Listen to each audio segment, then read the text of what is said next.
Yeah, B, come on, man. I'm trying. You know they want to hate on Velle, man. They want to hate on Velle's Wells. Carrot. All right.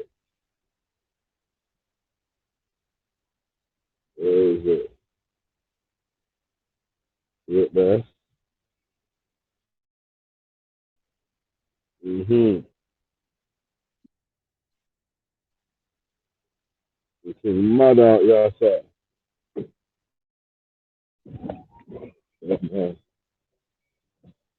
Bloody hell. You know, I kicked my man in the stream by accident, innit? I went to click Melanated Goddess and I clicked on that pussy. Like, I knew it weren't that weren't me, man, anyway. I knew it was that pussy. But yeah, man, let me see if I can get the panelists back on the stream. One sec. One sec. You know what, yes? The man are probably still in this other place chatting. Right. Alright. You just add my phone to the stream. And then I can go and get them from this phone. I will do them, you know, no. I will do them.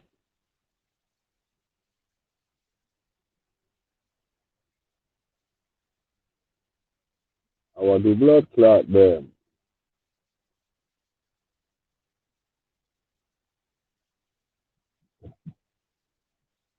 Yeah, you little pussy, fake free man.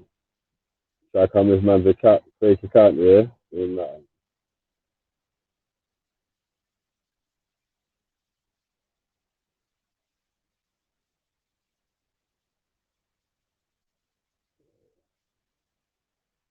Yo, witness, come back though. Come back and I had you. Sorry, man, I didn't see the screen still.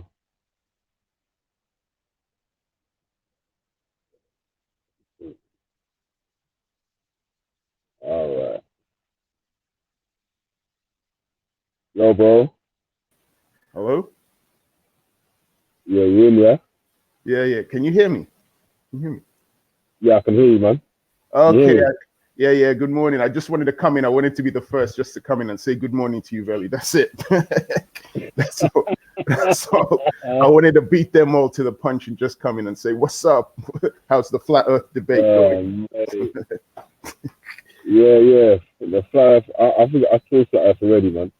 Yeah, Okay. man. You know what happened, man? They put the what happens here? Yeah, there's a fake account. Yeah, I don't know if it's this wee man or a different one. Yeah, that keeps jumping onto all the man them street. Well, mine and Jedi stream in particular, and all the brother does is show his bum hole. It's like he bends over in front of the camera and just show his bum hole. The Yeah. whole fucking. Yeah. You got me, Yeah. bro. The man's got to put the stream on private and restart the stream still. So Yeah. right, Yeah. let me Scattered add my Minds, other. Tarahaka was pretty he was pretty upset. So I think he wants to talk to you about your censorship skills or and correct you on it. So, Yeah, you know what it was. Yeah, I was supposed to add melanated goddess because obviously I know melanated goddess is melanated goddess. Yeah, yeah, yeah. but you know when I scrolled back, went to scroll down on the screen, I tapped my man on the screen in it, man. Uh, Um, yeah. well, who's this? The And then, sexiest. There's someone who's come on. The sexiest fat I guess something. he is sexiest fat guy on YouTube. Who's that? That's not you. Who's that? Yo, oh God.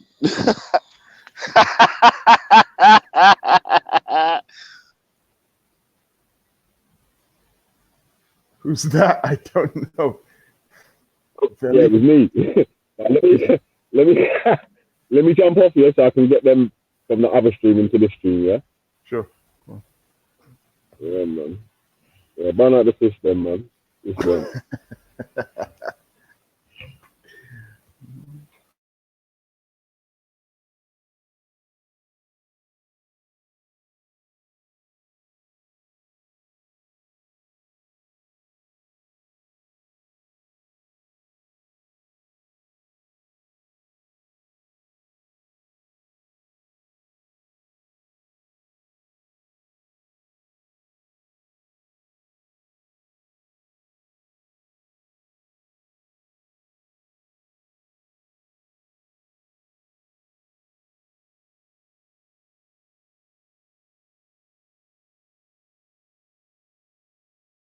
Your witness is still there, yeah? You got to keep the people entertained, innit? While I'm trying to find them lots. Really? Oh, damn, man. Oh, right. Okay. I'll give this a go. I'll do my best. Hey, who's there? Kushti Cosmetics. Good morning. How are things with you, Kushti? Who's there? Jungle Jesus. Cool name. Don't know who you are, though. Gang.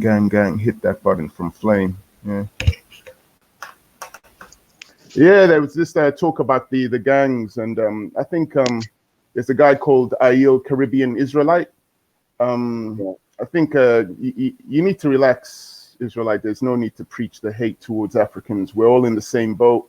We're all fighting against the same oppressive supremacist system. So let's all come together with a solution to empower ourselves. We don't need to fight amongst ourselves. I know you might be coming from an ideology where they told you that all of the Israelites were sold as slaves by the Africans, but not all the Africans were involved in slavery. And plus, Africa is a continent, so you can't blame a whole continent for that decrepit act of slavery. So, relax. So don't do that, Mr. Ayil Caribbean Israelite. What else is there I wanted to say? I don't know, man.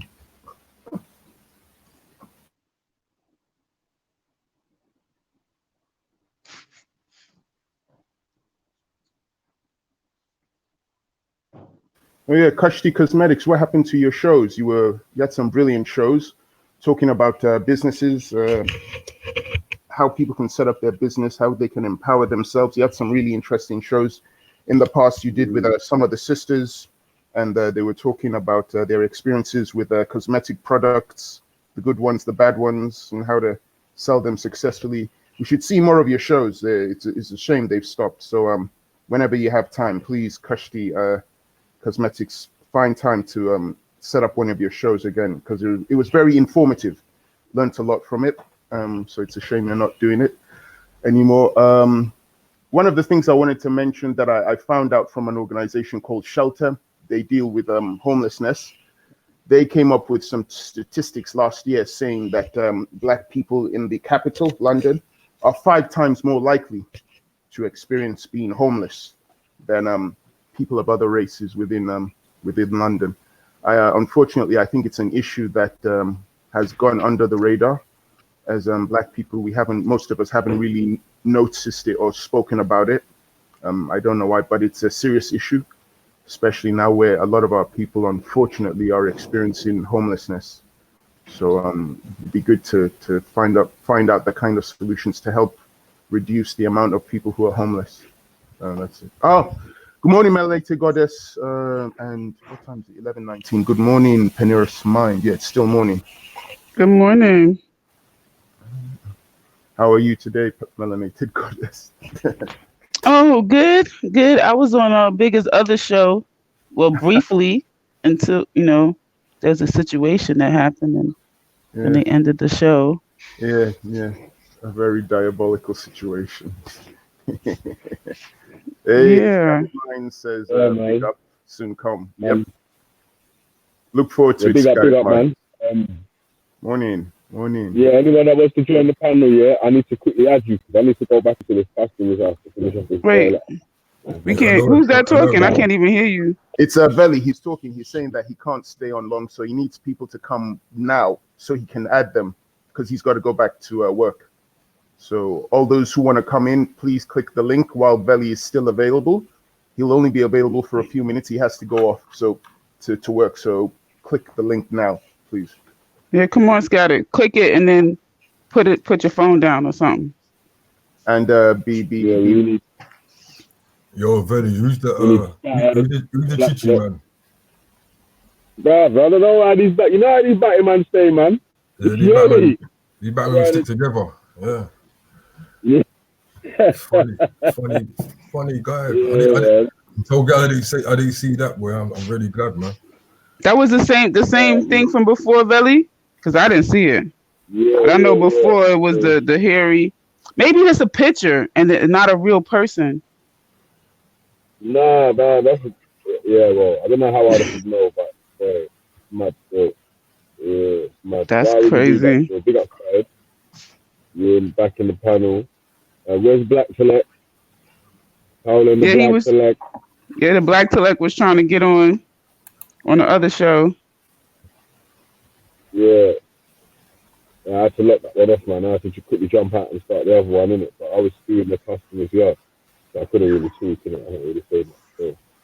But, Scott, you're in the building, bro. Yeah, I gotta go. I'll come back. I'll be back in a bit.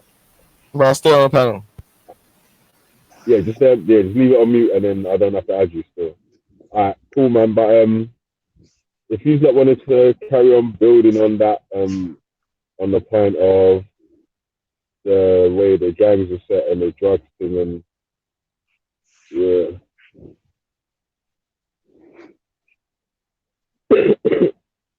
Oh, Shit, yeah. Yo, P, you there?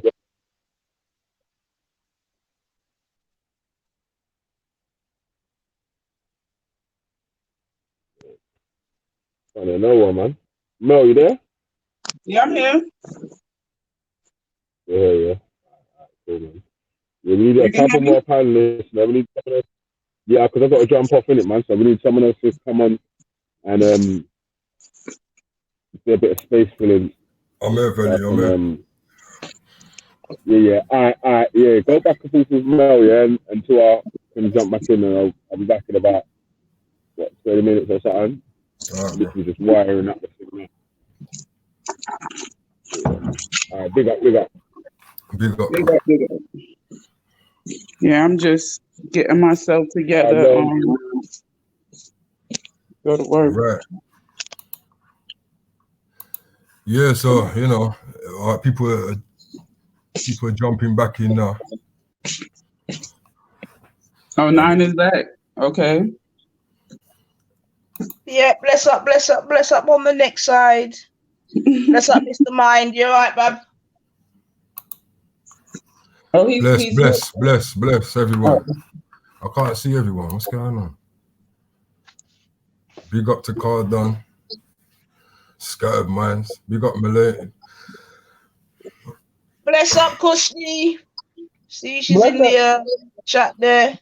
Hope you get better soon, girl. Peace, Sister Kushti. You know what I'm saying? CC, stand up. Stand up. Turn up, CC, turn up. Listen, man, everywhere we go, it's lit. It's lit. Can't. Slippers are so comfortable. I wish I could just go to work in slippers.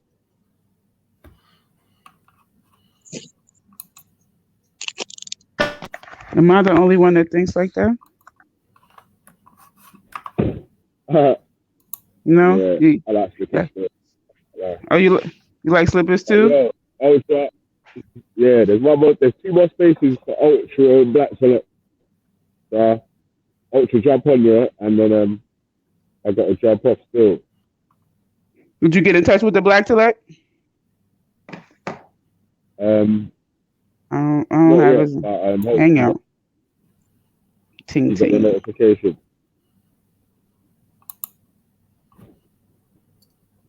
You know, you get real big when your notifications don't work. So I know they'll be swearing he don't got his notifications don't work. You know, hey Velle, after the 10th of December, you're gonna have to slow down on certain things on there because they're putting some new rules on YouTube. Yeah. No swearing to do that still. Yeah. And privacy control and all that, Yeah, man. What did we get up to anyway? Because I kind of missed the beginning bit this morning. So where did we get up to? Like, give me a little background, like. So, my point of view was that you can't you can't start a nation or whatever on a religion just a religion. There's got to be other elements to it. So it's not just the religion. and then we went into the drug dealer thing in it, because yesterday obviously Pat and Jupiter was making some points that was harsh, but people wanted to go back and forth on that still. So yeah. Sorry, I didn't get to hear you in the last bit. What about the drug dealers? Jupiter and Pat had some harsh points in it about drug dealers, how they should be killed and stuff like that. But I think people was building about how some people are and some people ain't part of the community, and then some people have only got that option left because they get shunned by. Someone said they should be killed. Yeah. Jesus. All right. Yeah. Well, you know, like back to the first. Listen, I've got to jump off though, yeah? All right, then. Big up, buddy. Yeah, keep the conversation going, yeah, and I'm back in a bit. All right, bro. So like you were saying, can this religion save humanity? Now that's a big thing, because from my experience of people in religion, they don't really study certain other elements. You know, they try to stay away from science and things like that, and certain technology that be coming up. Would you agree with that? Would you agree with that, or? I don't think that they agree with all forms of science. I think that science that confirms their beliefs, they're okay with, you know. Yeah. But science that contradicts their beliefs be a problem, because like you know, you can't get an Aboriginal person, or for some Hebrew Israelites, to even take a DNA test, because they know that they are not stinking Africans, what they call them, stinking Africans. They're not an African, even though they're African. You know what I'm saying? Like, so if it conflicts with their belief, they're not going to go for it. Yeah, and they stay away from it completely. That's what Yep. And so that makes you wonder, though, like, is that not hiding? Would you say that's hiding knowledge? Oh, it definitely is hiding knowledge. I mean, you know, instead of imagine if you could find out, like, at least a closer way of what region in West Africa you descend from, you know, like that's, but you would rather not have that knowledge. It just sounds crazy to me. But, you know, they're not trusting science. They say it's not a guaranteed fact, you know, and they would much rather focus on how that could be wrong, you know. But the Bible is a guaranteed fact in their eyes, even though it's been messed with. Yeah. I mean, even my thing is, even if it ain't messed with, I'm gonna give them the benefit of the doubt. We talking about God spoke to somebody, and then they had to have years later, hundreds of years later, or at least 800 years later, before they even start writing it. Like, what the hell? Yeah. The person could have just got it wrong. Right. And right. The thing is about some of these. Why God didn't make a tape recorder back then and just leave the first ever tape recorder? Because I got to give you the word, right? That's dope. But, you know, there were certain technologies back then also, wasn't it? So how comes that wasn't possible? As we all know that the world resets itself. We're like the third reset. So Ultra, where are you at? Let me see how cold it is outside. Scattered minds. Yeah, no, is it snowing up where you are? No, thank goodness. It's 41 degrees. Oh, wow. Yeah. It's pretty cold. Big up the chat room, 21 now watching. Big up Velle Vision doing his thing, you know. Big up Jungle Jesus. Who? Son. Jungle Jesus. I love soul. Do you? Ultra funky. Big up Big up yourself. our little soul. Yeah. Witness. Right. So I don't know what happened earlier on, but apparently we had a little situation and you had to restart it, right?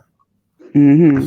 I Yeah. missed the morning part as I was out, but Yeah, they were talking about like, the whole drug situation and like people just shotting and keep, from generation to generation and the impact that that's having on the youth and, kind of how to curtail that.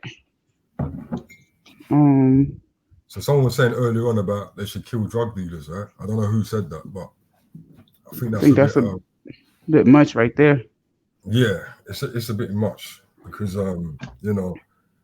certain people take certain courses in life to feed themselves, innit? Now, really and truly, we shouldn't be the judge of what position they take, but to kill a drug dealer, so you got different types of drug dealers also, you know.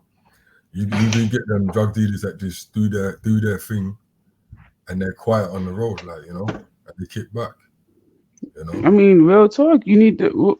Let's just keep it real. What about the doctors that's writing these prescriptions for Xanax? Because how are you people getting Xanax without a prescription? right? So there's different type of drug dealers nowadays. And Right. some of them are MDs because they know exactly what the hell's going on with these prescriptions. Right. Now, I used to over work in here. a high school, and believe me, them kids used to be high on Xannies every day. I'm Oh on them yeah. Xannies. I'm on them Xannies. Well, that's just people are getting them stuff over in London now. They're getting that over here, so it's a That's bit different. crazy. We don't really get prescription drugs like that. Yeah, I think that's a people whole different type of intoxication. Yeah. King H says that's extreme. Yeah, it is extreme. Because you know what's funny though? It's not funny though, but it's like everyone's against drug dealers and guys in that sort of lane, right? Like not everybody, but some people are against them, and even people that work 9 to 5, do office work, whatnot. Yeah. In professional jobs, but how come it is when they get into certain situations, and no one don't want to know a road, man, but when you get into certain situations where you might need some hands being put on someone or something done to someone or someone DP, like disciplined, you're not happy to have them around. Now, would you agree with that? Well, I don't think you necessarily have to sell stuff to be muscle, so to speak. No, but I'm talking about them type of people. Though. More time it's them people that get involved with certain things because, there's a reason to have the blicky. There's a reason to have this and that. So I'm not saying from personal experience. I'm saying in my older days, maybe I am, but I'm saying that's what I've seen. That the drug dealer is always the bad guy until he's helping somebody, like putting money in someone's pocket, paying off someone's phone bill, paying someone's rent for them. So, everyone has their uses, How do you feel about it? I personally don't. I'm trying to answer. I just think that that's about exposure. So like I don't ever call no roadman and be like, pay my bill, do this, do that. Because if your circles change and now you have professional people who also have money, you can call them and they get them giving you money. They didn't do anything illegal. You're not reinforcing behaviors that could get them in jail. You know what I'm saying? Because then if a roadman has you getting all of these calls, they could really be thinking, well, I need to be doing this stuff because people need me, people depend on me. So why would you want to reinforce them staying in that lifestyle?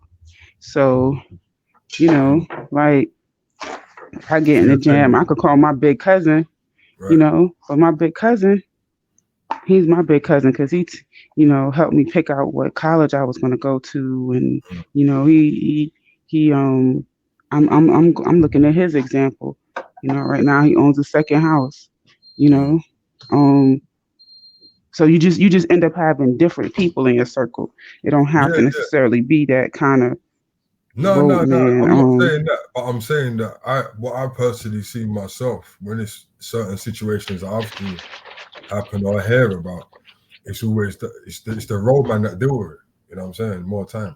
You know what I'm saying? So I just feel that when they're wanted and when they're needed, okay, but when you know people have things to say about them and said, you know what I'm saying? It's like, but that's with everything in life. Everything has a positive and a negative, right? So,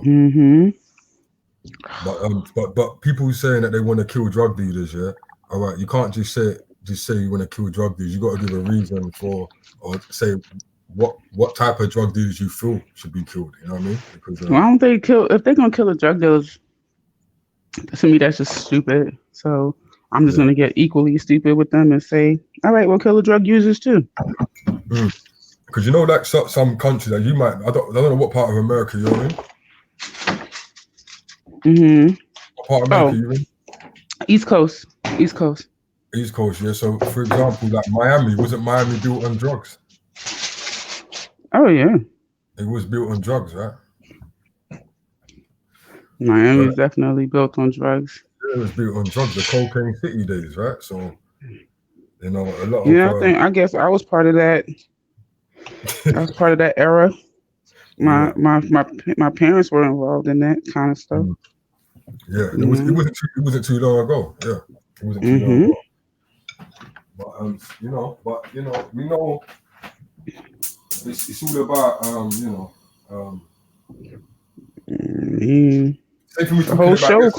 whole show called Miami Vice. Based on, Yeah, Tubbs and Crockett. Yeah, Tubbs and Crockett. Yeah. So like basically, like we were talking about yesterday, it's about really how you direct your children, into doing what lane they take. Yo, that show yesterday, man. I called my son and I was like, yo, anybody ever asked you to carry a package for them? Yo, I ain't lying to you. I swear to you, I asked them that. You have to. I was like, yo, anybody ever asked you to carry a package for them? I was like, you be borrowing money from people, and he was like, no. He was like, I said, I asked him something. Does somebody give you money? Does somebody give you money? And just give you money because they saying they want to be nice because they're gonna call on that favor. They're gonna say, oh, just look out for me. Da da da. He was like, well, anybody gives me money, I always pay them back. And I was like, okay. So what he does is when he asks me for money, he'll ask for extra than what he really need, and then end up paying them back. So pretty much living off of credit. He borrowed money from this person, and whatever. I was like, you should be telling him don't even do that.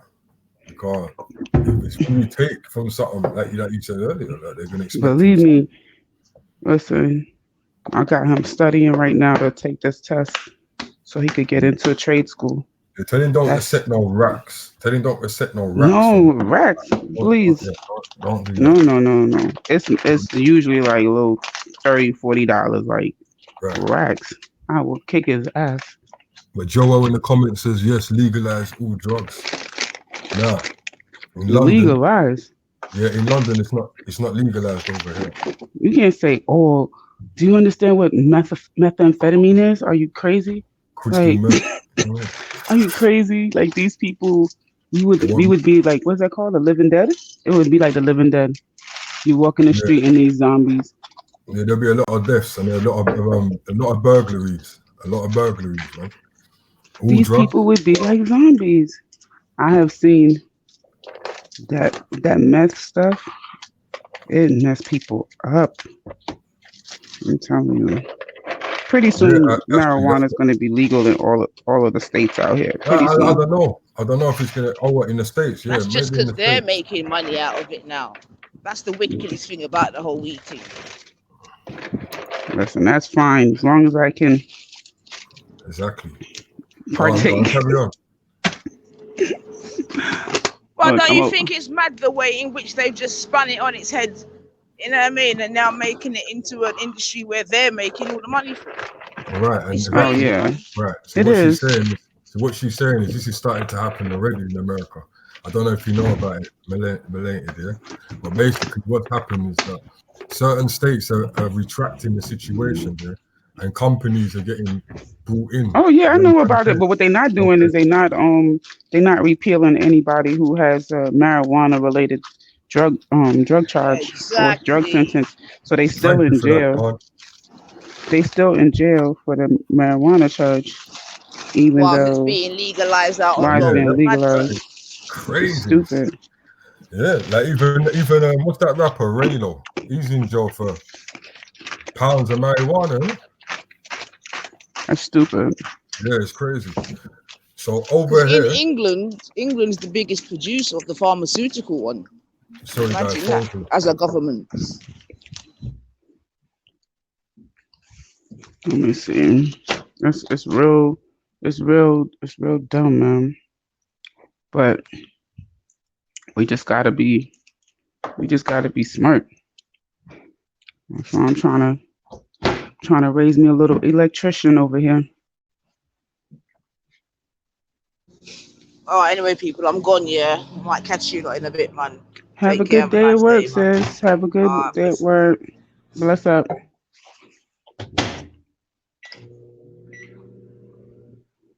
Hello? Pernius? How you say it? Yeah, no, I'm here. What it is, yeah, my friend was just calling me. He's trying to get on the panel. You know what I'm saying? So, Velle, I Oh, don't he know if gonna you have can. to.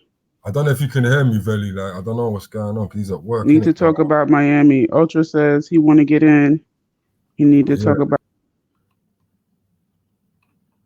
Okay. Now I don't know what happened there. Yeah. But I don't know what's going on here. But yeah. So the problem is now is that Velle can't really put no one in. Hopefully he can. Hopefully he can. Because he did say he'd be back in 20 minutes. So we're gonna see what's happening, people. And it's a big up to everyone jumping in and listening in and back in the show.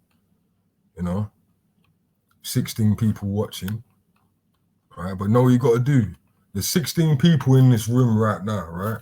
So I don't understand how there's not 16 likes. You know, there should be 16 likes. Come on, guys, man. Okay, fine. That's an extra one there. Right? Really and truly, if there's 20, 30 people in the room, you know,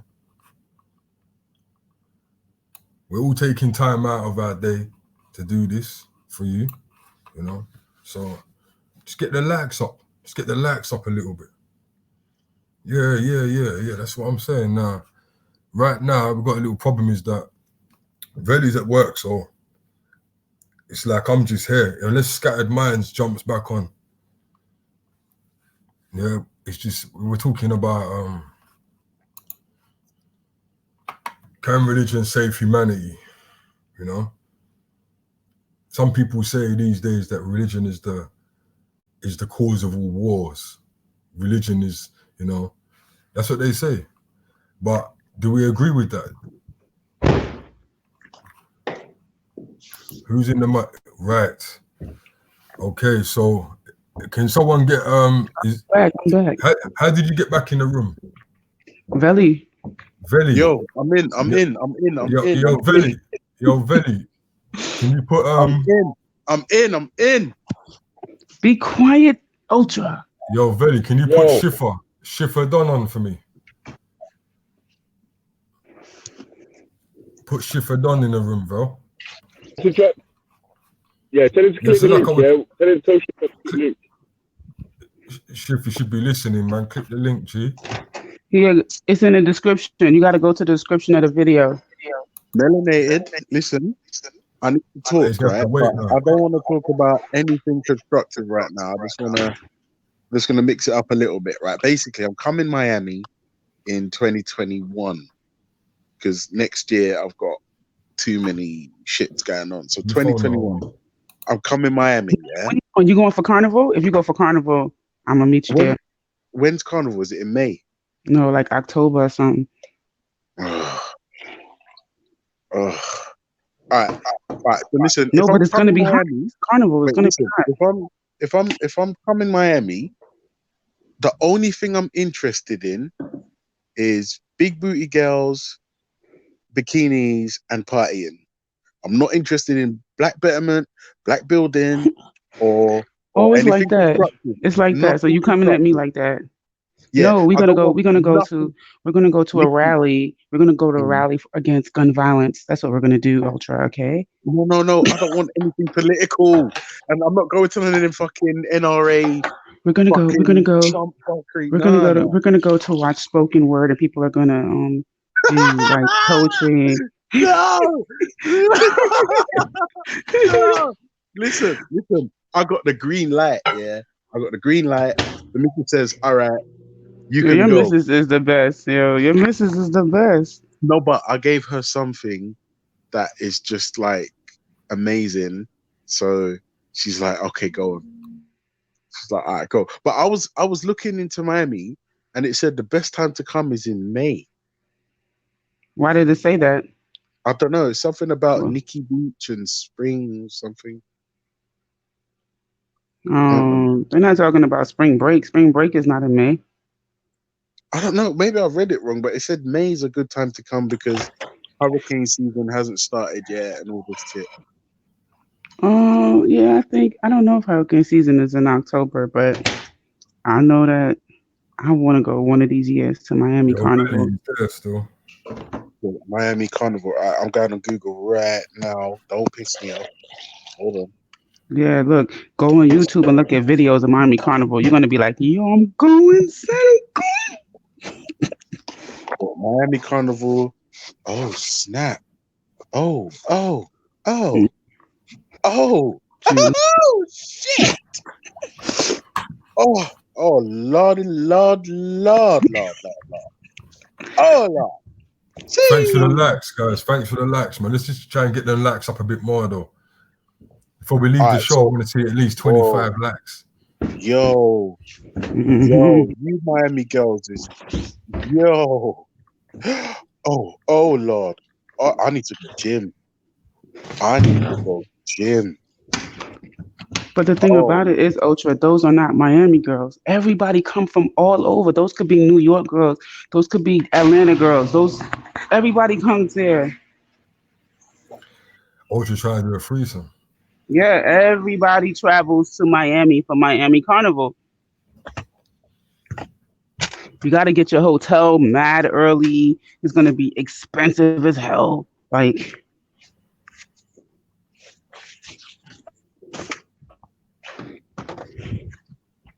ugh. Yo, can you hear me? Yeah. Oh, sorry, guys. Yo, Nero, I can't see shit. Yo. Nah, he's there, bro. You just phone me. Yeah, I can't see. Tell him to click the Alright. StreamYard link. I'm gonna phone him now.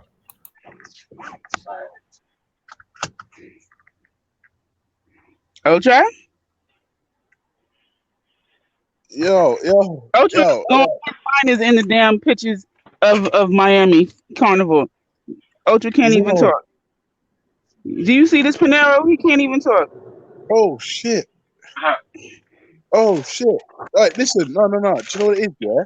Like, I'm only interested in partying. I don't want to party with girls with high IQs and readers. Nah, I just want it to just be like American, struck out.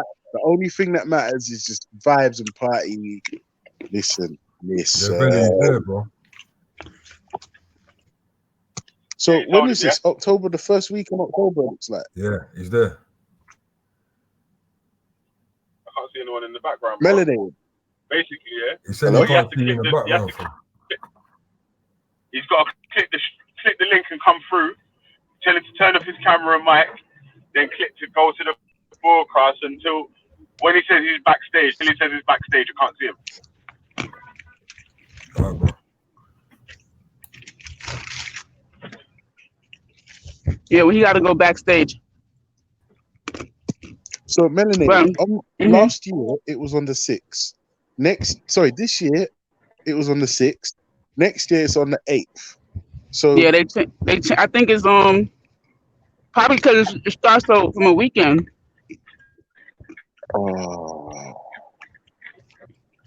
Let me see if my home on this that, do you know 21? Do you know 2021? Yeah, I might try to go then.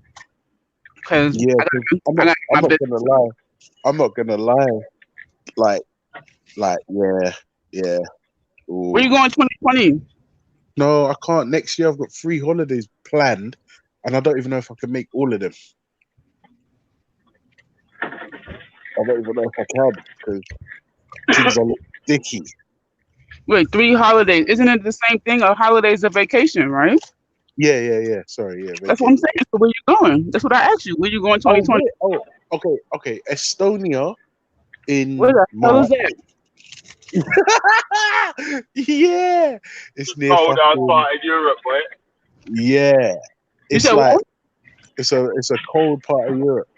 What the hell?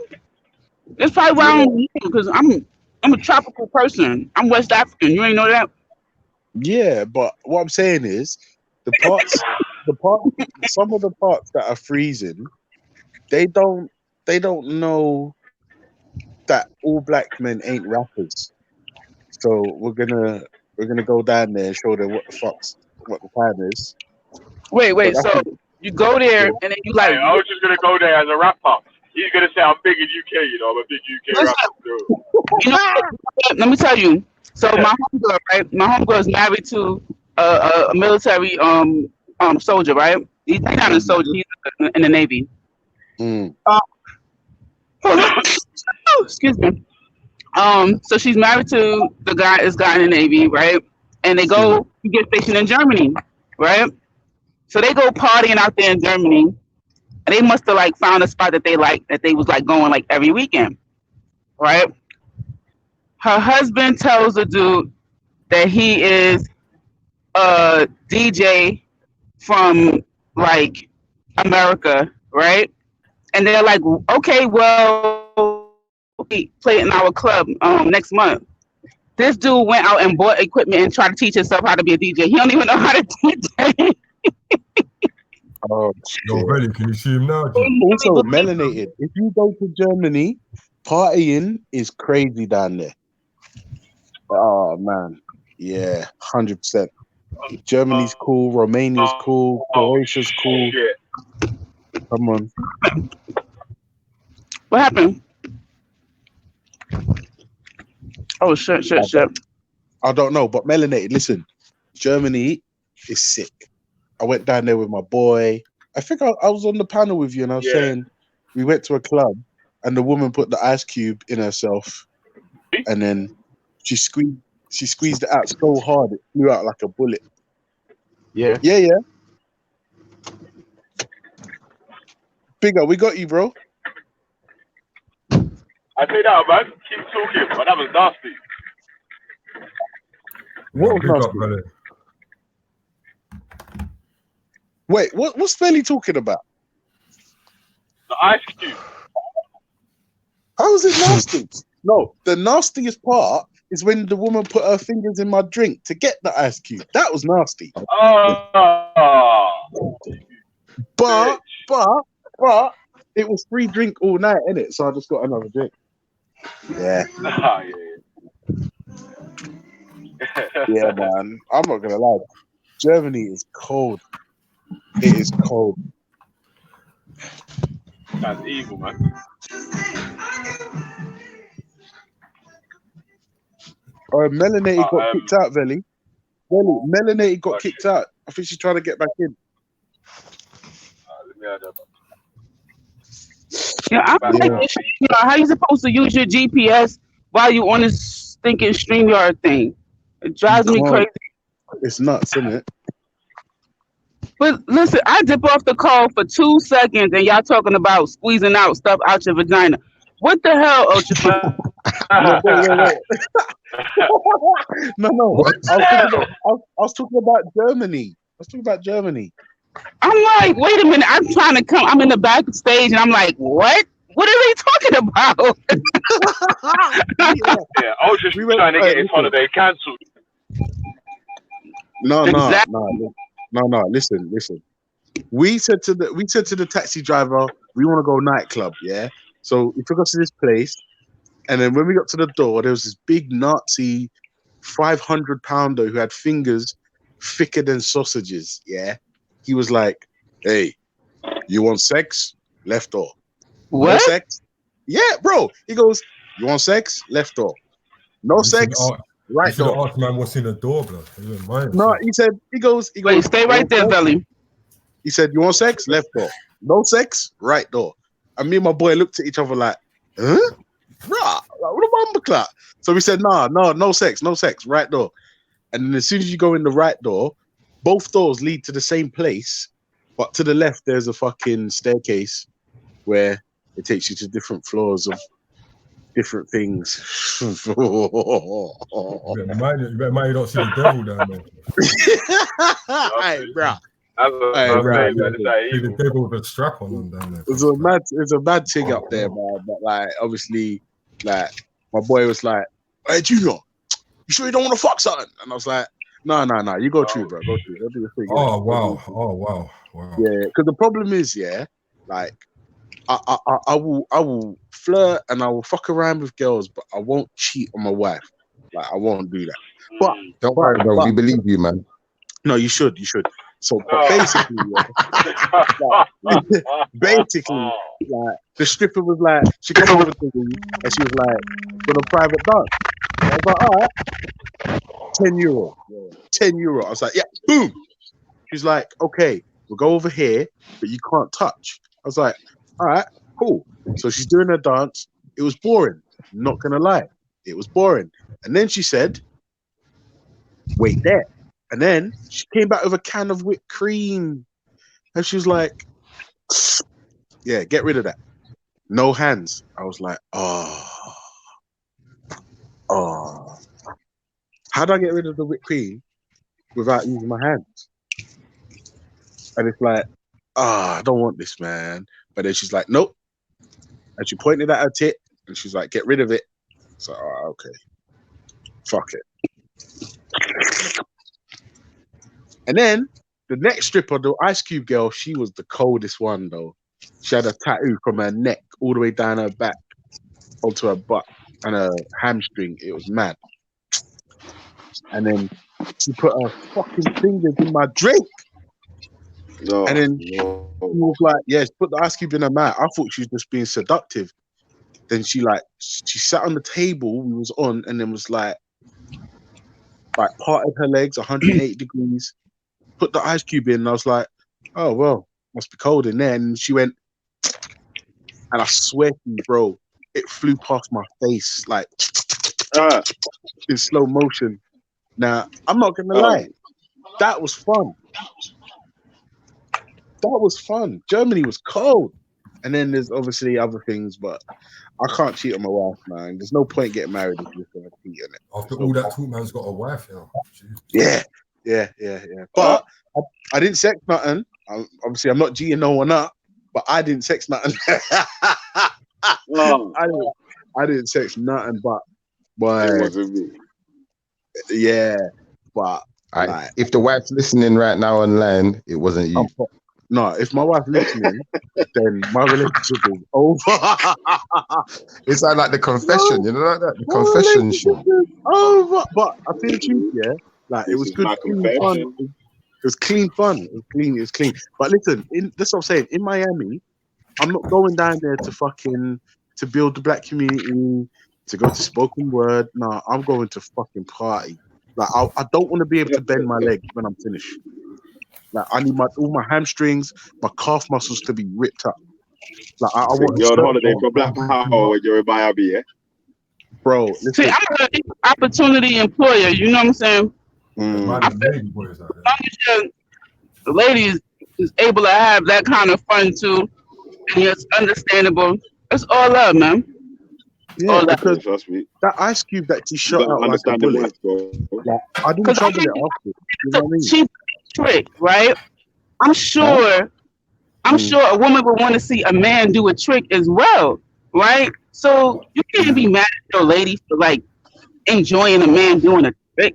You know what I'm saying? Like, Imagine Do you your know what missus told you she went to a strip club, yeah, and the brother put an ice cube in his battery and shot it out. no.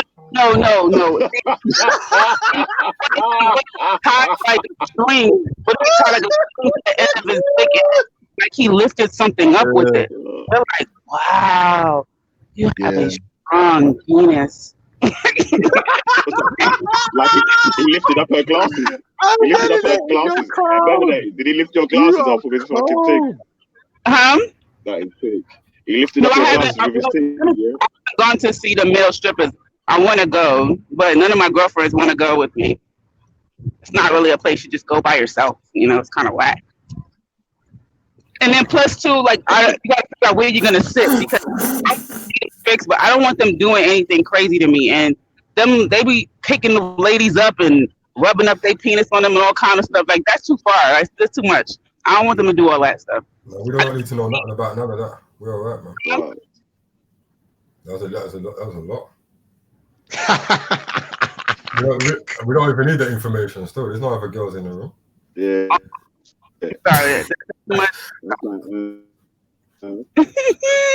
Do you know what's So wrong? actually, I think training, it's man. animated. You know what's funny? When we was in Czech Republic, we went strip club. And there was girls in the queue, and we was like, "Oh, are you girls like, you know, it's a strip club?" And they're like, "Yeah." They're like, "We know it's a strip club, but we're just tired of being hit on by guys." So it was like, "Oh, okay." Tired? What kind of mess is that? What do you mean tired of being hit on by guys? Yeah, so they got a strip club. That's suspect. Yeah, that's code for we about. That sounds like some carpet monsters to me, man. That sound like they wasn't interested. It was like we just want to be around, you know, like they wasn't interested. Like. Well, I don't know. Have you heard of Chocolate City? No, I never heard of it in my life. There he goes. Yeah, like something happened in the UK, right? And it fucked up about 15 relationships. Oh no. Oh fucking hell! Nominated.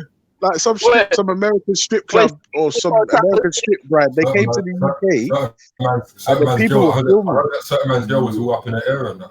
Yeah. Oh, fucking hell! Like man, see them missions on YouTube getting spin in the air and all that, cuz. No. I'm not even that, bro. Just getting humped, legs up, bro. I was like, yeah, fucking hell. This strip club thing is deep, man. It's deep. But listen, October, yeah, the first week in October seems like the week to come down. I might have to do that next year, man. Oh, Melanie, all right. Well, listen, yeah. Where's Carnival? One sec, yeah, because I got to jump off still. I got to jump off here, but I'm going to leave you on the panel to keep the chat going still, man. A good little chat still, see if we can get back into the what can we do with, should drugs be legal and what can we do with the dealers, or do you know what I'm saying? Or so are we all agreeing that drug dealers should be killed? No. Are we not agreeing with that? No way. Hell no. Agree with that, Ultra? No, of course not. Nah. I'm not gonna lie though. Look, I believe if you're selling heroin, why we should what?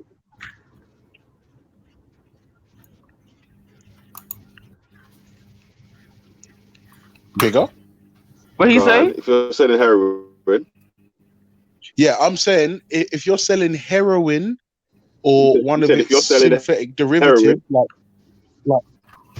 Yeah, or one of the heroin derivatives like fentanyl. What about crack and cocaine? No, that they get a pass? Fuck that. It's not that. It's just I feel like I've seen what meth, heroin, and fentanyl. No, I think okay. I'm adding crack and cocaine to the list. I think no, but you can do cocaine casually and be fine. No, alcohol is as bad as the same. just do weed. As bad as We need to lower our tolerance. Just do weed, and if you want to do weed more than weed, then go to jail. Cocaine destroys lives. Yes, I've seen people break down from that, man. But yeah.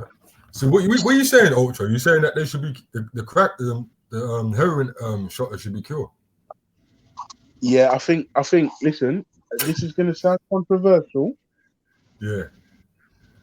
But I do kind of agree that if you're the type of cunt, and there's no other word for it, that he loves this cunt word. Yeah, I do. If you're the type of person that involves children in your shenanigans, or you're dealing heroin or a derivative like fentanyl, you should be executed after a lengthy jail sentence. Yeah. Okay, so how about this? How about there be like, okay, effective January 1, 2020. So you can't just pick people who are currently doing it. At least give them a time period to stop it. Oh yeah, no, it wouldn't be. Oh, as of 15 in the next 45 seconds, anyone da.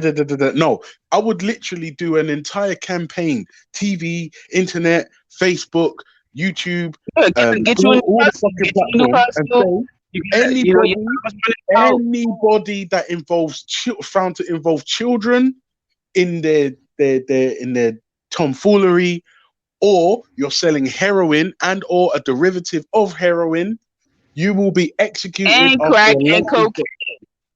Crack, cocaine. Crack. All right, but not cocaine, the powder, because you can do. You need to cut it out, Whitney Houston. You need to cut it out, Whitney Houston. Okay. Yeah, you man are Whitney gun. You man got on Whitney around there with this cocaine, but heroin got a guy. Like, it's not really like. I don't think it's thought out well enough, though. I'm sorry. Like for me, like if you're involving children, you need to go fuck yourself. And if you see the damage that specifically heroin does, and no, now you can't. Wait, listen. Fentanyl is apparently, I can't remember the number. It's either 10 or 50 times stronger than heroin, and heroin fucks up lives in a way where there's no way back. But listen, you have to make it so that new drugs will also fall up underneath the umbrella. Okay, like yes, I agree. You didn't list K2. K2. Have you ever seen somebody on K2? They look like a friggin' walking dead zombie too. Okay, they look crazy, right? Out on PC, they got this drug called the Love Boat. Basically, it's a cigarette embalming fluid.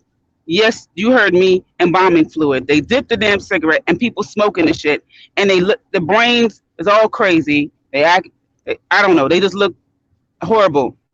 They look horrible, and it makes your body really, really hot, and you strip butt naked in public, and a lot of them end up getting arrested and going to jail for like sex crimes and stuff. Can I say one thing?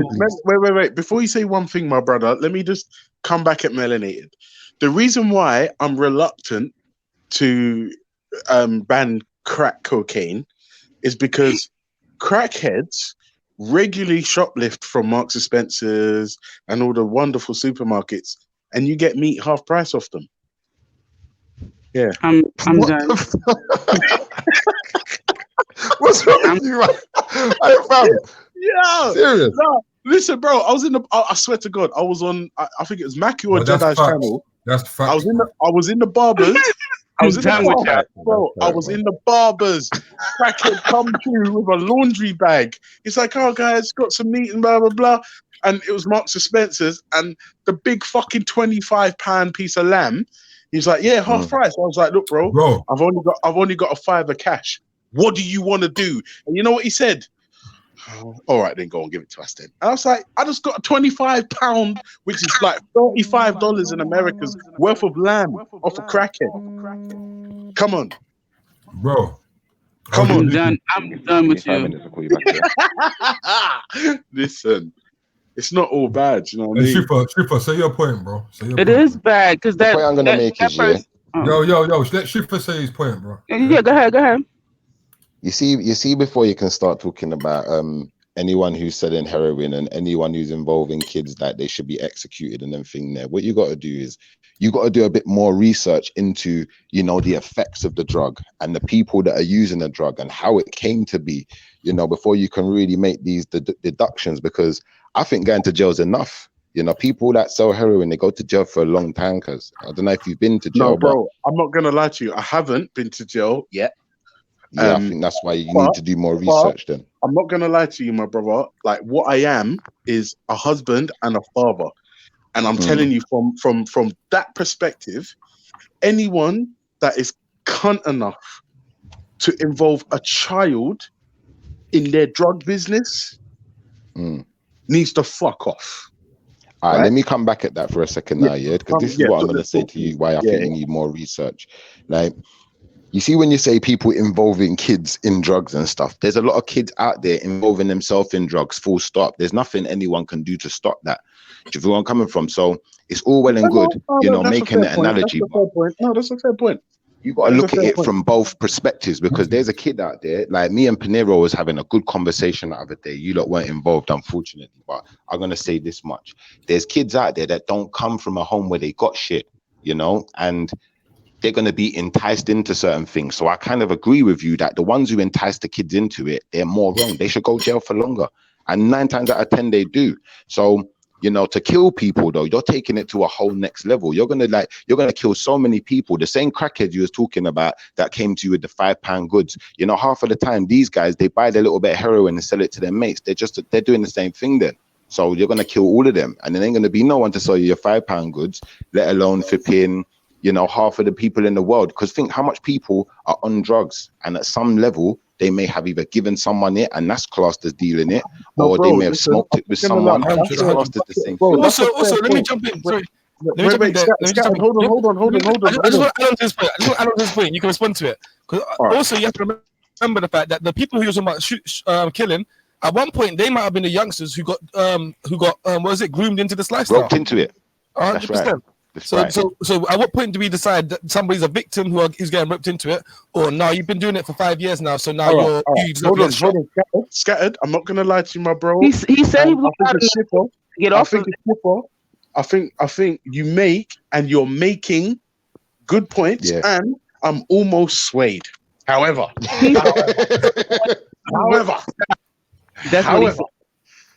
what I'm saying is, I'm not saying let's murder everyone. Now, what I'm saying is, in my ideal world, is going forward, we launch a campaign for like a full year saying, if you decide to sell heroin or a derivative of heroin, you will go to jail and you will never come out. You will die in prison. Maybe not executing, because I'm not gonna lie, I'm not into capital punishment. If I'm honest, it's just when it comes to the kids. Ultra. Can I ask you a question? Ultra. Can I ask you a question? If you know, I'm gonna answer it. I promise, bro. Just let me land. If you know in advance that by selling this particular substance or you involve children in your fuckery, you know in advance that you will go to jail and never come home. If you know this, and you still choose to go ahead. So we're gonna have more children without their daddies and stuff. All right, cool. But listen, yeah. Let me ask you something. Did you ever sell any type of shit? Like, I'm not trying to get you in trouble or anything. That have you been? I've sold things, but it weren't drugs. I used to sell condoms in school. I was poor. I'm not talking about that, bro. I'm talking about what we're talking about. Have you ever been? Oh no, I haven't really shot nothing bad. Nah. Now I understand why you feel this way. Now I understand why it's a different thing. But I think it's a different type of. You're gonna have a different type of feeling towards it than people that know people that do it. You understand what I'm trying to say? Yeah, no, I hear that, bro. I hear that. But this is why can I ask a question? And you're entitled to your own opinion as well. You're entitled to your own opinion, fam. You know what I'm saying? Like, you are. Can I ask one question though to the same guy, to Ultra? Yes, sir. Have you ever taken any type of drug? Yeah. Let me tell you quickly. I tried weed once, and like the guy was vexed with me because when I pulled it down, I just blew it back out. And he's like, "What the fuck you doing, Ultra?" I was like, "What do you mean?" He's like, "You have to take it into your lungs." I was like, oh shit, okay. So I took another drag. It went down to my lungs, but on the way out, it choked me up, and I was crying, and my eyes was watering, and I was choking, my throat was burning, and I never did weed again. And this was when I was in high school. You see, because of your personality, I realize now why you got the opinion that you got. I'm gonna give you some facts now, like. You couldn't kill everyone that was on drugs. You'd have too many murders on your hands. It's not possible. Secondly, one thing you're gonna have to realize is the effects that drugs have on people. Drugs are an addiction. So there's certain things that you enjoy doing in your life, like you got hobbies or whatever you got. To the drug addict, that's their hobby. That's what they enjoy. That's what makes life worth living. Some of them, when they can't get their drugs, there's some people that go and commit suicide and do stupidness, start self-harm and do madness just for the drugs. So now you understand what the drugs are doing to the people. You have to understand that drugs. Wait. Hold on. Let me finish. Let me land. Let me just land. Let me land quickly. That I don't know the effect that drugs can have, and that is not true. That's not the assumption that I'm really making. The assumption that I'm making is that you're not looking at the total effects. You're looking at the effects as in, they're getting high. But listen to the real effects. It's not them people that's taking the drugs that put the drugs in the community in the first place. It's the Ross Clark government. Yeah, no, I agree. Half of the medicines and half of the things they put out there for man to take is those forms of drugs. So when you're in hospital, like I was in hospital, I'm going to tell you a true story now. Yeah, watch this. I was in hospital. Pinero's there, so he's witness. Yeah, these men had me on morphine and all sorts of drugs because I had to have operation. Yeah, you have to understand. You got stabbed, didn't it? You see these morphines and things. Yeah, these are derivatives of heroin, cuz they're derivatives of heroin. Wait, Schiffer, you got stabbed, didn't it? Schiffer, hold on. No, man, we didn't know, man. Stabbed. Never that, brother. Never that, brother. No. No, can I say something? I'm not gonna lie. The morphine. The one thing I will say is the morphine.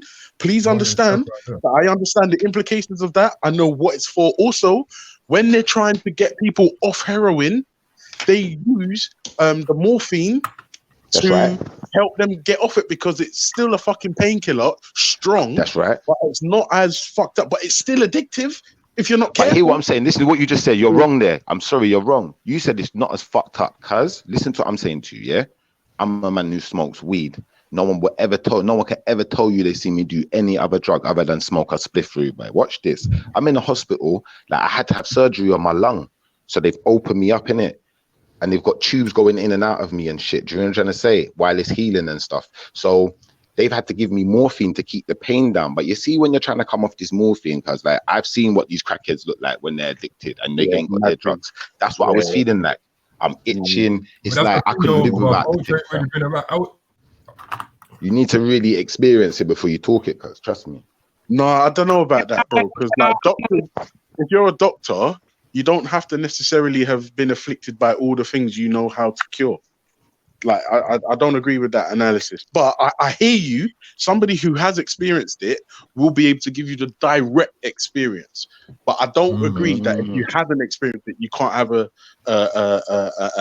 opinion. But like I said, you know what's funny? The reason why I asked if you were stabbed is because my brother-in-law got stabbed in his back and it pierced his lung.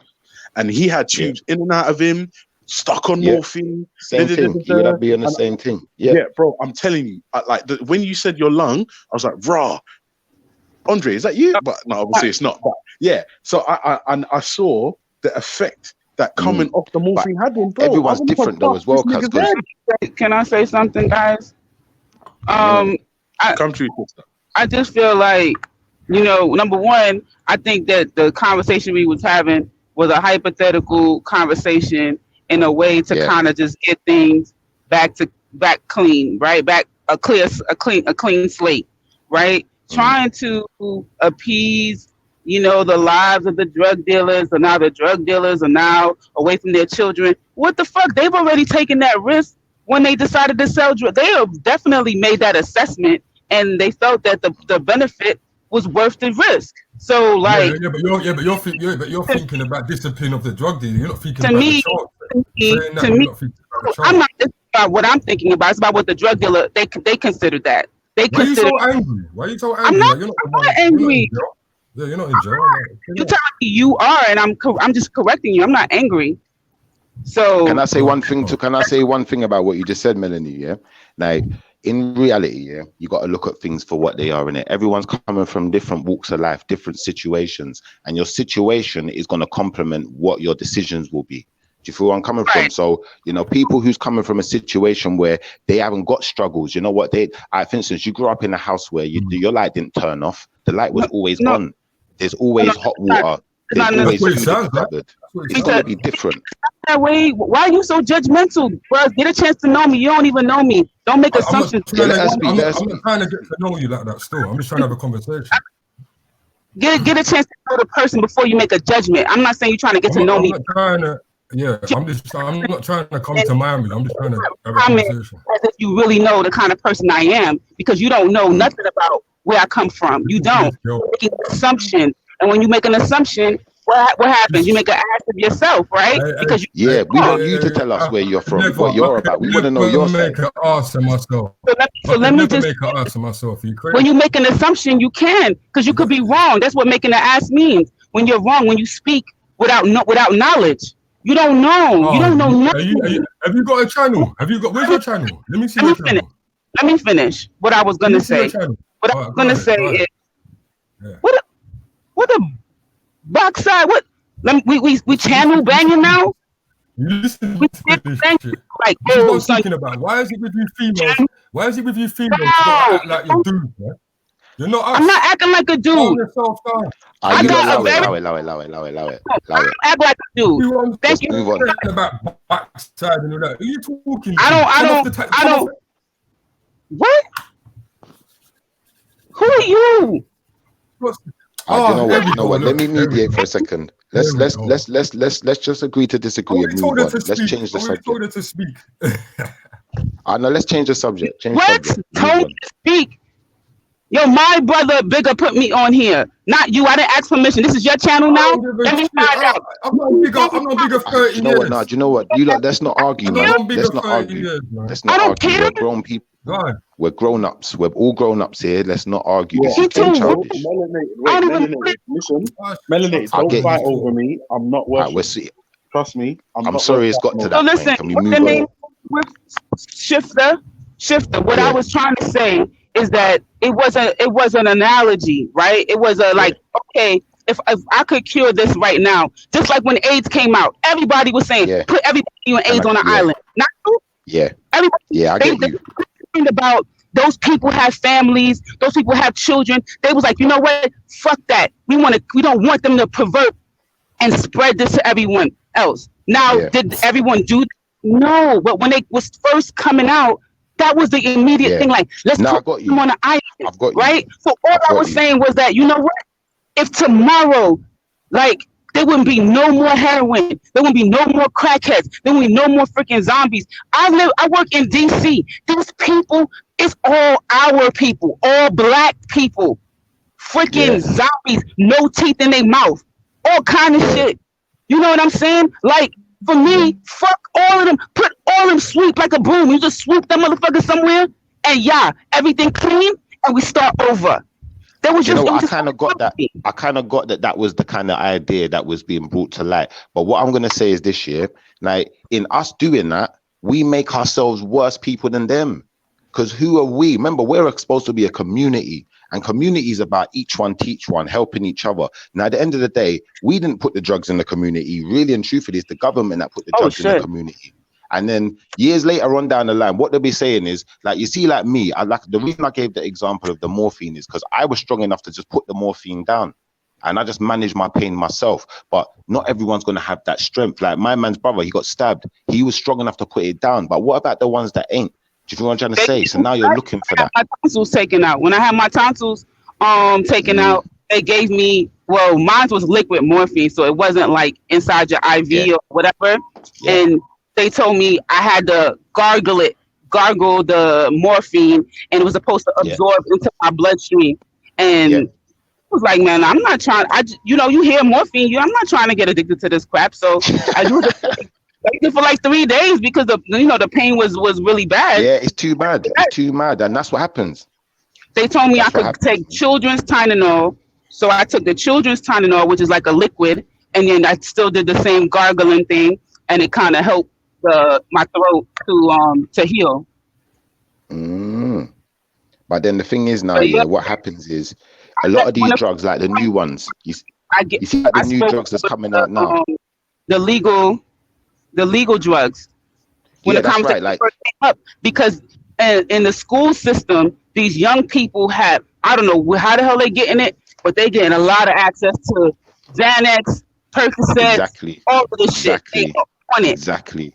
And it fucks them up just as much. In fact, sometimes it's worse than the heroin because they don't see it as bad. Do you feel me? So, all right. And this is the point I was trying to make in the sense of, I don't think that killing people is the answer. If you said, you know what, everyone who's on drugs, we're going to send them all to a different country. We're going to give them a piece of land and send them all there and make them live there. I'd say, don't do that for them. Do that for us. Because you know what? That'll be, but I want that. Like, why are you going to give that to them? That don't make no sense. Like, we need to start thinking, like, if we're going to fix anything in this world, we need to start from the root of the problem. The root of the problem is that there's too many people who ain't got shit. There's too many people in bad situations and vulnerable ones where, for instance, you got these girls nowadays where, like, they're a bit more mannish, so maybe they can handle themselves. But if you turn the wheels of time back a bit, what you realize, a lot of women were living underneath men, and that ain't right, to live underneath no one. Do you understand? She should be a woman in her own right, have her own things. So when it's time to leave or when a situation turns bad, she don't have to turn to no man. You feel where I'm coming from? So, the world is evolving. Don't get me wrong. But, if we're going to, just look at ourselves all the time, it just turns selfish. We're not looking at the community, really. We talk about it. Don't get me wrong, especially black community. We'll sit here, we'll talk for hours about community and, how we're going to build. But really and truthfully, the root of the problem's still there because we're not actually changing anything for the community in the sense of fighting against the things that matter. The government putting us in a situation where we ain't got control of our household no more. We ain't got control of anything. In fact, they've taken control of everything. Our kids belong to them. They go to their school. Do you understand? And if you got money, it's different because maybe you could pay for private schooling, but that's the circumstance that we're in as a community, and unless we're going to uproot ourselves from the problem, we got to deal with the problem in house.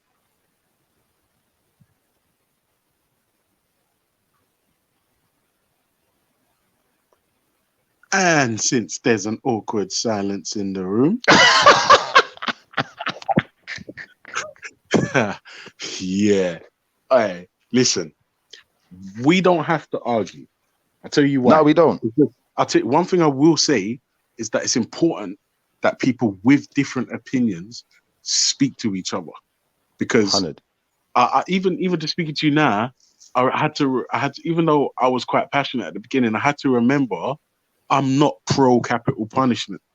So I had to second myself for a second and be like, nah, you can't murder people. But where I haven't swayed is I feel like if you're gonna sell drugs and involve children, like in your business, like the persuaders or the groomers, whatever, you should go to jail, never come home.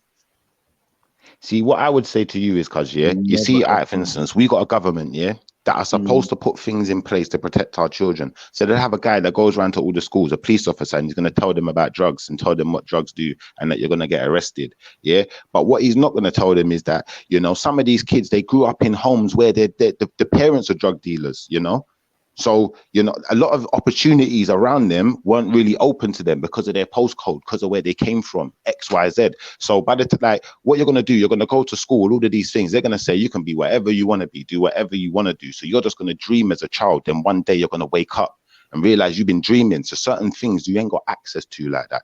So what do I have access to? What's going to make me the amount of money that I want? And if I can't get what I want, what's going to help me to escape?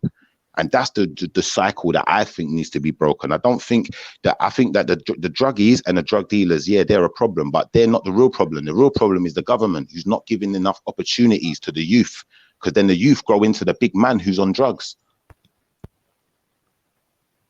I definitely agree with that. I definitely agree. It comes down to a issue of government, but also like with the policeman coming around to the schools though, I don't necessarily think it's even his job to tell them anything more. Do you know what I mean? The policeman's job is really to enforce the law. It's up to the school and society and youth clubs and all these other things, and that's where all the funding always just goes to police. And all the police can do is do the one thing that they're paid to do, which is quote unquote enforce the law, innit? So if you want to, all right, let me wait before you move on. Let me just flip that back on you for a sec, yeah. Go ahead. Because watch this. You see the police themselves, yeah. If they've started this war on drugs, then they're the ones creating a problem. Because if you didn't start a war on drugs, then what's going to happen is you see the people that's into drugs, they're going to get their drugs, they're going to get it cheap. No one's going to be interested in selling it. 100. But the police didn't even start the war on drugs. That comes down to politicians again. Do you know what I mean? Because the politicians that make the law, the police just have to enforce what to an extent, but the police are definitely involved. They got their part to play because there's money involved in arresting people. There's money involved in needing more police. But there's money involved. Those are all political things, though, isn't it? Those are all down to politics. Exactly. But then when you say that the police ain't involved, the police are definitely a political establishment just as much as they're one to police the streets. You know, they've got higher ranking officers who deal with those types of, business. No, like how it works is police are the agents of government. Yeah. So you have government and you have the agencies of government. So you've got the police department, you got NHS, you got all these different agents of the thing. But all of the policies are set from the top level in it and filtered down to the police. So I agree with you. The police do have choice over certain things, and they definitely do target certain things because there's money in it, 100%. But what I'm trying to say is the police, when they go into school and they do all that, like even when it comes down to targeting certain things because there's money in it, that's their job. That's actually the function of what the police were created to do. Exactly, and that's the point. What you did there, just there, yeah. You tried to act like you didn't agree with my point, but then you just made my point, and the point I've been making. But this is the point, though. You gotta let me finish, because if you let me finish the start, you would have understood my wider point in it. Because my point wasn't to come and try and disagree with you, innit? My point was just to build up on the idea around government, innit? Because where you ended it on was the point that I was picking up on, was that it comes down to government, innit? And I'm saying that we need to learn to start seeing the different systems and identifying how the system works in its entirety. Rather than can I say one thing to add to that quickly before you move on? Yeah, like you see with when you said the police ain't necessarily involved with the government, the reason why it is down to the police is for this: the police have to hit a certain amount of statistics to demand a certain amount of money to command a certain amount of officers out of road. That's how they make their money. So, who sets all those targets that they have to hit? Now, when you say who sets all of those targets, they're setting their own targets because they're telling the government how many officers they need, how much money they need to run their operations. Now, the bottom line of it is this: if you take drugs out of it, and you say drugs are no longer illegal, the police ain't got no one to arrest. Do you see how much officers are going to lose their job? It's going to be bearing them out of job, fam. There ain't no job no more. What are you talking about? Because all you're going to be able to deal with is things like theft, murder, rare tear. So there's not that as much theft and murder going on. They know the drugs is the main breadwinner for them. That's where most of their money is. So they're never going to give up. They're the ones doing it, fam. Trust me, between them and the government, because the government looks at it like this. At the end of the day, we got to keep the establishment eating. Do you know what I'm trying to say? And some of these people who are in the police, they're like the commissioners, and some of these people, they're from noble births. They're not normal people like me and you. So they got to keep their money in it. They're not giving those big jobs to little man like us. They're giving it to their owner people, and then leaving it to them to keep us in line and find out what's the best way to get money out of us. Because every time you go in the court, it's fine. That's money in it.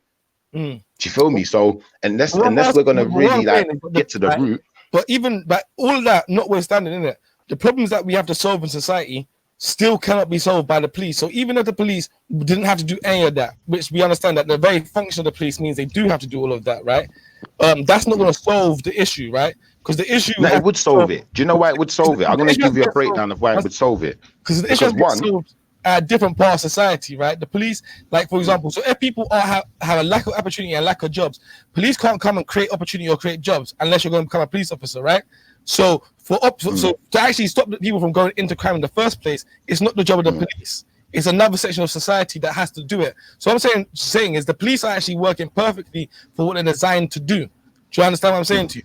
Yeah, it's the other section. For what they're designed to do, to an extent, yeah. But I'd say that what the police are doing is it's a misnomer, and what they're doing is they're making the problem worse. In the sense of, do you know what? If you took away all of the drug dealers, yeah, and all of the drugs, the only way you could do it is like this. You'd say, bam. Do you know what? No, drugs are no longer illegal, yeah. So that means anyone who's on drugs, you got access to your drugs at a center. You know, like how they got these crackheads, yeah. They put them on methadone and they put them on morphine and all of these things, yeah. Are you with me, yeah? Hello? Yeah, sorry, my mic was off. Yeah. All right. So obviously, where they got all of these different things that they put them on to get them off of the drugs, rather than putting them on all these other different drugs and experimenting with them, do you know what? If you're still on your drugs, you can get your drugs from the center, you know, like that. And that way, there's no need for no one to be selling no drugs. Yeah. Now you just eliminated the problem completely. Now the government's got to take responsibility for all of those kids that they got onto drugs, because they're the ones who fed the drugs into the community in the first instance. So they should be the ones to put the problem right. Go on. So I was gonna say, can you start that from the top? Sorry, I missed it. So I was saying, yeah, that basically the problem of the drugs in the community is the government's problem. It's not our problem. It's not for them. It's not for people to die because of it. It's for the government to stop making drugs illegal. Once they do that, and then they say all of these methadone and things that we're giving out to get people off drugs, stop giving them that. Whatever drug you want, you get it at the center. If you're addicted to drugs, you go to the center, innit? And in that way, no one can sell no drugs because it's free. Well, and then the problem of what's that? Who pays for it then? Taxpayers. Who pays for it? We're paying for it, right? This is the problem I'm trying to show you. We're paying for it right now. But you see the drug they're giving to them, all of these things, these methadone and all of these different drugs, morphine and all of these things they're giving them. We think that that's a cheaper option and it gets them off of the drugs. No, 9 times out of 10, it keeps them on the drugs forever and ever and ever. So they're buying the drugs and they're on that. Plus we're paying for both now, because now we got to pay for all of these extra court cases, jail spaces and stupidness. Like we're paying anyway. It's just like Brexit. They tried to say, okay, well, if we come out of Europe, then we're going to lose loads of business because England's leaving Europe. I get that part. I mean, I think Brexit. We'll come to Brexit in a second because I think that's a big thing. Yeah. But when it comes to Brexit's a farce. No, Brexit's a problem. When it comes to the drugs thing, yeah, I get what you're saying in terms of the current addicts on methadone right now. It might be made cheaper for them, right? And for us in regards to them. But just say, for example, someone who has a cocaine habit now, they could now get it for free on the NHS. Now, instead of paying the thousands that they were paying into drug dealers' pockets, now our taxpayers now covering their cocaine habit, yeah? All right. So what I'm going to say is, yeah, you'd have to, if you wanted to get deep into it like that, the same people who's on the drugs, you'd say to them, do you know what? You get taxed for it as well. Do you know what I'm trying to say? If you're on it. And then if you want to go one step deeper, yeah, So you see this country, yeah, England. How do you tax them? How do you tax them? How do you, the same way you tax people when they buy medicine? You know, when you go to them to the pharmacy when you're ill and you're not on benefit, you have to pay, innit? Oh, so they have to buy the drugs then? That's right. You have to pay, just like if it's a prescription, innit? So okay, cool. Now, if they're paying for drugs, then that's calm, innit? Like that makes sense. But exactly. So the problem's done, innit? Problem done. But when you say for free, you see, if you're on benefit, I've got to give it to you for free anyway. Nah, man. If you're on benefits, you don't get free cigarettes. Yeah, fam. That's how it works. Cause you can't say no because that's how it works. Is that not how the system works? Do you get free cigarettes on benefits? Cause you can't get free cigarettes on benefit, but cigarette is not drug. Cigarette is just a habit. It's not drug like that. Nicotine's a drug. It don't get you high. All right, do you know what? In a way, yeah, you could say you could bring cigarette into it. All right, cool. They can get cigarette if they're on benefit. Then cool. I ain't got a problem with that. No, I got a problem with that, man. You ain't getting no cigarettes on my tax money. You're mad. I got you, but in the same respect, though, yeah, no one gets cigarettes on tax money, not even now. So I'm not trying to change the laws that are there now. I'm just saying. So I'm saying, you see, if someone's on drugs, you see the drugs that destroy the community. Cigarettes not out there destroying the community where man are shooting over each other over cigarette. Man ain't going to war in the streets over cigarettes. So let's not bring silly things like cigarette into it. I'm only dealing with the hard drugs. But the point is that people used to, yeah. So people used to go to war over cigarettes, yeah. Not really. Prohibition. I mean, if you check out the whole mafia thing in New York, that was based on cigarettes and alcohol. Yeah, we're talking about now, though. We're talking about 20. Yeah, we're not talking about the past. No, but the point that We're I'm making dealing still now. stands, though, because if you listen, yeah, what we're talking about is legalizing. What happened with cigarettes and alcohol was people were getting killed over it. They legalized it, and people aren't getting killed over it now. However, exactly. So you're making me right, cuz. Yeah, you're making me right, cuz. cuz. Let me finish, fam. You gotta let me finish. Like, there's an entirety to this, yeah. So the point that I'm making that is they didn't make cigarettes and alcohol now on the same level as pharmaceuticals, right? It's not that you go to your chemist and get it for free if you're on benefits. You still have to pay for it regardless if you're on benefits or not. So the point that I'm making to you is if they're going to legalize drugs, I'm saying that they should legalize it in the same way they've done it to cigarettes and alcohol. Regulate it, put it in the market, sell it in shops. Don't try to be doing it in a way in which you're saying that somebody's going to fall into lose their job, be on benefits, and still be getting their free weed and their free cocaine on me. No, you got to use your benefit money and buy it out of that. I disagree, because right now you can get weed on the NHS anyway, or on for if you're ill, you can get it for ailments. Yeah. Now, secondly to that, yeah, what I would say is, yeah, like cannabis, you see, if you think that's cannabis, but here I'm going to say though, yeah, like you see on these higher levels of drugs, yeah, with these higher level drug users, yeah, I look at it like this: does the cause outweigh the means? So you saying putting it in shops and charging them all for it, all they're going to do if they can't get the money for it is go and rob the shop. Now you've got a bit more robberies to deal with. And now it's still about the drugs. And then they're still trying to steal the drugs so they can go and sell it to their mates. And now the problem back. So I don't think that's a solution, cuz. Yeah, I mean, it would be, because people aren't going to be able to just rob from shops as easy as they can rob from shutters, and you could actually have police reports and investigations into all of that. Like, it's like same way cigarettes. Yeah, people still steal cigarettes from shops. I know a shop around me that like the whole cigarette cabinet got ripped out the wall at night time, but it's not that often anymore, right? Because it's not that much money in it. Doesn't really make much sense. People rather go to the shop and buy their cigarettes anyway than buy it off some guy off the road. So even if people are starting to steal, they're not going to be that successful at it. Do you know what I mean? It's probably going to be behind counter. It's going to be more difficult for them. So the issue that gets created isn't the same level that it is right now. All right, just to conclude then, yeah, because at the end of the day, we're both agreeing that really the only solution to the problem is for the thing to be legalized to some capacity. But I wouldn't say all, though. I would say some drugs I'm still not on legalizing, but I hate you. Let's be specific then. What ones do you think should be legalized?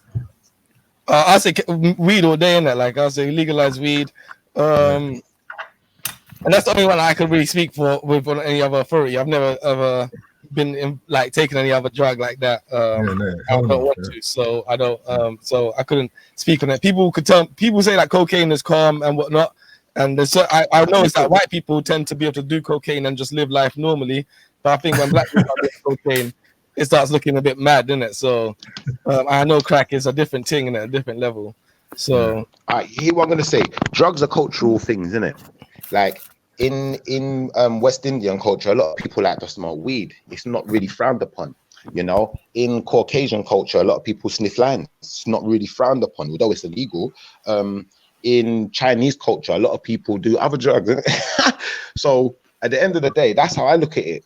You know, if it's a cultural thing and if that's your thing, that's what your people are used to, and you've managed to, you know, your people have lived and evolved with that for thousands of years. That I can't, like, it's not for me. I'm not arguing with no one. Do what you got to do. If that's what makes you happy, because life's fucked up enough as it is. It's never going to be equal. It's not like we're going to say, all right, it's not like we're arguing with the government to say, all right, basically all the rich people have to size down and you have to split the land up, share it, share the food. Electricity needs to be free because it could be. Everything needs to be free because it could be, but we don't argue for things like that. We're arguing about stopping a man smoking drugs, which is just, it's not really doing anything for anybody. It just helps him, don't help the rest of us. You know? I'll tell you what, I'm actually going to shift my position, actually, shift her done. I'm actually probably going to agree that I think weed should get sold in cafes and shops and stuff like that. I'm not sure about cocaine, like I said, but them hard ones like heroin and crack, maybe that needs to be a medical thing. But to be fair, people shouldn't really be ending up on them drugs there, in my opinion. You know what I mean? Like them drugs there, like meth, all them things there. That's a mad. Them drugs there too mad.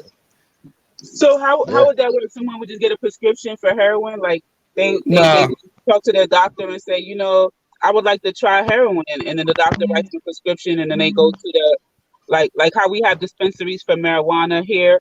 Like they can just go to the dispensary and then try heroin. See, now when you say this, You see what you said. I think that's very good what you just pointed out, because unless you've got the full schematics of the solution, it's not going to work. So this would be my full schematics then. Yeah, basically anyone who's already on heroin, what we're going to do, we're not going to ostracize you from people, but you can all get your heroin free. We try and put you all together, so that way eventually there's going to be no one who smokes heroin, because other people looking at heroin, they're not going to want to try it. But the only reason that could work is because we got to change the dynamics of the world. So like I said, these youths that are coming out of school and there's not enough opportunities for them, we got to fight the government and say to the government, listen, if there ain't enough opportunities for them and they start selling crack, it's your fault. You're responsible. You can't send them to jail, because that's the real reality of it. Or if they start selling drugs or doing because there's no job for them, whose fault is it? It's your government is supposed to provide. You're the parent. Do you know, like that? The same way you were parents and you got your own kids or whatever, yeah? You've got your responsibilities as a parent also, and you have to live up to them. Otherwise, they're going to come and try and take your kids away. So they're the overall parent. So if they're the overall parent and they're parenting all of us, they got to do it in a way that works. And right now, their method doesn't work. It just puts people in jail. People die. People are killing each other in the streets, especially in our community. If you're from wealthy communities, it don't matter, but that means they got to share the wealth, because that's the only thing that's going to change the dynamics. 1,000%. Yeah, I'm trying to wrap my brain around this idea. So it would definitely. So your idea is for people who are already using, not new users. Yeah, not new users. New users, this is how I look at it. If you make the drugs illegal, yeah, and you gave them a specific amount of time, you said, all right, you know what? Over the next 5 years, anyone who's on any type of hard drug, we're going to put you all into one community. And until you're offered the drugs, you can't come out of that community. Not like a jail, but, that's where you have to live. If you try and get a house in another area, they'll just refuse you. But you're still allowed to go other places. It won't stop you going on holiday or stop you going places, but we need to know who the drug users are. So that way, other people don't get influenced by them, And other people in society are going to be influenced if they're low in it. So the only way to stop people getting low in society is you've got to change the dynamics of wealth, and stop making it so hard. I don't mean to say like all the rich people got to give up all of their money and stuff, but I'm saying like realistically, we shouldn't have to pay for electric, because the same electric company we're paying money to is owned by our government that we pay taxes to. Don't make no sense. Not anymore. That was back in the 80s. Margaret Thatcher sold all that off. Yeah, because they sold them. Now, what they done is they sold off the contracts, but that don't make no difference. We can get them back. Yeah, that's nationalization. But a lot of people don't like nationalization. Like they don't like nationalization because they're rich, and what they want to do is exploit the poorer people. Even the poor people don't like nationalization. Like, look at this country. The poorer people are the dumb. The poorer people are the dumb end of society, so they don't even know what they like. Half of the time, 100%. They're just voting for what was said on TV because someone said that it was good. They don't really understand it. Yeah, because since I started talking to the people out there in the UK, and I was talking about, being in the US, I'm like, you guys got universal health care. That's so dope. And they're like, nah, it's trash. Exactly. You don't get good service. Like, they was downing it. And I was like, the fuck? You know how much money we pay for health insurance out here? Thank you. Crazy. She's right. We dumb ourselves down. We dumb our shit down. We act like, the things that we got ain't enough. But really, it isn't enough. We're actually right, but we're so dumb that we can't see that we're supposed to be asking for more. So what we do is we accept what we got. And then the government says, oh, we're in austerity still because we haven't made enough money. Hold on. You made trillions, but you're spending billions, but you haven't made enough money. Get the fuck out of here. Spend the money, make the power free, make the food free. The food is not even organic food anyway. Do you know what it is? It's genetically modified, manufactured in flipping like weed in a farm. You understand? Under hydroponics and stupidness. So you might as well give us it for free. Why are we paying? It's not even real. It's not even real, cuz.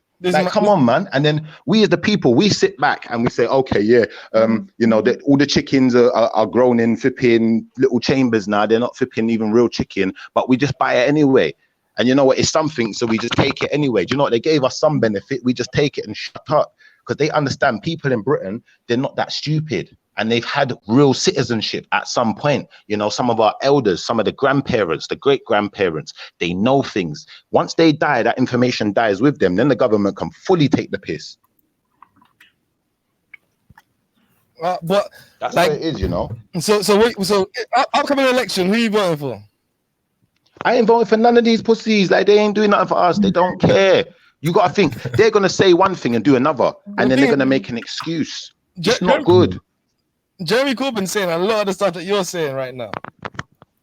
Jeremy Corbyn's going to say the stuff that I'm saying right now to get your vote, but when he gets into power, is he going to do exactly the same thing that Boris was going to do anyway? Do you feel me? I mean, you go into and see, to be fair, I don't think he would, to be fair, personally. I don't necessarily think he's going to be able to do because what choice does he have? Because when we talk about the government, this is what I've noticed a lot of people do, they seem to think that the prime minister can do anything. Prime minister can't do shit. He don't own the money. He said, who owns the money? Where's the money at? Because realistically, it don't matter.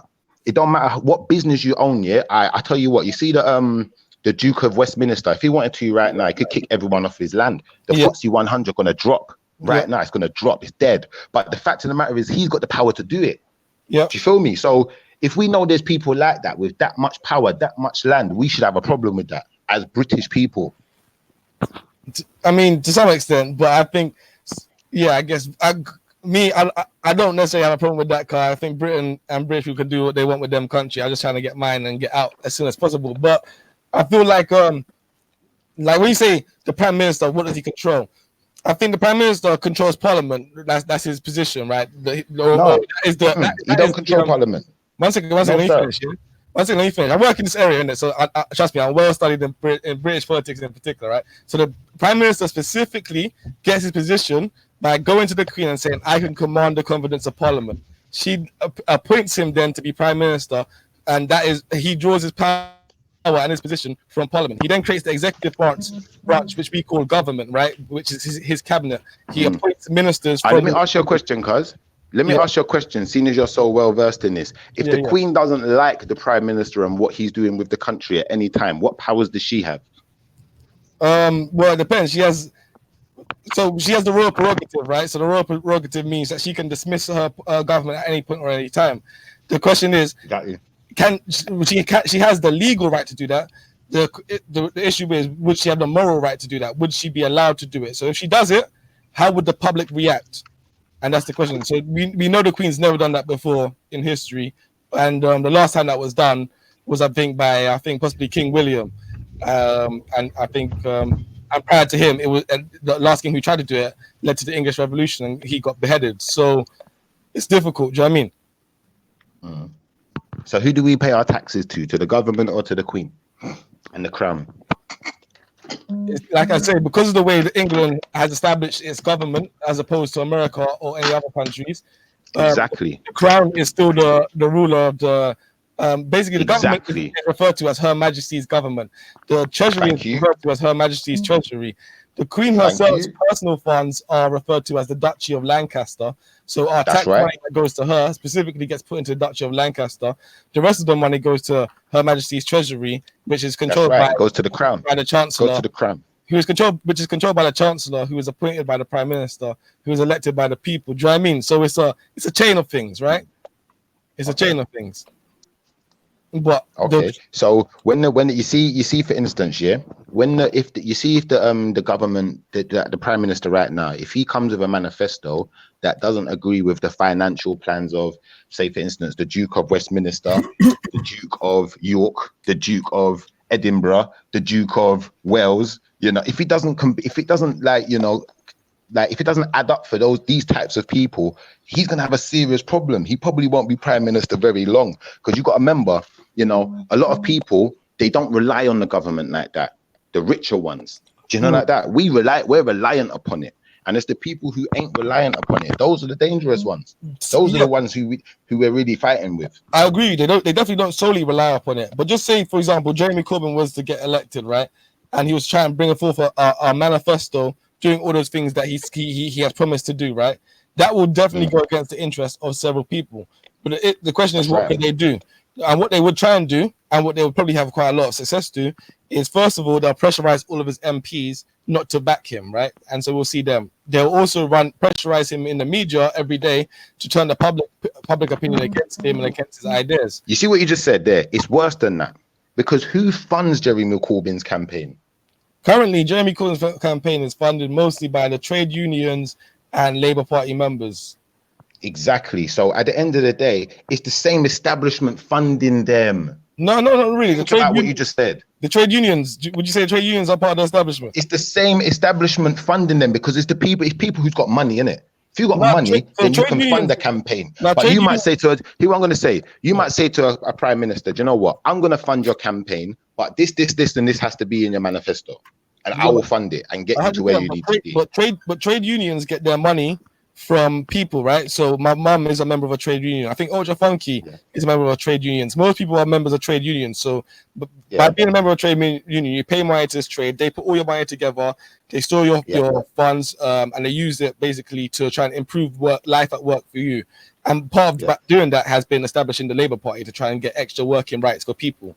So Labour's main funding and backing comes from those people there. So when we say it's part of the establishment, maybe trade unions over the years have become now part of the establishment just out of existing for so long and working against the establishment, but them themselves are there to represent their workers. Do you know why I'm glad it's you telling me this? Because you sound like you know a bit about it. And I'm not going to be funny. I'm not trying to be, don't take this offensively. I think everyone's brainwashed, including you, because we have to understand what these people are proposing is better working rights. They want to keep you in work. They want to keep you in their system, whatever the means, whatever means necessary. If we got to lie to you, you know, but what's going to happen is we want to keep you in work, but there's only a certain amount of work that's going to get anyone anything out of life. Some of you are going to have to take the shit work and the work that don't pay nothing. Do you understand? Shipper, hold on one sec, fam. Hold on one sec, yeah. DC Brad, Dark Magician wants to join the panel, yeah. I'm going to let you jump back on here, but you need to join the conversation. Or I need to let Dark Magician on in it, because people wanna make comments on the things that's being said on the panel. But you're being quiet, yeah. So I'm gonna let you jump in. I'm gonna jump off. I can jump off. No, Shipper, I'm gonna jump off for a second. Stay there, car. Man wanna go back and forth with you on points that you're making as well. Okay, cool. Yeah, join the Sky Mind show for the Politics and Pan-African podcast, man. We need some black politics conversations. So join my podcast. But yeah, I like that conversation just now. I like that conversation. It was nice, man. 100. Respect, fam. Yeah, follow Scatter's Minds, and you can follow. Anyone wants to follow Schiffer Don, you go to my channel, Panero's Mind, and you can catch all Schiffer Don stuff on there. Yeah, big up. I didn't even know Schiffer was on your channel like that. That's live, man. That's the homies, bro. Yeah. Calm. Alright, so let me quickly let DC Brad in, and then see what he's saying real quick, and then I'll try to get Dark Magician on, yeah. And then I'm gonna say, don't get rid of my homie Brad, man. Hey yo, peace and black power, everybody. Peace and black power. That is like straight up facts, because I mean, like, I'm not even trying to. I don't want to go back to the drug conversation, but like, I live in Maryland, right outside DC, and they did that where they like stopped doing like marijuana cases, which saves money for like, because we have this trafficking issue going on right now in America right now. So like now you have more cops being able to protect that in our county rather than focusing on drugs.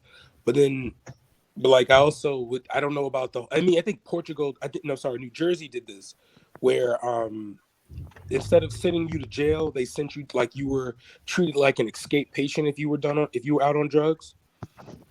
So I think that, you know, the solution there might be that. But when we talk about politics, I think the major problem is, I think because major television networks and like if you try to nationalize things like that, you're mainly going to just give it to the top, like to the big wigs, and then like everyone under it is just not going to get enough. Like I've been studying agriculture, and the reason why, I'm gonna be real, like when we talk about the food in America, the reason why our food's terrible is because we put so much money into the bigger farms and not into the little ones. And because of that, our, you know, the bigger ones have to like compensate for like the smaller, have to compensate for the load rather than giving out those contracts to the smaller farms. Also, like, I believe that when we talk about politics in the aspect of how the people should approach it, I feel like we keep thinking that if the president or the prime ministers, then all of our problems would be solved. Whereas like for Americans, and I'm pretty sure Melanie Goddess can probably agree with me, you can have the government say that weed is legal, but you have to get that to the states. You know what I mean? Like you got to be able, because like abortion is legal, but on a federal level, but then like it's banned in like, I don't know, 15 states in America in the South right now. Gay marriage is legal, but it's like not done in like 20 states in America. And like even though they take marijuana off a high, you know, like they take it off like as a critical drug, you still have the military that sees it as a critical drug. The NCAA still sees it as a critical drug. That means like their players not allowed to do it. Plus you still got corporate, and then you still got like local governments and things like that. Because I can take you to a town in South Carolina right now where if you were to smoke weed, it would be no issue. And it's a Yoruba town known as the Oyotanya village, where if you smoke weed, no one's flipping out on you. But I can take you to like 12 minutes from that town. You going to jail for that shit. You know what I mean? So like I honestly, and I was just mainly listening because these brothers were talking about the UK stuff, but it's crazy how like the same issues over there we face over here. You know what I mean? Because I feel like as Black people, no Black person in a Western country should be liberal or conservative. Everyone should be independent, meaning that like if you are voting for a Democrat for your governor, but your mayor's a Republican, but your congressman's a Democrat, you should only be like, Black people should be voting very selfish. Like, okay, this person's gonna put money to this. He's a I don't know if you guys have liberals and conservatives, so y'all can correct me on that, but you know, that was my whole point. I just felt like the brothers were just saying so much like truth. Can I add one thing to what Smith, you just said, my brother? You want the form? You want the cord? Huh? Can I just add one thing to what you said, my brother? Yeah. Yeah. Like what I want to say is, yeah, like we as people, especially as Black people, we got to stand up to our governments more because they need to give us more because they owe it. At the end of the day, you know, if we just sit at the foot of society and never demand, whenever you see that respect, if you don't demand it, you don't get it. Simple. Like there's certain things we shouldn't be paying for in 2019, but we don't demand it. There's certain things like, for instance, they're trying to push all of these new taxes on all the different cars, the diesel and the petrol. If its emissions are too high, we're taxing you now. Now, what I'm saying is we should have been hitting their buttons from day one. The electric car's been out for how many years? And we ain't said to them, listen, stop selling us petrol and diesel, give us the electric. But it's because, like you said, the information ain't going to travel fast enough. The man that was telling us about the electric car, they just shut him down. And then people will hear about it. We'll talk about it, a few of us amongst ourselves, but it never goes anywhere. We don't fight the government back and say, listen, but I think we should, like for instance, I was saying about the free power. We should be getting free energy. The food should be free. They can grow enough of it. There's more than enough land. There's more than enough power. Like, why are we still paying? Let me jump in. I don't think we should be fighting the government, though, because the government's not really working against the people. The government's working for the lobbyists. That's what I'm saying. Like, if we're going to approach this, situation, like I look at the LGBT community, I'm not trying to disparage anyone, but the only reason why, let's be real, the only reason why they're relevant, and let's be honest, the only reason why they're relevant, not because they're Black, not because they're people of color who are gay, it's because there are white people who are gay. If there were no white gay people, no one would care. So but not just that. It's not just that. Huh? It's not just that. It's that and this is something that applies on both sides of the Atlantic, right? The gay community, when you said that government works in the interest of the lobbyists, you hit the nail on the head. Right, the gay community have an organization called Stonewall. I'm not sure if you have heard of it, but it works both in America and here in the UK. And pretty much almost all of the rights and laws and the powers that you can see that community have gotten have pretty much come from this one organization. It has worked day and night, lobbying governments everywhere to push their agenda. Not just governments, judges, media, courts, everybody have been pushing their agenda hard. So they have organized themselves. And this is the thing, right? This is why I disagree with when you said demand, right? Because I don't think we have to demand respect from the government. No, you've never given respect in your life to anybody because they demanded it. You gave respect to somebody because they've either taken it or they've earned it, right?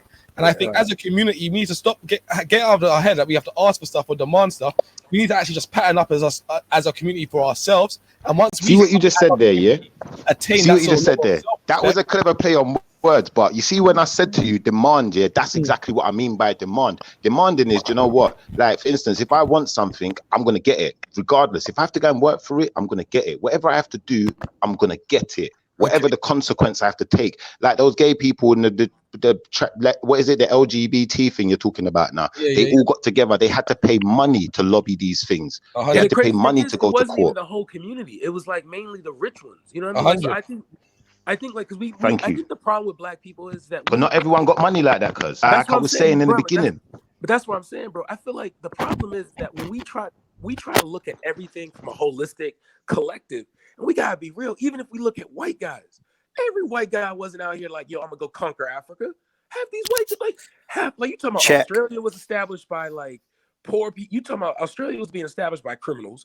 America was established by poor, dumb white people. You know what I mean? Like we gotta be realized. We gotta like I don't know if you guys heard of Rap Raven. That from COE, he like what are you talking about? Huh? Yeah, we know Raven. Yeah, he like like he made a good point. We just need to have like a selection of people, like a group that will represent. Because it seems like whenever we talk about some things, it's like all the people that speak against, well, no, we shouldn't do this. Black people shouldn't come together. Black people shouldn't do this. It's more like, wait a minute, bro. What is your solution? If they don't have a solution, you're just talking. I think the ones who have the solutions need to argue it out, but also a lot of these lobbyists don't. So These you're talking about like solutions. 25,000 people. Sorry, 1 second, let me jump in quickly first. After, yeah, I agree with you, Dan, and like, but I think don't get it twisted. Like when you see like people down at the park, Raven, myself, anybody at the park or anybody on these panels doing the talking part is actually a very important part. Like, so in our private lives, you probably are all doing things on the path towards nation building or liberation, etc., right? But when you like, if I come on this YouTube channel or my own show or stuff like that, it's actually created to do the talking. It's actually the purpose of these platforms is to talk, because without it, we probably would have never linked up, me and you talking, or me and Panera wouldn't have started talking, or me and Schiffer, me and Melanated. Big up Melanated. Like everybody, like, and even the Dark Magician guy who's going to start talking right now. So we do have to have some conversation because it draws people in it, and then later on, especially behind the scenes, because we have to understand most of this stuff should be done, not necessarily talking out loud, but more planning strategically other places, right? And so once you start establish this connection on one of these sorts of things, and you start talking to people a couple times online, then maybe you might say, all right, cool, maybe I got my email address, might start talking offline. Then I might show him a little bit of the work that I'm doing, that I might want to bring him on, and he might want to bring me on some of the work that he's doing. Do you know what I mean? But I feel like these platforms are an introductory step. And I think like I play dumb in a lot of conversations, and I'm not going to reveal all my cards or everything that I'm working on. I've got, because I'm trying to feel like everybody else and also bring people along that pathway. Do you know what I mean? So yeah, that's how I try and use this thing. And like I come here. Like can I just interject real quick, because I gotta dip out. I just wanted to, before I go, I wanted to just close out my little portion by saying, as a community, a lot of our dysfunctional behaviors, we need to cut it out and we need to call it out. The change has to come from us. Like, yes, the government is at fault for certain things. The government is at fault. People has put systems against us and X, Y, and Z. And I'm not saying that that's an easy feat to defeat. But we have to call it out. We have to, if someone, we have, as a community, we have to say selling drugs is bad. We have to say women stripping is bad. We have to say this baby mama, baby daddy stuff is bad. Keeping your child away from their parent is bad. We have to start calling out the bullshit so that we can make a change. If we normalize it, like, do you know that I used to feel like people who work for child and family services, they were just bad people. All they doing is taking people's kids away from them. They bad. Like, as a community, we just rebuke those things. We just condemn those things. But we celebrate people. They should be allowed to beat their kids. They should be allowed to pour boiling hot water on them. They should be like, we feel bad for the people that's doing wrong. People get molested and they hide these secrets. We have to burn all of that bullshit. We have to burn it all of it, to bring about a change. Because guess what? If I have a potato, I'm trying to learn how to grow food, so I can start to learn to grow my own food.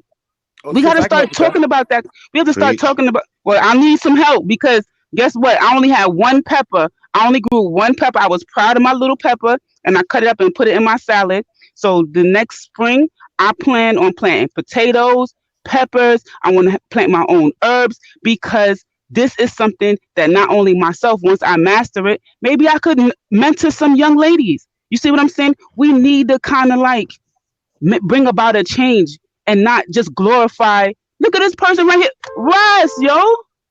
I'm sorry, y'all. This person backing up like they trying to hit my damn car and I'm sitting in the car. No, you're right, though. You're right. We have to get right. We can't just talk right. We have to be right, man.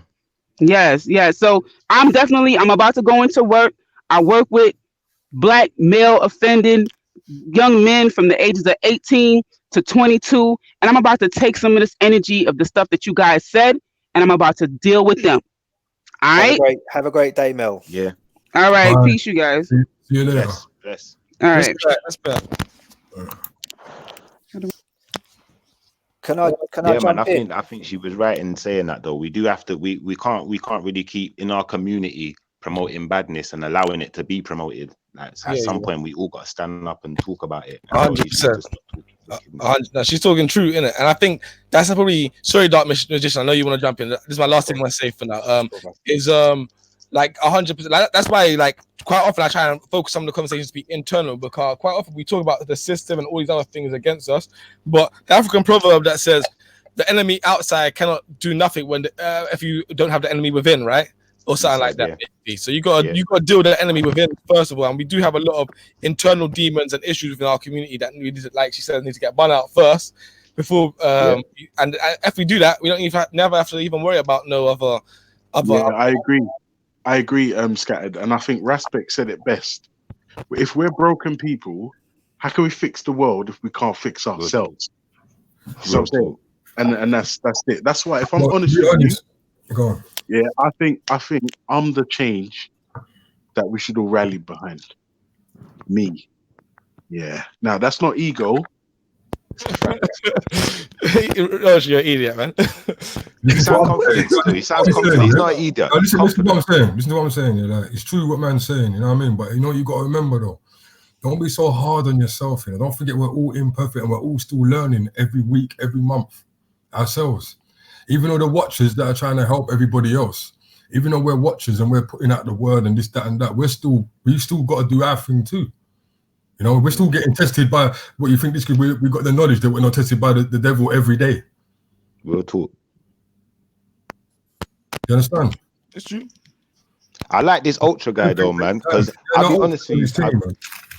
Fam, I'll be honest, yeah. The way you said that you think everyone should get behind you, like I don't get behind no man, but I will like I would follow your cause. I would follow your cause. Listen, like people that want to manifest. Oh, just doing a mind trick on you. Oh, just doing a mind trick. Watch him. It's all right. Ultra don't ban no weed. He can run for president, cause he can run for prime minister. No, the truth is, yeah. He's not some cyclist with a bike on his bus. Like, I'm not a leader, but I'll tell you what I am. I'm a man who understands that in our community we have problems. How I try to support the man them that are out there.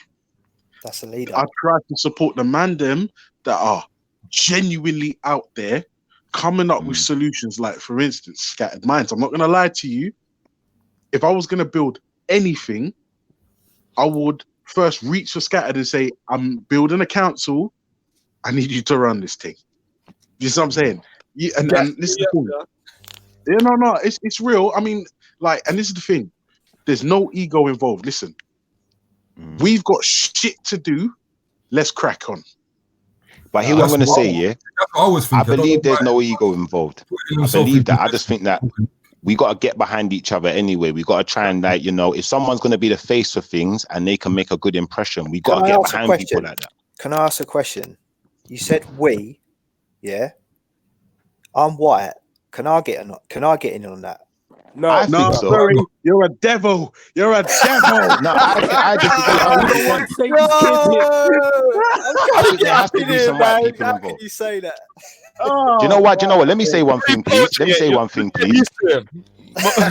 one thing quickly. I'm going to be real quick here. Yeah. I believe there has to be some white people involved, because how much white people have got black kids, you know? And does this white and black thing really even exist? These are constructs invented by governments. So whoever you feel like, whoever you feel like you're comfortable around, you should be able to be around. That's how I look at it. Can I ask you all a question? Yeah. culture, does it belong to anybody? Yes.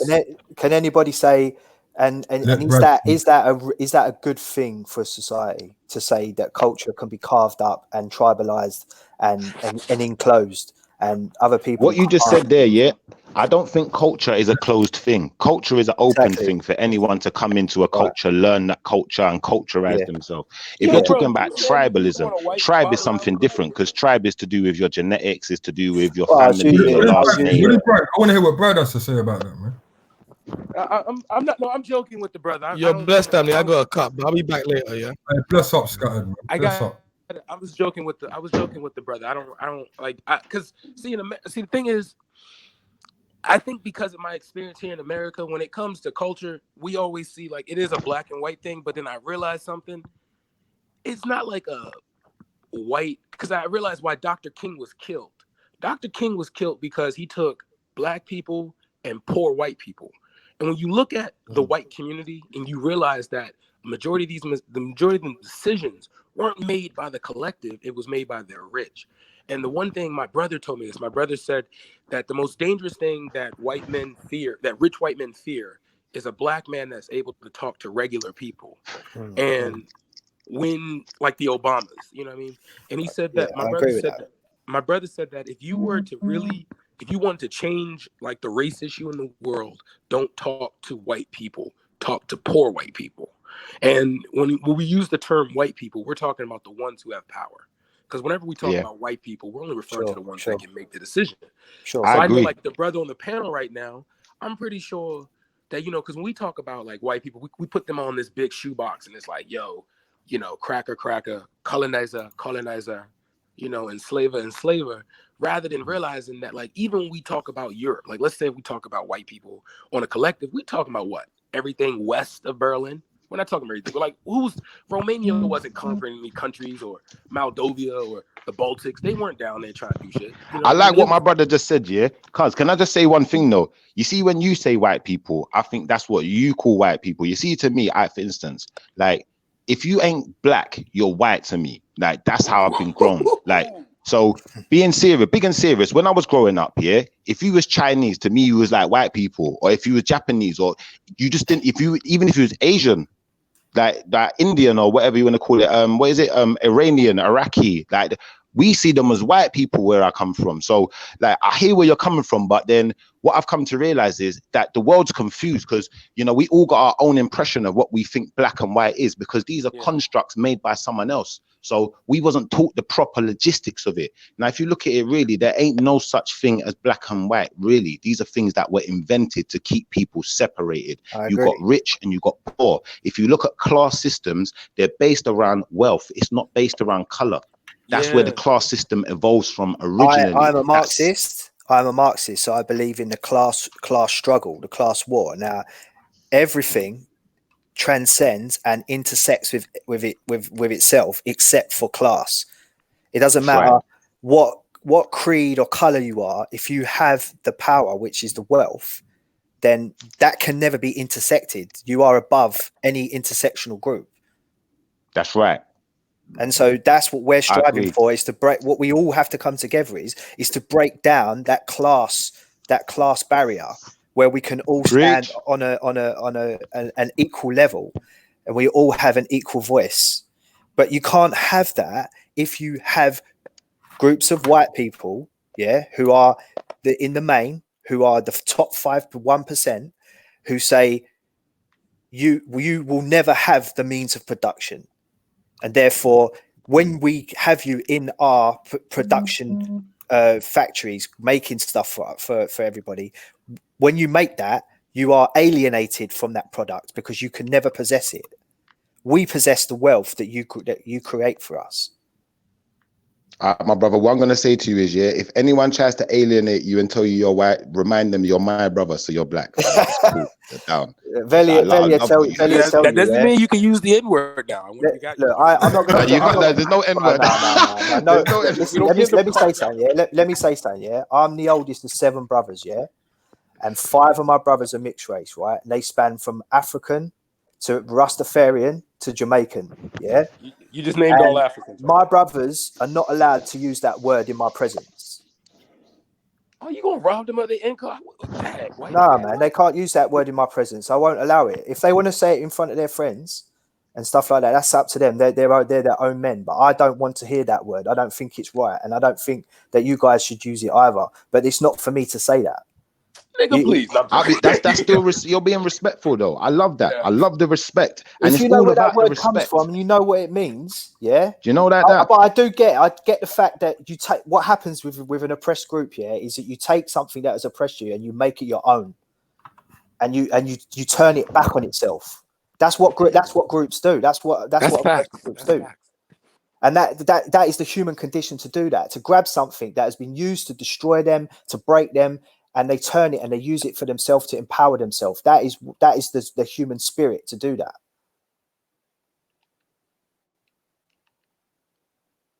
But for me personally, I don't like that word and I can't use it myself. But I guess I understand why it. What word can't you use yourself? I can't use the N word. Oh, I was trying to get you to say it. Damn. No, I'm not. I don't want to use it. You know, I don't. It's not like I haven't used it in the past. You know what I'm saying? But when I'm writing an academic article and I say the word Negro or nigger, like I'm not saying it. I'm not saying it to impress myself upon anybody. I'm using it in a very classical sense, is to explain what it means and what I'm talking about.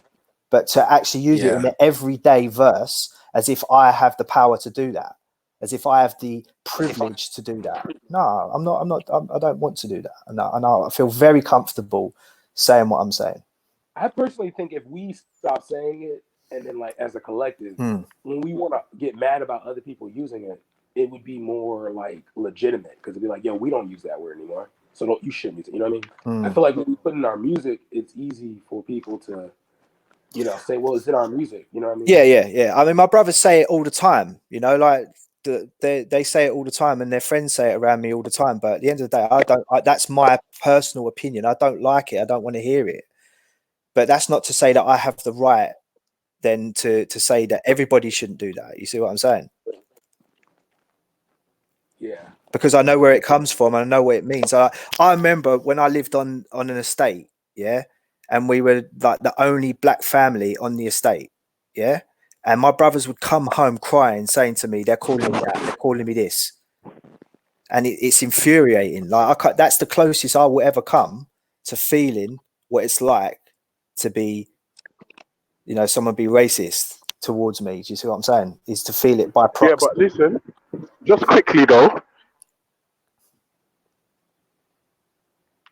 Yeah, go. See this whole, listen, how you allow it to have power. If someone walks up to you and says you're a nigger, the person's a cunt. So if you respond with, right, I'm going to box your teeth out of your mouth, cool. Or you could literally say, you know what, you're actually a cunt. You're not well. Yeah, and that's how I do. That's and keep it moving. Yeah, exactly. That's what I mean. Yeah, no, I'm being honest. In 2019, everybody's left the panel. I'm not sure how anyone can say nigger affects them. I don't get it. But so I really don't. People do, Ultra. Like, I mean, don't get me wrong. I won't lie to you. I feel like generationally, yeah. But me, born in the 80s, coming up now in 2019, 2020, if nigger is still affecting you, I don't know. I'm not sure. All right. I'm So not what if white people started calling you that, like as a kind of term of endearment? Yeah, but that's the thing. It happens all the time in the States anyway. Bro, do you know what the funniest thing is? I was out in a club in Piccadilly, and it was full of Asians. And that song, bro, that song, I can't remember what it's called, but it's like, my nigga. It's literally called. And they were singing along. One of the people in that club was singing along. And I looked around thinking, rah. Are we really there yet? Are we really at that space yet? Where that's I don't know, because like people talk shit, and that's what people do. And I'm thinking, it's like, what is it about this? What I mean, don't get me wrong. Of course, being a black man, I understand the significance of the term nigger, but I'm like, well, am I really going to give you not you personally, but use the power to affect me with that word? No, I'm not sure. And think about it. In the States, I like that stance. In the States, every other word is nigger. Every other word is nigger. Like when people say nigger, like I don't think it's like literally saying exclamation point or period. Do you see what I'm saying? And I'm not like the definition or the meaning of words changes over time. And I realized this when my dad said to me, "No, Junior, you can't call them gays. They're sodomites." I was like, Jesus Christ, what do you mean? What do you mean? And he said to me basically in his thick Jamaican accent, when he was growing up, if you were gay, then you were happy and free. But now the sodomites have taken the word. But and again, same-sex relations. The gay community used that word to empower themselves. Yeah, but this is the thing. How they were in called 2019 queer. Can niggas? Yeah, but this is what I'm saying. How can nigger in 2019 still be affecting? I mean, don't get me wrong. I would never tell anyone to forget the significance of the word, where it came from, its historical context. Of course not. Of course not. But bro, I think it's because like I can say this from my experience. All right, growing up in the States, bro. Well, having a lineage here in the States, I can show you a document of 3 of my ancestors, James Monroe Bradley the first, his brother, that got lynched, and like they were the court was like recording like this was like in the mid, I think I'm gonna say 1930s, and the court was like recording like everything the Klan said to him, and it was like this nigger. See, I think that's the problem. I think nigga and nigger, I think because they're so close, we can't. I think when a white person says nigga, it's so close to saying nigger that we're just like, yo, that's, I think it's too close for comfort in a sense. And I agree with you. I don't think it has any power today. I don't believe at all that it does, because it's in the music now, because it's like entertainment. You know what I mean? Like, is it really? Yeah, that's what I'm saying. That's exactly the point. And like I said, I was surrounded by Asians, and they were singing "My nigga, my nigga," and I thought to myself, y'all need to deal with that, bro. Y'all need to deal with that, because like over no, here, but it was the song, bro. It was the song, and I thought to myself, raw. So it does have power over you. Then it does have an no, because it was a culture shock, because I was like, raw. We got Asians singing "My nigga, and then I made eye contact with one of the guys. He looked at me and was like, "Oh shit, black guy," and I was like, "Carry on, bro. Enjoy yourself."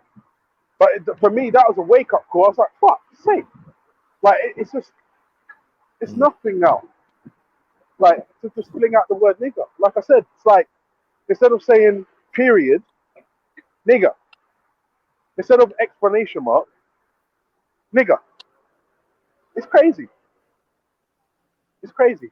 Yeah, y'all need to start dealing with them Arabs for that shit, bro. Because we don't play that over here, bro. I'm not lying. So, like, Brad, can I ask you a question? Yeah. Yeah. When you were talking earlier, you were talking about going across state. In certain states, there's a difference between there are certain states where you can smoke weed without being arrested, and in other states that's not the case. Is it true that that's had a positive effect, legalizing marijuana?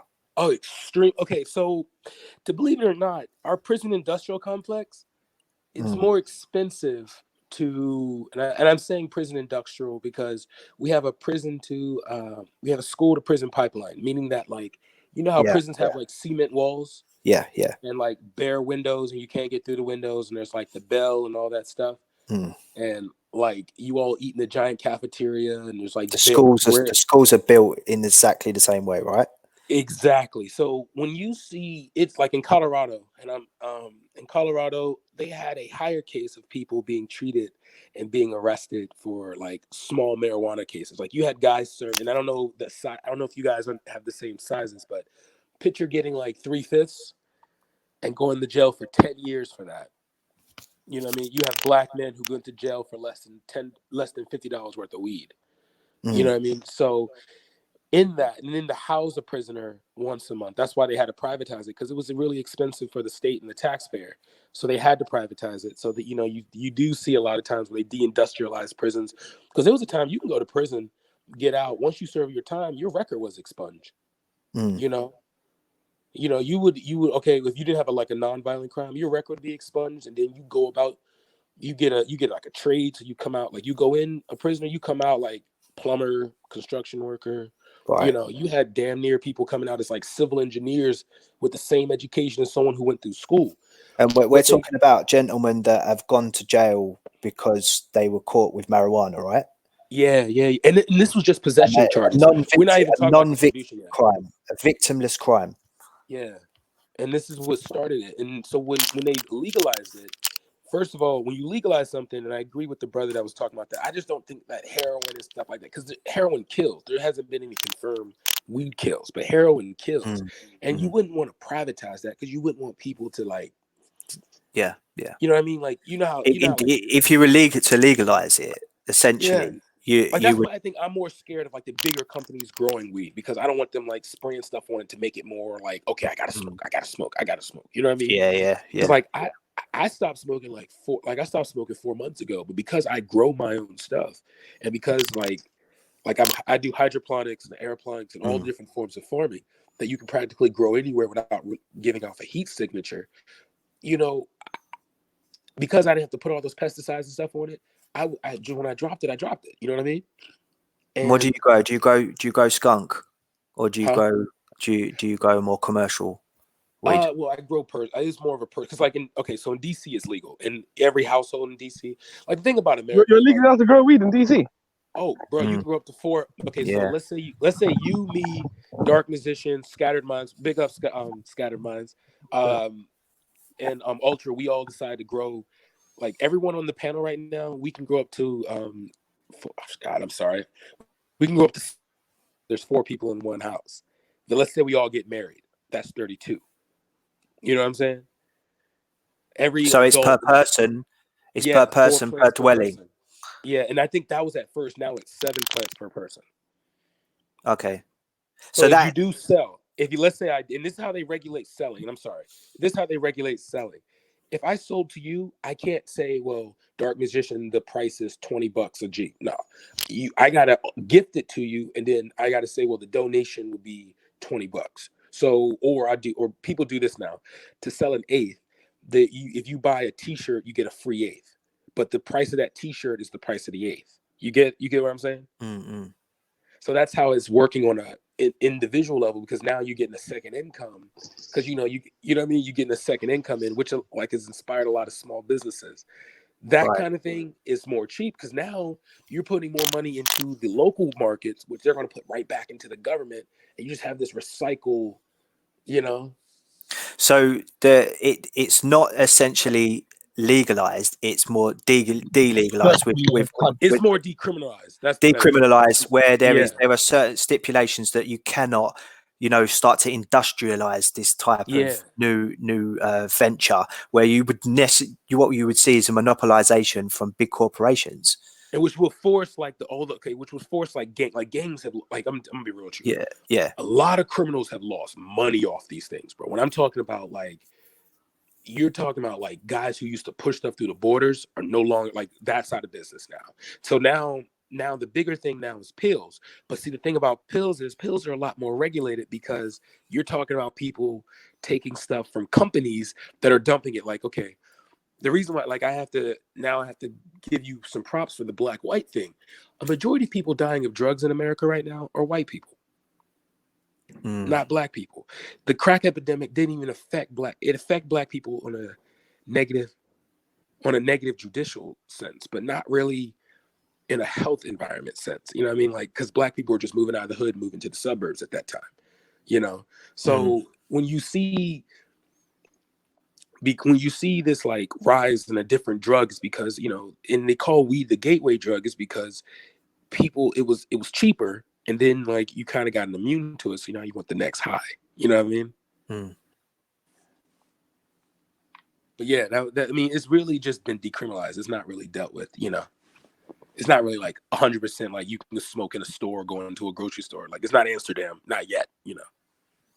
Right, and is that, you know, so there are other states. I think it's is it Colorado as well? Colorado is, but each state will have their own specific law on how this is delegalized.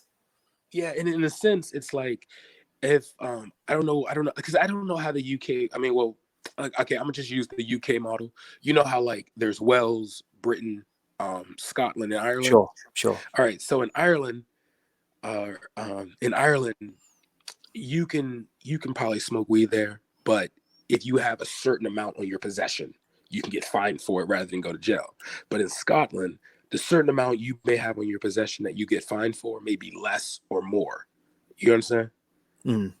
So like, and then in Wales, it could just be like, well, we in Wales don't want to do it, so we're not going to have any weed here. So like in certain states, like for example, the reason why decriminalizing and legalizing weed has been a benefit and is a benefit is because a lot of smaller farms have switched from doing like produce and stuff like that and have like gone to like smoking weed so they can go sell growing weed. And I'm talking in the Bible Belt states. I'm talking like in states where like they call like gay people like sodomites, you know what I mean? Like it's like they're going to hell, Sodom and Gomorrah. You know what I mean? Like those states are now like growing weed. And they're sending them up north. They're sending it to Canada because Canada is legal countrywide. You know what I'm saying? Mm-hmm. In the UK, cannabis is a Class B drug, and possession can lead up to 5 years in prison. See, that's ridiculous. That's ridiculous because first of all, there's no confirmed deaths. So if anything, and I always hate when people say, "What about our children?" I'm just like, "Yo, you're a parent. Keep your children off of it." You know what I mean? Like. You don't want your kids smoking. Like my mom and dad are pastors. They don't want me smoking weed. You know what I mean? So it's like, but like I'm old enough now where I can do it. But it's like, you know, growing up on it's like, you know what, big respect for the parents are not going to do it. You know. I guess so it starts at home in those areas. You know what I mean? For me, I would like to see marijuana delegalized, but I have one particular concern with that, and that is the fact that in our country we have skunk. Okay, and if you know, skunk didn't grow naturally on this planet. It was a hybrid between two. We got K2. That's K2. Okay, so you know that those types of super skunks are very intoxicating and they can affect other people. And very addictive too. Right. Okay. So, and they didn't grow naturally on this planet. They were cross cultivated to create. And then they spray it like it's kind of like a nerve agent. When you say they can contaminate other people, what do you mean?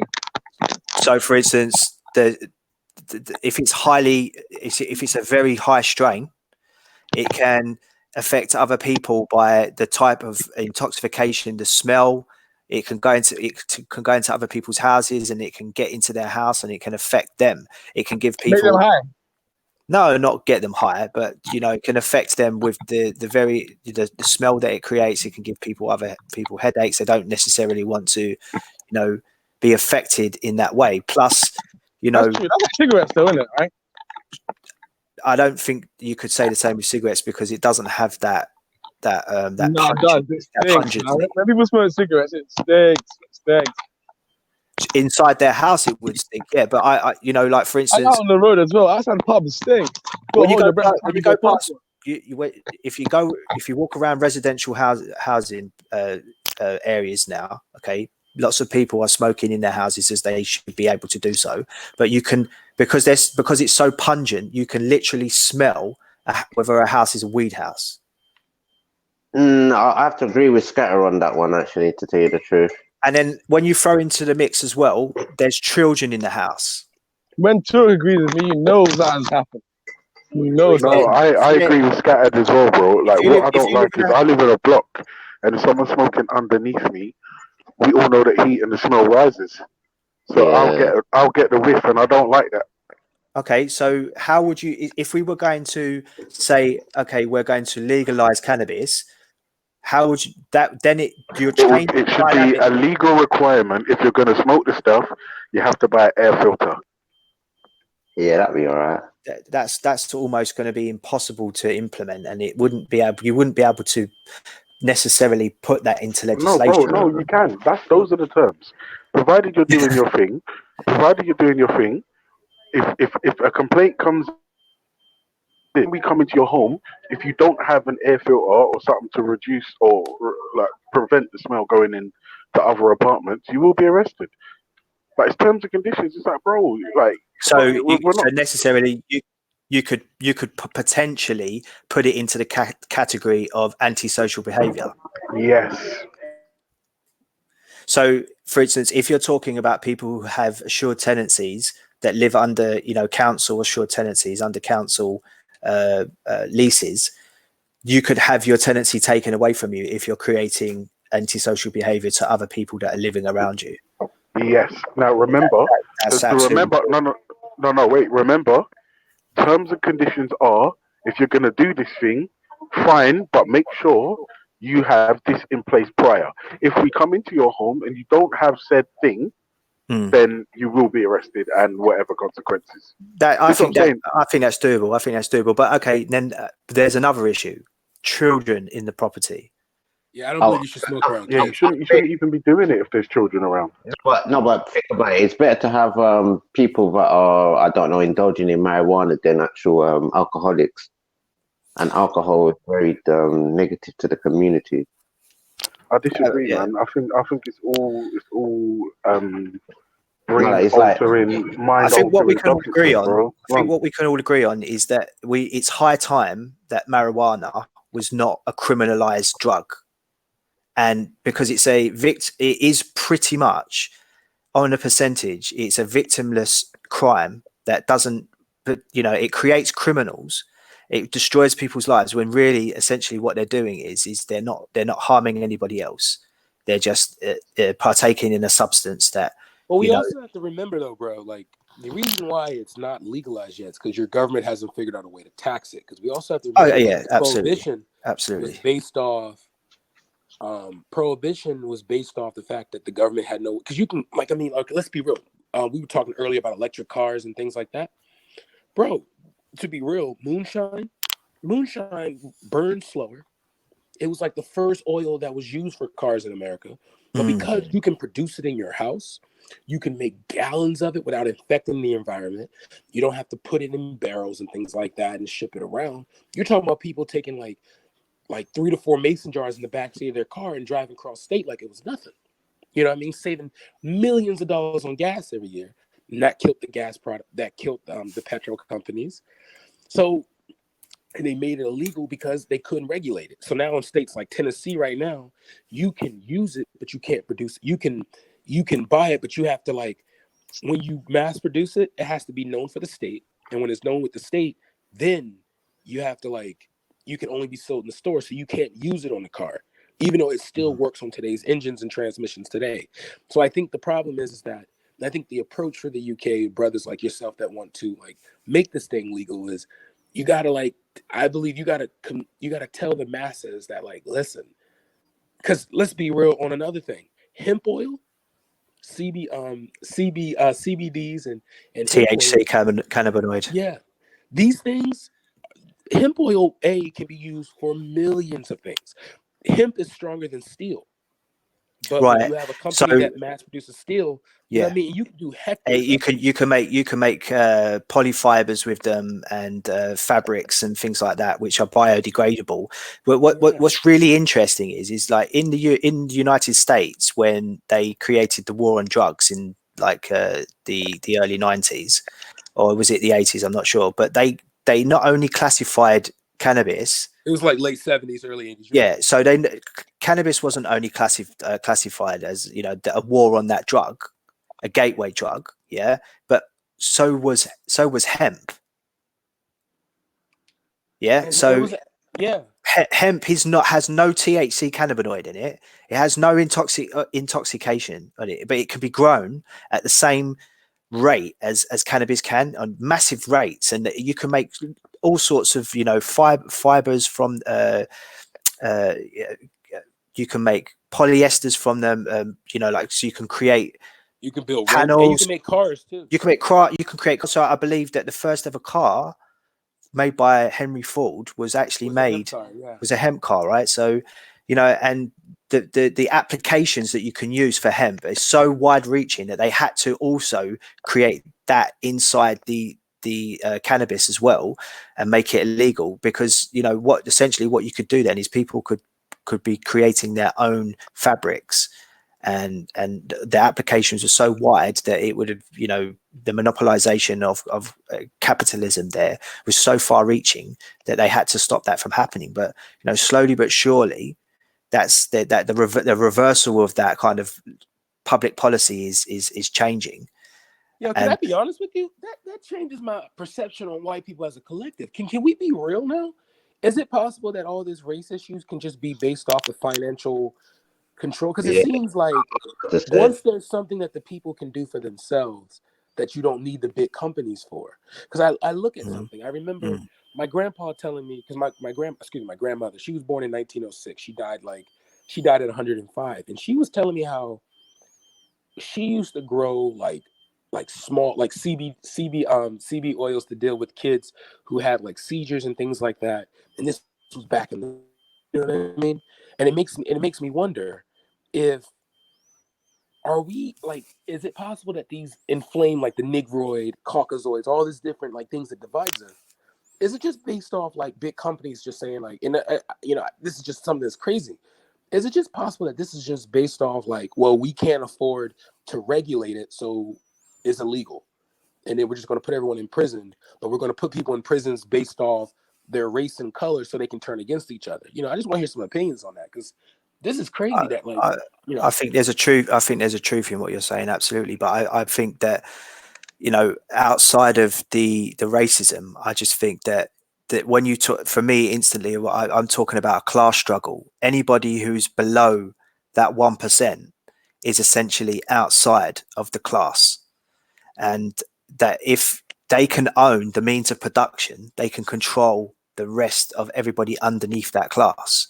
So, for instance, if you can create the hemp the applications for that are so wide that people can be self-reliant and they can create their own industries through that, because it's so easy to create, so easy to grow, and then the applications are so wide-reaching. If they criminalize hemp along with cannabis, then no matter whether you're black or white or Asian or whatever, if you're below that class rate, you're not able to bring yourself out and create your own means of production. It will be owned by the corporations and the capitalistic the bourgeoisie, as it's called. I'll be honest, this is what they always say, and I'll be honest, I think it's more to it when we realistically look at it, in the sense that I particularly think I don't think white people can actually handle weed, to be honest. I think I'm a living proof of that, actually, to be honest. And there's no discrimination to it. Like, I just honestly, like, even from the olden days, I remember like with probably my dad's generation, and they talk about like people selling like weed to white guys and things like that. And they said the majority, they couldn't actually handle the natural weed, but it was small hash. And I noticed that the hash what they used to have in England, it had to be watered down and henned up and all that. And that was the type of hash people liked, but it was very, very weak. So I think it's sort of like a bias what is happening, I think, in a sense. Okay. Hey, do you see Brad? You know what? I don't smoke weed. I don't smoke weed. So for me, I'm not invested in it. Myself as well. I don't smoke weed, but you know, I know a lot of people that do. No, but I don't see the point though. Yeah, but I so do I. But I don't see the point of weed. Like, all right, let's decriminalize it and all the rest of it. Fine, but like, what's the point though? Like, I've watched it for the years. Bro, do you not have an Xbox, bro? Do you not have a video game? I hear everyone say decriminalize weed, but I'm like, what the fuck is like so special about it? Allow it. It's not even that great. No, what the thing about it is is these mans that putting chemicals and selling it on the road now and things like that, and putting glass in it. That's the really horrible part of it, when you are getting people tampering with it and certain things like that. That's the only really negative side of it. But if you're growing your own cigarettes too. saying yes and no in that aspect, if you know what I mean. They I'm can. saying for like the bigger chains, they put glass in it so it can like get into your, it like cuts into your lungs, and I don't know. I can't explain the process. Well, actually, the filters of cigarettes are fiberglass. They do that. They got junk for that too. Wait, hang on a second, people. Somebody tell me what's the benefit of weed. Well, it helps with anxiety. Makes sex better. Food is outstanding. Music is amazing. No, music is amazing without weed, bro. Bruh, and so is sex. Have you listened Welcome to the panel, Eric, by the way. Oh shit, Eric, where you been, bro? Come on. Yeah. Hey, listen, I got a question. Eric, how you been, man? I'm good, man. How about yourself? Yeah, I'm gonna be near you in March. Like, how far is Estonia from where you are? It's a 2 hour trip on the Telink. I can't hear That's how far I'm gonna be away from you in March. Okay, cool. I'll be here. Yeah, so seriously, so I need someone to tell me like a serious like benefit to this weed, because I hear this all the time. Legalize it, but I'm just like, oh, really? No, is it that deep? I don't know. I can tell you something straight away, 100%. If you were to legalize cannabis or to delegalize it, the applications for it with the THC cannabinoid would be so far-reaching that you could have multiple agencies, not just the NHS and approved agencies, that will be able to use this to apply it to helping people with Crohn's disease, with cancer, any mutated cells. So it's found that THC cannabinoid actually kills mutated cells, which is essentially cancers, without any serious side effects, and it also helps. No, wait. Do you know what the funny thing is? I've read that research, but my point is, who smokes weed and who smokes weed with tobacco? So you're completely fucking up all the benefits. It doesn't make sense. If you smoke it, you don't. Look, if you've got cancer, the people in America, they're with tobacco leaf, so you are smoking tobacco with it. If you smoke cannabis when you've got cancer, you will not get the effects of the THC cannabinoid, not so much, okay? You need to draw the THC cannabinoid out of the plant, and there is a very specific way in which you can do that, and you can make you can make the paste for yourself. You know, there's lots of videos online that can show you how to do that, and they don't necessarily take it from the actual bud; they take it from the rind, which is left over, which they can't sell. Okay, but it still has THC cannabinoid, and there's a way in which you can extract that using distilled water and 100% alcohol, and you boil it up until you're left with nothing but the paste, and then you cool that down and you put it into syringes. Now, that in itself has been known to create people with melanomas. They can put it on their skin. They have brain cancers which are inoperable. They say that they have had 100% rates of survival and reducing of the mutated cell inside their body, which is inoperable by operations. And if you were to delegalize cannabis in that way, the applications in real world are so far-reaching that that's something we need to pursue.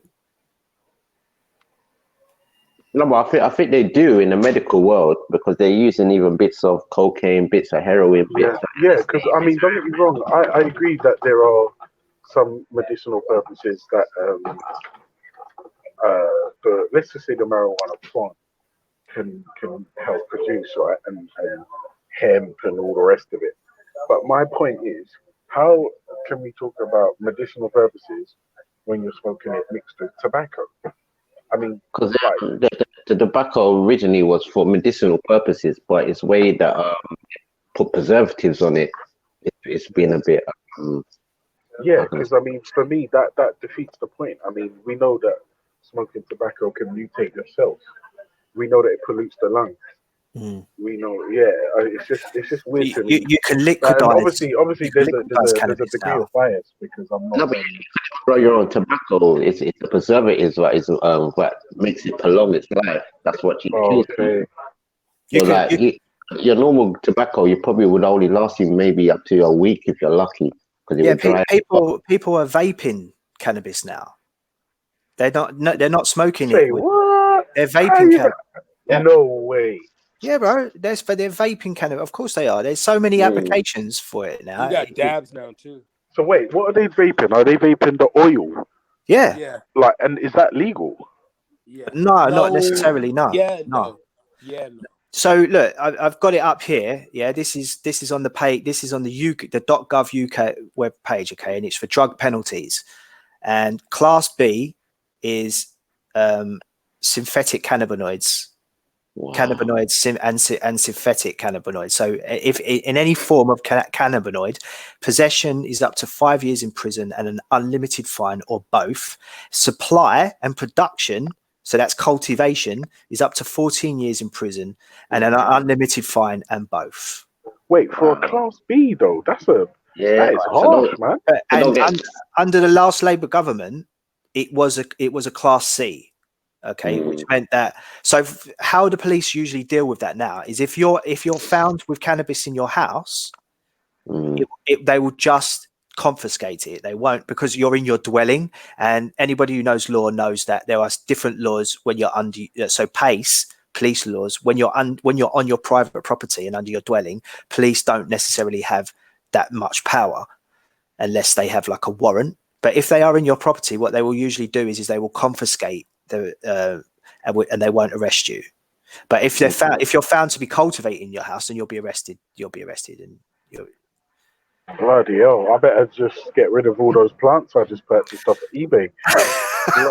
Yeah, or keep it on a deal, bro. It's just one of those things. This keeps people very, you know what I mean, like only the really rich people like really can benefit from these type of ventures, if you know what I mean. There's an old saying, isn't there? Like, if we had cannabis was legalized for the last 20 years, we might have seen fathers, instead of fathers beating their kids with belts and not being around, we would have seen them, laid back with the munchies. We would have a whole generation. Dark magic, you have to pause. I'm not gonna lie. I was the type of child where I needed a good hiding. I'm not gonna lie.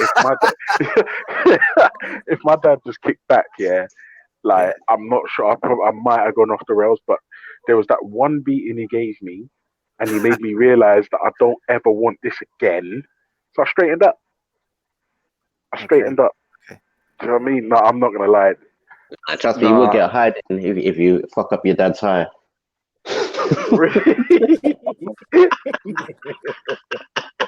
Where's my lighter?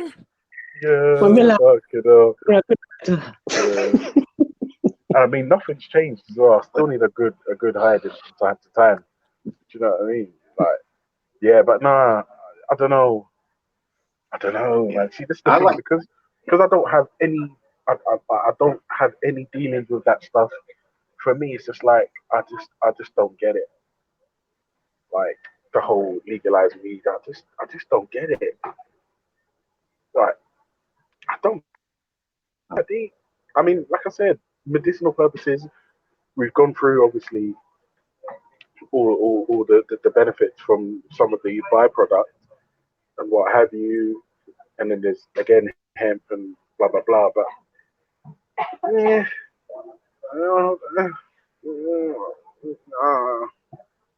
really, and also as well, the smell is so horrible. It's so horrible. I think I'm like, if like one is like absolute unadulterated, unconditional love, and 10 was like hate, with just unconditional, merciless, vicious, spiteful hate.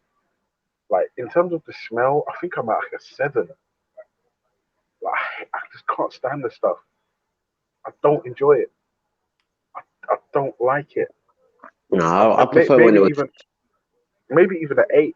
Maybe even an 8 for the smell. Have you vaped before though? Huh? Have you dabbed before? I don't know what dab means in America. Oh, okay. So dab, it would be like vaping. It'll just be like straight oils. There's no smell. There's just the straight effects of it. And you won't even. There's no smoke either. So it's like it'll just go like right through. Oh shit! No, I've not heard of that. See, this is what I'm saying. I'm out of the game. I don't have no knowledge on this, man. Trust me. I tried weed once when I was in high school, and that was 96, 97, 98. Yeah, a long, long time ago. I tried it once, never did it again. So, I mean, and that's another thing. It doesn't taste nice either. That's another It thing. does How actually do taste how like do people put things in their mouth that don't taste Well, nice? see, see. I mean, but that's subjective, man, isn't it? Yeah, damn Because right. Oh you're yeah, talking yeah, yeah. about Fully. I won't you talk even. I about won't your even issues with pretend. it. Yeah. I Okay. won't. Well, I I mean, won't I even can pretend. understand and respect that.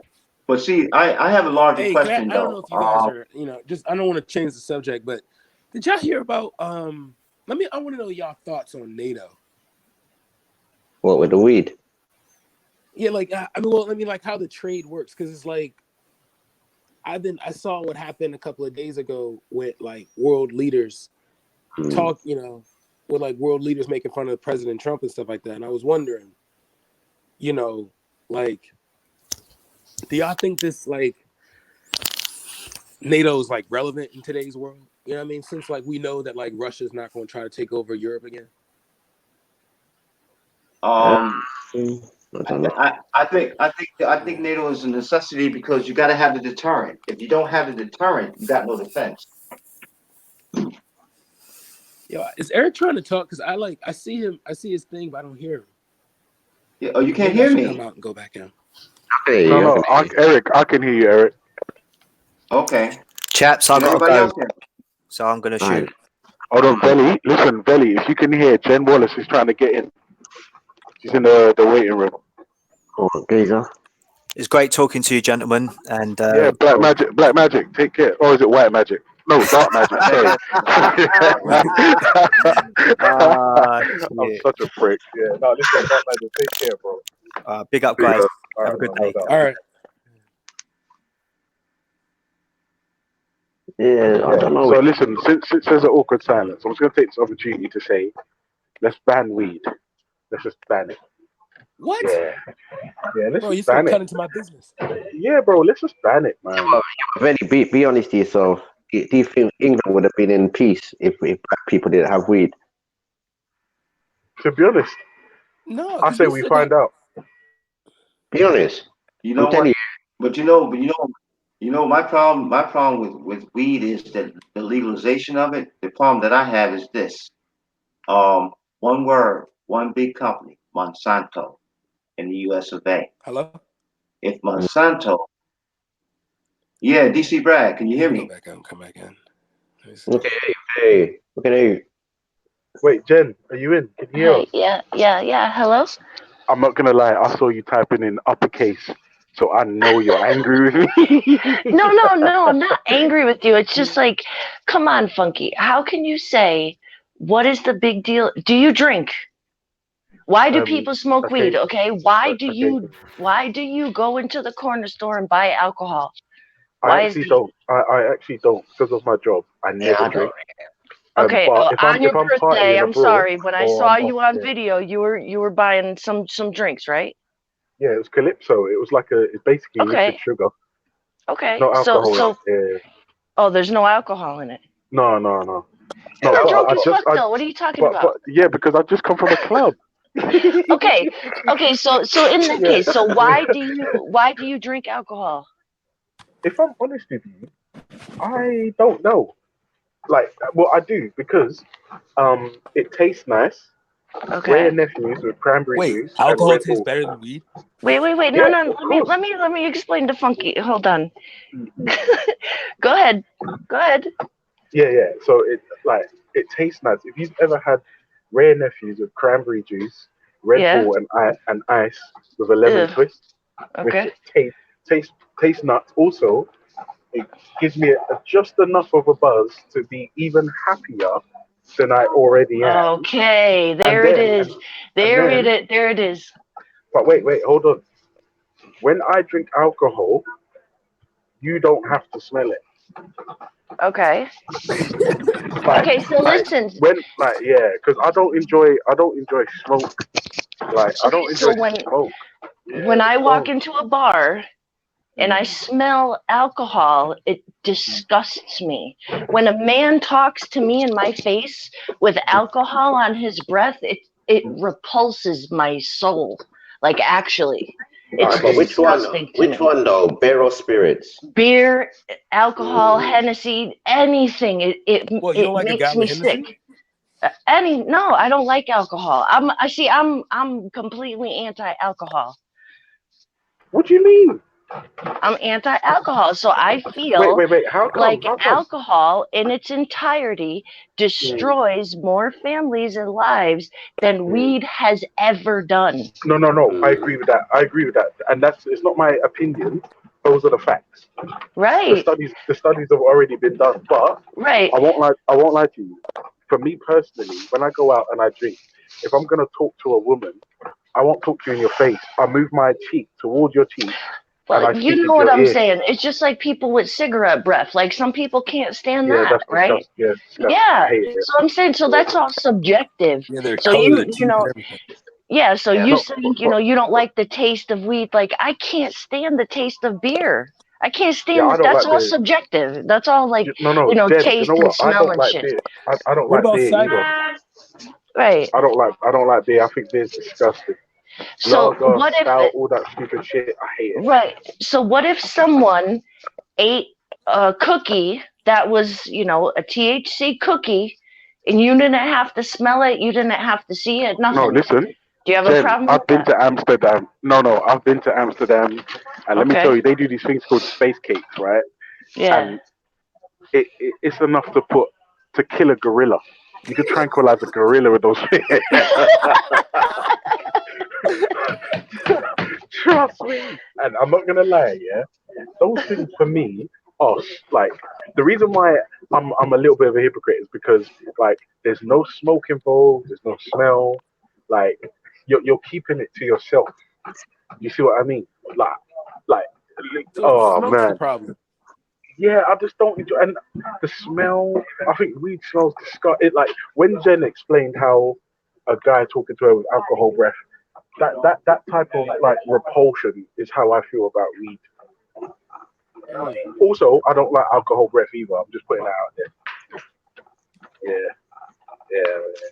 I don't like alcohol breath. Yeah, I personally don't think people should gas out like that either.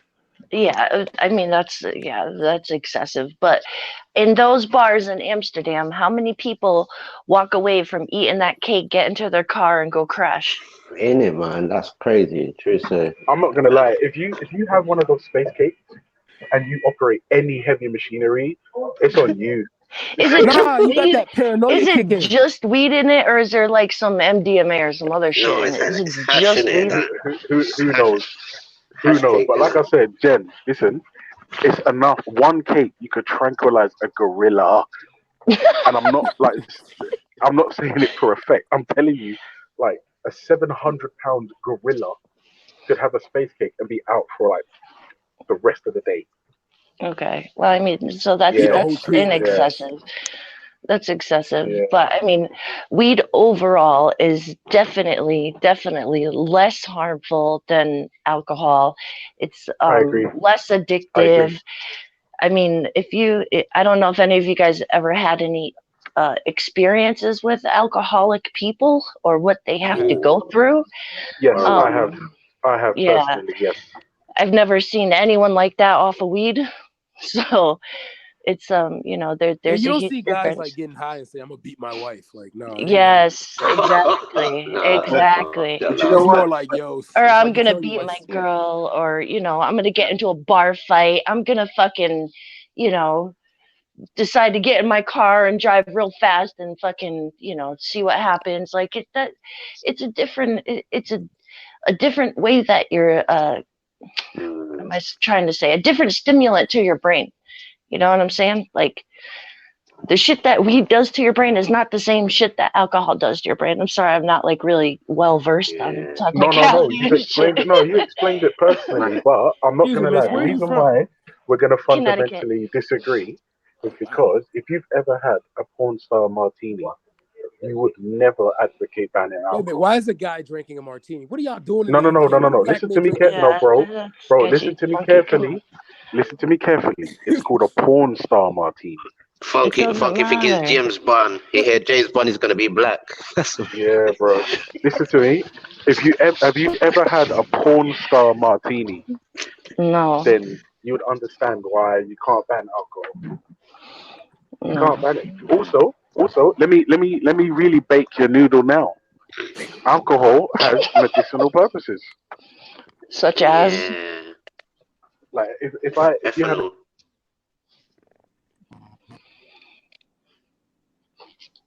such as a wound, like you sterilize your wounds. Yeah, true. Okay.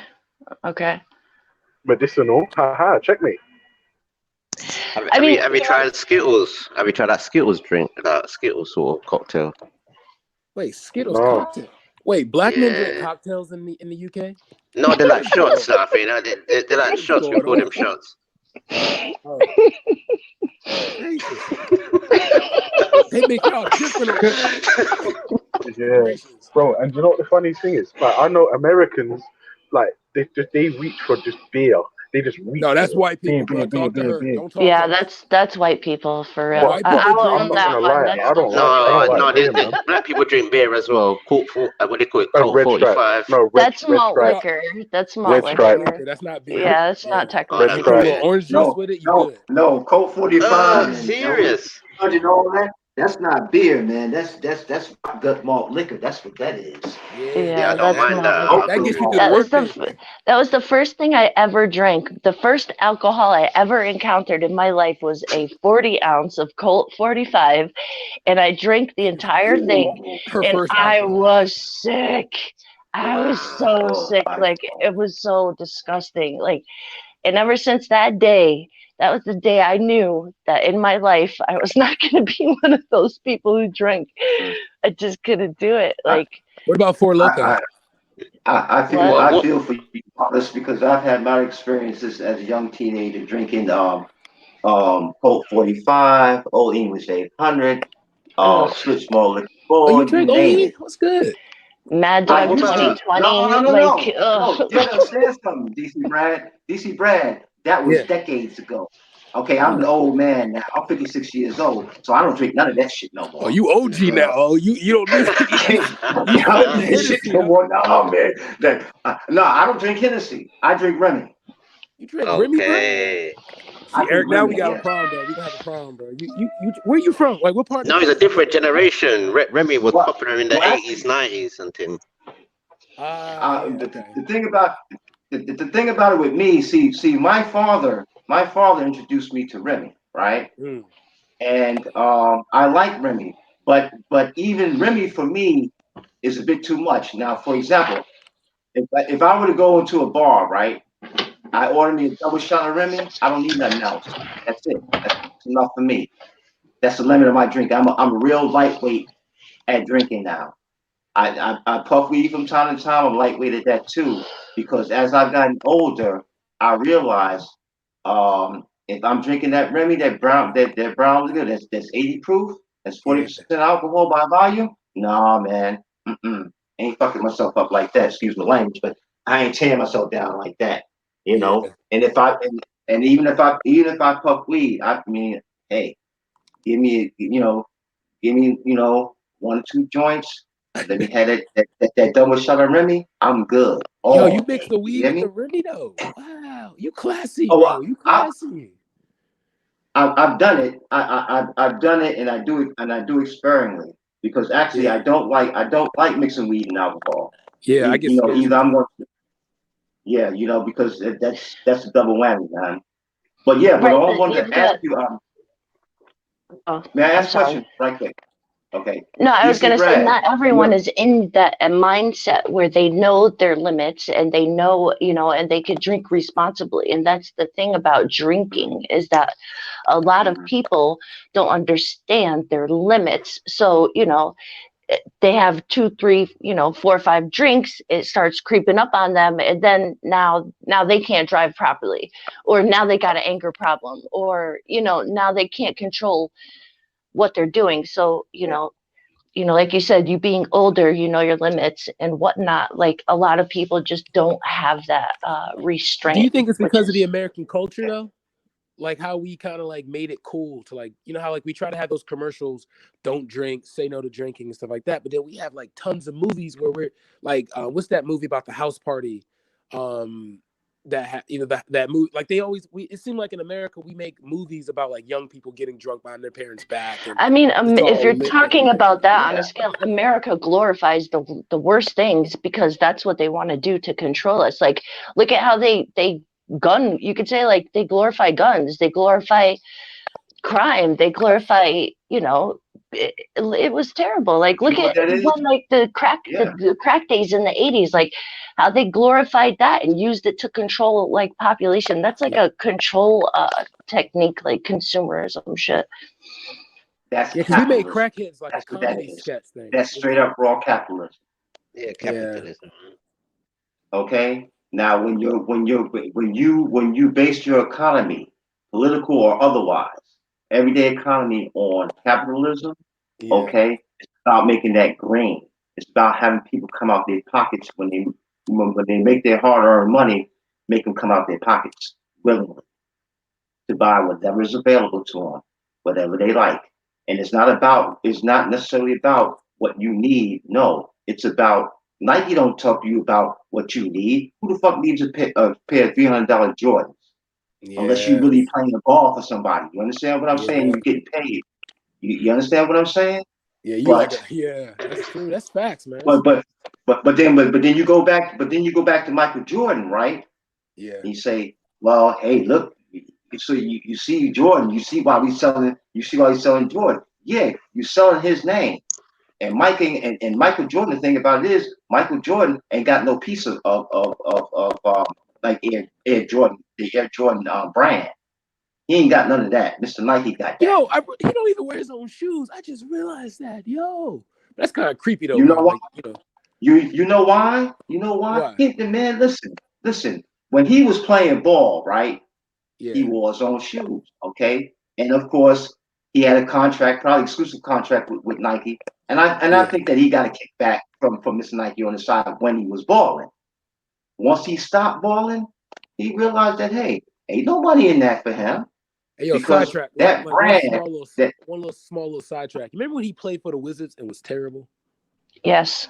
Mm-hmm. Does anybody know why he played for the Wizards? Because as someone that's born and raised in DC, I'm gonna tell y'all why. He had a restaurant by the Ronald Reagan building that disrupt business, and that's the only reason why he was playing basketball. So I just want everybody to know that. You know, I'm trying to expose. Yeah, I think we had a Jordan restaurant at our casino as well. I think there's one down there. Oh yeah, I think Trump's gonna win. What's good? Yang Gang. I don't vote though, but I hope Yang wins. Yo, I love Andrew Yang, bro. Yeah, Yang Gang. You know what? You know what though? I'm gonna tell you this straight up and down. If they don't impeach him, he's going to win.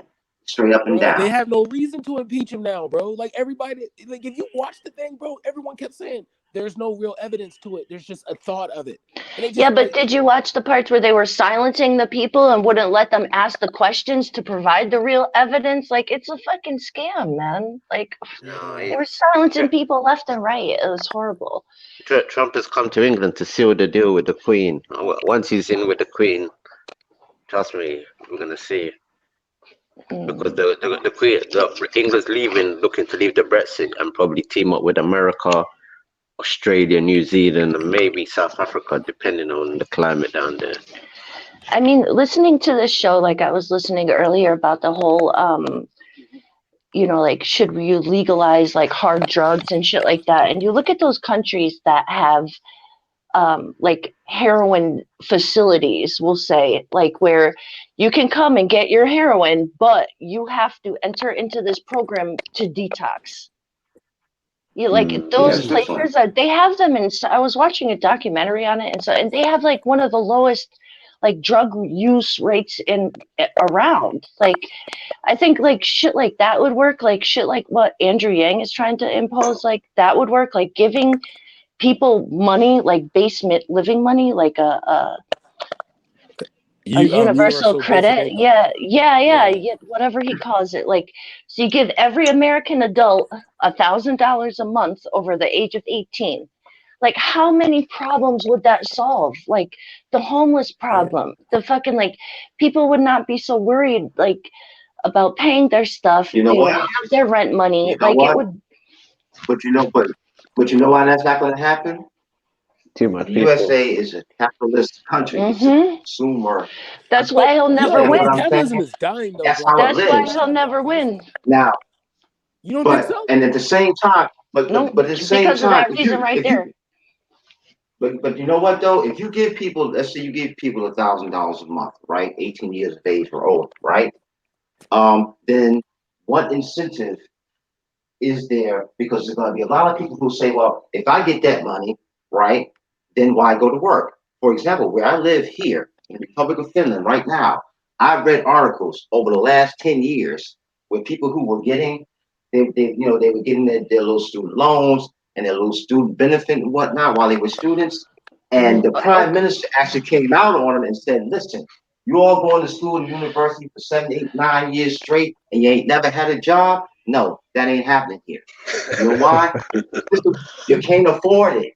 The system can't afford it. People pay high taxes here, but they can't afford that. Where are you at? And stateside, and I'm in Finland now. I live in Finland. I've been living here for the last 2.5 decades.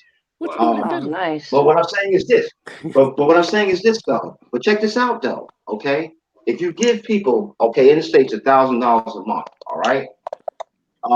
There's a number of ways in which people are going to spend that money, and you're not going to end homelessness. Okay, you're not going to end poverty because you're going to have some people who are going to game the system and say, well, if I get $1,000 a month, okay, and I live in Section 8 housing or something like that, okay, fine, I can live off that. No, And not. I don't know where you I are. mean, Maybe where you are, but not where I am. You can't live off $1,000 a month, and even on welfare and projects, you can't. $1,000 a month is nothing. Yeah. Rent is Well, see, this is $1,000 in like Brooklyn projects, like or more. but that's just, well, see, that kills the project though. That kills the whole project right there. Because if you're talking about giving somebody, if you're talking about supplementing somebody's income, let's say that $1,000 a month puts somebody over the poverty line, right? Raises them over the poverty line. That I can see if you're working, okay, and you supplement your income. I can see that. But just giving people $1,000 a month, I mean, I can't see it because I can see some people who will say, well, you're giving me you're giving me $1,000 a month, so why do I need to go to work? But then at the same time, you know what they're gonna say? Sooner or later, they're gonna say, well, $1,000 a month ain't enough. You're not giving me enough. No, but You know? it can help people individually, uniquely, because it can help people to go to work as well. Because you're talking about a group, but then you have to realize that a lot of Americans are working 2 jobs and can't afford stuff right now. Like I'm talking like, Well, see, this is what this is really going to affect the listen to Midwest. what I said. Listen, but wait a minute, people, listen to what I said. I said if giving that $1,000 a month raises people over the poverty line where they can earn a living, and that way they can afford the gas of their cars, they can afford to pay for public transport, and these type of things. Yes, I can see that, but I can't see just handing somebody $1,000 a month. You can't do, like you all made my point. You can't do nothing with it. You can't even rent an apartment with that. You see what I'm You mean saying? like have some prereqs put in for it before you do it? Yes. Okay, Yeah. okay. Because just giving somebody $1,000 I think it a should month be ain't raised to helping them. 21. Yeah, I think it should definitely be raised to 21 because a lot of like, you can't even do a lot of shit till you're 21. Like kids are still at home when they're 21. Like I feel like it should be raised to 21, but I do feel like it would help like a lot of. You got to think of like, there's the people who are living like we're in poverty. That $1,000 a month would mean like life to them. You know what I'm saying? It'd be Like like I 2,000 for married highly. Well, that's why I said if the incentive is to raise working people out of above the poverty line by giving them that extra $1,000 a month. Yes, that I can see. But just handing somebody $1,000 a month when you can't even pay rent with $1,000 a month doesn't make sense to me. It's just my humble opinion, but No, I understand. Because I mean, this is basically what the whole, why people are against him. Why I feel like, unfortunately, as much as I stand by, I like the thing. I don't vote, first of all, so I don't really like do politics that much, but I do like what he's saying. I like his message. He wants to do like reparations. He wants to do all that. Like, I'm totally with that. But I feel like that would help a lot of like millions of people. Like, even if people, you got to think, more people are gonna like use it rightly than misuse it. Like, there's only a small percentage of people that are really gonna like misuse it. Yeah. And even if they misuse it, they're still spending it. It's still going back into businesses, unless they're like straight buying drugs. But then even the drug dealers are buying stuff with that money, so it ends up back in the in the cycle anyway. So it does help in the long run, even if they waste it. Someone's spending that money. well, yeah, but at the same time, what do you say? What do you say to the taxpayer though, who says, "No, I'm sorry, but I'm not willing to pay my tax dollars just to hand somebody Those $1,000 taxpayers are bond." getting $1,000 too. He's not dividing it by class or rich or anything. It's everyone. Everyone. And I'm not gonna lie, Yang is the only person that makes me feel like an American, man, for real. America's scared of him. Yeah, number one, because he's Chinese. And number two, because tell me they don't. Tell me they don't. Tell me they don't. Tell me they don't. Come on, you know that. Exactly. You know that. That's why Kamala Harris and all those other sisters that are running that have could do way better job than our current will never see it. And that's unfortunate that it's like that. Can I say something about Trump though? I feel like he's low key woke America up though, in a sense. No, he's woken the dark side of America up. But I agree with you. But I'm saying in the sense that I didn't know that the EPA had so much power. I didn't know the DOE, Department of Education, had so much power.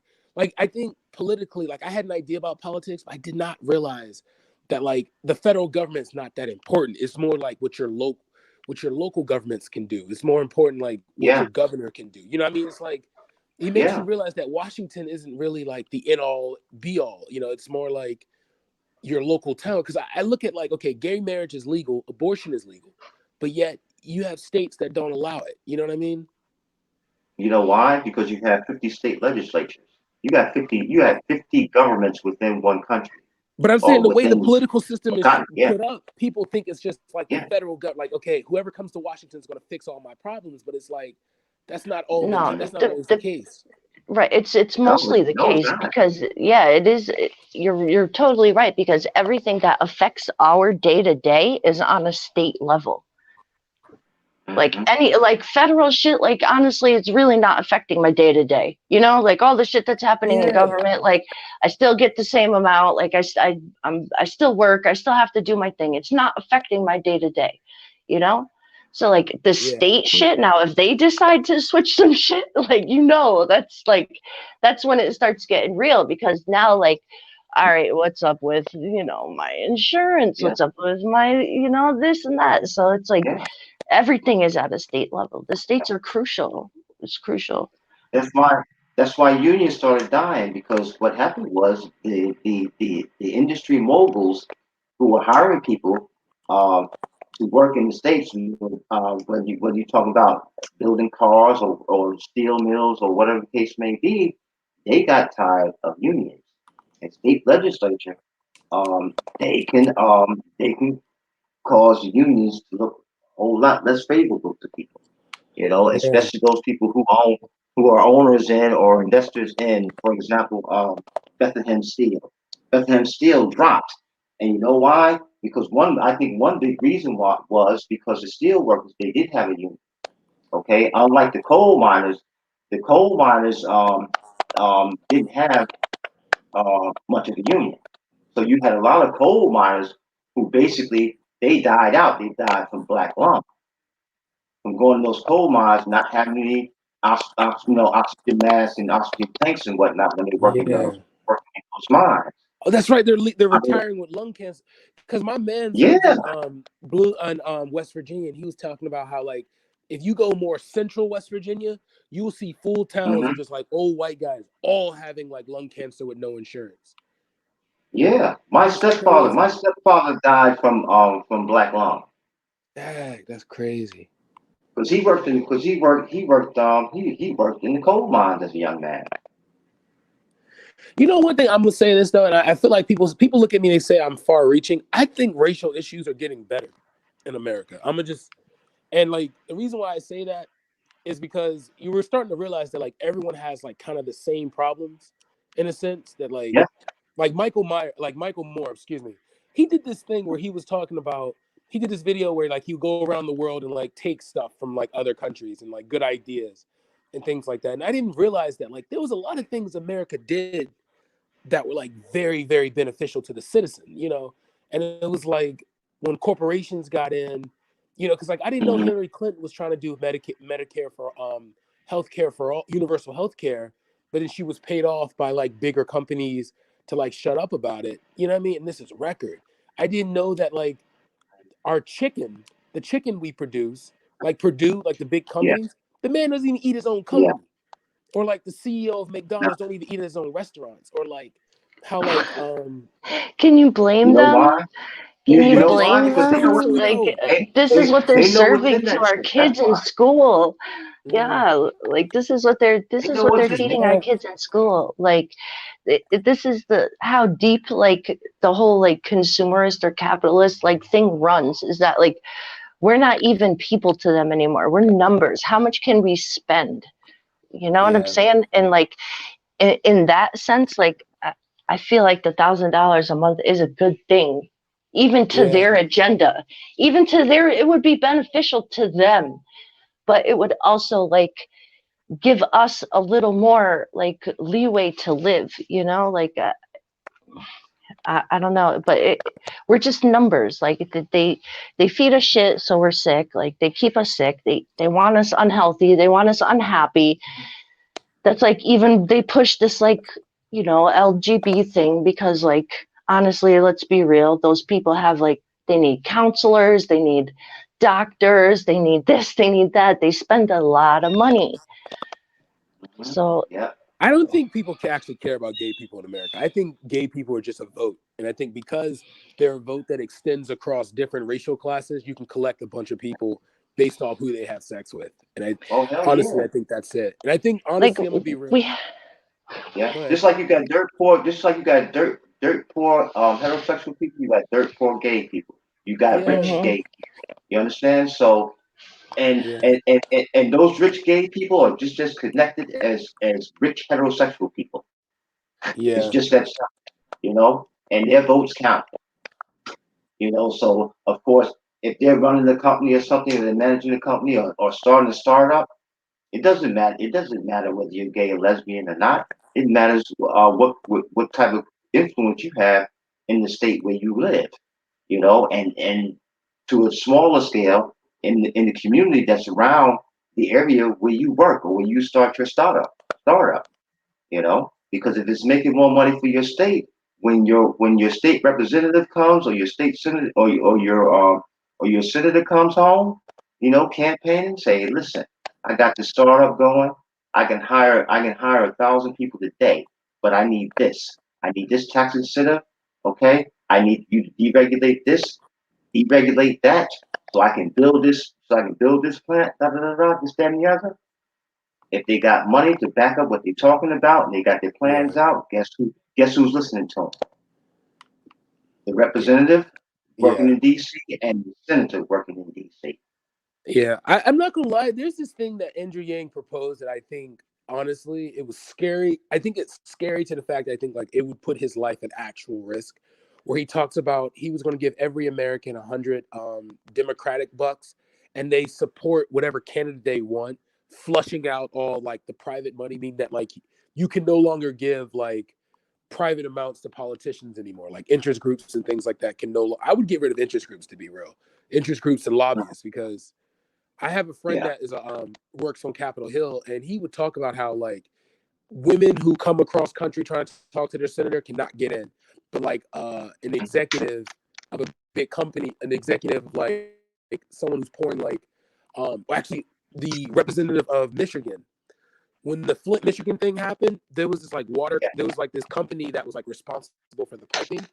They had like one conversation, they sat down and nothing up, like they never brought it up again. That was genocide, by the way. Yeah. I feel like that was genocide. And it's still bad. It's still bad in Flint, Michigan today. Yeah. The water's still bad. And that's the thing I'm saying about race relations, because it's like it didn't just affect. I thought it was just because like in the Black community, we're paranoid as all outdoors, bro. Like we think the government's trying to kill us for everything. You know what I mean? We'll say the government's trying to make us gay. The government's trying to turn us into aliens. Like I had a woman tell me that the whole Go Back to Africa movement, that they're trying to get us all in one place. They're trying to get all Africans in one place so they can bomb us. And it's like, bro, do you know how big Africa is to even attempt something like that? Like, I think Black people, I think when I look at race relations, I feel like we're getting better only because it seems like we're starting to break down this veil that like, oh, okay, a majority of the country that's poor is not Black people. It's like the majority of the country, you know, like I think it's like 51% of white people right now are going into poverty, which is lowering their mortality rate because of like depression. And it's like increased, like, wait a minute, white people are poor, you know, like my ignorance, you know what I mean? Yeah.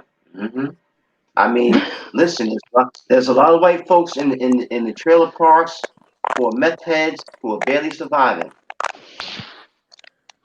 But you know what though, is as much there's white single mothers with 2 kids living in nice trailer homes trying to raise their kids at the same time. You know what I'm saying? Like the trailer parks, like that's such a it's such a bad what do you call it? Stereotype. Yeah, the trailer park. Yeah, it's such a bad. Trailer park. The trailer park is the white hood in the U.S. Man. Yeah, I mean, of the course. conditions are the same. You know, Right. High rates of poverty. You know, high rates of drug use, crime, child abuse, spousal abuse, all this type of shit. You know, and when you when you add meth or methamphetamines to the mix in the meth labs and whatnot, that makes it even worse. Yeah, that's we don't even have meth on the East Coast. Like that's like a Midwest problem. Like I don't know. I feel like that's not really a huge problem where I'm at. Like where I'm at, it's the opiates, like the pills and the heroin. Well, it's not even heroin, it's all fentanyl now. Like you can't even buy street heroin anymore. You have to get like fentanyl. Like it's crazy. People are dying the thing from about that it shit. is, I know I got a Marine buddy that I talk to on a regular basis, and he told me that when he was in Afghanistan, there were certain trucks loaded up with certain products, and that Marines were guarding these trucks, right? Troops on the front line. And you know, when you hear about, I don't know if you've heard of it, but black tar heroin, guess where it comes from? Yeah, that was like And I think and guess who? yeah, like Yep, and guess who's delivering it? well, even It's not. it all comes from the top. Like even the crack in the you know the crack days was coming from the top. Like it all comes from you know it gets in the country somehow. Like you know on the day-to-day, people are really not smuggling drugs over the border to Mexico. Like it's really not like you know it's not everyone's agenda. You know the drugs are getting flown in safely and distributed like in low income areas to control the population. And it's like, but people feel like they have to depend on that. And that's why like those drugs, like, you know, should be, like I said, either, you know, given with the intent for people to get off or like, I don't know. I don't feel like it should be a criminal offense. Yeah, I mean, but then look up this name, Manuel Noriega. Yeah. Former dictatorial leader of Panama. When when the U.S. government found out that he was using military planes and military flights to go between Colombia and Panama, send it on over to send it, out to Europe and of course to the U.S. What they told him was, "Hey, okay, this is the deal. Okay, keep doing what you're doing, but you're gonna tell us where it's coming from, when the flights are coming, this, that, and the other." And they used him to the degree that where they found out where the source was, and then they locked his ass up.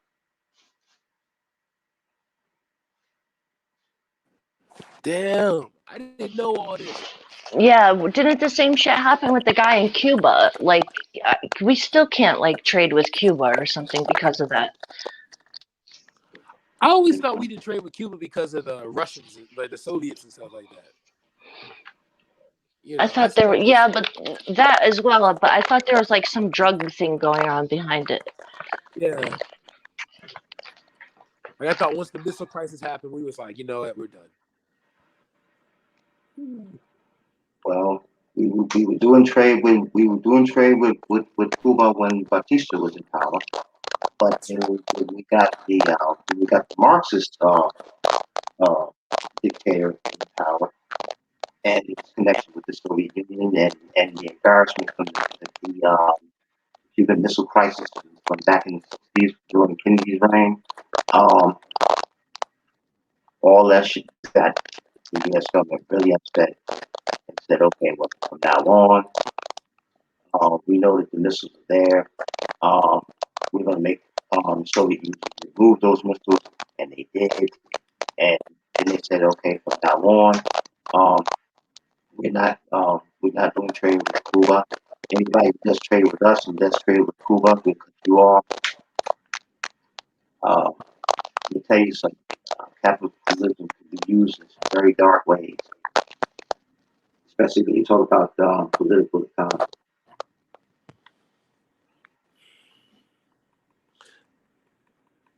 I personally think we need to stop exporting everything. Like, I'm sorry, importing everything. Like, I think we need to start relying on the Americans to start like making their own stuff again.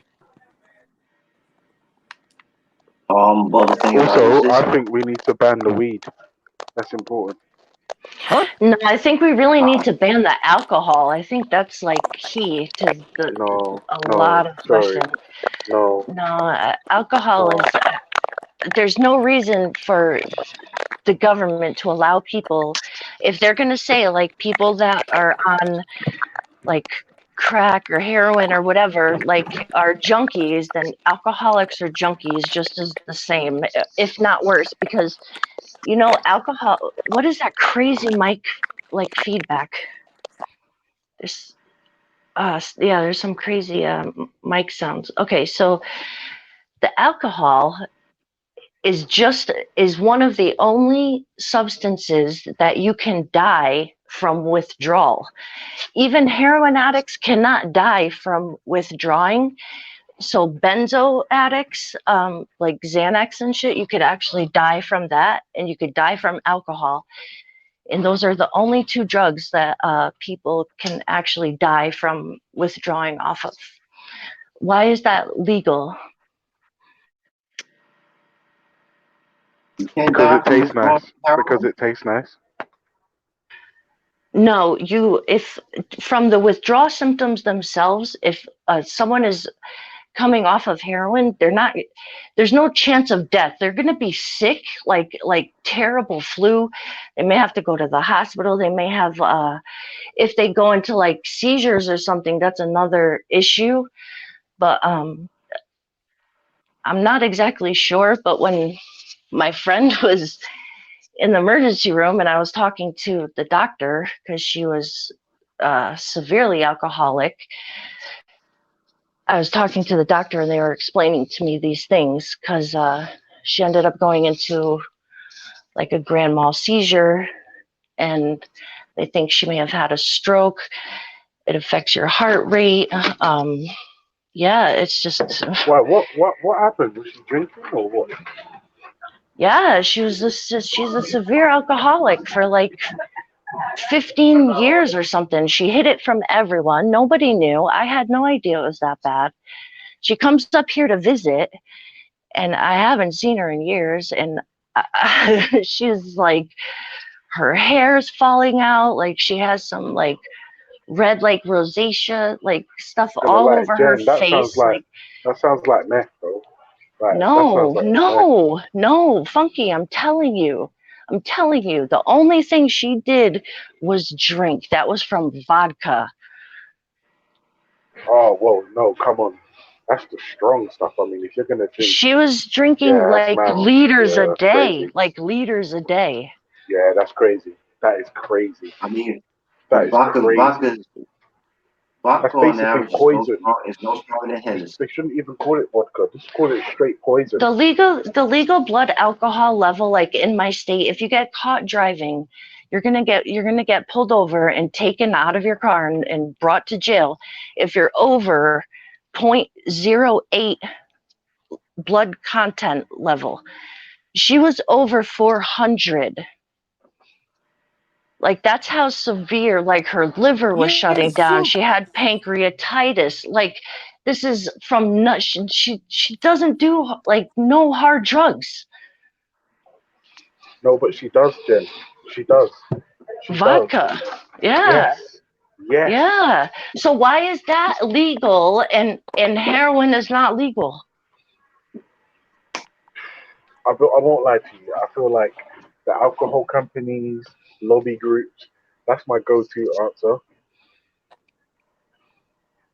I can't tell you why one's legal and one's not. But why is insane. that not worse than? And of course, I'm totally speaking. I have severe personal bias from this issue, so I'm not even speaking from facts. Like I'm speaking just from strictly like personal situation. Like I was in the hospital with this girl for 7 days. 7 days. Yeah, I'm not gonna lie, Jen. I won't lie to you. That is a lot. But the thing is while we were in the emergency room, 3 other alcoholics were in there for the same thing.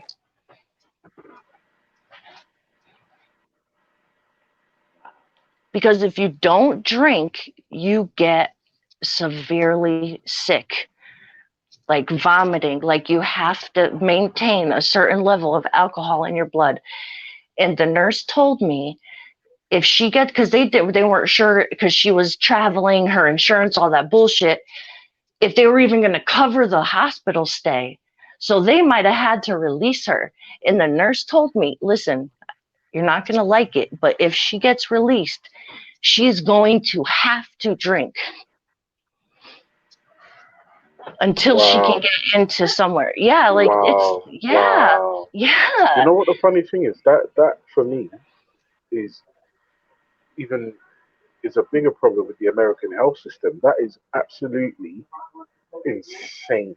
But it makes sense. Until she can get herself into somewhere that can look after her, she's going to have to maintain, or she will become so ill and might potentially die. So in that aspect, I get it, but that is crazy. Yeah, so in America is nuts. Oh yeah, because she lived in Florida. I mean, she's from here, but she moved to Florida in her adult life. She lived down there for, I don't know, 15, 20 years maybe. She comes up here every once in a while. But she hasn't been up here in a long time. And I'm like, shit, let me go see her. She's got the same name as me. Her name is Jen. So she lands. It's our mutual friend, like this dude she used to talk to. He goes to pick her up. He picks her up and he calls me. And he's like, yo. I'm like, what's up? He's like, Jen is fucked up. I'm like, what? He's like, watch. I'm going to bring her to you right now. And I couldn't even believe that this was the same person. I know. Yeah. Like, what the fuck did you do to yourself? But like, why? This is what's happening to so many people. Like, alcohol is such a huge issue. And nobody, like, it's so overlooked. But people want to make it like a deal about heroin and fucking crack and all that shit, which I'm not downplaying. Crack is a big problem. Of course it is. Because I have an uncle, and I saw my uncle shrivel up from 6'4", perhaps 200 pounds, 210 pounds, and I saw his shrivel down. And when I looked at him, I could barely hold back the tears. His Yeah. body had shriveled up. So I mean, all this shit's got its problems when you abuse it, and when you become dependent on it. See, this is why I don't like the idea of people when they say, "Well, I have a certain alcohol tolerance."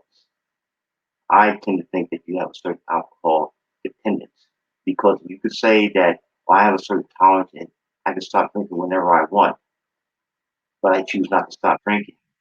To me, that's not about tolerance. To me, that's about dependence. And that means that there's a void somewhere um, that causes you to go out to a bar and get rip roaring drunk. Or if you get to the point where you got to have a taste every day, something's wrong.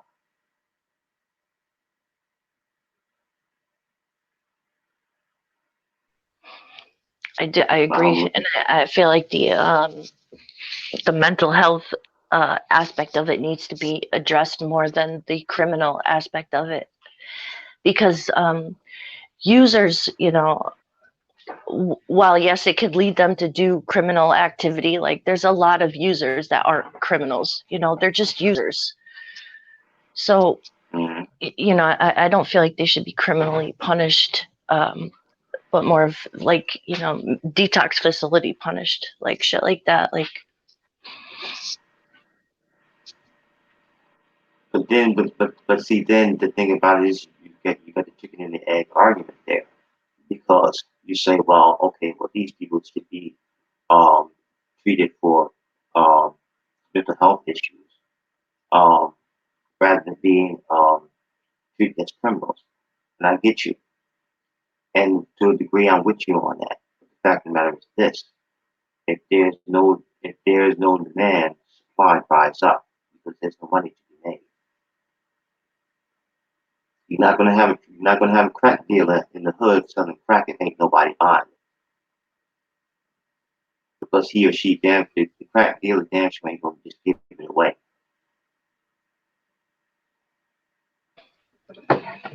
no, that's true, and that's like it's the whole point of the drug crisis. It's fucking terrible.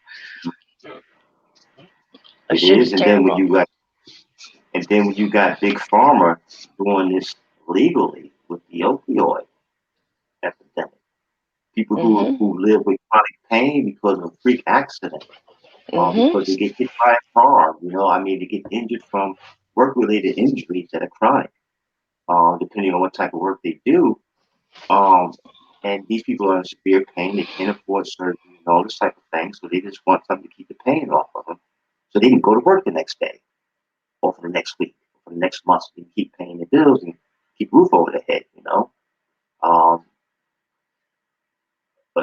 and big pharma exploits that, because rather than curing the ailment, they just fend off the symptoms.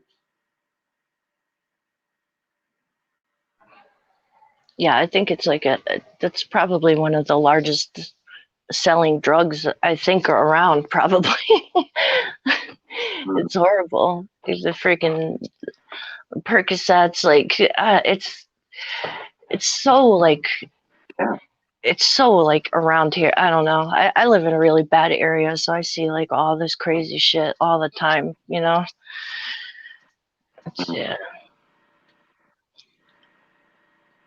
Yeah, I was born in Brooklyn, New York, and then I think it was around age 12, I think it was. Um, my mom and my father had been divorced for several years. She remarried, and the time that she remarried, he lived in Harlem. And I went up to Harlem, and in the 6 year period in which I lived in Harlem, I I realized that there were three places, okay, that sold cocaine within a 3-block radius. That is between West 129th Street, St. Nicholas Terrace, where I lived, and 127th Street and St. Nicholas Terrace. In that area there are 3 places where you can go buy blow all day, every day. Yeah, it's like, yeah, we're right outside. I'm in Connecticut, so my grandparents were from Brooklyn, so Yeah, I know, like it's just it's the same. That it's a huge issue, but I do feel like decriminalization is a good thing, but I feel like the legalization and more like help would definitely help the problem. And I don't know, I feel like they need to put alcohol in the same category as, you know, those top drugs that, you know. I would agree with you on that. Mm. But the thing about it is that with alcohol, okay, they say, well, there are treatment programs for alcoholics. There's Alcoholics Anonymous, AA, and other things, okay. And then of course you got Al-Anon for the people who are who have drug problems and things like that. Um, but see, my problem is this: if you legalize cannabis, okay, throughout the United States, my worry is this: what happens when Monsanto decides that, hey, we went in on this market? Monsanto is known for their, they're notoriously known for making certain seeds for certain crops, which they sell and export every growing season. And those countries that buy that seed from Monsanto, they have to rebuy the seed every growing season because they cannot use that seed a second time. If they do, the farmers who do it will be arrested. If it's on a larger, like industrial scale, they'll get sued directly from Monsanto. So now if Monsanto got hold of course, different seeds and whatnot, start mixing strains together, da da da, this, that, and the other. To me, I see that as a major potential problem.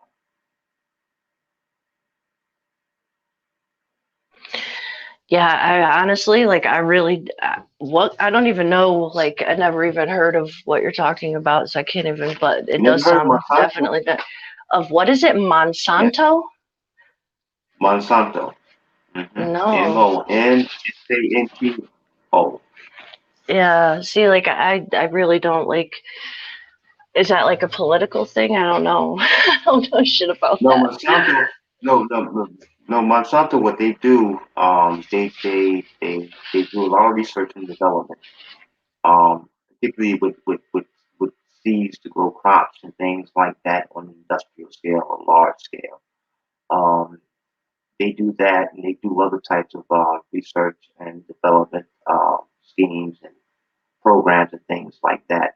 And they've been doing it for decades. But over the last couple of decades, there have been a lot of scandal with Monsanto because Monsanto sells seeds, right? And they export those seeds in countries where you have large populations of people, okay, who need to be fed, but of course they don't have a whole lot of money to buy food with, okay, because a lot of these people are living in poverty. And what Monsanto does is exploits that misery by uh, they do their research and development on different strains, whether you're talking about from tomatoes to cabbage to cucumbers to aubergine to Oh, so they're the ones like behind yeah, all the GMO shit. Like, is that all? yeah, That's what. Okay. yeah, Okay. they're involved with that too. Yeah. And so what they do is when they export the seed, right? the companies there that run the agribusiness in these different countries would export seeds to, they tell them, say, you can use this seed for one growing season. Okay?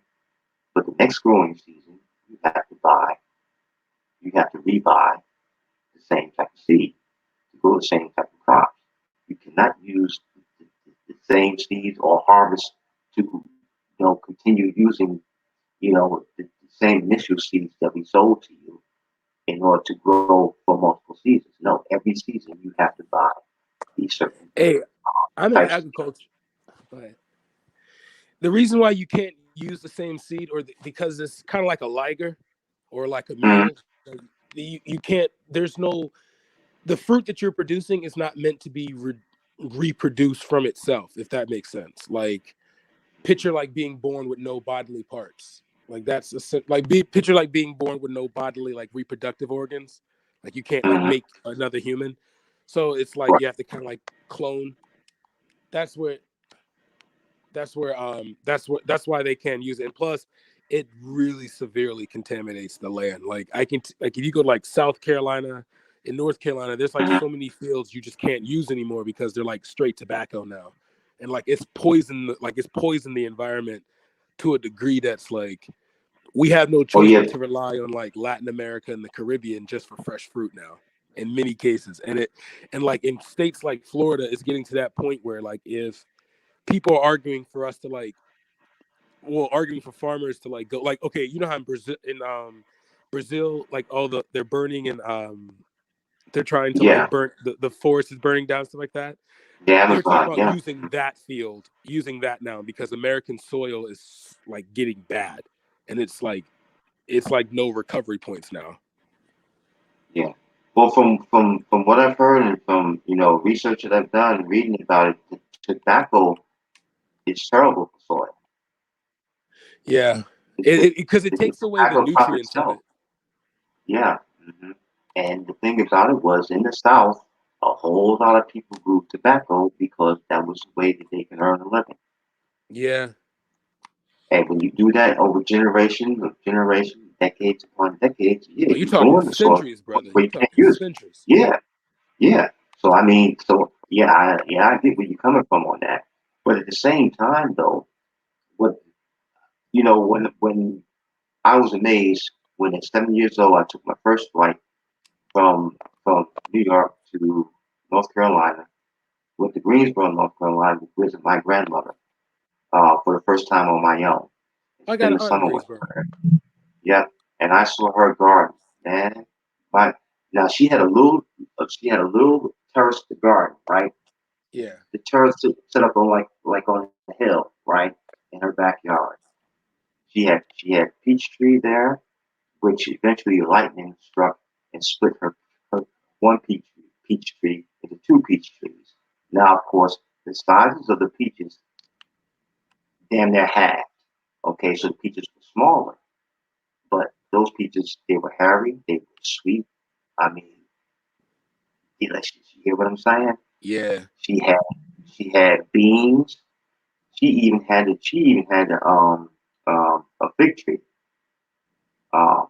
growing in her backyard. I used to hear the hornets and yellow jackets and all that, and bees and bumblebees and whatnot. I would hear this humming right over her fig tree there, and I would look, and up at the top of it, because her fig tree wasn't like a tree; it was more like a tall bush.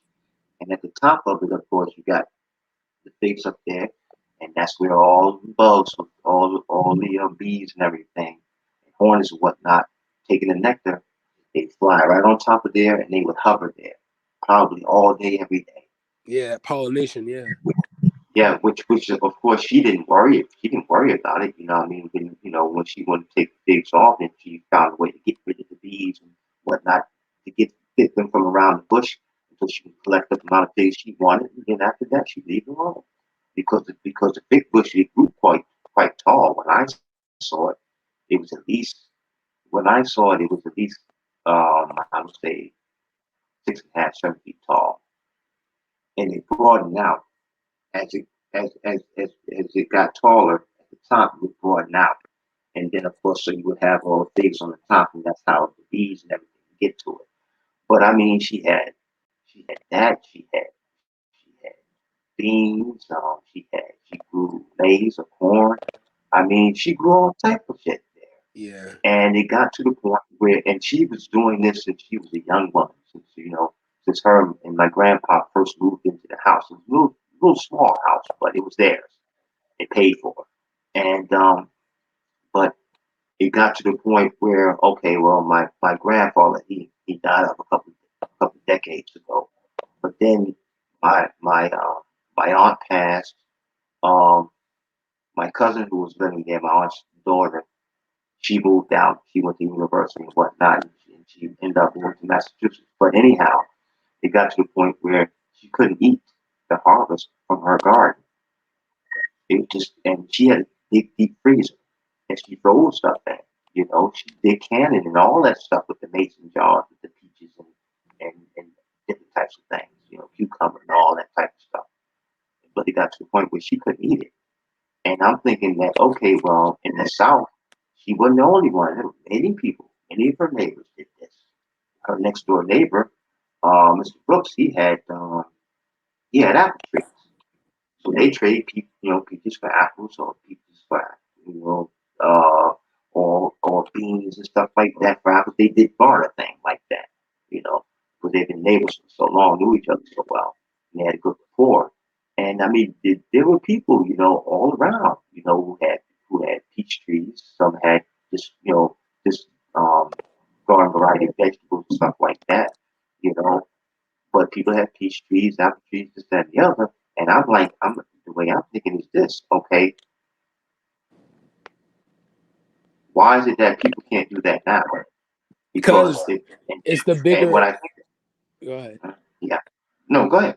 No, Go ahead, say I what you're think saying. because I'm in agriculture, and I'm in the agro business, and I do Right, hydroponics. And the one thing that I find that's the most irritating is I worked at this restaurant, in the DC area. There's tons of restaurants and like a lot of organic ones and things like that. So I was like, give me your food compost, and all I was doing, I went about, I'd say about a good 4 hectares. That's about 8 acres of land.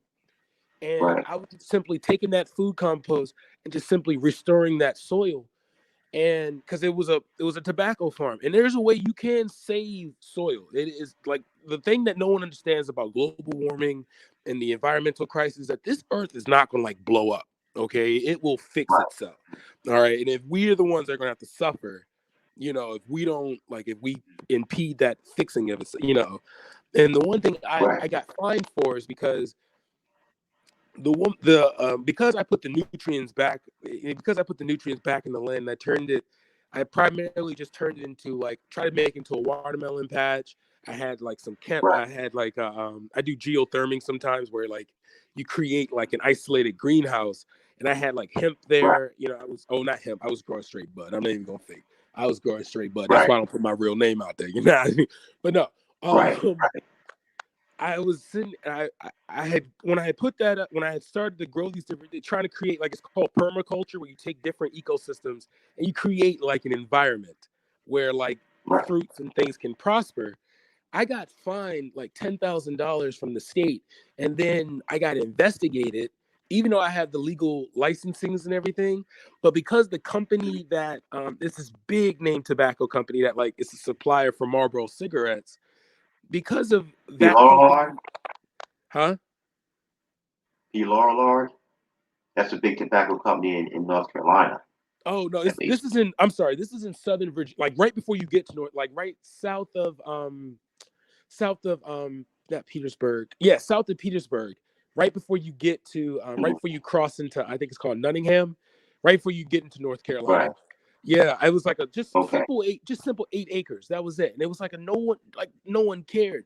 But because the company, I was using it for because I was growing marijuana, and it was supplying it to this there's a cancer research center in Philly, and they're trying to Right. figure out, like, on you giving someone chemo, like the first day someone takes chemo, if they start taking like either vape or edibles or CBD oils and things like that their first day, it actually, like, marijuana actually makes the chemo process less painful, like throwing up, like vomiting, Right. nausea, and things like that. Gives them energy. Right. You know, it doesn't necessarily it combats like hair loss to the point where like you probably don't have to wear a cap. But then like when you finally get off chemo, you're gonna grow your hair back in like really quickly. It doesn't like it kind of Right. like flushes out the chemicals. And then they talk about doing Right. when I did that, I got fined. And then when I went to court, one lawyer, there was like two lawyers that came the first day, and then like the next day, there was this chemo, like there was this company that provides chemo, that provides like their package of chemotherapy, like medicines, Right. that was trying to sue me next, talking about I'm like, and talking about like I had aggressive corporate tactics or something like that. I didn't even know that was a crime, to be real. And I'm just sitting here like, you know, I tried to pull like the black man card, but that was tough because you know the judge was black, the bailiff was black. Right. You know that didn't Right. work out. You know, it don't work well with the prosecutor when everybody's black and you sit there like, damn. All right, Yeah. let me just take this Yeah. fine. But nah, I think the thing is, and I'm gonna be real. I think when we as a country, like, I personally don't think we should get rid of capitalism because there is some benefits to it. Like, you know, it makes poor people have a higher chance of becoming rich in a market if they, you know, enter a market. You know, because you see a lot of those stories here in America. Like, you're gonna, no matter what, that's was America's selling point. You're gonna see that, like, hey, you know, I came here with nothing, now I have everything. You know what I mean? Right. Yeah, I of do course. believe this though, that the system that we're in right now, because we're in a consumer system, you know, because if you look at the high ranking jobs in America, they're all producing jobs, like jobs that you have to create something. And, you know, because I think everybody just wants that corner office, the computer, and then like benefits, and then that's it. You know what I mean? I don't think people want to get back out there because, you know, because I know you probably would know this, like in the black community, we had over 2 million farmers that when the great, like, I'm not saying you're that old, but like when the Great Depression came, you know, like we just went down south again and just started growing our own stuff, and it came back up when it was done. And now we have less than 10,000 farmers. You know what I mean? So I think like Yeah. when we look at like the rebuilding and like the cultivating of a system, especially in the West, because like everyone's like looking towards Africa and China and things like that, because Africa, well, parts of Africa and the country and China as itself is producing stuff that the West needs. And I think once the West starts producing its own thing, you know what I mean? Like I think then we'll be able to, you know, we'll be able to weather these storms. That's why, honestly, I like politically, I look to the Andrew Yangs because he's like, yo, computers are going to take everything. I can tell you, there's going to come a day, Mexicans, you're not going to need illegal immigrants to pick your fruits because you got robots that can do it now that know like this one needs to be watered, the nutrients here need to be better. You know, these strawberries are ready, these blueberries are ready, and like you're talking about like millions of dollars of millions of hours of manpower being cut down to nothing. You're talking millions of dollars worth of like, you know, labor that you can save. And then you got the trucking industry, you got call centers, you got, you know, and then, and, you know, one thing I realized is that like every business has like a trickle down aspect to it. Like if you destroy trucking, you're destroying gas stations. You know, you're destroying diners, you're destroying the small towns that pick up the businesses, the hotels and motels. They're going to die down in many parts of the country. You know, you got Amazon destroying like, I think it's like 30%. I think 30% of American malls are done. You know what I mean? Yeah. Mm. And I mean, and when you talk about transporting goods, okay, interstate commerce, and you talk about, you know, overland, interstate commerce, you're still gonna have that. You're still gonna have to have people transport goods from state to state. Whether you talking about produce, or you talking about meat products, or you're talking about furniture, anything. And the thing about it is that those the truck drivers, for example, yeah, they rely on gas, of course they do, diesel fuel, of course they do, but they also rely on people who have spare parts to rebuild their Yeah. engines for their trucks. You know what I'm saying? The tires for their trucks. I mean, spark plugs, all that shit, man. Yeah. But see, the thing about it is, I think that the reason why I don't think that the U.S. is going to build up industry the way it used to be is because even with all of the deregulation that Donald Trump is doing, there's certain areas, man, of the states that's really, really screwed up bad.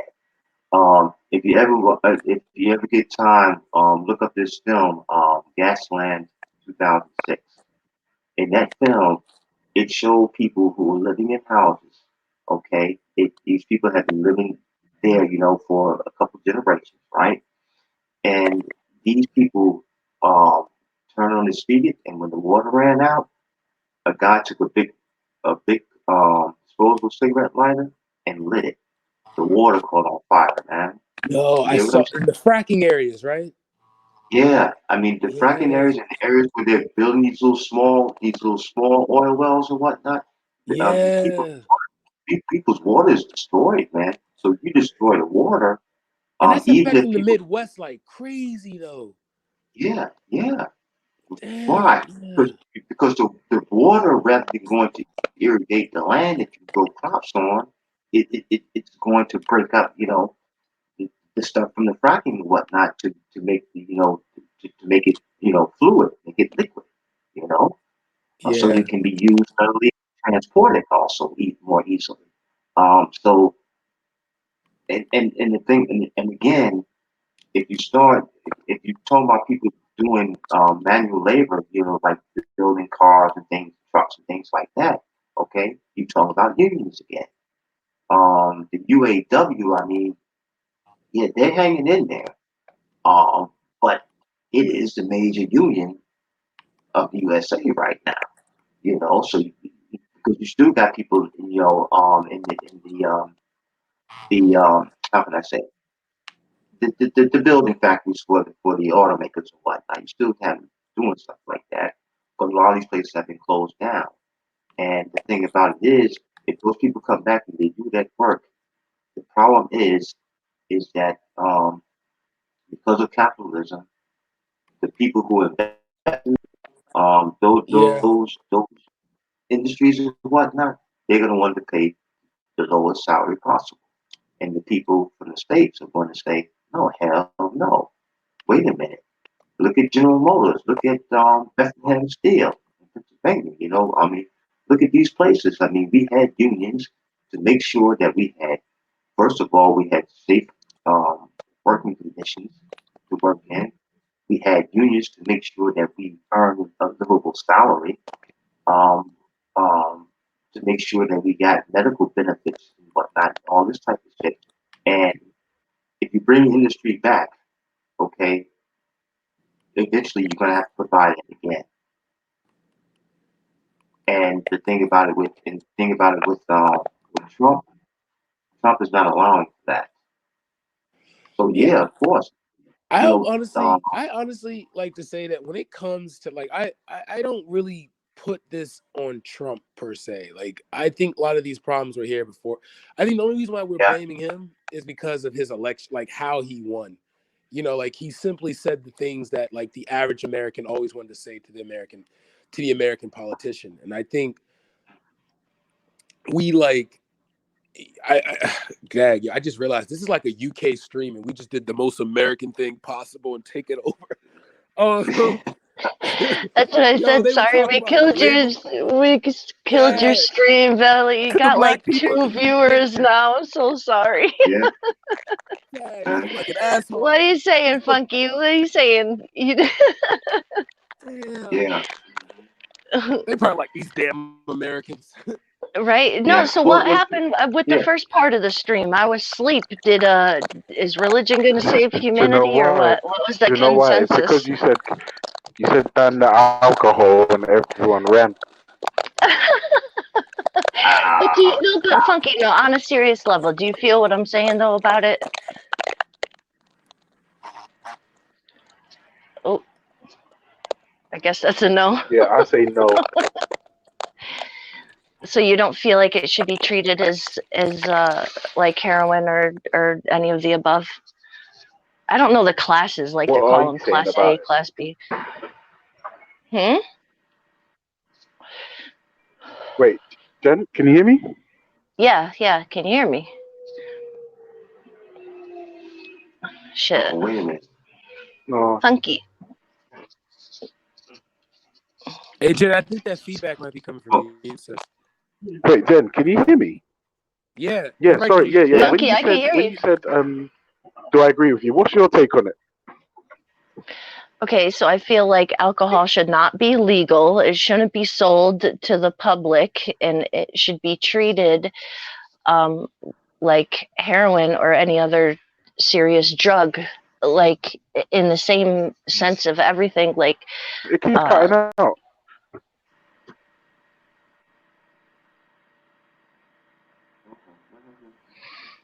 Well, the Funky, he keeps muting out, so I don't know. can you guys hear me, or is my shit fucked up? No, Wallace, I can hear you. I can hear you well. Wait, can you guys hear me? Yeah, we can hear you. Yeah. Oh, yeah. So what was he saying about religion saving the world? Yeah, so I was asleep during that part of the stream. So do you feel what was the consensus on that? What happened with that?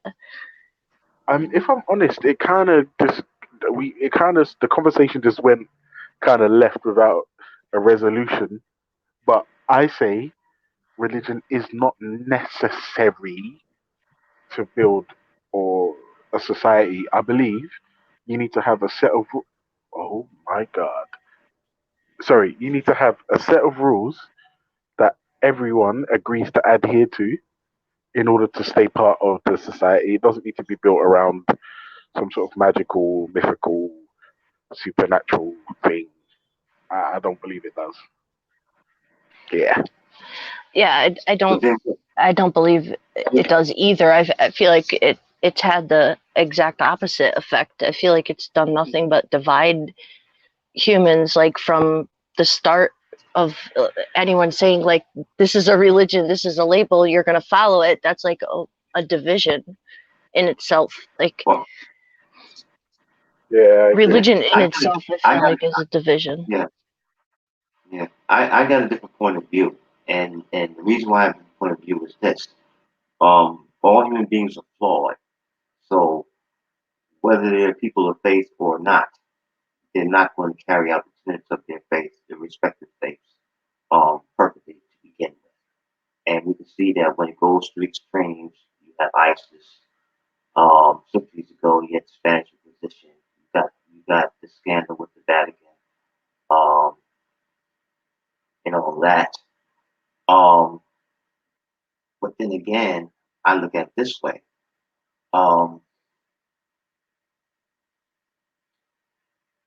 I think it's not. Me myself. I don't think that the scripture is the problem. It's the way people interpret the scripture and how people in leadership, the so-called high priests, how much influence they have over people when they set a certain agenda to favor some people over the other, which also um, that scandalizes religion also, because when you, how can I say, when you become so extreme, and how with their spiritual moral principles, things like that, people of the faith, then you no longer are carrying out the tenets of your faith. You're actually blaspheming your faith. But then at the same time, that happens secularly speaking also, with the politics we've been talking about it today. Last few hours. How political systems work, how systems of government work, how um, systems of government dictate how laws are carried out in countries and things like that. So while I can get the point, um, I the thing about it is that for me personally, my humble point of view, I think that religion can help um, set moral standards by which people live, by which people elect their government, write up their laws, um, and abide by them. But as far as if, religion is doing it by itself these days, no, I don't see it. I don't see it happening that way either.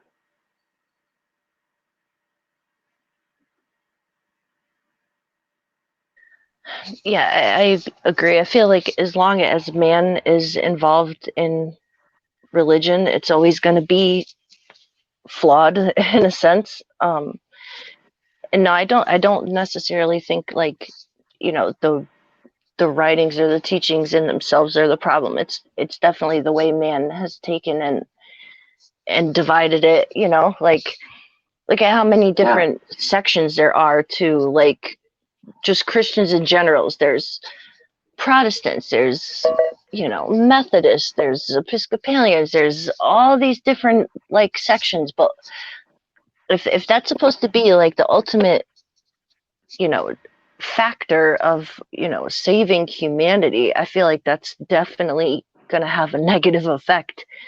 Like I feel like it doesn't do good. Like a lot of it doesn't do good. If you look at like religion as a whole, like what good has it done this earth?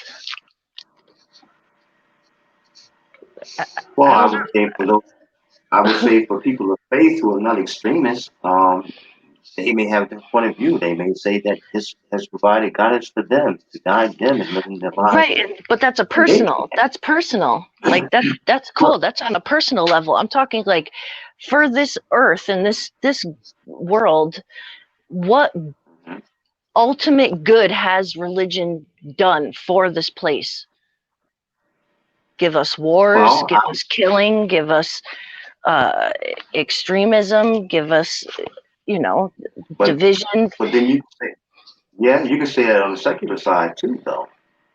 No, of course. I mean, and so the thing about what I'm saying is this: is that extremists on both sides. You know, whether you're talking about religion or the secular side, non-religious side. The problem is that the extremists on both sides have their agendas, and the more people they influence, the more havoc it wreaks in the world. I agree with that. Um, the problem is, one problem that I see when you talk about the wars and whatnot. That's why I mentioned the Spanish Inquisition and the scandal with the Vatican, with the Catholic priests, and how they're molesting and raping boys, and they're even doing with little girls and nuns. Um, that's I mean, yeah, there's some major issues because you have human beings, who are interpreting scripture and have their agenda, and then of course, when a lot of the times also is that the scriptures themselves of a particular faith, they're politicized, and once they're politicized and there's a political agenda to it, then of course, um, those people who are following that particular faith, even those ones who are not extremists, because those people who are extremists, they're seeing it. Okay, those people who are not extremists or they're so-called moderates, okay, a lot of them are not seeing it, or a lot of them are silent about what they do see out of fear for their own lives. So I get your point, but I do think that the religions of the world has helped build civilizations over the eons that human beings have existed on this earth. Just as I believe that they have had influence over um, how monarchs have ruled this world, have um, um, now more parliamentary governments rule and um, carry out, the rule of law in countries of the world. They do have, I mean, the roots of these laws are spiritual moral in nature, because human rights, religion has a lot to do with human rights, you know, but also at the same time, um, um, um, religion also, when people are extremists about it, it also destroys human rights for some people in favor of others. It's the world that we live in. So, do you think that morals existed before religion?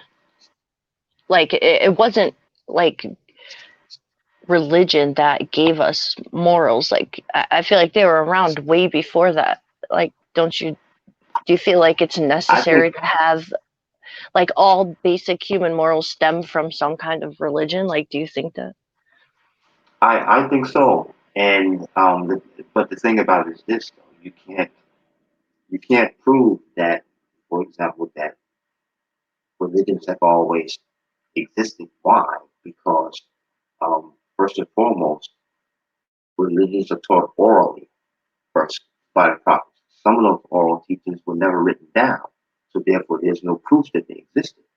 Okay. On the other hand, um, when when men started using papyrus and other means of writing things down and writing scriptures down, okay, at the same time, um, how can I say it?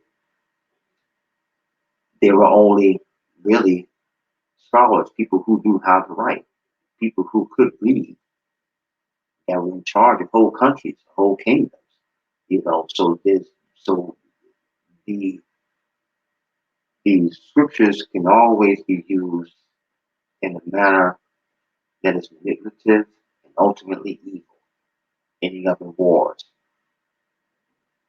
But I do think that I do tend to think that that when you talk about morals and you talk about human rights and you talk about the equality between human beings, that is, you know, men and women and alike, that type of thing. I think that I think actually that religion and science um, work together in that respect.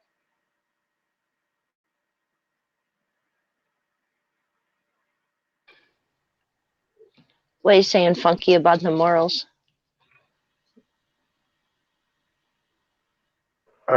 I would say if morality existed prior to religion, then religion isn't required for morality.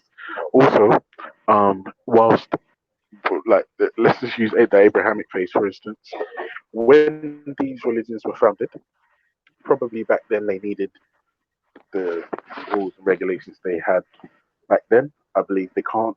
The majority of that stuff can't be applied today without being arrested for crimes against humanity, barbarism, and in fact, quite immoral. Some of the things that are in some of these holy texts, if you apply them today, I would say if if as a society we can come up with much more or much better uh, a much better moral system than what's come from these religions. Now, I won't lie to you, some of it will probably mirror what's in some of the religions, but like for me, first things first, in everything you do, don't be a cunt. Lesson number one, right? And by doing that, you've eliminated pedophiles, you've eliminated robberies, and all manner of crime in just one sweeping statement. Don't rob. Don't cause harm. Don't be a cunt and don't cause harm. Those are the two foundational principles that I would build any society of. Could you say that would be equal to saying be compassionate? To be honest with you, you can, but like not everyone is can like I don't know compassion. Yeah, I suppose so. I mean, don't be a cunt is basically saying be compassionate. You don't Yeah, think so? essentially, yeah. No, essentially, essentially, yeah. Like I Right? said, yeah. I agree, 100%. Yeah. Mm-hmm. What like, but for me, be compassionate and don't cause harm. Don't willingly or willfully cause harm. Those are the two foundational principles I would build any moral system on. Right. And compassionate people wouldn't ever want to cause harm. So it's Not yeah. necessarily, because I'm compassionate and all the rest of it. But if you tried to break into my home, all my compassion would leave my body, and I would cause you gratuitous physical But harm. you, but you have, Yeah, that's true. you have probably cause though, because you're protecting something um that is being used by you. You pay for that, especially if you have family. You're protecting your family. You know, you basically you're protecting what's yours. You know, from somebody who decides they just want to come and take from you. You see what I'm Hey, saying? Velle. Because they don't have to do that. Hey, Valley. Yeah, big up, bro. Big up, Jen. Big up, Ultra. What's up? Also, big up for holding it down still. Come Yeah, on, man. Yeah, big up, man. Come on, G Block. We do this thing. G-Block, G-Block. Yeah, big. Hey, Ultra. Old Hickory was asking in the comments, how Yeah. would you define morals without a god? I got an answer still, but he asked you the question, so I'll let you Okay. answer first. Still. Okay. For me, like, if we're going by the textbook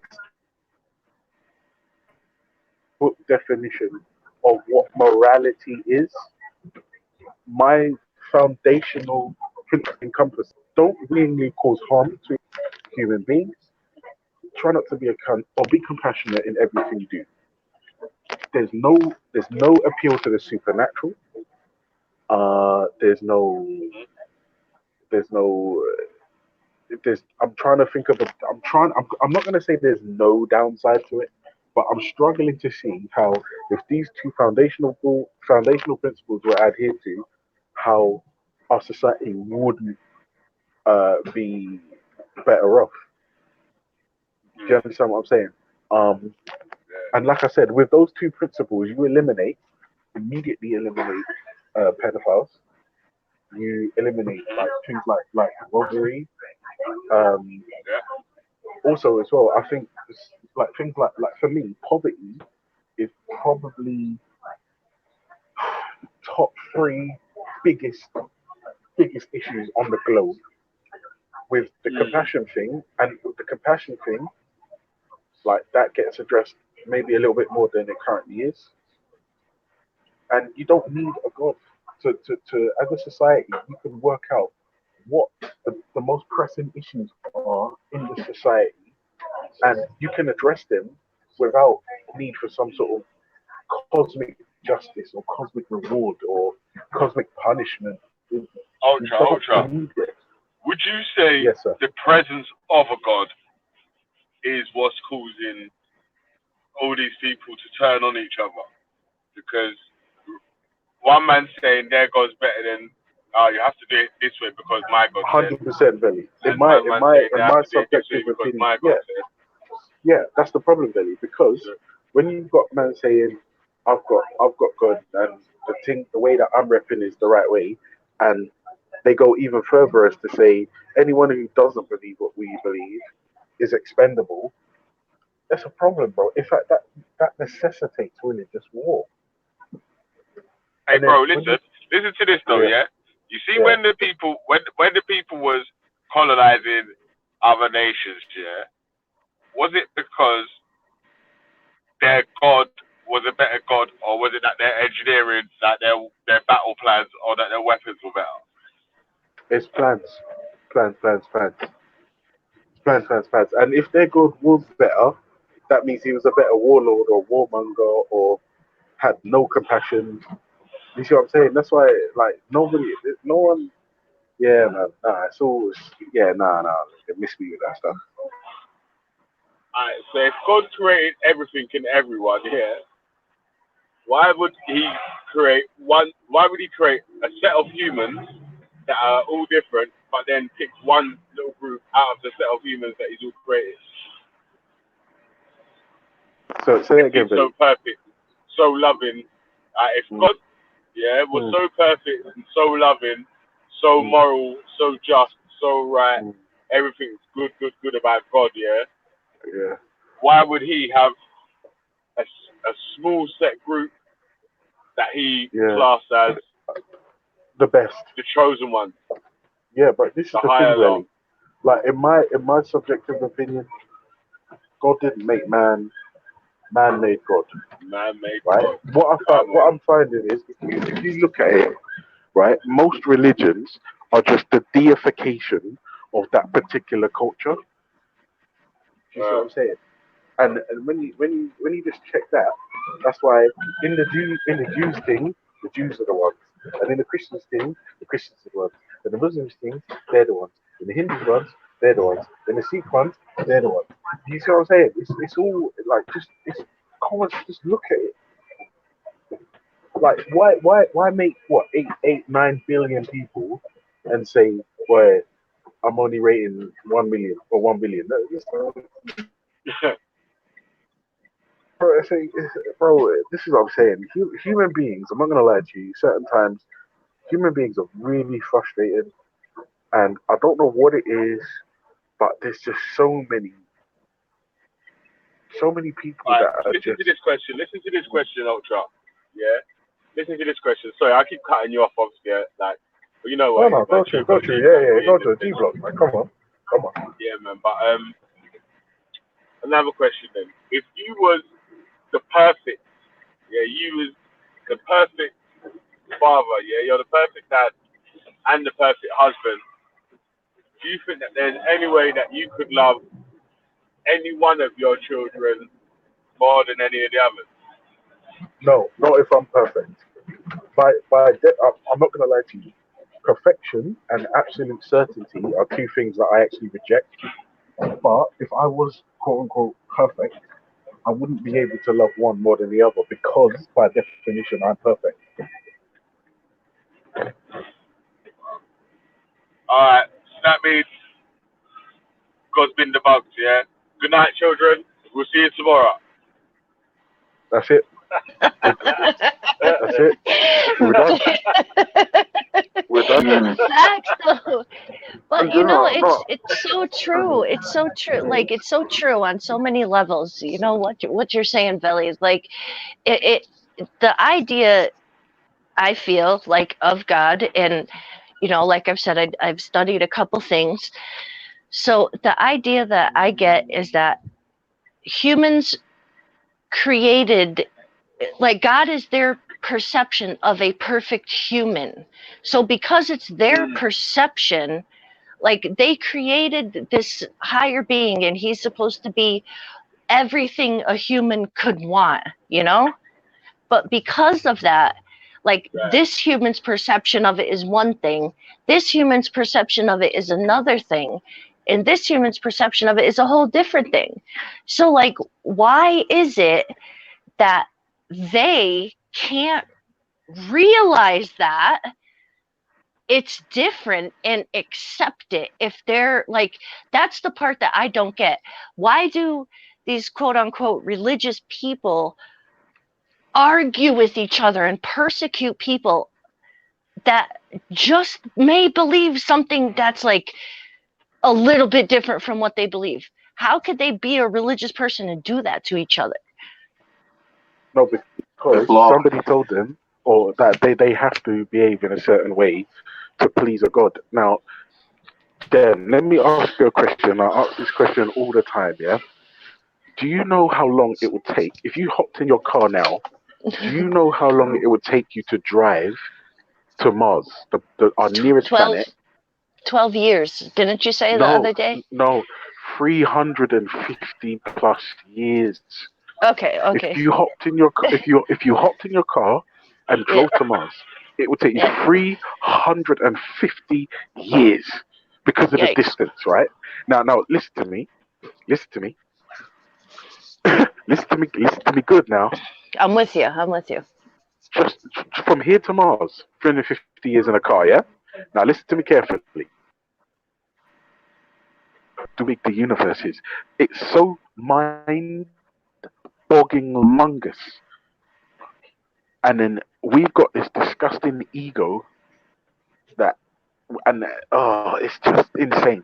Just think about the distances from of just our solar system, and then apply that to the observable universe. It's incredibly wasteful to have that kind of space and distance and time for just us. And then it's I'm telling you, human beings are just so stupid sometimes. So stupid. No, I definitely agree. I definitely agree. But then some people may make the argument though. They said, okay, well, religion you can't live with it and you can't live without it because No, but we can live without it. Hence hashtag atheist. we haven't though. There's still human beings that are people of faith who are not extinct. Okay, right? Yeah, You I have agree. both sides.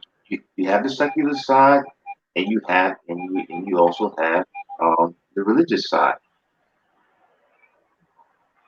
And I mean, I haven't heard anyone who definitively has written any documentation to say that it hasn't been that way. Now, okay, now you can say, okay, well, get rid of all religion if we could actually do that.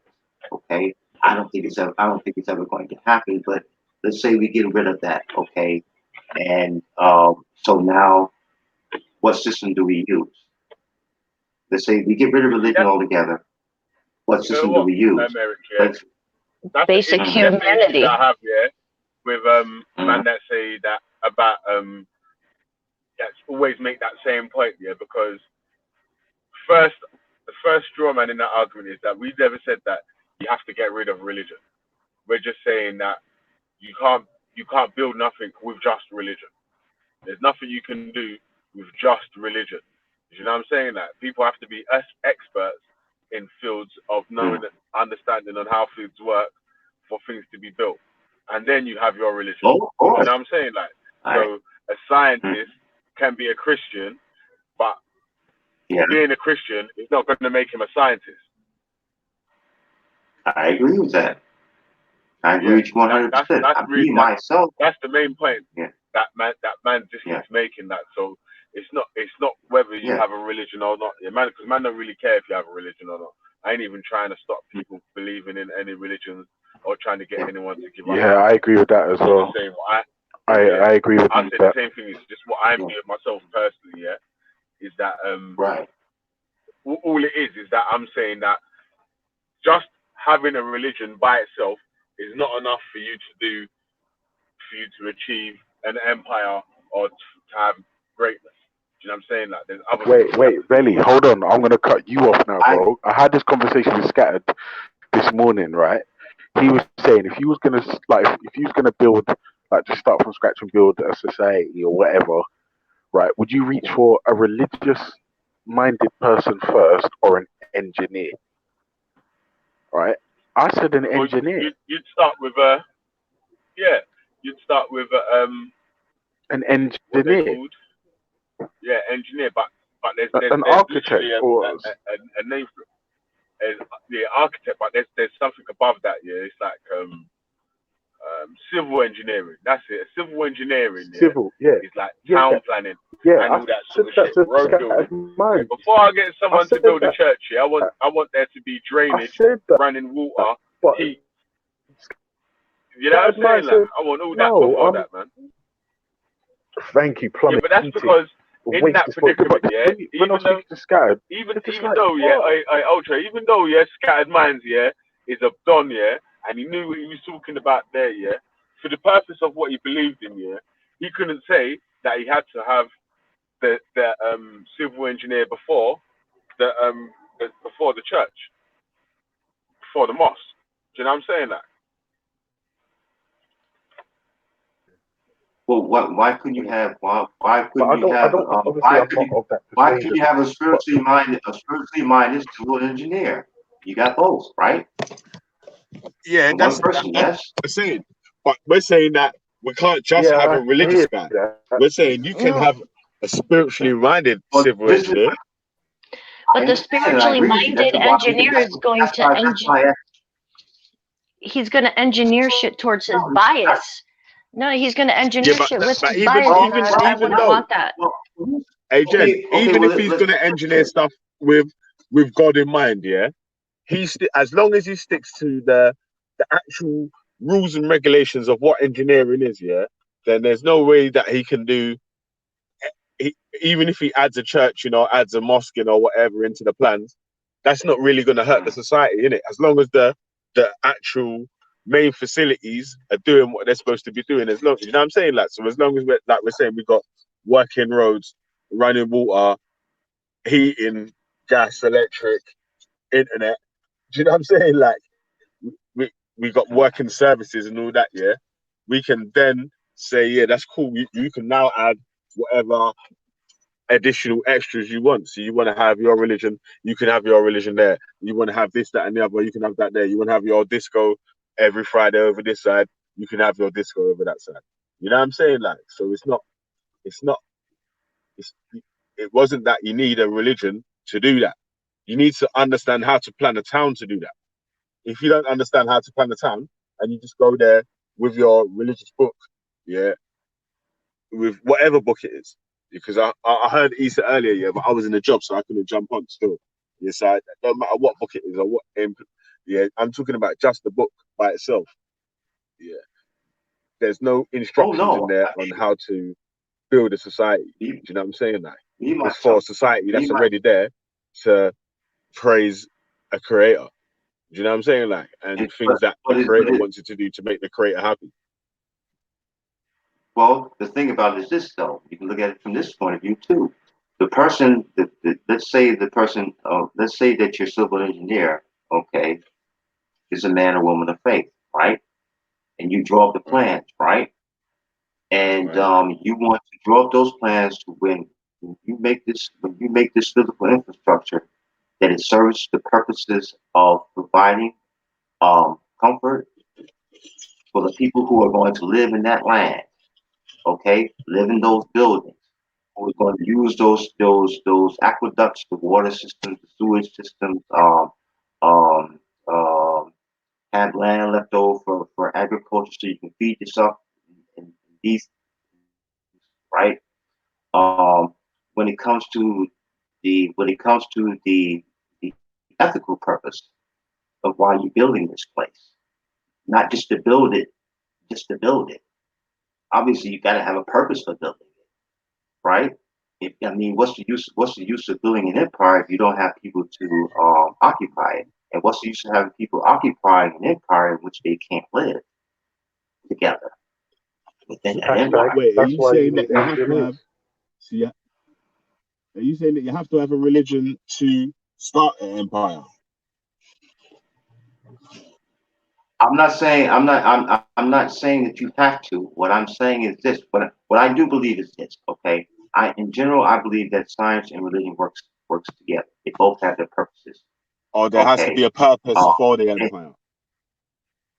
Yeah, I believe that does have. Why build an empire just for the sake of There has to building be a one? For purpose what? for the empire. And obviously there needs to be a purpose because you can't just build for no reason, innit? So obviously the purpose is going to be for each family in the empire to try and flourish as much as possible, should we say? Right, to be able to live there, right? And the families have to they be can able to play feed their themselves off that role. empire too. Right? Yeah, everyone needs to play their role in society to make a society, innit? Mm-hmm. So what I'm You know what I saying mean? is that what I'm saying is this: when people do things, I think that there's um an ethical purpose listen, I and just a need to run in logical the shop, purpose for yeah. doing things. Ultra, take over I for me think for a that sec, yeah. I can't hear you. okay. Yeah. It's a bit low for me still. Sorry, Rick. I'm gonna jump off and jump back on No, again no problem. when I come out the shop. in like 5 minutes. So. Okay. But yeah, Ultra, take over. All right. I'm tagging you in. G-Black. Yeah. Come on, G-Black. Okay. So what I'm saying is this. Okay. There's an ethical purpose for doing things, and there's a practical and logical purpose for doing things. Okay. Obviously, if you build an empire, um, there's a purpose. You have this empire, you have this place, you have this landmass. Okay, you want to build upon it so that the people who occupy it can live there and flourish. At the same time, though, um, you have to have some purpose of having an empire and these people there. If anything, you have to have people to defend the empire from anybody who want to come in and take it over. Okay, the actual purpose of defense of your community. That's why you would have your army. You would have a defense force and all this type of thing. Okay, the reason for having the empire is, like you said, having a place where people can live in relative comfort together and relative harmony together. Okay, and can also flourish uh, um, economically and materially speaking. So all I'm saying is this. I'm saying that I believe that I believe that both religion and science can work harmoniously. So, No. I don't disagree with other. that, Eric. I don't disagree with that, and I'm not gonna lie to you. What I realize is that, especially today, human beings fucking need that structure. So whether it be a god or government, we always seem to fucking depend on that shit. However, if I was personally building a society, it would be the reason our purpose, the thing that people get from religion today, that purpose would transmutate into we're going to build society. That's the purpose. We're going to build something we need somewhere to live. We need plumbing. We need someone to manage agriculture, water culture, engineers, builders, everything. That is what the thing that people get from religion today. That now has become the purpose in my society. If you need something more than that, have a baby. Want something more than that? Get married. Want something more than that? You're gonna have to wait until society is built. I'm sorry. Like, you can find purpose wherever you want it to, wherever you want to. You can find purpose in pumping up the wheel of a fucking bike tire. Like, you find purpose anywhere you feel like it. It's not God that gives you purpose. You decide God is going to give you purpose. You can find purpose anywhere. Like, for instance, I could say my purpose now in life is to travel to every or to fly a plane or to see every ocean on the planet. You find purpose wherever you want it. If you're building a society, is a supernatural deity necessary? No.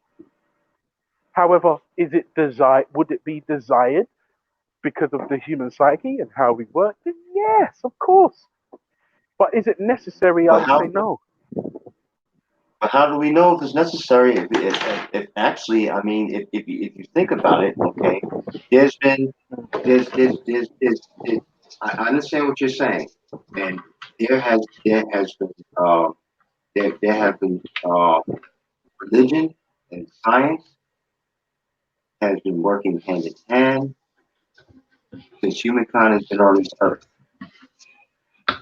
No, Now, I'm not we gonna may lie, say, Eric. No, I'm not gonna let that slide, Eric. Nah, you're gonna have to prove that.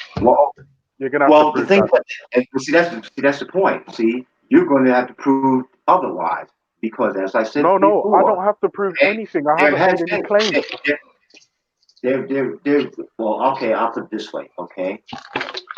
Um, people have lived by religion and science together for a long, long time. I agree with that statement. That statement I have no problem with. Okay, and what I'm saying is this. Okay, fine. For some people, you say it's not necessary, but you can't speak for those people of faith because they do believe that it is necessary. No, Eric. I said in the society that I'm building.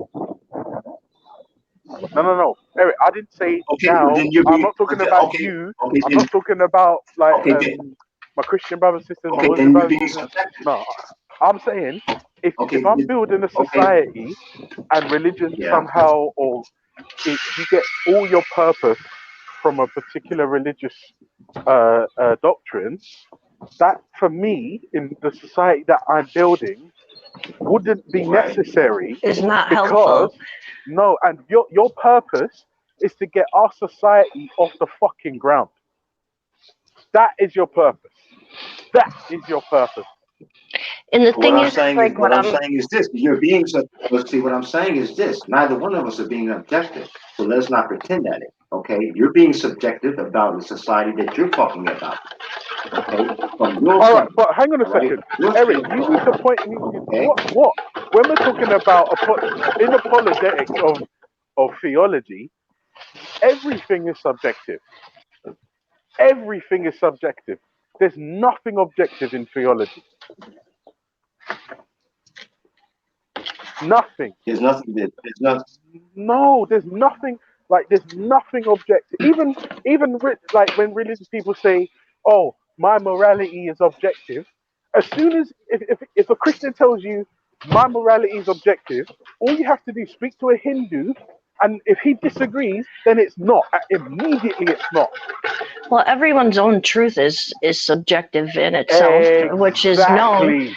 But the thing is look at what happens. Like you guys just in this discussion, we're building a society and it was all good, right? Until you put religion into it. Yep. Now it's, well, these people believe this and these people believe that, and this is why they're doing this and this, when 3 minutes ago, before religion was injected into the society, like you were all working together for a general cause. So like when you add religion into it, now there's a division of everyone's cause. Now it's a subjective cause, not an objective cause. And this is what I'm saying, Jen. See, when the goal is for lack of a better word, when the God that you're gonna worship or show praise to or blah blah blah, when that particular God is getting this society off the ground, we are all on the same fucking page. Right. We're all on the same page. But when this one's got to stop and has to go and pray, and this one has to stop and can't eat this for this reason and all this bollocks, listen, I'm trying to get society off the ground. Keep your idiosyncrasies to yourself. Right. Well, right. Okay, well, fine. But then at the same time, if we're going to talk about objectively speaking, people have been living with religion. People have been living with science, okay, and engineering for millennia. That's a fact. That's an objective fact of life. Okay, and civilizations have been built, and societies have been built. That's also an objective fact of life. Okay, I mean history proves it. Okay, we have historical proof of this. All right. Now, when it comes to the point of view, okay, well, do we need religion? Yes or no? Okay, this is when it becomes subjective. Some people will say, well, no, I don't need religion in my life. Some people will say, yes, I need religion in my life. Okay, it doesn't mean that I don't accept science. Okay, of physically building up an infrastructure to build a society, or that I don't believe in jurisprudence, the science of law in order to make laws to govern people to have an orderly society. Okay, but once you say, well, once you ask that question, do we need religion in life or not? That subject, that question is not even objective, because when you ask that question, the thought has already come into the mind of the person who asked that question. Well, what do I think about it? I know I have my point of view about it, but let me kick that question out to the people at large and hear what they have to say about it. If we're going to be but that's the objective, thing, then we Eric. have No, to. but this is the thing. But The hold on a majority. second. Hold on a second before you cut me off. Here you go. Because if you're going to be objective about that question, then what you have to do is accept the answers that people give to you, even No, though but you Eric, don't, you're making a even though you mistake. don't agree. No, but How? Eric, you're making a mistake. You're How? applying. You're applying everyone today. I will concede that the majority of the planet are religious. That's not what I'm saying. The question was, can you build a new society with just religion? And I'm saying religion shouldn't take any type of precedence. I never said that. And it's society. No, but that's what the premise was, What I'm Eric. It saying was is about this. building. No. Okay, fine. Yeah, that's But what. what I'm saying. Yo, Eric, What I'm Eric, saying Eric. is, Let me tell you what the question is. Eric, hold on. Yo, can you hear me? Can you hear me? Yeah. Yeah. All right. Yo, Eric. The question was. We, bro. the first question, was obviously when I started the first show, was can religion alone, can you build a society on religion alone? And my answer would be no. No. So, my answer would be no. Hell no. Yeah, because I'll tell you why I asked that question, it's because wait. Why I asked that question, was because in on my brother's show yesterday, on Respect show yesterday, he was they were saying going stuff hard like at G Block. What was up with that? They were throwing they shots. were saying because they was hating it. Wait, what did I miss? We keep making it up. Wait. Man. Don't worry, man. Dennis, Man's what did I feelings hurt miss? still, but wait. Yeah, you miss fair things still. Yeah, funky. You miss fair things still. You remember saying that Mansa Musa was a Muslim, and I'm saying being a Muslim wasn't why he was the richest man in the world. Do you know what I'm saying? So it wasn't the religion that made him rich. You get me? That's the point that I'm making. It's like, bro, people keep saying that religious people done this, religious people done that, and I'm saying, but it's not the religion that made them do that. Else every religious person would be a flipping mason, would be a bricklayer, do you know what I'm saying? That would be rich. Every Muslim, should be a billionaire in gold then. If that's how Mansa Musa got rich then. Like, bro, Also, Velle, you know the rapper Akon. Prayers, or wait, hold on, Velle. You know rapper Akon. What religion is he? Yeah. What religion is rapper Akon? I'm not even sure. What is he, a Muslim? He's from Senegal, isn't it? To be honest with you, Velle, I don't know. But whatever quote unquote religion I didn't know either. That means whatever religion he is, every single rapper of that same religion should be building generators and electricity for villages in Africa. You know what I'm saying? It's a stupid argument. It's a stupid argument. Well, the thing about it, stupid argument. I've never made the argument that religion alone builds societies. That's not true. Religion and science together work, and builds societies and builds human civilizations, and history has proven that over the millennia. Okay, there's plenty of objective truth to that. Now, if you want to say, okay, if you want to answer it again, if you ask the question, okay, well, do we need a religion for that? Again, I say it's subjective because you have your point of view before you even ask that question. You already have the answer to that question for yourself, subjectively, individually, personally. Okay? And then on the other hand, though, when you ask that question to other people, if you're going to be objective, then you have to take their points of view into account. Okay? If you're going to be objective about it. Yeah, but Eric, nobody That's said all. we're not. Nobody said we're not taking their points of view the point that we're making into is account. is that the point that I'm making is that because man's got a religion, that's not made them do anything. It's not been the religion that's made them do whatever greats that they've achieved. Do you know what I'm saying? There was every person.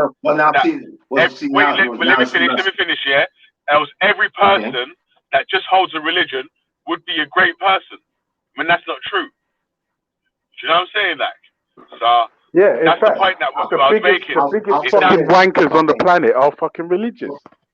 Okay, I'll say the point that. I was making is that if you're right is that if you're an engineer and you're a Christian, you're only good at engineering because you studied to be an engineer, not because you're a Christian, not because you're a Muslim, not because you're a Buddhist. It's because you're an engineer and you done the training to be an engineer. The thing that you're a Christian, a Muslim, a Buddhist, or whatever, that's a side note. You know what I'm saying? That so are you saying that praying to God or reading a religious manual is not going to help you fix a road or fix a leak on a pipe? You know what I'm saying? That so the whole thing is. Velle, there's some people backstage. Yeah, there's some people backstage, Velle. May choose to be an engineer. His faith may have some influence in his purpose of pursuing. The point. Pursuing the science of engineering. But the point I'm not making here is you have to. The point I'm making here is that you have to understand what you're doing to achieve what you're trying to achieve. You can't just have a religion, and that's not going to be the sole purpose of why you're going to achieve what you achieve. You get me? I agree. I agree, and when you question, right? When you said that was the question, I said no. I said you can't do. You can't build a society with religion alone. You need both religion and science. We live on a physical plane. I mean, obviously, we need physical infrastructure to live on. Hold on, let Eric finish. The point I'm making is this: I'm not saying because somebody's a Christian, okay, it leads him towards being an engineer, okay, or it's going to make him a great engineer. I'm not saying that. I would never say that. That's really a moot point. Really, there's no sense and there's no logic in that argument. But what I'm saying is this, though: if you have a person of faith, say he's a Christian, say he's a Muslim, a Jew, a Baha'i, whatever the case may be, right? Okay, the influence of his faith, okay, may have some influence in the purpose of him pursuing going into science of civil engineering or engineering in general. Okay, maybe this is the way that he feels that he can serve society and be rewarded by being paid for providing that service. You understand what I'm saying? Can it not be that? Eric, hold on. Eric, the point that you just made there is that the guy was a civil engineer in the first place. It wasn't because he was a Christian that he was able to be a civil engineer. I didn't say that. I never made that argument that because he's a Christian he became a civil engineer. I never made that argument. Yo, quick FDK. FDK. Yo, Velle, you see when religious people do stuff, and it's not part of the religion, like literally they're going against the text, but do a lot of people still attribute that to them being their religion? Say that again. When there's people that are of a religion, yeah, but they go against their religion and do actions that go against their religion, the people still attribute their actions to their religion when they do negative stuff. What do you mean? Well, I would never. Well, I'm a man of faith, and I would never do that. I know that any action that I commit against the principles of my faith, okay, I know that I'm not. Eric, wait, man. I'm not here for long, bro. I promise you're gonna be able to talk for an hour, 2 hours. I'm here for like 5 minutes. I'm just here to talk to Velle quickly about something we were talking about. Okay. Yeah. Okay. Because I'm not here for long, so I don't want like they're different. You know what I'm saying? I just want to ask really a simple question. Yeah. So like I'm saying, when there's religious people, yeah, and they do negative stuff, like for example, I can show you many Bible verses that go against chattel slavery, many Bible verses that go against terrorism. Same with the Quran. Like I can show you many texts, but there's people of these religions that do negative stuff, and when they do negative stuff, the people still attribute these negative stuff they're doing to their religion. Yeah, but I'll tell you why. Wait, let me tell you why, yeah? Because there's verses that, at the same time you're saying there's verses that condemn it, there's verses that condone it. So in both religions. So there's verses in Christianity that they was using to keep people enslaved, yeah? And there's verses in Islam, whatever, you're allowed to have slaves in Islam. Yeah, and what I'm saying is the prohibition of chattel slavery, because the servitude in the Bible is different as we've broken down. Like, so you can't like hear the verses. Whoa, Ras, what do you mean it's been broken down? You can't hear the verses in Exodus and then ignore the fact that it's an 8th year and you give yourself up to be a servant and all of them things there. Like no, respect. No. There's a different verse. There's different verses. In fact, you know what? We might have to do a show on this, you know, Respect. That's a good topic to like bring up all the verses that are why are you fucking cutting me, bro? Let man talking it and then answer me afterwards. You know, like that. Yeah. I hear you, bro, but you're saying 7 years, but you're not. Let him finish, Ultra. Let him finish. Okay, Ultra, we done a big show on it yesterday. We got out all of the Bible verses. We roasted Reggie. We went into all of it. Yeah, like everything. Do you get it? Roast me, man. Shut up, man. Get out of here, man. You understand? I said we roasted Reggie yesterday. I don't know what the fuck you're talking about. But about these verses, yeah, because he tries to get onto the Quran, but then at the same time within the verses, yeah, there's definitely stipulations. So you can't ignore the stipulations in the verses either, yeah, like the humanity and all of that. But what I'm saying is, when there's stuff that people do of religion that is negative, the man then attribute that to their religion, and that's all cool. If you want to do that, that's cool. Your lack of understanding of the religion and saying man can justify it, alright, cool. But I'm saying when there's stuff that people do that's positive, inspired by religion, just like Akon, because charity is a part, zakat, that's a part of his religion. The man them don't want to attribute nothing positive people do to their religion. They only want to attribute negative stuff towards the religion, and that is. No, I need to cut you now, Ras. I have to cut. Let him finish. Carry on. Go on. No, you got a good point. I'm saying that the religion itself, like, and this is unanimous, an atheist that's being honest, yeah, not no lying, dark slanderer like Sarah, yeah, that wants to put Muslims in concentration camps, while saying about how Muslims are being oppressed in Arab countries. So on one hand, he's doing a video how Islam treats blacks, and man are saying, yeah, that's how Islam treats blacks. But then he says to put Muslims in concentration camps. So fucking hell, he wants the black Muslims to be in a worse position than what that even the Arabs are treating them. Yeah. So what I'm trying to say is, yeah, and the Moroccans, Sri Lankans, all of them are getting the same treatment, and I can prove it. Yeah, but anyway, yeah. So on one hand, you've got people that are saying when there's negative stuff of religious people, they want to attribute that to religion. And I'm saying that I understand your misunderstanding where that's concerned. But anyone that's honest, even an atheist like James Jones, is going to say that the religion is teaching righteousness. The religion is teaching to love your neighbor. The religion is teaching to do charity. The religion is teaching to look after orphans. Yeah, and I'm saying when religious people do these stuff, it's like it's not attributed to the religion.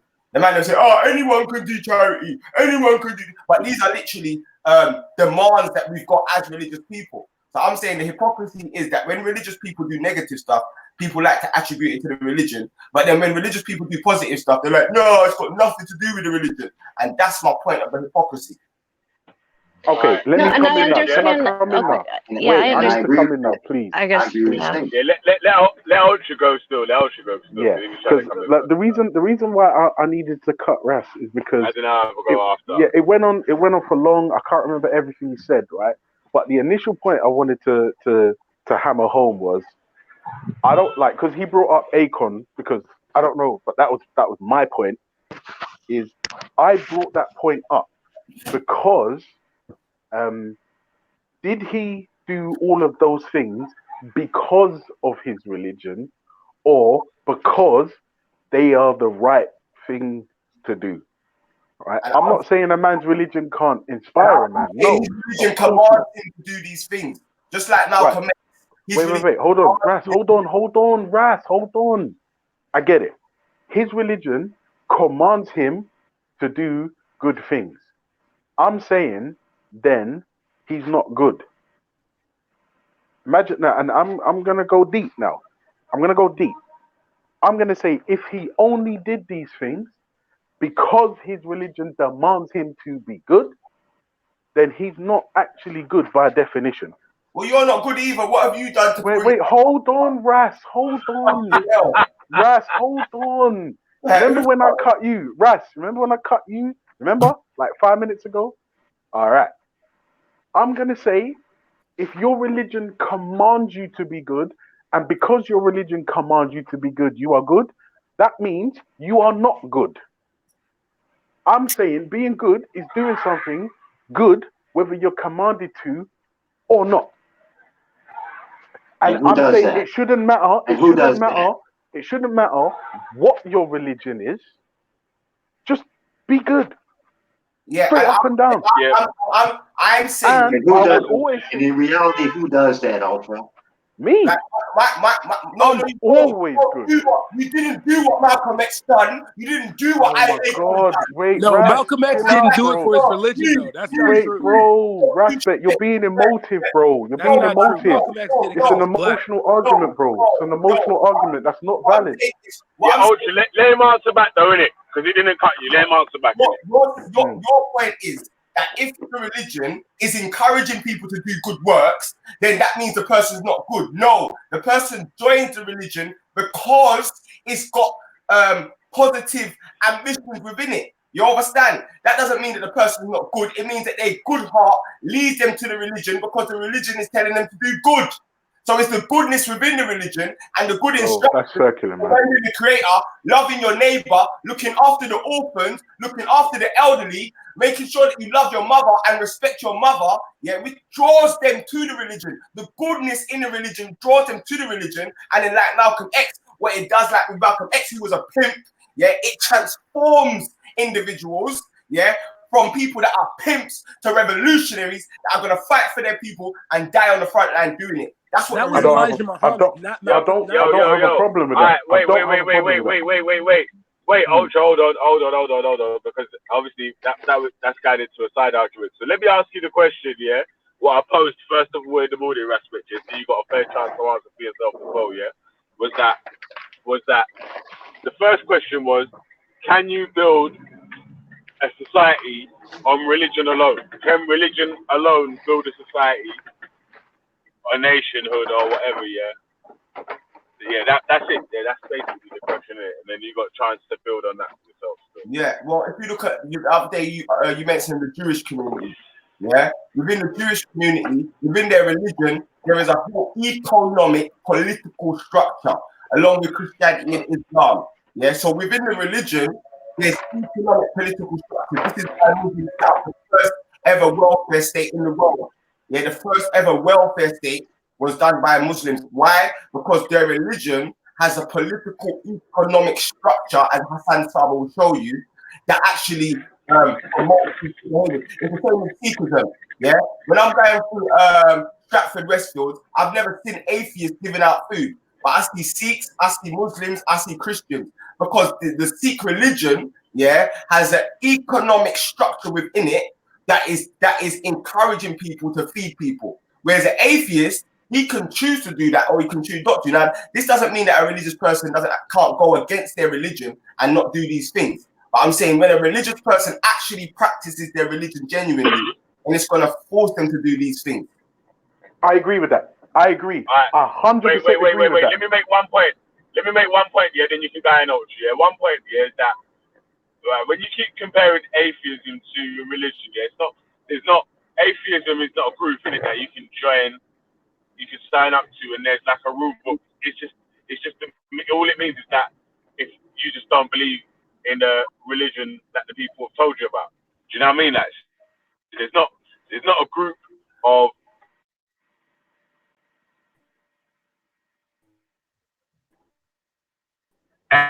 atheists that go out that have a book that they follow together. Do you know what I'm saying? That there's not really a group like that.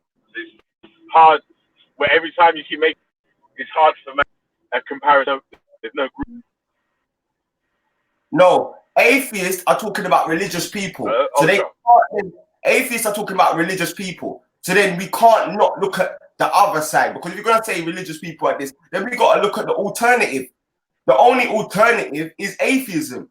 So then we've got to look at what atheists have within their structure, which is encouraging them to do good. That's not true, bro. That's not true. There are other different systems. Atheists can't have the free reign to criticize religious people and then say, oh yeah, but we're not allowed to be criticized. Like, if you're going to be as atheist and criticize religious people, then religious people are allowed to do the same thing to religion. I never said that. What? Yeah, Respect, what are you talking about? Yeah, like, what is happening? Yeah, you come with a whole different thing, bro. I never even said that. There's not a group of atheists. Yeah, Respect, you're on some different wave right now, bro. Group. There's no religion called atheism. You know, church of people sign up to that. I'm in this group of atheism, and I'm in that. It's not that. Do you know what I'm saying? That. So it's hard to. That's why I said it's hard for man to give you a comparison. Wait, let me finish. Let me clear. It's hard for me to give you what. This is what I said to you. It's hard for me to give you a comparison to different studies to say this group of atheists does that. As far as I know, it's like that. You know what I'm saying? So that's all I said. I didn't say. Yeah. And what I'm saying is, you can't criticize atheism because it's not a religion. I didn't say anything like that. I just said it's not a religious group of atheists. You get me? Yeah. We're going to carry on anyway. My point is there are groups. There's anti-theists like Sarah, and then you got atheists like James Jones. So there are subcaptions within atheists and anti-theists, yeah. And what my main point is that if atheists are going to criticize religious people are going to be able to say, okay, you're saying we're bullshit. All right, what is your alternative? So when we look at the people that are criticizing us, they are atheists. So then we're going to look at atheists and say, okay, so what have atheists done then? Because if we're going to get rid of our religion, then we're going to join a group of atheists. So, no, but don't forget, Ras, no one's saying get rid of your religion. Nobody on this panel, specifically this panel, has made that claim or has advocated for that. That's not the thing. No, I'm not saying that. I'm saying if people are saying religion is the issue, yeah, they are indirectly saying that we need to get rid of religion. Yeah, if religion is the issue, yeah, nobody said that, Respect. Nobody said that. Bro, if people are saying that religion is causing, no one's even made that. People are saying that religion is causing issues. No. Yeah? What the claim? Let me make the claim for you, Respect. Yeah, see, so you can refute what the actual claim is. Yeah, my claim is, yeah, if I ever start in a society from scratch, yeah, and there was a religious person and then there was a civil engineer, I would want the civil engineer over the religious person who just knows who's a scholar in religion any day of the week. That's who I would go to start my society with. That's what my claim is. That a religion starts a society. That's what I'm saying. But you're acting like a lot of the original civil engineers and scientists and all of these men weren't religious anyway. So it's like you're conflating the fact that if you're religious, you can't have a trade or something like that. Like someone can be religious and still be a civil engineer. Like most of your civil engineers are religious. So like that doesn't really make too much sense. That's not the point that we made, man. That's not the point that we made, though, Rash, man. I'm saying that basically, like the point that I made for religious for a civil engineer, yeah, to be here, he doesn't need to have a religion. Yeah, he needs to go to civil engineering college, university, and study the trade. He doesn't need to go to church for that. You get me? That's what I'm trying to say. Well, me, I would rather have the religious person. Let me tell you why. Yeah, because end of the day, a lot of these Europeans that came over, yeah, they was not religious because they created a new Bible called the Slavery Bible. So they wasn't representing Christianity, firstly. Yeah, and when they came over, they had all sorts of skills. But because they didn't have the real morality of religion and they changed the Bible to justify their wickedness, what happened is they done wickedness to people. Now, if they was following the religion, yeah, then they wouldn't do those wickedness. So I think that like with them man there, they had no moral structure. Not to say that atheists can't have morals, but what we're saying is there's not a consensus of morality amongst atheists. So one could say they're going to bash over a 5-year-old, and one could say they want to do charity and help the whole world. But what I'm saying is with religious people, there's a consensus of doing good and being good. Hey, respect. No. Were the colonizers Christians? The colonizers came with a fake slavery Bible. I can get out right now, so you can't call them Christians. How did they make the slave Bible out of the real Bible? No, what they done is they took out the verses. How can they make? They took verses out of the real Bible to make a slave Bible. So because they had a Bible in the first place. Yeah, so they took it. Yeah, 100%, but that doesn't mean they followed it. Just like you could have a civil engineer that doesn't. You could be a boiler. You don't have to follow the thing, and you could mess up the boiler. That doesn't mean that. Yeah, but you're gonna fuck out then. That doesn't mean that the instruction manual of how to fix the boiler is wrong. That means that the person that is using the instruction manual is going against the instruction manual, or maybe taking out the verses to show you how to fix the boiler. So the Slavery Bible was predicated on taking out all of the verses that condemns slavery, taking out all of the verses that talk about fighting for your freedom. So they literally had to change the Bible to execute their things. You can't really say then that they were acting upon the Bible. You have to say they created their own new religion. So that was what I was going to say. Just real quick. So just real quick, when Rospect was saying that you say you can't attribute the wrongdoings to the people's religion, and well, I totally agree. Like in no case should we like hold, people's personal actions against an entire faith system or belief like that. That's wrong in general. But a lot of the times, these people who are doing these wrong things are doing it in the name of their religion. Like they are. So it's hard to overlook that when they're doing it themselves. Right. They're claiming to do that. Like the Roman Empire conquered and murdered thousands of people in the name of their gods. So like for us to not look at the Romans as like conquerors and to see how they're like, they did that is kind of it. So Jen Wallace, yeah. You just have to understand that. Like Jen Wallace, a lot of the people say that when religion came to Africa, that's when people changed. But yesterday, we proved that the King of Congo, was selling slaves before he was converted to Christianity. Yeah, he was selling slaves to European Portuguese people before he converted. He was selling slaves in like 84, and he converted in like 92. Yeah, so there's a 10-year gap. So what we're saying is these people are saying that the religion has caused a thing, but even before they picked up the religion, they were selling slaves. Now, Jen Wallace, when you went to church, be honest, you can be 100% honest, and all because you've been to quite a big plethora of churches, Jen Wallace. When you in any of the sermons that you've gone to in your whole life, Jen Wallace, have you ever had a pastor teach you oppression through religion?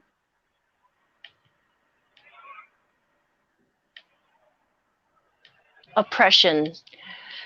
No. The only thing is I can say is that in the Roman Catholic Church, they did, like look down on a lot of people. So that I don't know if that would be considered oppression necessarily, but they did have like prejudices against Protestant people, against people of other denominations, of anyone who was not Christian. So in that, I don't know if that's considered oppression, but they did teach that like these people are devils. People, they teach you to oppress Protestants based upon your Catholic religion. No, that was the whole doctrine of discovery. It was based off religion. Like we were redeemed souls. Like, bro. Yeah. So, Jen Wallace, in your experience in going to church, there's never been a church that's giving you justification to do wicked stuff in the name of the religion. No. All right, and that is what. Wait. Respect. Answer this question, bro. Does today, does Islam condone slavery today? Yes. Is Islam, and I can get up the verse right now. Yeah, when it gives the definition for righteousness, part of righteousness is freeing slaves and abolishing slavery, and I can get the lil for that. Does it condone? Yes, bruv. Yes or no? Does it condone for you to have a slave today? Yes or no? Well, I condone servitude, so I don't know what kind of question that is. Oh, come on, Rock. No, what? You condone servitude? Come on, bro. I ban out all servitude and all slavery, man. Fuck that. I'm against it. Even if it's a black man, I'm against it, bro. Not me, man. Even if it's an atheist, whoever it is, bro, I'm banning it out, bro. I'm against it. In Africa, show me a civilization that haven't gone to war and taken prisoners of war, and I'll agree with you. Yeah, I'm against the Igbos, the Biafrans. For no reason. If you're having a war, and people get taken as prisoners of war, that might be a different circumstance. But I said, if people were just taking people as slaves, but that's the only for them to be their slaves. I'm against that. That's the only. That's the only circumstance in which the Quran talks about condoning slavery is in time of war. The prisoners of war are utilized in the way that the way that the victorious forces choose to use them. That's in the Quran. Yeah. So what I'm saying is the only servitude that is justified in the Abrahamic faith is prisoners of war. So like there's no justification just to go out and capture people. There's none of that. The only justification is prisoners of war, and those prisoners of war have to be treated like human beings. They have to be able to get their freedom. Yeah, their children are not enslaved like chattel slavery. So the only actual context of in the Abrahamic faith is prisoners of war. So every servant today in the whole of any Abrahamic place or country that's dealing with that, in the whole of the Islamic world, the whole of the Jewish world and Christian world is a prisoner of war right now, So there's not people that's buying slaves. There's not religious people that's buying slaves right now, today. Yeah, but you're conflating. The point of the matter is this: the people of those saying they're prisoners of war. That's the only way they can take them. They're not following the tenets of their faith. That's the only way they can take them. By prisoners of war. You're conflating whether people are going against the religion and doing their own thing, or whether they're going with the religion. The religion actually teaches. Yes. Pick up Eric. You're conflating the two. Yeah. Okay. But they're doing it in the name of the religion, though. But they're doing it in the name of their religion, though. No, they're not. No, they're not doing it. No, they're not. They're claiming that. Show me. They're claiming that. That's what I'm saying. They're claiming it. So if they're claiming it, that's what does that mean, Eric? If they're claiming it, what does that mean that they're doing? They're saying that it's in the name of their religion, even though it doesn't say it is. Even though the religion disagrees with it, and they say that it is in the name of the religion. Barely prove that. Prospect just made the point.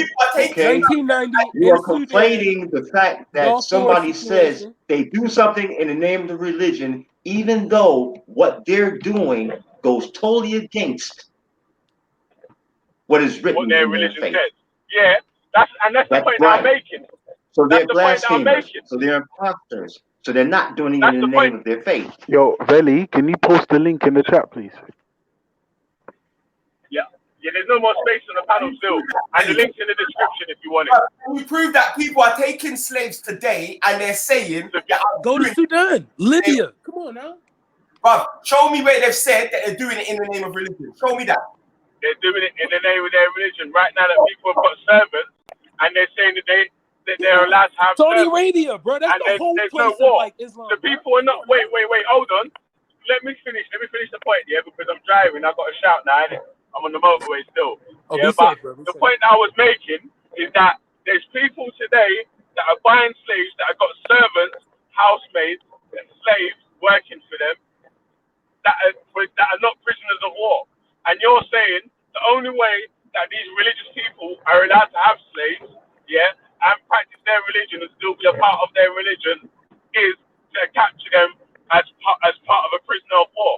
And I'm saying most of the servants right now in all these countries are not prisoners of war.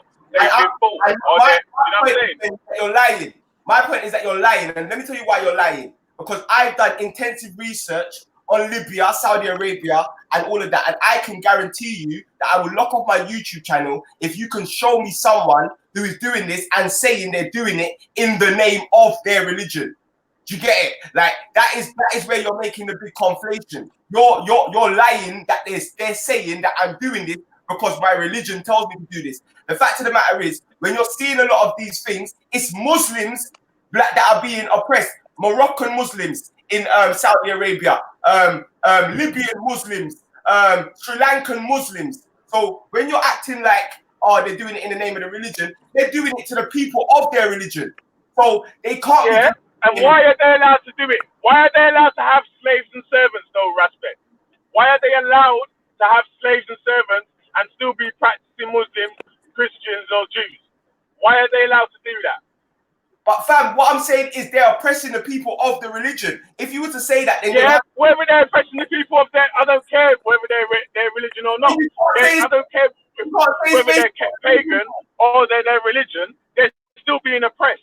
The point that I'm making is that wait. Let me finish the point. That I'm making. Yeah, the point that I'm making is that they're oppressing them people because they're allowed to oppress them because it says so in their whatever their religion is. They're allowed to have housemaids and servants and flipping milkmaids and this one and that one and that one. If it didn't say that in the book, then they wouldn't be allowed to have the maids and still be practicing their religion. All right. Boom. There's a stipulation. There's a specific stipulation when you're talking about slavery in the manner that you're talking.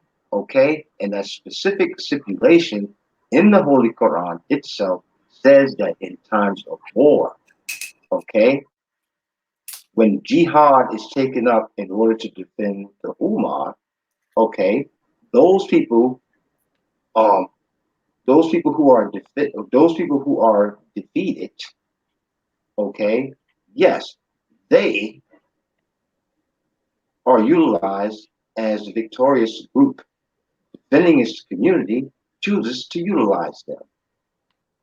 And slavery happens to be a part of that, but that is a specific stipulation. It does not say in general that people are allowed to have slaves, like you're talking about. Yeah, but wait. How are people still having slaves and servants in their house? You know, I've been to people's houses, yeah, to fix their boilers, and they've got maids and whatever, yeah. How are they still allowed to have maids or whatever, yeah, if they're not paying them? If they're being paid for, that's different. Yeah, because when you're taking a paid position, that's up to you, innit, personally. But if you're someone that's there as a slave, as a servant, that's not being paid, that can't escape, like on fucking one of them videos when you see that Ethiopian woman going to the outside the Ethiopian embassy, and she gets dragged back in the car, and that same woman commits suicide. Yeah, them sort of people there.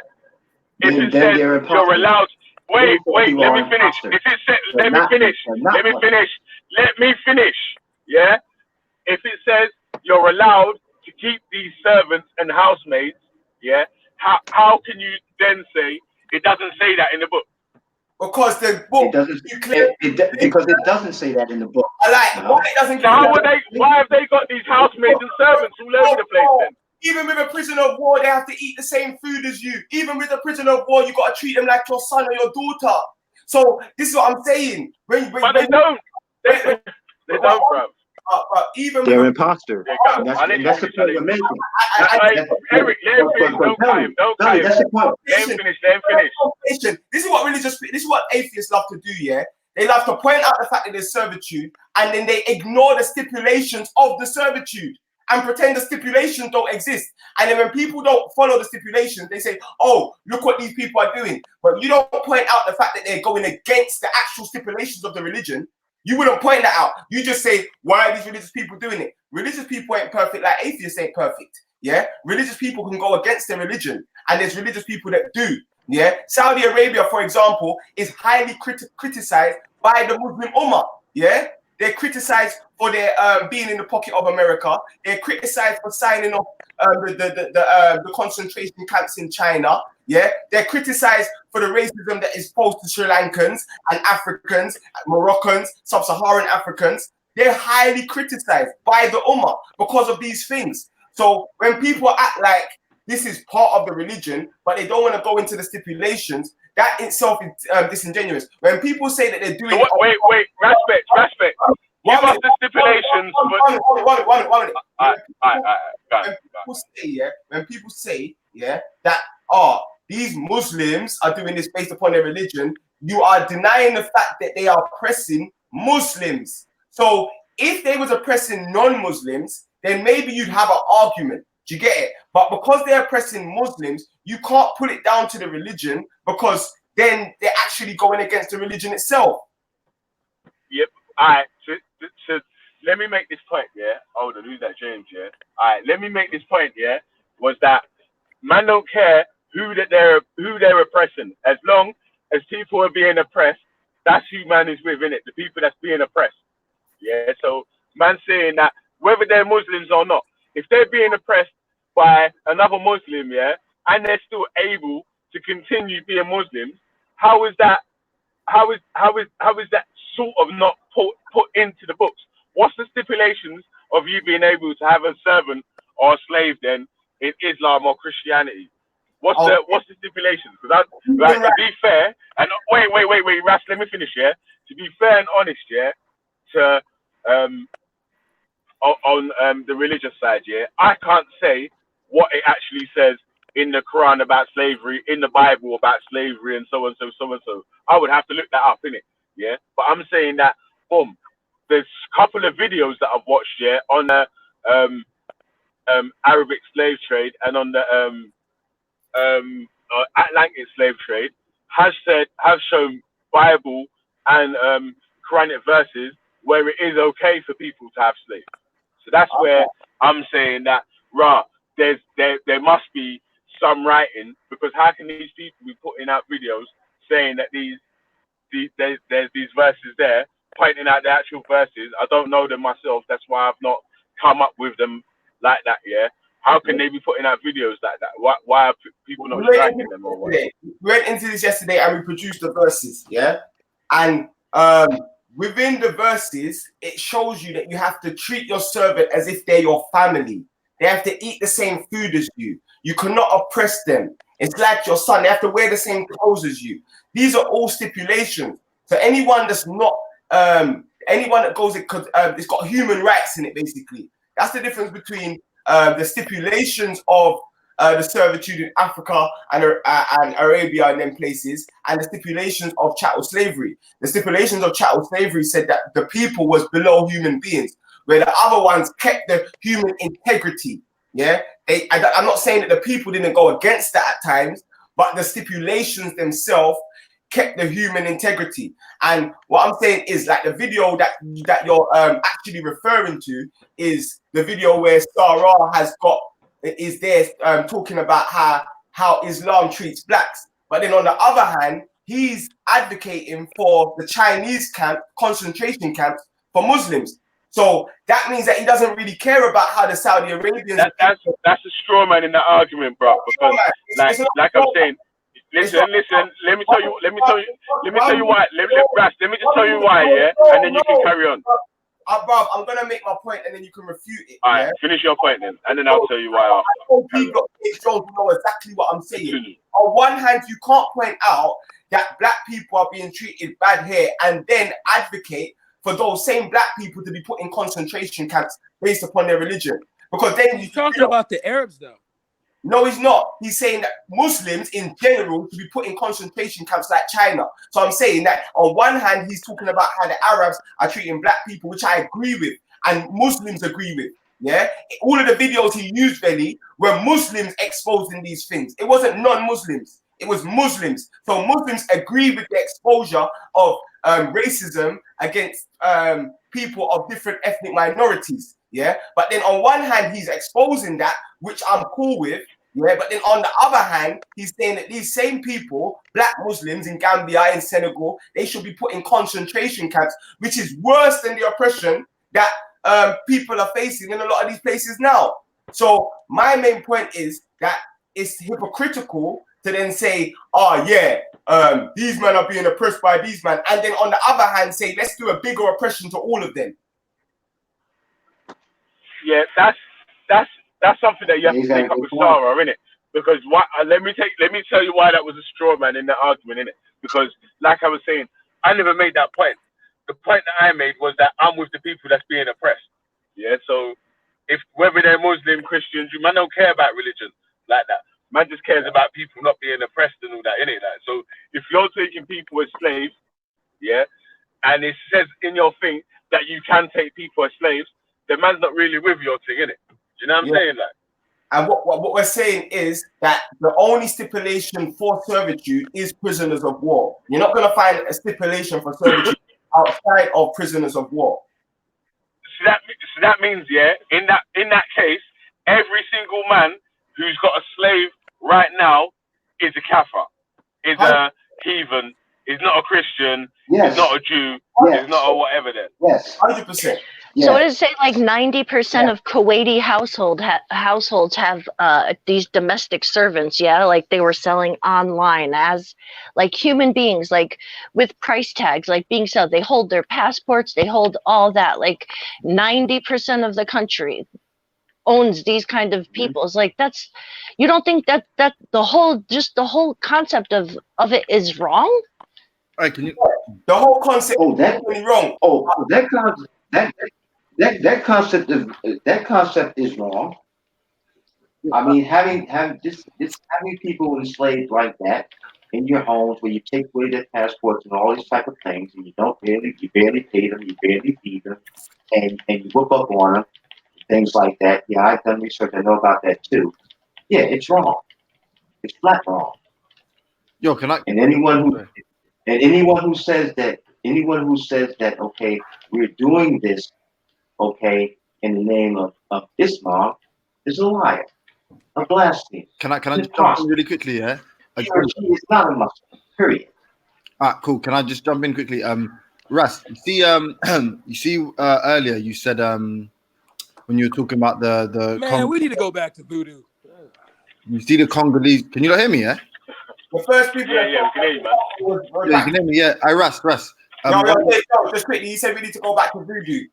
We just what? The first Congolese for the wait, first. Wait. Ras, I beg you, let James do his piece, yeah, and then come in after, yeah. Yeah, cool. What I was gonna say is, you see just now. So, quick question, actually. Quick question. Do you think chattel slavery or the transatlantic slavery is worse than Islamic slavery? 100%. All right, cool. Then, if what Hetero said yesterday was that the king, basically the king converted to Christianity before Christopher Columbus found America, so then you can make the argument that the slavery that you're condoning now, this concept of servitude and that that was being practiced in Africa, yeah, for example, fine. But then when they converted to Christianity, that led way to transatlantic slavery. So without the king converting to Christianity, there's a chance that he wouldn't have been comfortable with the transatlantic slavery, which from an atheistic point of view or a tribalistic point of view makes the case a lot more simple that, yeah, Christianity in that instance definitely didn't help. Because if Columbus finds America in 1492, if the guy converts to Christianity in 1491, then you can see that since post-Christianity, the Kingdom of Congo went from whatever point it was and it fucking nosedived. So that is the clearest example, considering you think one's worse than the other. That's the clearest example of religion leading way to a lot worse, worse scenario. Let me refute that, yeah. Madam, but you're speaking in hypotheticals now. In Nigeria, yeah, was fighting against, because she realized the servitude that was going on in the Americas, she fought against it. Many of the Christian convert kings fought against it, yeah. So we can't act like just because man was Christian, man was condoning it. You understand? Because there's many of the Christian kings that once they realized the system of servitude, and I can get out the clips of Madam Tinubu right now and prove it, yeah. Once they realized what the system of servitude was, they fought against chattel slavery. And the Queen, Madam Tinubu, fought every king in her surrounding areas until slavery was. Yeah, but if we're focusing on Congo, Ras, yeah, you said yesterday, you were like, but I can prove to you that they still practiced it. Yeah, that's fine. But we were saying, did it make Africa better or worse? Well, clearly then Hetero's example stands, because man's saying that, look, from this point on, yeah, from man became Christian, it got worse. And a kind of slavery, in your own words, is worse than the slavery that preceded it. So then you can't even make that argument about it was just as bad, because it wasn't. You yourself say, I agree with one, I agree with this form of slavery, or not agree with, sorry, let me rephrase that. This one is worse than the other. You made a value judgment now, so that I can make a same value judgment on the religion that was the backdrop of all of these different types of slavery. So one religion, not slavery, or not so bad. With the religion, very, very bad. All right. And yeah, I agree. The slavery Bible, the fake Christianity they gave to the Christians, 100%. That was bad for Africa, but not real Christianity, because they didn't use real Christianity. Yeah, but that's subjective, isn't it? If we were looking objectively, that is subjective. It's not subjective. The exact copies of the Bible where the whole books of the Bible were taken out. It's obviously not subjective. It's a fact that that's not obviously Christianity. I deliberately take out books that they were spraying people with holy water on their way on the ships. Huh? They were expressing people with holy water and reading Bible verses when they were taking the slaves on the ships. And I'm saying that if they've taken out verses from the Bible, then they've created their own new religion. You can't say that you can't. No. That's the slave Bible that they gave to the slaves after. I'm talking about when they was leaving ports in Africa, the slave merchants, yeah, had pastors with them that was sprinkling holy water on slaves and on people that was going onto the boat, yeah, and reading Bible verses about how they want them to make it to the other side and all that sort of shit. Yeah, and so they was using their Christianity. Was that using Christianity to condone slavery? I'm saying that I can bring you a verse right now that says anyone who kidnaps another man should be put to death. Yeah, so I'm saying that they've gone against the Bible. So you can't then say they're acting under Christianity. No, but Irash, you're moving like ISIS, bro. You're talking about my interpretations. The right why, yeah? Because there's two. Oh, you man, stop cutting. You know why, though, Irash? No, stop cutting me, because you said something, Velle. Let me answer. Oh. I thought you was finished. Go. Very clear that says if you kidnap another man, you should be put to death. That is so every single one of them people involved in chattel slavery, if they're following the Bible, we have to put them to death. Nah, but Rak, you're ISIS, man. You're just picking a verse. You're saying this is what it means, and no one can argue with me. That's what ISIS will do. Same way. What are you talking about? If the Bible's clear, will do, blood. Don't what you mean? Yeah, cool. ISIS will say, forget the verse that preceded the infidel verse. This is what it means. It means this. That's what you're saying. But if I show that's what I'm trying to say, because it contradicts itself. It makes in one verse it's going to say you're allowed to take slaves, take this slave and that slave and blah blah blah, and then a couple verses later, oh, you're not allowed to take slaves. Please release them and so and so. ISIS. So why change it ISIS? Because ISIS, what they do, they get the negative verses of the Quran and they ignore the verses that or they use them in isolation and they ignore the whole interpretation. So they ignore. No, I don't. You just like, bruv. That's a true, man. ISIS will take verses about fighting the infidel, and then they'll ignore verses that say you cannot fight someone that's not fighting you. That's what ISIS. Yeah, like you. That's what you do, bro. That's what you're doing now. Shut up, James. Shut up and let man talk. Yeah. That's what you're doing now, though. Shut up and let man talk. Hey James, let him finish, man, and then coming after. Let him finish, yeah, then let him coming after. James is ISIS. Yeah. What ISIS do is they take verses about fight the infidel, and they'll ignore verses that tell you you can't fight people who are not fighting against you. Yeah. In the same way, James is taking verses about servitude and ignoring verses like let me give one. Exodus 21:16. He who kidnaps a man, whether he sells him or he is found in his possession, shall surely be put to death. Yeah. So he is ISIS. James is ISIS, not me. Because look at you chicken. James is the one using obscure verses to justify slavery or justify. I haven't used one. You're a liar. I haven't used one. You're a liar. You're a liar. That's a lie. And completely ignoring a verse that says, "He who kidnaps a man, whether he sells him or he is found in his possession, shall surely be put to death." Exodus 21. I don't know any of these verses, so you're lying. I don't know either of them. So you're lying. I don't know either of them. ISIS. Look at me, Barris. Look at me, Barris. Rash, when you're finished, let James come in. James, Rash, you're finished. Big up now or never, because he's in the comments right now when he put Exodus 21 verse 16. All right, fine. Bobby, you know you're lying because I never said any of the verses. I've never proved slavery in the Bible or the Quran. I've never even made that attempt, so you're lying. I'm saying you're ISIS because you're literally everything you described is you. But the difference between you is because you believe you're righteous and you're good, you believe what you're saying is okay and that everyone should listen to you. But the reality is there's an evil version of you, which is ISIS, will do exactly what you're doing, but with the bad verses. And you'll be like, they're all liars, they're all gonna go in the hellfire, they're kuffars, they're takfir on these man. Why? Because you believe it's bad. That's subjective, my brother. That's why religion is not good for Africa. But that whole thing is why religion denominations exist in the first place, because everyone has their own interpretation. James is ignoring the fact that ISIS take a verse about fighting people who was fighting Muslims, and they literally ignore verses that tell them they cannot fight people who are not fighting them. That is what ISIS do. So if anything, I'm going against the ISIS narrative because I'm saying let's look at the whole verse. Yeah, because in the same verse where it says strike them by the neck, if you go down further and you read the whole verse in context, it also tells you that Allah loves the righteous and you can't fight those who ain't fighting you. And the same thing with servitude in the Bible. Yeah, if a man sells himself to you, which is a volunteer, you understand? Then there's rulings, and then it goes on to tell you that any man who kidnaps a man beyond his will, yeah, should be put to death. But James just wants to read the verse above about the servitude and doesn't want to go down further, which actually gives the context of the whole conversation. All right, cool. Look, wait, Raz, James, let me say one thing, yeah, and then I'm going to let you come in, yeah. Obviously, you had a point to make, yeah. But like I keep saying, yeah, the whole thing in the first place, yeah, is that in the whole first place is that there's a verse to condone it in the first place. So you can go to the verse after and say, yeah, but there's another verse that says against it. But there is a verse that condones it.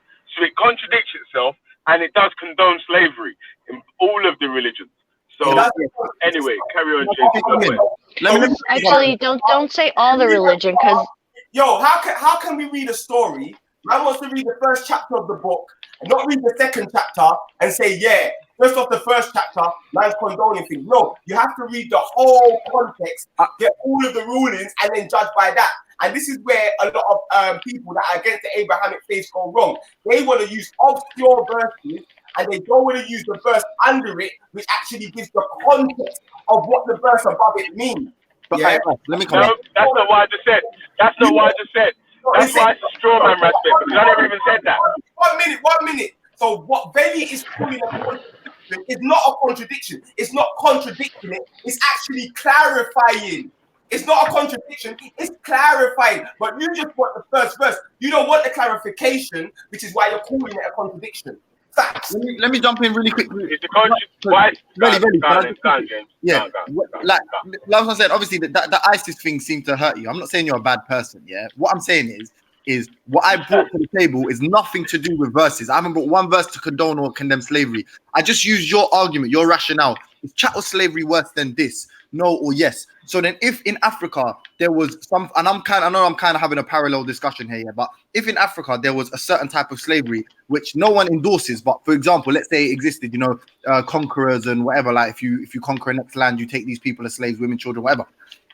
If we're all saying that that's worse, say that is better, let's say marginally better than chattel slavery will happen in America, yeah, in the Americas and Britain and shit. If we're saying that one's worse, and you're saying that before in that period where that was practiced, no one had this religion of Christianity, but in the period where everyone was Christianized, yeah, then it led way to this evil, abhorrent, repugnant form of slavery, then clearly I could say that Christianity didn't help the continent. If post-Christianity, it got a lot worse. Do you get me? And all I need to say to refute you is Exodus 21, verse 16. He who kidnaps a man, whether he sells him or is found in possession, shall surely be put to death. Yeah. So the Bible is clearly against kidnapping. Yeah. So end of the day, you can say whatever you want, but the Bible's already said. No. The Bible's already given a ruling that the people you're talking about should be put to death. But brother, you like? Yeah, but then someone being hard of hearing that. What's wrong with man? Like, it's mad. Yeah. What's funny though, yeah, is that man's not really answering the point that man's making, innit? Because like I said, yeah, there's gonna be one verse that condones it, and then a couple verses later, there's a verse that says, "Oh no, you're not allowed to do that." And then a couple verses later, you're going to see a next verse that condones it, and then you're going to see forget the verse. That's why that is a blatant contradiction. That's what a contradiction. That's a definition of a contradiction. You lot are lazy. You don't want to read the books. No, that's the definition of a contradiction. That's what it is, bro. One minute. You want to watch Takia watch videos. You want to watch videos of atheists. 1 minute. You want to watch videos of that anti-religion. You know what? 1 minute. Instead of just saying, you know what I'm going to do, I'm going to be a genuine person. I'm not going to look at someone's video who hates these people. I'm going to read the thing for myself, and then I'll be able to debate the man them. But the man them don't want to take out that time, because what you'll realize is it's not a contradiction, it's a clarification. There's a difference between a contradiction.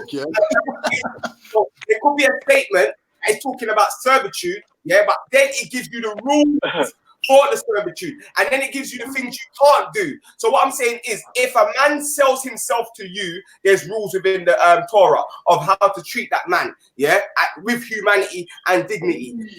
So no, it tells you about a man selling himself, but then it clarifies. Not all right, Rashbet, let me ask you 3 questions, bro. Velle, yeah. It tells you when you finish, calm. When you finish, bruv. When you finish. 1 minute. It tells you about the servitude.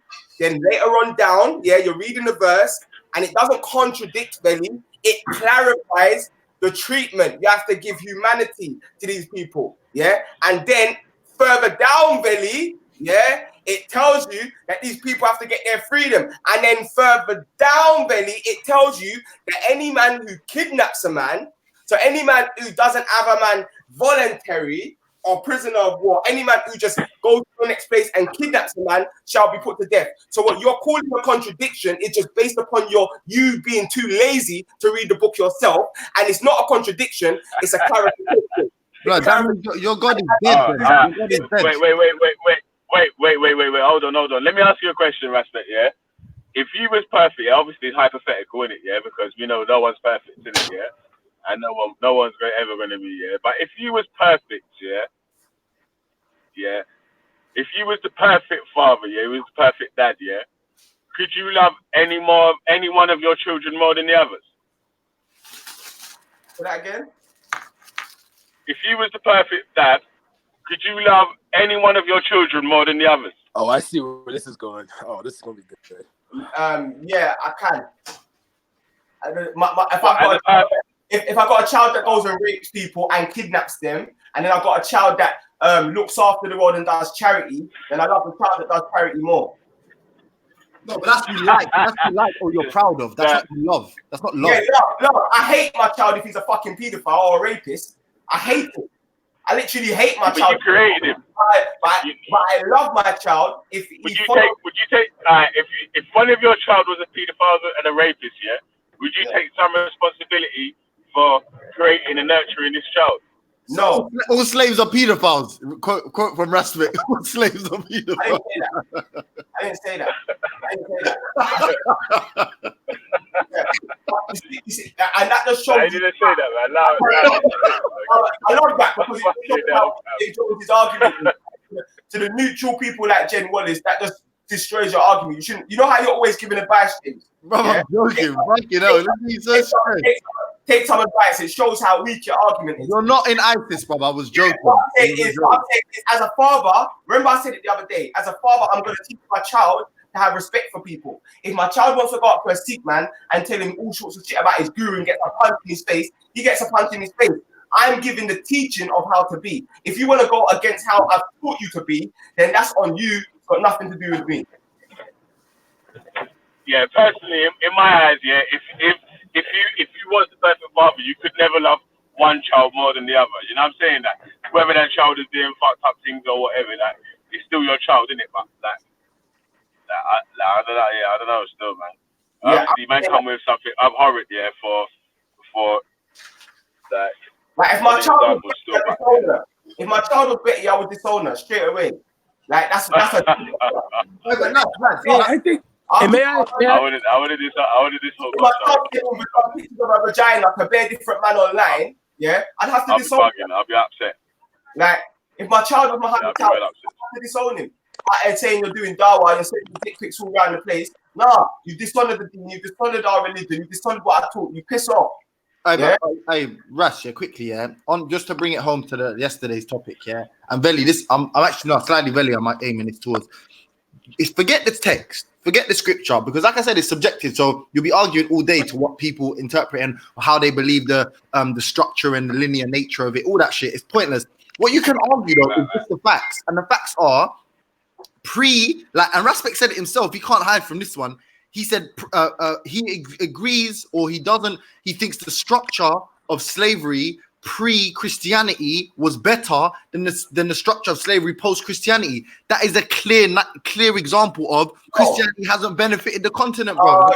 Bro, like slavery did not exist like it did in the West, in Africa. So we can't even compare the two.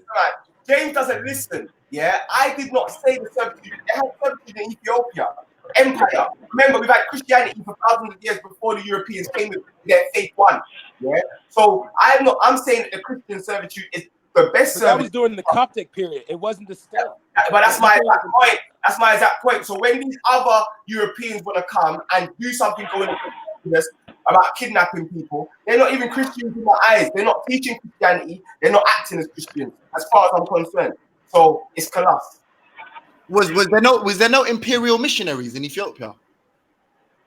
No. Imperial missionaries. Like, you mean like so the slavers at the time, right? The people that the Portuguese, the British, the whatever, were any of them sending missions to Ethiopia? So listen, yeah. No, with that point there that you made, yeah. That means there's no one in the chat, yeah. There's no one in the world that is actually a Christian or Muslim, innit? Because every single Christian and every single Muslim. But Velle, let him on. Sorry, bro. Yeah, sorry, bro. Sorry, fam. I didn't even know you was talking. No. I just asked him a question, and I just want to know if he. It can't for me, bad. My bad. No. You're good, man. You're the boss. But yeah. Did you hear what I asked? Well, I'm saying they've got Christianity there already. So Did you hear what I asked, though? Did you hear what I asked? I don't know. You tell me. Yeah, of course they did. And of course, that's the reason that other Africans accused Somalis and Ethiopians of being slavers. If it benefited one country in Africa and it allowed them some kind of relationship with their imperial masters, man can never pretend that there was a nations above Ethiopia. Haile Selassie bent the knee, right? And don't give me that she bent the knee too, because when he was running from when his country was overtaken, who did he beg for support?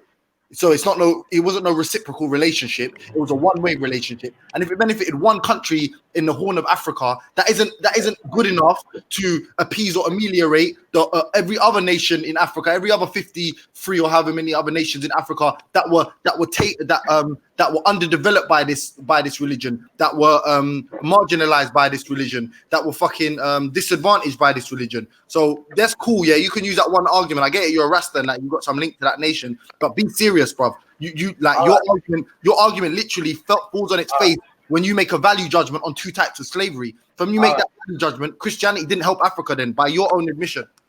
All right, so I'm gonna share my screen. Yeah, I'm gonna share my screen. I've got Haile Selassie bends the knee. Yeah, Haile Selassie bends the knee.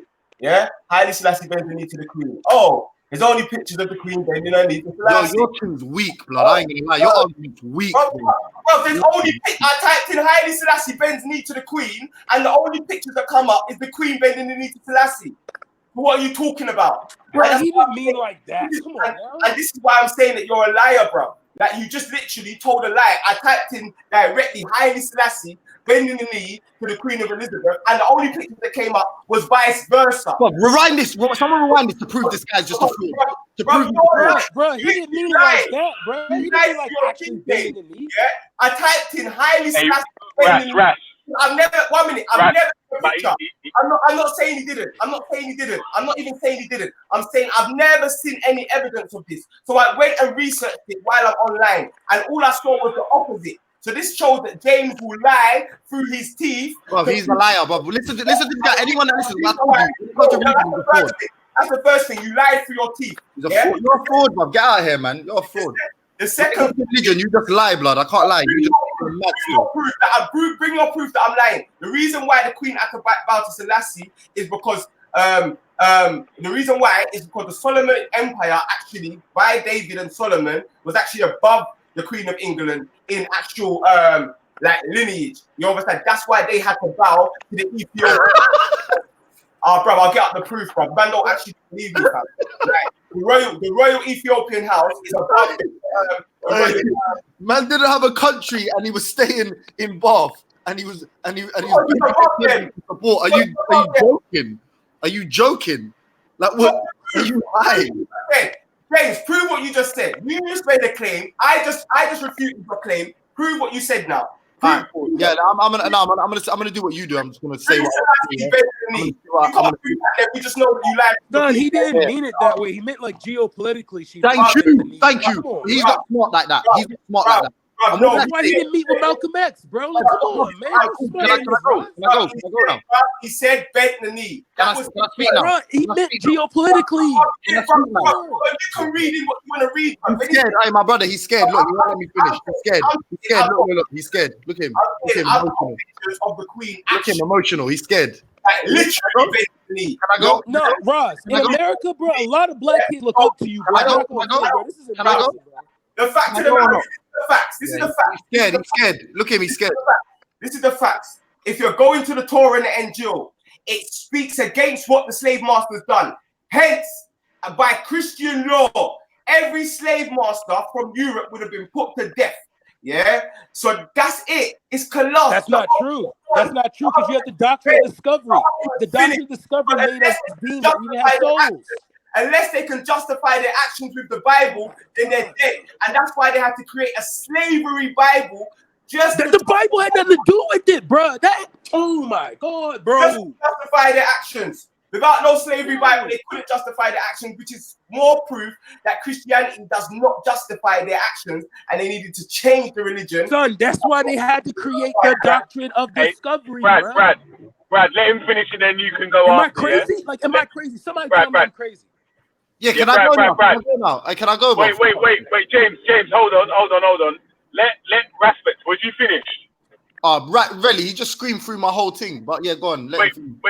Sorry, Brad. Because let me try and let Brad make a comment as well, innit? Because he's been trying to get in as well, innit?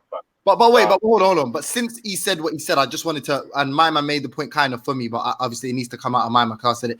I literally said, if anyone's being honest and was listening, I said, when I said bent the knee, I know what you're going to say, that she actually literally bent the knee, but what I mean by that, and that's what I followed on. That literal evidence is there. So exactly what my man said, he obviously heard it. And Ras is, when I told you, he's a real nigga outside every topic, but when it comes to religion, he turns into a fucking moron. I don't know why. Yo, he's respected here, bro. This is embarrassing, bro. That like big no, but on a big man. Here, bro. Yeah, when it comes to religion, Ras is just the next guy. I don't know who he is. Godless atheist, I would expect that a godless atheist to say that 100%. Who's yeah, Brad, DC Brad. Yeah, I'd expect James to say, until respect disagrees with me, then it's a problem. Yeah? Until he disagrees with my atheism, and proves religion to be superior when it comes to actually teaching morality. No, but you're a liar, Respect. I didn't say literally. You're a liar. I lie. Everyone in the chat. You guys, what? Hey, Respect's a real G on everything until the time he disagrees with me and my fucking atheism, then I go agree with Respect. You get. All right. Just 1 second. 1 second. Just one second. Quick, please. I'm gonna jump off. I'm gonna go jump in the shower, and I'm probably gonna come back. But I just want to say one quick thing. Big up to the Buddhist, because Buddha himself was one of the first in recorded history to condemn slavery. Big up to Buddha himself, in like one of the first in recorded history to condemn all kinds of slavery. Wouldn't allow the monks to accept slaves as gifts, wouldn't allow any of that. So just big up Buddha. You guys do your thing. I'll be back. I big up Buddha. Big up, Jen. I also say that you have Rohingya Buddhists that are going against the teachings of Buddha. You understand? And of course. There's Buddhists killing people. Of course. What I'm saying is, some people that are retarded are going to ignore the Buddhist teachings in holistic reality, and they're going to say, because these Buddhists are doing this, that means that's what Buddhism, that represents Buddhism. And people like us, in Wallace, that have intelligence can say, look, these people are going against Buddhism. That's the only... No, and of course, and I'm not doubting that. I'm not doubting that. Right. Intelligent people that can be intellectually honest and don't have to be intellectually dishonest just to put down another group. 100%. No, and I totally agree with that. The only point on their side. Listen, yeah. When you're finished, DC Brad, come in and make your point, and then James Jones, you can go back in after still. But yeah, man. I'm gonna jump out. Harmonies every 2 seconds, But no, for Aspect, the only thing that I can see the point that they're trying to say is that a lot of the people who are doing these wrong things are justifying it by things their religion is saying. Yeah. And that's the point where that's what Jen, I can bring you right now, Rohingya Buddhists justifying what they're doing based upon the teachings of the Buddha. Yeah, they're not saying they're going against Buddhism. They believe, and they're using obscure verses, that what they're doing is right. Just like Hindus and Sikhs when they go against their religion. But I'm saying right, but that's man's fault. That's the fault of man's interpretation. That's the fault of man's interpretation. So, I mean, as a human, what Ultra Funky's saying, don't be a cunt and judge an entire religion over the wrongdoings of certain people. And that's what, as humans, to do. And that's why I feel like a lot of these religions cause division, because people have their own ego involved, and this is the entire problem. This is the entire problem. And I feel, in a way, Wallace, let me show you. There's a lot of black people that have left religion. You can go watch on Sarnetta right now. They are not united. They're divided. So you can't put it down to the religion. Human beings, even atheists, Wallace, are divided. There's anti-theists, there's this-theists. They're not united. Sarah thinks one thing, James Jones thinks another thing, Benny thinks another thing. They are not united, they are divided. So being divisive is a human trait that can be found in religious people and outside of religious people. But what I can say is, Jen Wallace, where Buddhism is concerned, where Sikhism is concerned, where Islam is concerned, these religions have at least managed to amalgamate some unity amongst mankind. Yeah. And what I would, and there's been religious people like Malcolm X and Marcus Garvey that have been able to inspire unity. Malcolm X was not religious. We have no atheists that have done that for us yet, sis. We've got no. Malcolm X was not religious. We have no atheists in the history of our. And there's never been an atheist that okayed the slave trade either. What was Sankara? What was Lumumba? Wait, DC Brad, my brother, I beg you, just hold on for 1 second, then you can make your point loud and clear, yeah? Respect, finish your point, bro. Everyone who's done, everyone who we look to as black people who have done things to unite our people, then Wallace, regardless of our religions, have been of the religions, yeah? We haven't had that from outside of that yet. So what I would say is, you talked about humanity and not being a cunt, and I think we should all follow Exodus 21:16, which says, "He who kidnaps a man, whether he sells him or is found in his possession, shall be surely put to death." So let's put to death all of the slave masters, the chattel slavers that were kidnapping people and not taking prisoners of war. Gang. Yo, DC Brad, you want to make your point that you made? May I please? Like, people looking at me like I'm crazy. Still.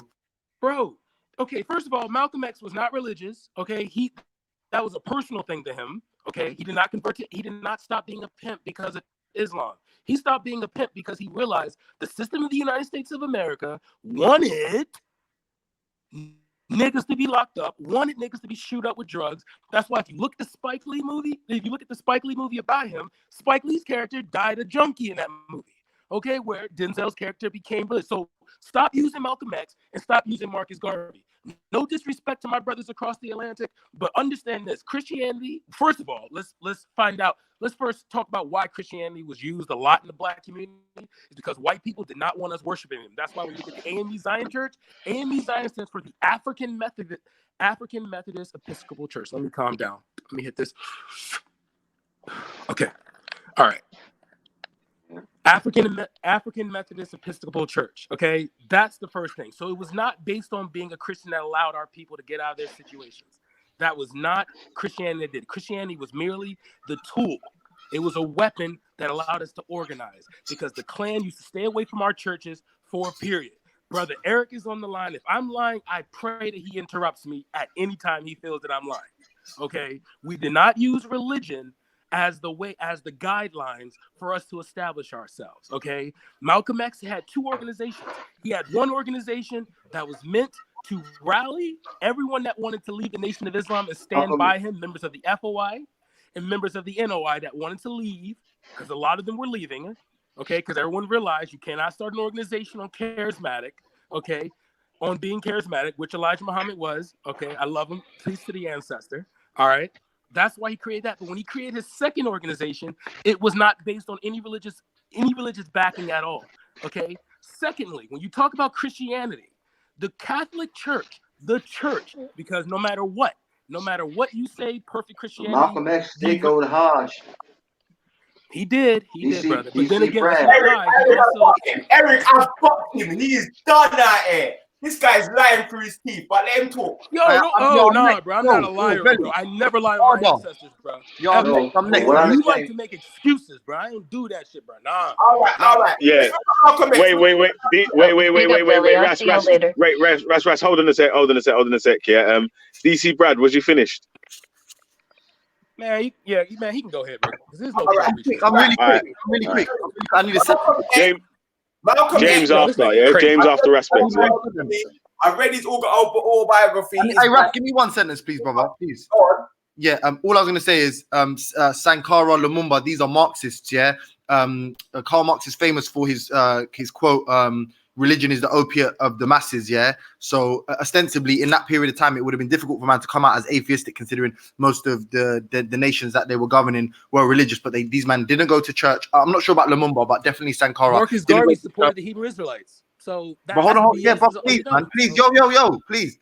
The point I'm making is that is the clearest example you're going to get, as opposed to some fucking interview with unearthing some interview with them saying, "Oh, but by the way, I'm an atheist." That's the clearest example of a leader of a black nation who did great for a black nation, who was killed by imperialists, whatever, or imperialist sympathizers. Actually, his good friend, someone he started the revolution with, who was a Marxist, who clearly, to be a Marxist, would have considered religion to be have a negative effect on the masses. So that is an atheist. Someone who's done great for black people. Thomas Sankara. I'll come back to you on that. But just because man's a Marxist doesn't mean that he takes on everything that Marxist teaches. Just no, I know that is one of the main principles. I'm gonna come back to you on that, though. He was raised. I think he was raised Christian or Muslim. I'm not sure which one. But yo, listen, I need to jump off for a bit. Yeah, I need to jump off for a bit though. Yeah, but I beg you, man. Yeah, just go one at a time. Yeah, so every man. Obviously, remember we're all family here. Yeah, obviously we disagreed on a point, but we're still man them, innit? Yes, we're on different points right now, on different sides of the argument right now, but we're still the man them, innit? Yes, so please speak one at a time so we can have like a conversation that the YouTube can hear, because I want to listen as well. Yeah, car, it's getting a good conversation still. But I got to jump off because I got to fix one boiler real quick still. Yeah, man. But yeah, big up the people playing dice in the chat still, man. Yeah, like when I get to set up the Streamlabs thing properly. Yeah. I'll slap up you're gonna have to dish out some points, bro. I'm on 19. It's ridiculous. Bruv, you better start gambling right, innit? G-Block. Alright. G-Block. Yeah, big up everyone. Yeah, big up Ras for coming true still. Yeah. Big up James Jones. Yeah, you took too long to come true to G-Block. Remember, you're part of G-Block, you know. So you're supposed to be in G-Block. Early, you get me? Yeah, and repping and all that, man. Big up DC Brad in the building. Big up Uncle Eric as well, yeah. All right, peace, brother. Although Christians are a minority of the overall population, they are overrepresented in civil government. Presidents and heads of states of Burkina Faso who were Christians, including Thomas Sankara, Zay Zerbo, Blaise Compaoré, Paul Kabab Fiba, and Roch Marc Christian Kabon. Yeah. So I feel like I made a comprehensive analysis of my point. I said someone who clearly espouses Marxist ideology, considering one of the tenets or one of the principles of Karl Marx was that religion is the opiate of the masses, and socialist revolutions are the freeing of said masses or whatever, the proletariat. Then clearly, if he was espousing that, I don't think he would have been able to reconcile that with his own religious beliefs if they were what's the word, like strong, if it was a strongly held position. So I'm saying, short of him coming out in some interview and saying, "Oh, by the way, guys, I'm an atheist," we're never going to know one way or another. But clearly, because of that period. So what you're saying is he clicked. I'm reading his life, and he was a Christian. Yeah, and what I'm saying is, what you're saying is, because he was a Marxist, what you're saying is any Christian who likes the let's say 90% of the Marxist political structure, we can then say, oh, maybe that secretly in their heart they wasn't Christian. No, but he was a socialist. All right, cool. I get your point, but he was a Christian by his own mouth, and we can speculate on what he might. Yeah, no, it is speculation. I didn't say cut or dry. I even told you he was wrong. I'd rather go off what he said he was. Yeah, no, but I didn't to be fair. I didn't say cut or dry. He was or he wasn't. What did I say? People say like DC Brad would say. He said he was a Marxist. That's all right. But I'm saying there's people like DC Brad and Shakara said it before that would say that Marcus Garvey used Christianity, as a tool, But they say that he didn't believe in it, and I'm saying that's you, man, can make that speculation on your atheist standpoint. But I'm saying that I believe these people in what they say they are, and I let them define themselves. Because I'd hate for me to die and someone tried to redefine what I said I was. Yeah, but one thing is, No.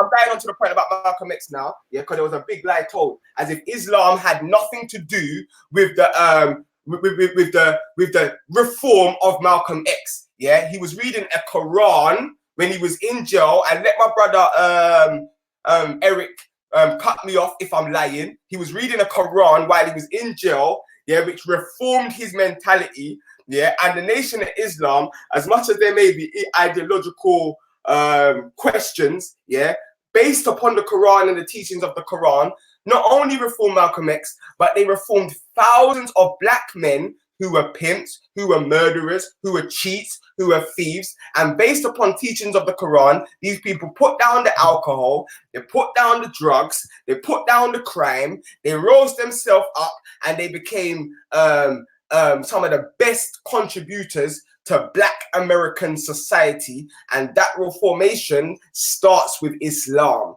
and the religion, and it doesn't happen without Islam as well. So that brother, whatever he's saying, he was lying through his teeth, like literally he was just lying, or let me not say he's lying, he may be ignorant of the history of Malcolm X.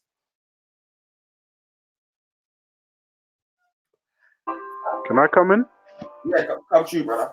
Yeah, I would say my point to rebut Respect is I do agree that Islam was his theology of choice, but I don't think you need religion to do these things. I think whilst it was in Malcolm X's case that it was Islam that he used to reform his life, I believe we all have this power to reform in ourselves, but we need something to kickstart the reformation. I'm not denying that, but I'm just saying there's no atheist. No, I'm not. Ras, I'm not arguing with you. I'm just saying, I think we have this innate in us. In the Bible, Malcolm X and the Quran, I'm saying that in America, there's no atheist organization that has been able to reform thousands upon thousands of people in the way that people have been able to do with the religion and using religious text. That's my only point. I'm not saying you can't be an atheist and reform. I'm just saying that as an institution, the only institutions I've seen in our community that have done that mass reformation, and not even just in our community, we're talking about even in Africa, because obviously we converted by trade and that, you understand? And even in Africa, if we're going back to Ethiopia and the empire over there, or we're going to West Africa, Mansa Musa, yeah, there was teachings within the thing that actually managed to propel us, yeah? Not only prepare us spiritually, but also physically as well. So that's can I come in real quick? Yeah, all I'm saying is on this specific, because that's not why I came on. I came on specific to address what was happening last night. Yeah, but on this specific thing, obviously you have to go with the zeitgeist of the era, or you have to go with like popular culture in the eras.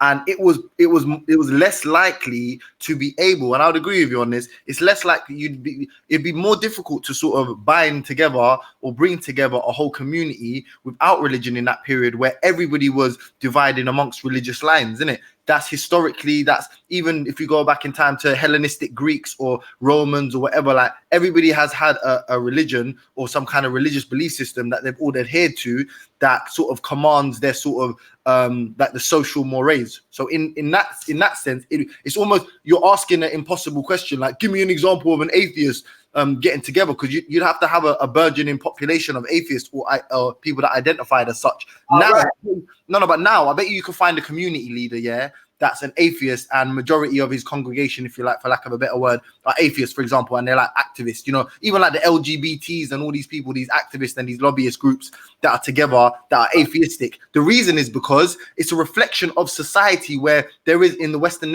countries, there is a majority of atheists, or there is a growing population of atheists. So it's a difficult question to say, let's go pre-civil rights era and find an atheistic leader of the black community. Well, 90% or 99% of the black community is religious. So that'd be impossible. You don't have to go pre-civil rights. We can go to the continent as well. Do you know what I'm saying? No, I'm just giving an example of like that's honestly, we don't have to go just America. We can go to the continent, and we can see that that at the core of even the continent, yeah, is faith of some form. So my only point is, I ain't trying to say that atheists can't do nothing. I'm saying that if we look at Europe, I think your point proves my point a bit more. That because I'm like, Europe has atheists that have done mad stuff for Europe. You get me? Like, they've got atheist revolutionaries. Yeah. But your point is, James, that the majority of people on the continent and in the diaspora are religious. Yeah. So like, that's my point. Our people in general are religious. Do you know what I'm saying? They've got faith, and like, man can. The minority of us can look at the religious people and say they're all dumb, they're all stupid, what they believe is stupid. Yeah, you can do that to all of us religious people. But the fact of the matter is, you can't take away from our religion and how our religion has inspired us and the contribution that religious people have given to Africans when you're talking about liberation. Yeah, and like for example, Nat Turner. Yeah, Nat Turner, and this is the FTK of the argument. Nat Turner read a Bible, and the Bible inspired him to kill his slave master. Yeah, and what I'm saying is, in order for the argument to stand up, if anyone can refute Exodus 21:16, he who kidnaps a man, whether he sells him or is found in his possession, shall surely put to death. If you can find a verse in the Bible that contradicts and tells you you can kidnap a man, not get into a war with man and have him as your servant, not a man come and ask to be your servant, going out there and kidnapping people. If you can show a Bible verse that tells you can go out and kidnap people, I would say that you man have got a strong argument. And you won't find it either, because I'm read what the Bible. But let me ask you a question, yeah. Bro, no, but not even that, bro. Is there like this is the thing? I hear what Raspic's saying, but let me tell you what's a little bit jarring. It's because Raspic just pulled out a verse that says, like, basically, don't be a cunt, and like, find a verse that specifically says you can't kidnap, yada yada yada. We know that verse doesn't exist, but I would ask Respect: are there other verses in the Bible that, if applied today, would be crimes against humanity? What? Like, as what? Like, if you're talking about servitude, the only servitude in the Bible is prisoners of war. All right, okay. I'm glad you said that. I'm gonna find a verse for No, there is a verse, Ultra. There's a verse that Moses.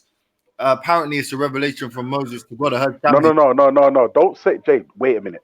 Don't say, oh, there's a verse. No, find the verse and ask Respect to read it so that it ain't. But I don't know what, that's why you're a liar. To read that verse, because that's the thing. You man says. Let me come. I beg you, let me. I think you man have got a big problem with clarification and contradiction. Yeah. So someone will say, "Oh, the Quran says kill the kuffar here," and then it says that you have to you can't fight people that ain't fighting you. So the Quran is contradicting itself, yeah. But that's not what the Quran is doing. The Quran is clarifying. It's making a clarification. So it's saying here, these people that are fighting you, you can fight them. So that's who he's talking about when it says kuffar in that verse, that the actual man that are fighting you. And then it clarifies, but you can't fight people who ain't fighting you. Now, a lot of atheists, I'm sorry to say, but they don't have the, and I'm not even talking about you man on the panel, but a lot of people don't have the intelligence to realize, and sorry, Velle as well, yeah? But a lot of people, they don't have the intelligence to realize that this is a clarification, and they call the clarification contradiction. That is one of the biggest things that I've seen done in these arguments. Like, man doesn't know the difference between a contradiction and a clarification. The Bible does not contradict itself, but it does clarify. All right, cool. What I'm saying to you is, and this is why I said you lied earlier, yeah, because I never give you these examples of this specific verse means this and that. Wait, hold on, James. My brother, hold on, bro. I want Respect. While you're talking, let me just give Respect, bro. Let me just give Respect a verse to pull up while you're talking, yeah? Yes, so let me... Wait, hold on. Respect, pull up Leviticus 25, verse 44 and 46. Yeah, cool. And the point I'm making... Sorry, James. I appreciate it. I don't entertain these bullshit games because ultimately I don't give a shit. When Respect wants to be... what's the word, ignorant and display dissonance when it comes to clear questions, like if you're saying that slavery and this type of slavery is worse than another type of slavery, and this only existed before a specific king was converted or was baptized and converted to Christianity, post his baptism, slavery got a lot worse to a point that you say is worse, yeah? Then how can you not say that Christianity was how can you say that Christianity was a good thing for the continent? And he won't answer that, and he'll create a straw man, answer 10 other questions, but he won't answer a direct question. You say one was worse, but one only happened after Christianity. So how can you not say that? How can you say Christianity is a good thing? Because I'm saying, because they went against verses of Christianity to do what they've done, but you don't understand that. You're too retarded, so I'm not going to say it again. On a level, Bob, you can never call me that. You can never call me that. You don't ask any questions. You don't understand that they've gone against verses in the Bible to do their action, so they're not actually acting as the Bible. You're too thick to get it, James. So you dumb. There's something wrong with you. I'm saying, is it good or bad for them? All right, bro. They're acting as Christians. Is that all right? Was it good or bad for them? Was it good or bad for them? That's the question. Was it good or bad for them? Mother, you never answer a question, fam. They went against the Bible. It's obviously bad. They've gone against the Bible, so it's bad. No, but to be fair, Rash, you're using ad hominems, bro. You need to cut that out, bro. You don't want to Yeah, you need to cut that out, bro. It's not even about that, bro. It's not about ad hominems, They bro. saying it bare times the same thing. They've gone against the Bible. This is a pattern. This is what a pattern looks like. You pattern a man up. They just lose their mind. You want me to say it now hard? They lose their mind, Ultra. Wait, James, listen. Let me just, James. Just fall back for a second, bro. James, fall back for a second. Fall back. Allow him throwing his toys at the Ultra, let me ask you. Going against the Bible. Yeah, let me ask Ultra. Chill out, man. Go read the verse. I'm gonna find out in Chinese. Let me ask, why are you screaming for? Let me ask Ultra. Let me ask Ultra the same question and see how he answers it. I mean, the atheists will agree with you. All right, so just be quiet for a minute, man. Ultra, yeah. Let me ask you a question. Yeah, let me ask you a question. So basically, this is where we're at. Yeah, the question yesterday was I asked Ras, was Christianity good for Africa? He said yes. All right, cool. Then Then Hetero brought an example of King of Congo converting to Christianity, and then obviously, and then the transatlantic slave trade happening, and a lot of slaves coming from Congo. Ras, I'll give you an example of man trading slaves before Christianity, before he converted to Christianity. And he said, I debunked your argument. And he did, like, whatever the argument Hetero made, he did. But then upon reflection, I asked Ras a question. I said, what's worse, yeah? The servitude, like, of Islamic slavery, or however you describe that, or the serfdom, and then, or what's worse, that or chattel slavery, what happened in the Americas? He said, Americas is much worse, the transatlantic slave trade.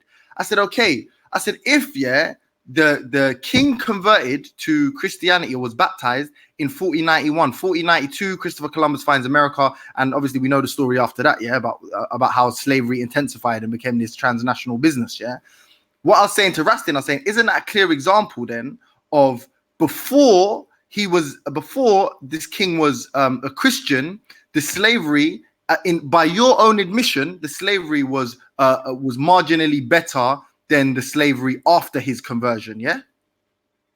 And this is Rast's own point. Isn't that an example of wait for it, Christianity not being good for the Congo? Yes, the example you just gave, then I would say yes. That's very clear, isn't it? Very clear. Yeah, it's not even. It's not a good deal. I'm not invested emotionally. That's what I'm saying. Ultra, watch this. He said a whole spill of sentences. If they go against the Bible, is it Christianity? No. All right, Colossus. Wait, Ras, hold on. Now, with that said, read Leviticus 25, verse 44 and 46. Both dissect. Yo, they better be paying you $1 million, Ras.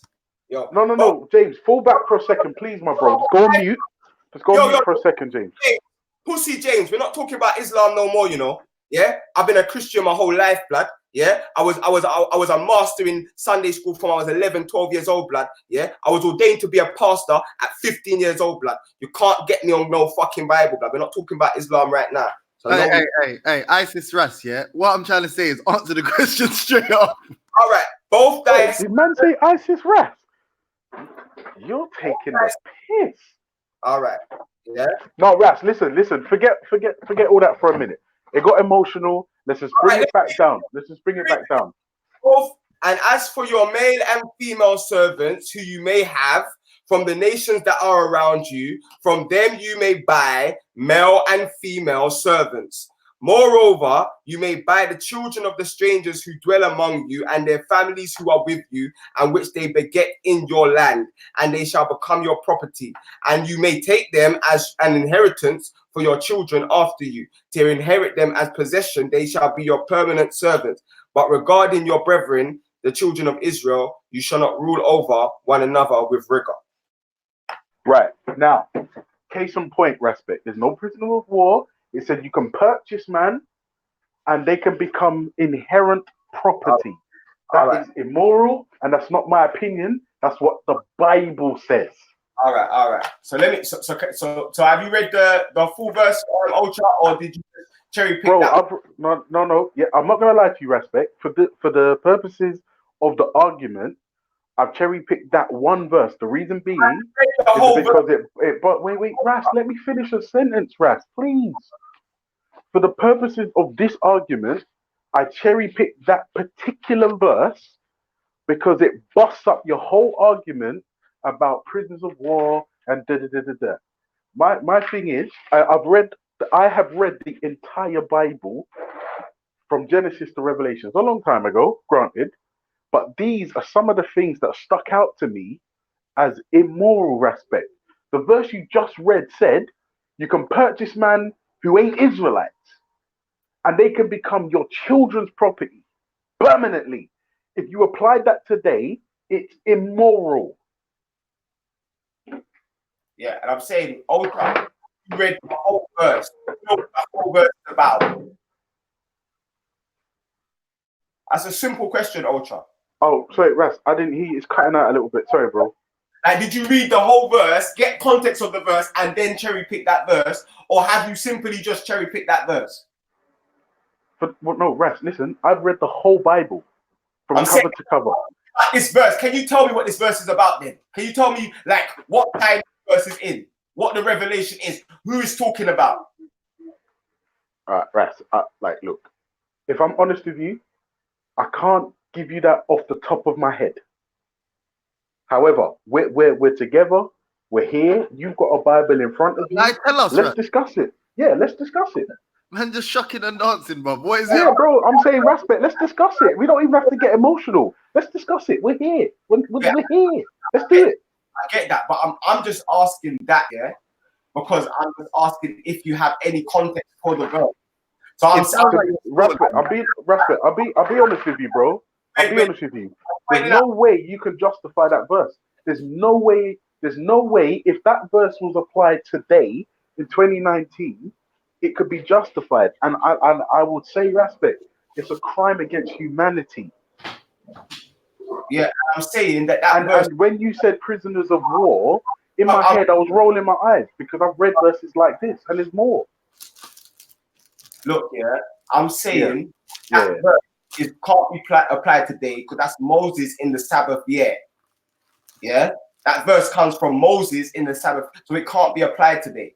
Yeah, it's when Moses went to Mount Sinai. Yeah. Let me get the verse up. 1 minute. Yeah. Also, as well, before, I think, I'm not going to lie to you, respect.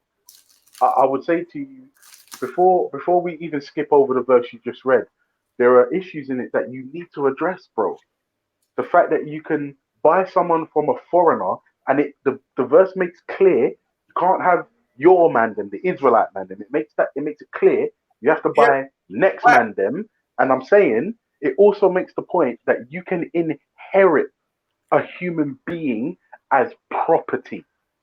That's disgusting. That is disgusting. And what I'm saying is ultra, yeah. Do you agree? Look, yeah. This is this is when Moses comes back from Mount Sinai. Yeah.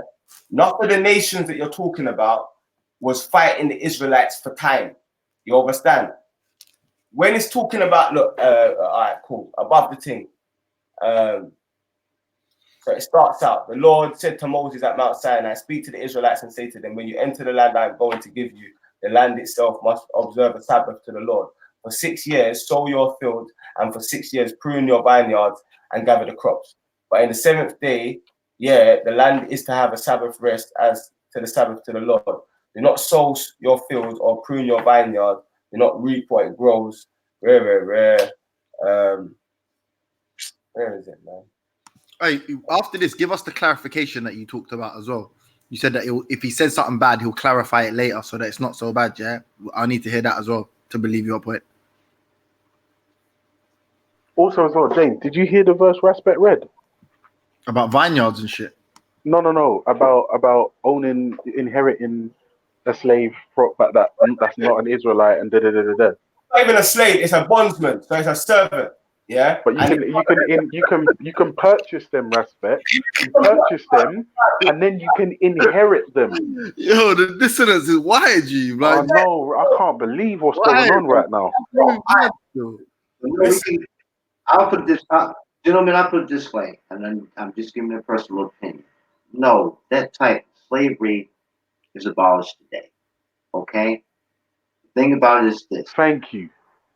The Bible is written in It's certain not even context. It's not even hard. Depending upon wait. Depending upon the time, the tradition, and cultures that were carried out during that day. Okay, during the days that this scripture is talking about. Okay, that does not apply today. It does not. Okay, people are not allowed by law, by any spiritual law, by any secular law, to enslave people. Okay, that's not what's happening today. Prospect, you gotta respect that fact. That's not what's happening today. Yeah. It's context in which the scripture was written. Like, obviously you couldn't take Israelites as slaves. That's a fact. Yeah, but like I don't really like. Obviously, Israelites were a nation that had enough nations around them trying to oppress them. So like, it's gonna be the man that you're fighting. Yeah, that you're gonna take as servants. Like, there's nowhere in that verse, firstly, that tells you can go out and kidnap people. You're buying people that are already servants. Yeah, and it says even in the verse 43, just above the one you read, do not rule over them ruthlessly, but fear your God. Yeah, because it says, but the Israelites are my servants who are brought out. Wait, Raspet, what verse is that? 42 says, because the Israelites are my servants whom I brought out of Egypt, they must not be sold as servants. Do not rule over them ruthlessly, but fear your God. Yeah, and then it says, your male and female servants are to come from the nations from around you. Yeah, these are the nations that was oppressing the Israelites. Yeah, and then it goes on to say, if a foreigner residing among you becomes rich and any of your fellow Israelites become poor and sells themselves to the foreigner or to a member of the foreigner's clan, they are to retain their right of redemption after they have sold themselves. One of their relatives may redeem them. And an uncle or a cousin or a blood relative of their clan can redeem them. Or if they prosper, they may redeem themselves. They are the buyer, they and their buyer are to count the time. So the Israelites might sell themselves to other people, yeah, and they're meant to be able to buy themselves out, yeah, hold themselves up to a year of jubilee. The price of their release must be based on the rate paid to a hired worker of that number of years. If many years remain, they must pay their redemption a larger share of the price paid for them. Only a few years remain until the year of jubilee. They're to compute their pay for their redemption accordingly. They are to be treated as workers hired from year to year. You must see that those to whom they owe the service do not rule over them ruthlessly. Even if someone wait, Raspet, hold on a second. You see that whole don't rule over them ruthlessly, right? I would then challenge you, and it's a challenge now. I'm challenging you now to read Exodus 21, verses 20 and 21, right? Read those two verses that I've cherry picked, right? Because that, I believe, in my subjective opinion, it completely flies in the face of rule over them harshly. If you would read that out, once you've read Exodus 21, verses 20 and 21, if you read those verses, and then we can go to the verses before and all the rest of it. But I'm saying, bro, it's like, I hear you, but the Bible's saying something. What's the original claim, Ultra? What's the original claim? The original claim was find me any verse that condones. What was it? I can't remember. What was it exactly? What do you say? I gave him one. The first verse I gave him. There's no verse that's condoning kidnapping. All it's talking about is the Israelites, as you know, Ultra. Yeah, if you want to be honest, was sold sold into slavery from Egypt and all of the places around it. Yeah, the Philistines, all of them. Yeah, so all it was that if you buy a servant, yeah, like from them, yeah, like if you're like, so it's like there's nowhere in that verse where it says to them, you can go out and capture people. Like if you make a purchase, yeah, and even the servants are still paid. So even like slavery, I can't even call it the same as slavery. You know what I'm saying? Because the system of servitude, and I'm gonna get up the verses, and that's the verses that man ain't cherry picking when they're cherry picking verses. yeah, shows man how man's meant to treat them. I think the harshest one is the one that Otis brought up, which is the one where if the slave dies as a result, then the slave must the man must be punished. But if the man recovers a day or two, then it's cool. You get me? But this is when obviously this is only if the slave tries to fight man or does something. You get me? It's not like no respect. I heard what you just said was an innovation. Where does it say that if he tries to fight you or da? I just need that, like, because you know what I don't want to do. What I'm trying to do is take out emotions and personal opinion and just read what the text actually says, and then we can build on that. You see what I'm saying? But what you saying, Ultra, that's immoral? Is that what you're saying, or are you saying? Bro, I'm not gonna lie to you. I can't comment on the Quran because I haven't read it, and I'll be doing it in injustice, right? Yeah. But the Bible, I have read. I have read the Bible, and there were things in the Bible that I read that either A, didn't make sense to me, or B, I thought were just disgusting and immoral. Now, the problem that I have is I understand like how these things were relative. Back then, if that was the rules and the people them needed that kind of fuckery, all right, cool. It was back then, all right, easy, no problem. My contention is there's certain passages in the Bible that if we implemented them today, would be crime. Wait, hold on, Brass. Let me finish a sentence, please. If we implemented certain verses from the Bible today, they would be crimes against humanity. Could you use those Bible verses, in your opinion, to justify atrocities committed to other people groups? Yeah. Thanks, bro. Yeah, because but that also goes with Raspect's point. That is the point Raspect was raking. But I think Raspect is wrong in the sense that because these things are in the text, any man can just wake up, be in a bad mood, and say, "All right, fuck it. This says this. I'm taking it out of context." You said, Ultra, God's lazy, innit? God's bare lazy. Like, he should have been a bit more specific. I lie. No. I don't believe God wrote the Bible. I don't believe God wrote the Bible. Oh, man is lazy. Yeah. Yeah, man is lazy. Yeah, man's lazy. 100%. The man 150%. Man is lazy to not even look for like the context of a situation, because what Moses is saying in the year of Sabbath, yeah, it can't apply today. There's no way, shape, or form that someone can apply those verses today. Like, but that means the morality from the Bible isn't objective. No, bro, because that was for that time. Like, that was for that time, and the reasons behind these things was because of the societies that was running at that time. Like, things, we know that back then things were much more savage in general. So to us now, what's normal is dropping bombs on women and children and still living in the country, dropping the bombs and not saying nothing about the country. You know, we can't do anything about it. Rare. Them times there, like, it was more hand-to-hand combat. No, Raps, and I concede that. I totally agree with you. When we're talking about morality, yeah, like, it's pure. You get me? Because on one hand, we'll say that a man getting licked down back in the day, that's the thing, the verse you're talking about, yeah, that's immoral. But when our own country that we live in, yeah, is bombing children are being bombed, and the people, I'm sorry, Muslims, yeah, are literally being attacked, and they're not meant to say anything or do anything. You get me? But wait. Who's making that claim? I don't know where we are now. I don't know where we are. I'm saying this system that we're living in is much more powerful than that system. I don't know. I won't lie to you.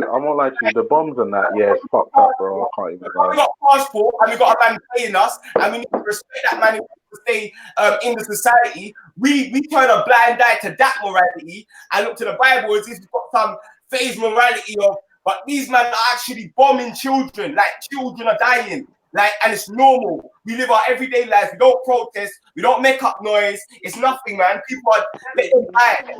What do you want? 100? When we're talking about morality, I'll transfer you 100. Yeah. When we're talking about morality, I'd say the morality of the Bible, like, it's higher than the morality of the society we live in now. Like, and that's saying that in the case of, like I'm saying, it still tells man about kidnapping. So you know you can't kidnap. Yeah. It still tells man about treatment. Yeah, I'm gonna read the first out. Yeah. But how do you know that white people only think just kidnap people? Because even in the example you gave about the King of Congo, the Portuguese are coming and buying slaves. So if the Bible condones or the Quran condones any kind of slave trading, then it's up to, so like for example, maybe the Africans that were being manipulated, let's say, or whether they were doing it under their own recognizance or whatever it is, yeah. The people that finally made the purchase that believed themselves to be Christians, maybe their Bible did condone what they were doing and they themselves were not kidnapping. Do you see it? Or maybe the slave ship owners and the people that were transporting and ferrying the slaves, maybe because it's legal to have a slave, maybe they're saying, yeah, well, I didn't kidnap this motherfucker, so technically I'm not doing anything wrong. I'm still going to heaven. Do you see it? Do you see where the problem lies with this vague? Also, respect. I think today we could come up with 10 commandments that are better than the ones in the Bible. Let him address that. Like what? Sorry. If I'm not kidnapping the people, then what is your point? It's a moot point. Because people could say, listen, well, I'm ferrying people over to the Americas, and I'm allowed to have slaves in the Bible, so I'm not doing anything wrong. Or slavery is condoned in the Bible, so I'm not doing anything wrong. These are just servants. They're just serfs. Yeah, but what I'm trying to say is, yeah, when Madam Tinubu in Nigeria clocked the system of servitude that their man was dealing with over there, she fought against it. Yeah.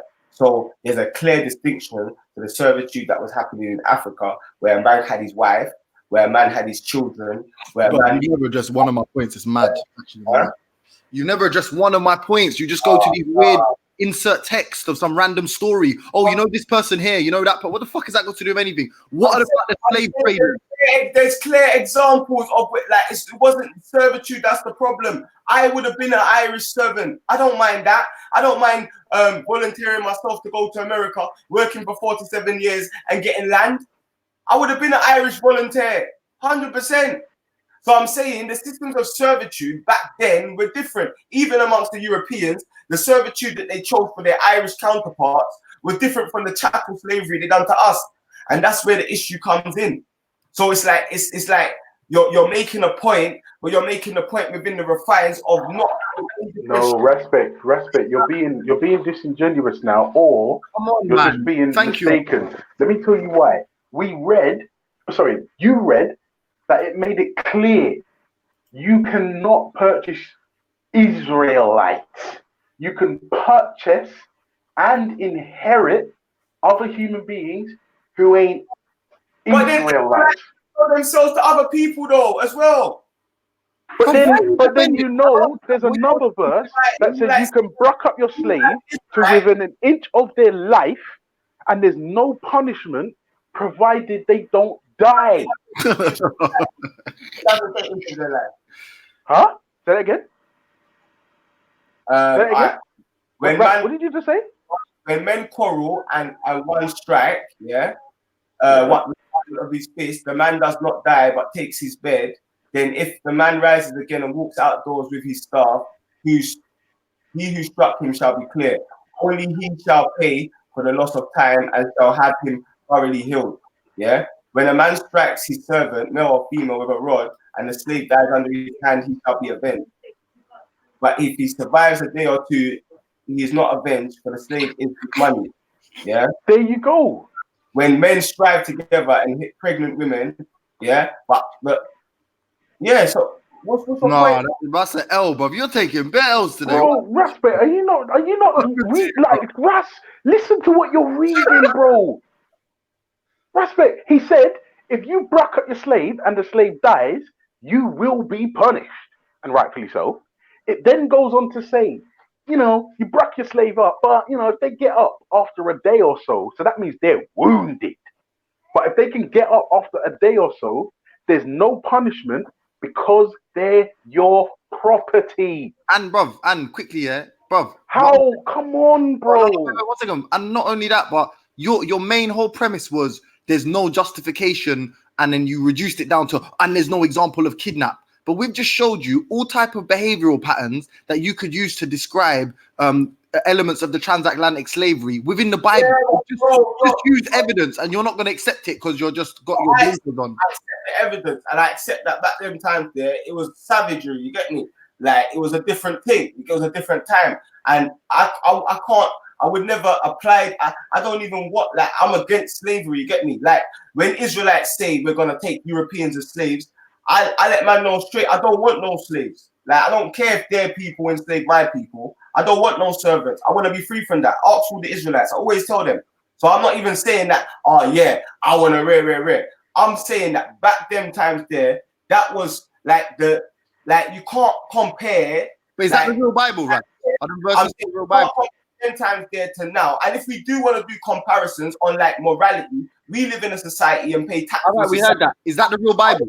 Wait, 1 minute. We live in a society that pay tax for a society and work for a society and build up a society that bombs children like for fun. And I'm saying that in itself is skewed morality. Do you know what I'm saying? Because I'm saying on one hand, we're saying that boom, the Bible says this and that. You know what I'm saying? You're just repeating yourself. You said this already. You said this. Yeah, I'm saying that's the skewed morality of today. Yeah, like, we get it.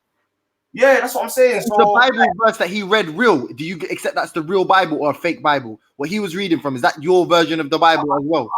I haven't. I need to go back to the Orthodox Ethiopian Bible and check out. All right, cool.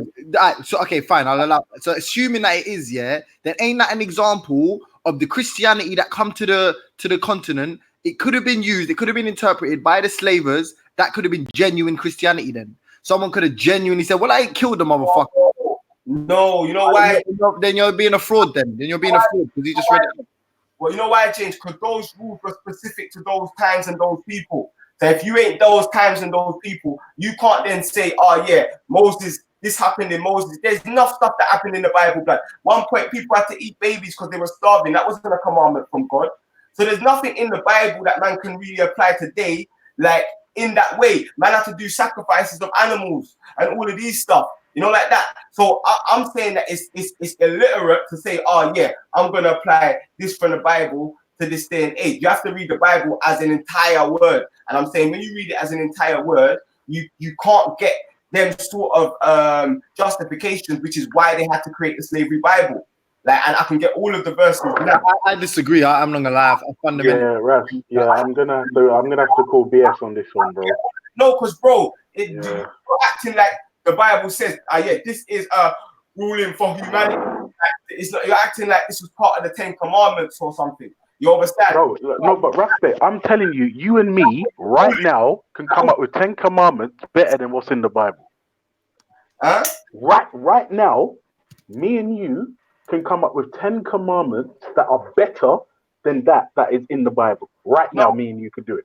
Bro, no, the 10 Commandments are timeless, bro, personally, yeah? No. I hear you, and I don't disagree. In fact, no, I'm going to go one step further.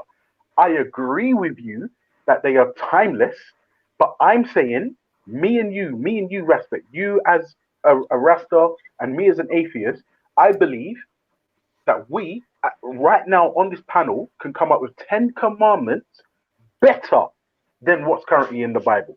No, never. All right, first one. Don't be a cunt. No, yeah. First of all, not even that. I'm going to reach for that one later. First of all, don't rape. Anything. Yeah. First and foremost, I would swap out "don't cover your neighbor's ass" for "don't rape anything," because you know there's some freaky nasty pussies out there dealing with donkeys, camels, and dogs and shit. Allow it. Don't rape. I've got a good one. All right. Let me just quickly be a utilitarian and fuck the other furthermore. Let me just quickly debunk everything that's been said in the last hour by giving the clarification that James asked for from the Bible. Yeah, Colossians 4, verse 1. Masters, grant your servants justice and fairness, knowing that you too have a master in heaven. Ephesians 6, verse 9. And masters, do the same things to them and give up threatening, knowing that both their master and yours is in heaven, and there is no partiality with him. Job 31:13. If I've despised the claim of my male or female servants when they filed a complaint against me. Luke 7:3. But what are you saying? This is incoherent. When he heard about Yahshua, he sent Jewish elders to come and save the life of his servant. Genesis 31:7. Yet your fathers cheated me and changed my wages 10 times. God did not allow him to hurt me. Leviticus 19:13. You shall not oppress your neighbor nor rob him. The wages of a hired man are not to remain with you all night until morning. Do you want to give the exegesis on any of these, or are you just going to start randomly reading like Rain Man? Start giving his wages on the day. Well, I'm just reading all of the verses. Yeah. So explain one. Stop and explain, because it's coming across incoherent. Like you're just saying random verses. Explain. Go give us the reason of how this is a specific clarification to a specific point. Deuteronomy 24:14. You shall not oppress a hired servant who is poor and needy, whether he is one of your countrymen or one of your aliens who is in your land, in your town. So that verse is the Deuteronomy 24:14. Yeah. Sounds like it allows slavery to me. 1 minute. This is the clarification that you can't oppress, any of the servants, and it doesn't matter if he's a foreigner and not an Israelite. Then there's you're not being fine oppression. Then do you get it? Like you see where the grey area is there.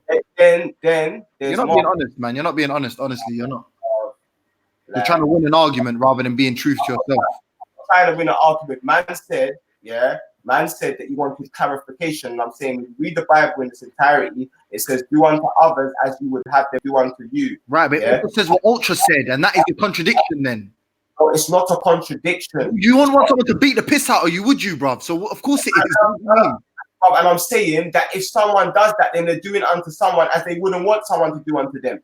But then why did God give you a contradiction then? Why did he say you're allowed to do it until death? Why did he say that? There's no contradiction. If their man go against it, their man are going to get more judgment than the wicked man if their man go against it. I believe personally that anyone who's part of faith and the faith is true, that our judgment is higher than you man as atheists. You man are going to get one judgment because you're ignorant. But you see me as someone who is part of the faith, that knows the rulings, that knows the teachings, my judgment is the highest. Yeah, it's actually in. But hold on, James. Ask respect to read. Hold on, James. Ask respect to read the. Okay, sorry, respect. I just posted a verse in the back chat on this thing here. Yeah. I would like you to read that, and I'm not gonna lie to you. I'm gonna tell you in advance, respect. Yes, I've cherry picked it for the sake of argument. Once you've read this particular verse, my brother, we can go to the 3 verses before, a few verses after. I just want you to read those 2 verses. Deuteronomy 22, verses 28 a pinky and 29. Just a pinky, that's it. Just read those verses out loud so everyone on YouTube can hear it. Man, if a man meets a virgin who's not betrothed, and lies with her, and they are found seizes her. No, it doesn't say seizes her in this thing. And found, then the man who lay with her shall give to her to the father of the young woman 50 shekels of silver, and she shall be his wife. You've got to marry her because he violated her. So if you sleep with a girl, did you hear the wait? Did you hear the word violate? Violation. Okay. Yes, because if you sleep with a woman out of marriage, that's a violation. So you have to marry the woman now. You can't. I'm not gonna lie to you. Respect. Don't get caught up on that too much, Raz. No, you're getting caught up on the meat point, bro. Please understand this, If there's no contraception, Ultra, so she may get pregnant. So imagine if God allowed the man them to sleep with women, and then after that she's got pregnant, and now you don't have to take responsibility. So what it's saying is, if you want to sleep with a gal and do the fornication thing, that's cool, Because man and woman is man and woman, but once you sleep with that gal and you get caught, you have to pay the dowry, and that's a lot of money. It's not a joke, And then now you have to marry her, and that's your wife. And the funny thing is, you ask for the verses afterwards, and one of the verses that come further down is that Deuteronomy one about you shall not oppress any hired servant. yeah, who's poor or needy, whether it's your countryman or aliens who is in your land or in your town. Yeah, so that's what I'm saying. When we read on, when we actually carry on reading, we understand that there's rulings upon the people as well. You know what I'm saying? And a lot of these rulings are to actually, you know what I'm saying? Like, especially with the woman one, like that's why adultery, you get stoned for death. Like, No, because, I agree with you, Yeah, Ras.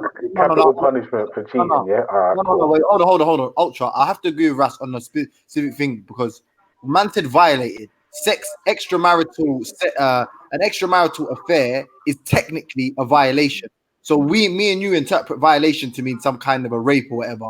But it could literally mean that if you beat a chick from around the corner, you have to marry her, innit? Like, you can't just beat her and get away with it. Like, if you've had sex with her, you marry her. James, the verse actually says rape, bro. The verse, the version respects reading.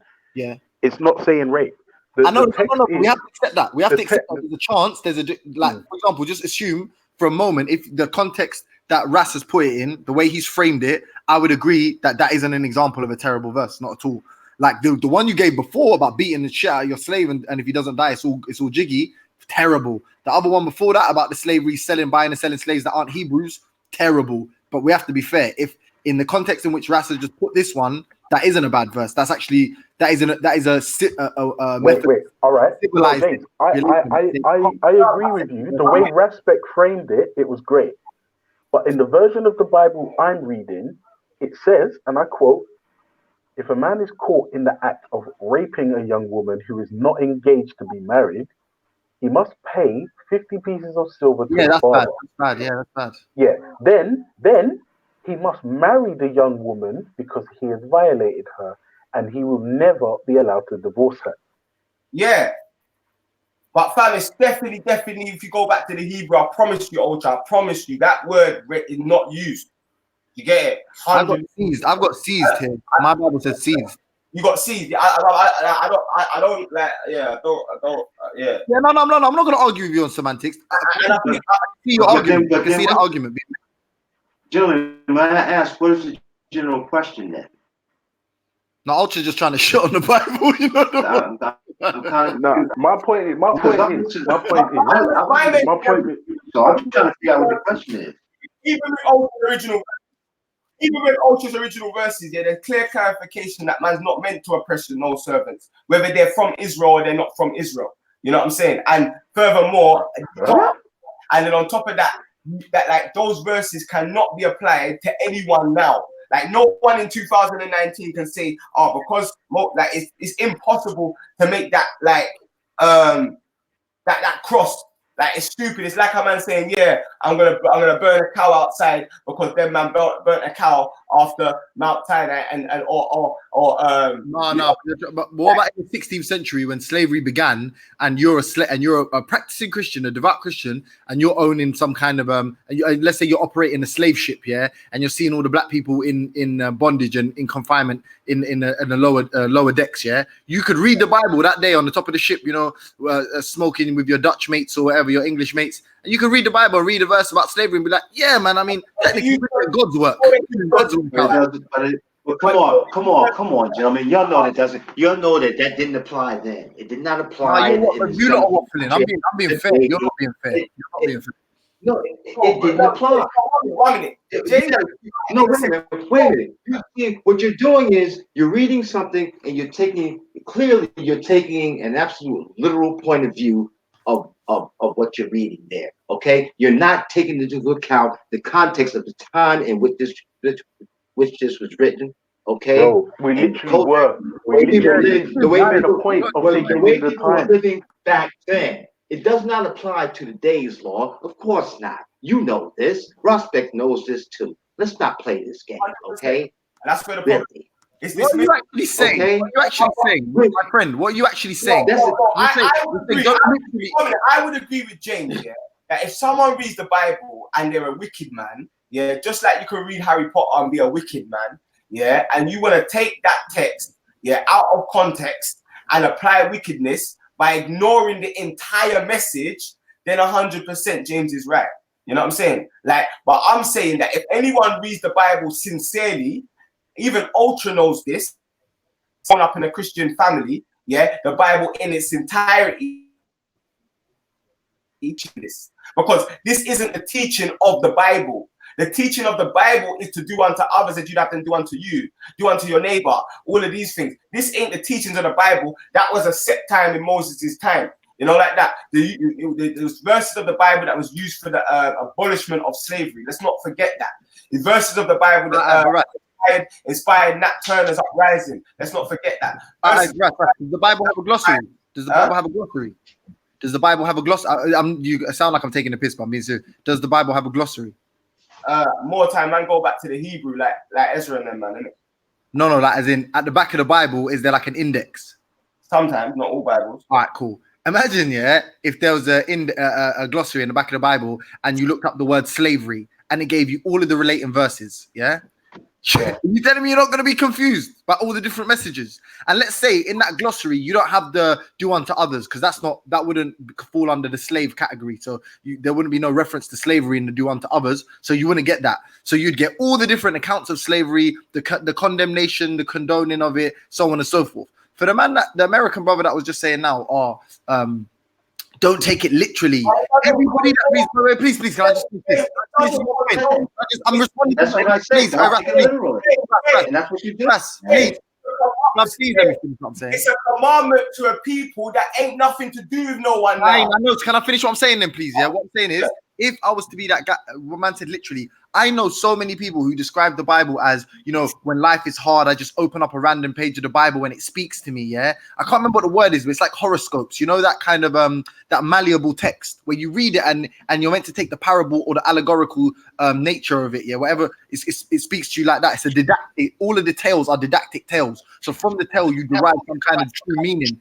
If in this moment you've gone to this glossary, I'm just assuming it exists, and you've gone to slavery because you're uncomfortable about something about slavery, and you read one of the verses that clearly are condoning it, that clearly are condoning that kind of behavior, then your point is moot about don't apply it strictly, because everyone uses the Bible to define their lives.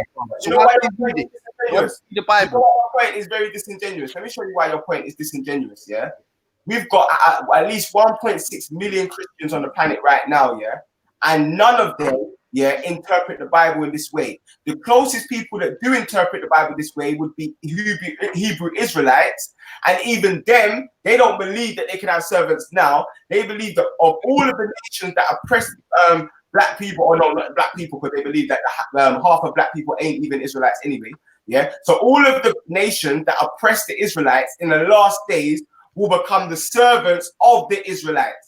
That is the only people that are going to justify any form of servitude in the future, and that is specific to nations that have oppressed it, or people that have oppressed it. I don't agree personally, you know what I'm saying, but I understand.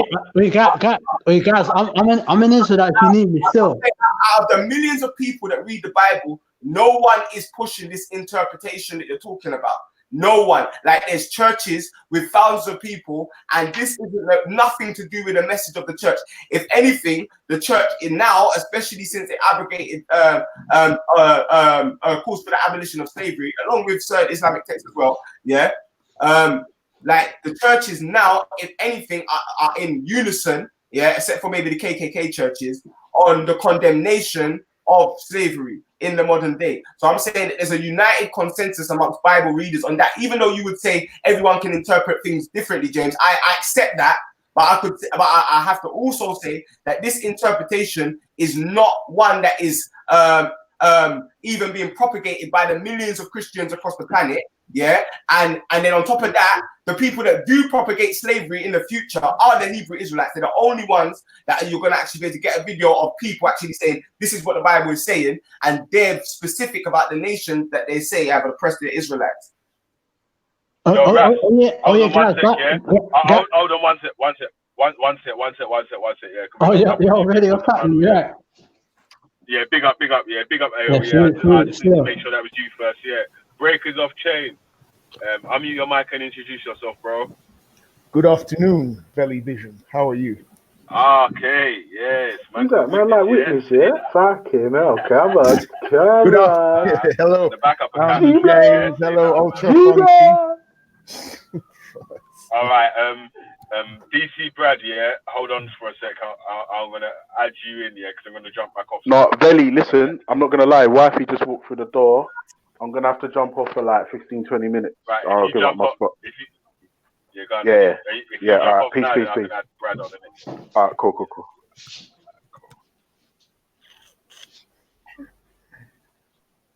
So James, are you still there? You gone? Yeah, I'm just trying to. I'm just. I saw the interesting All right, title. I'm gonna add Eric back to the stream, yeah, but I'm gonna jump off and listen. Wait, Breaker changes witness. Yep, I am here.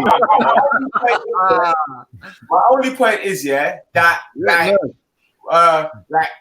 like if this interpretation point is to be applied to 2019, can someone show me churches or biblical institutions of today that in their institutions they're propagating this for today?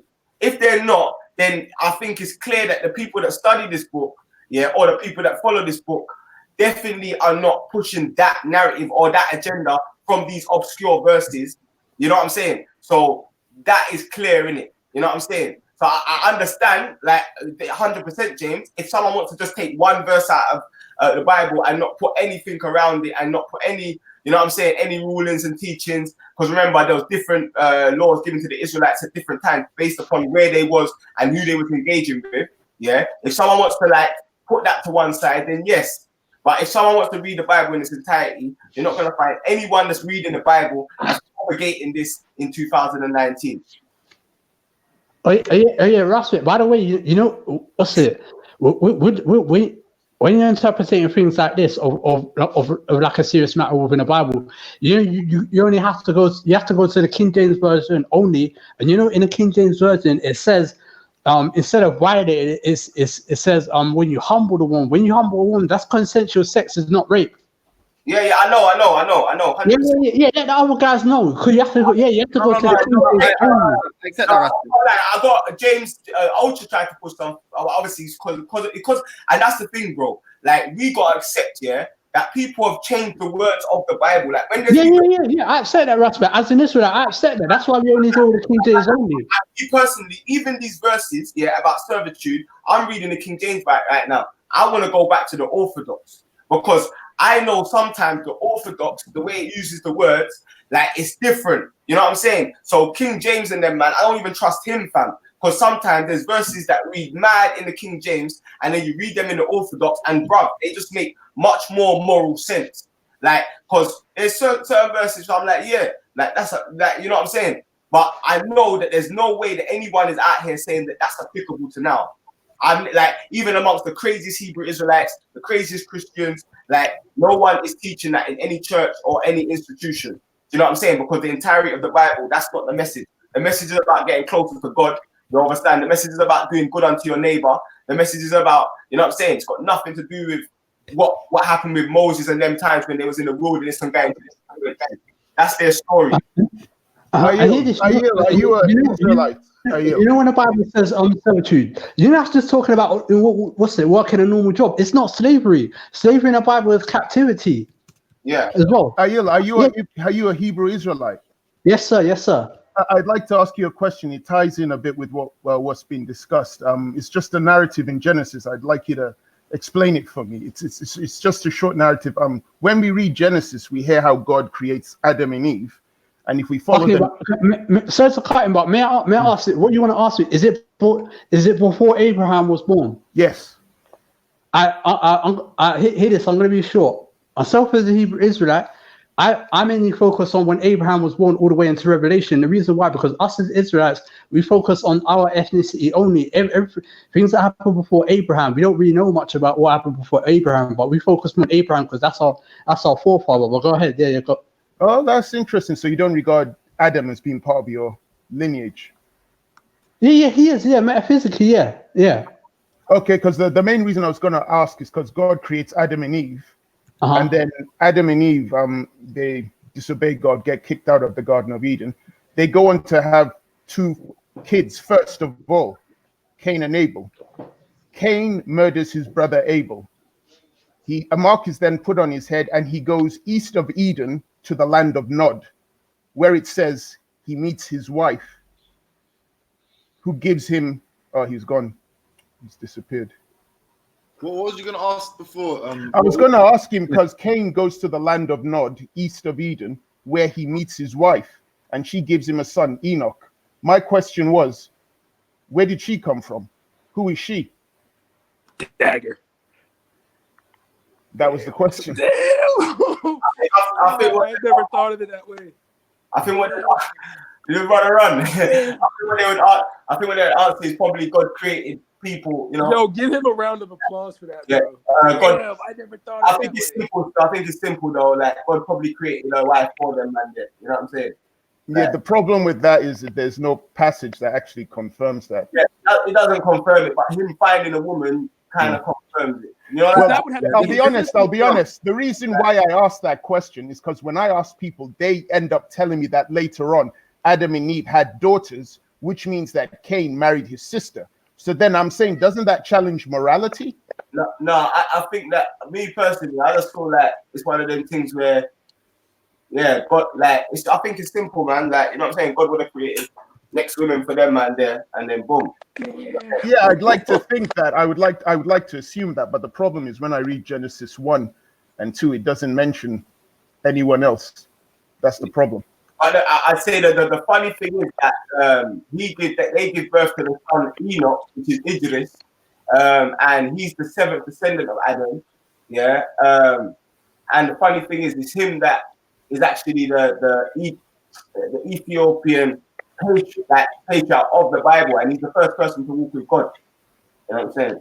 Yeah, I don't dispute that. It's just that in the chain of narration, you know, Adam, Eve, Cain, Abel, Cain kills Abel, Eve then has Seth, Cain goes to the land of Nod, east of Eden, finds a woman who becomes his wife. And she's not in that chain of narration that's being created by God or by Eve. Yeah. In that chain of narration. Hey, wait, James, to be fair, though, there's some Christians that would argue that the Adam and Eve, Adam was like the creation of a group of men and Eve was a creation of a group of women.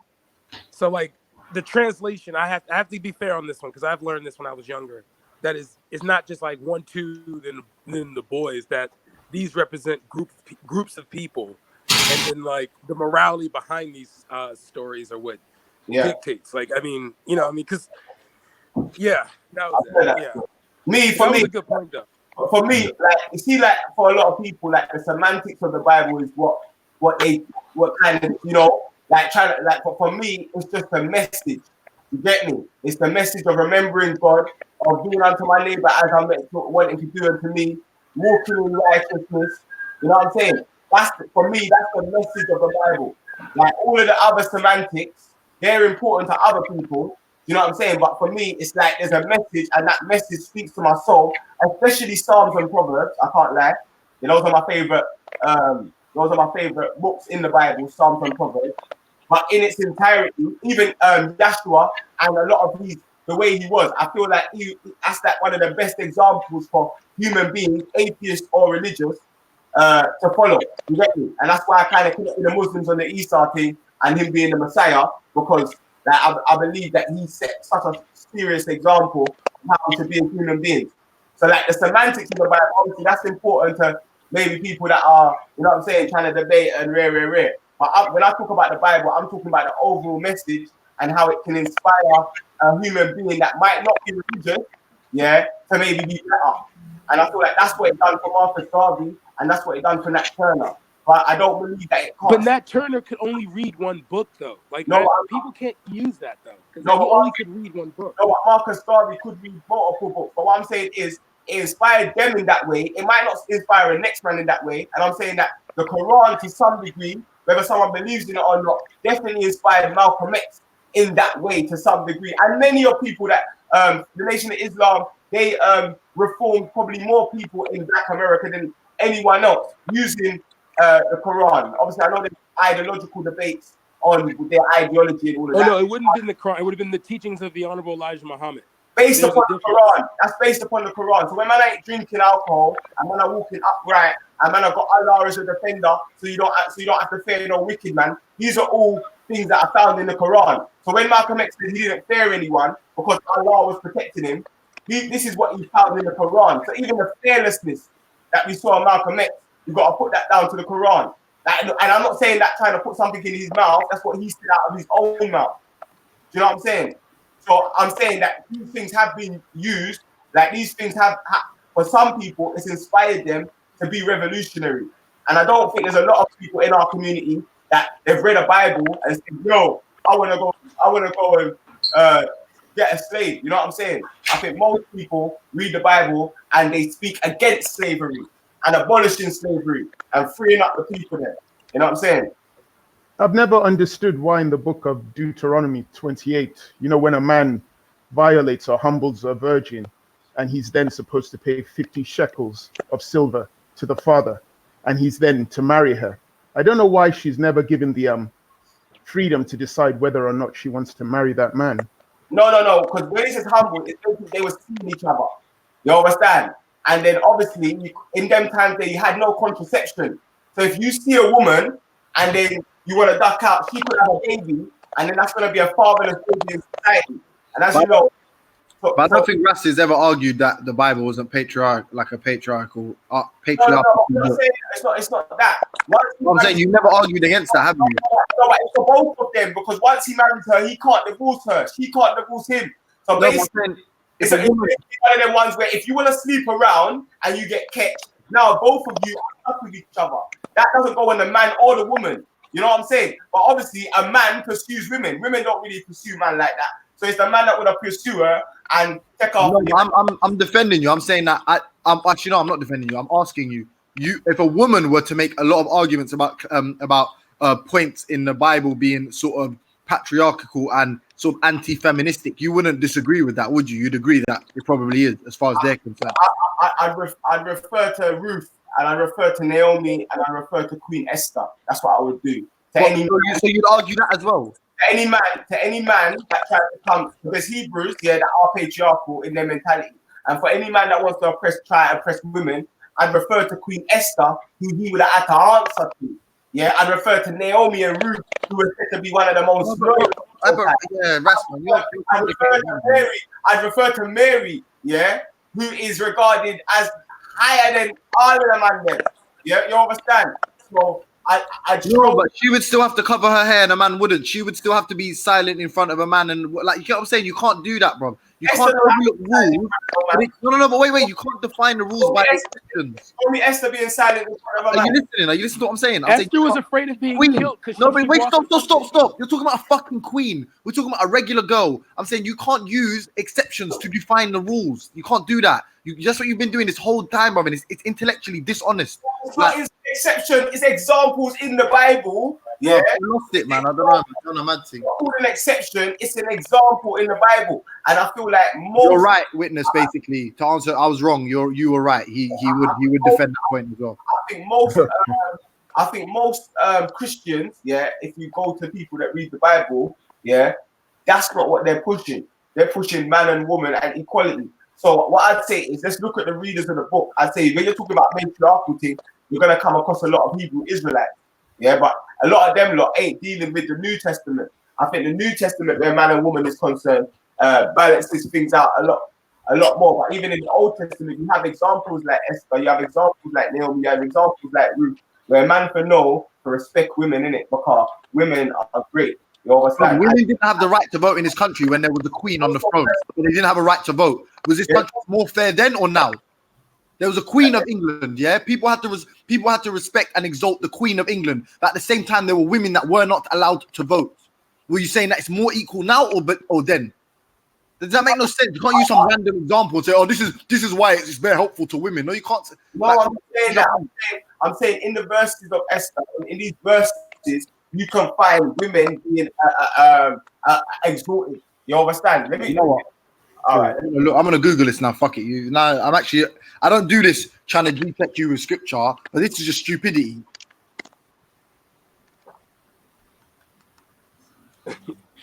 I have a question. Is Christianity beneficial today for Black people, or is any religion beneficial today that is not outside of Africa? Is any of it beneficial for Black people today? It's nothing. If you don't want to believe in what we believe in, that's all cool. But our faith, this is our faith. And the funny thing is, the things that you lot say we believe, we don't believe. you know what I'm saying? So there's none of us in the faith trying to justify slavery, but you lot are bringing it up like it's a point. But we're not even justifying slavery by the Bible. We're justifying worshiping the Creator. Like, so it's like, it's crazy. Like, you lot come with these obscure points. We're not justifying oppressing women with the Bible. So why is man talking about, like, we're justifying the verse, we'll bring out verses like Timothy in the same way the women are to be worthy of respect, not malicious talkers, but temperate and trustworthy in everything. A kind heart. See, my thing is though is the point. My thing is though is that like these faiths were based off particular people outside of the continent. So it's like we're talking about like God's blessed people are not like the African, it's the Hebrews or the Israelite, whatever you say.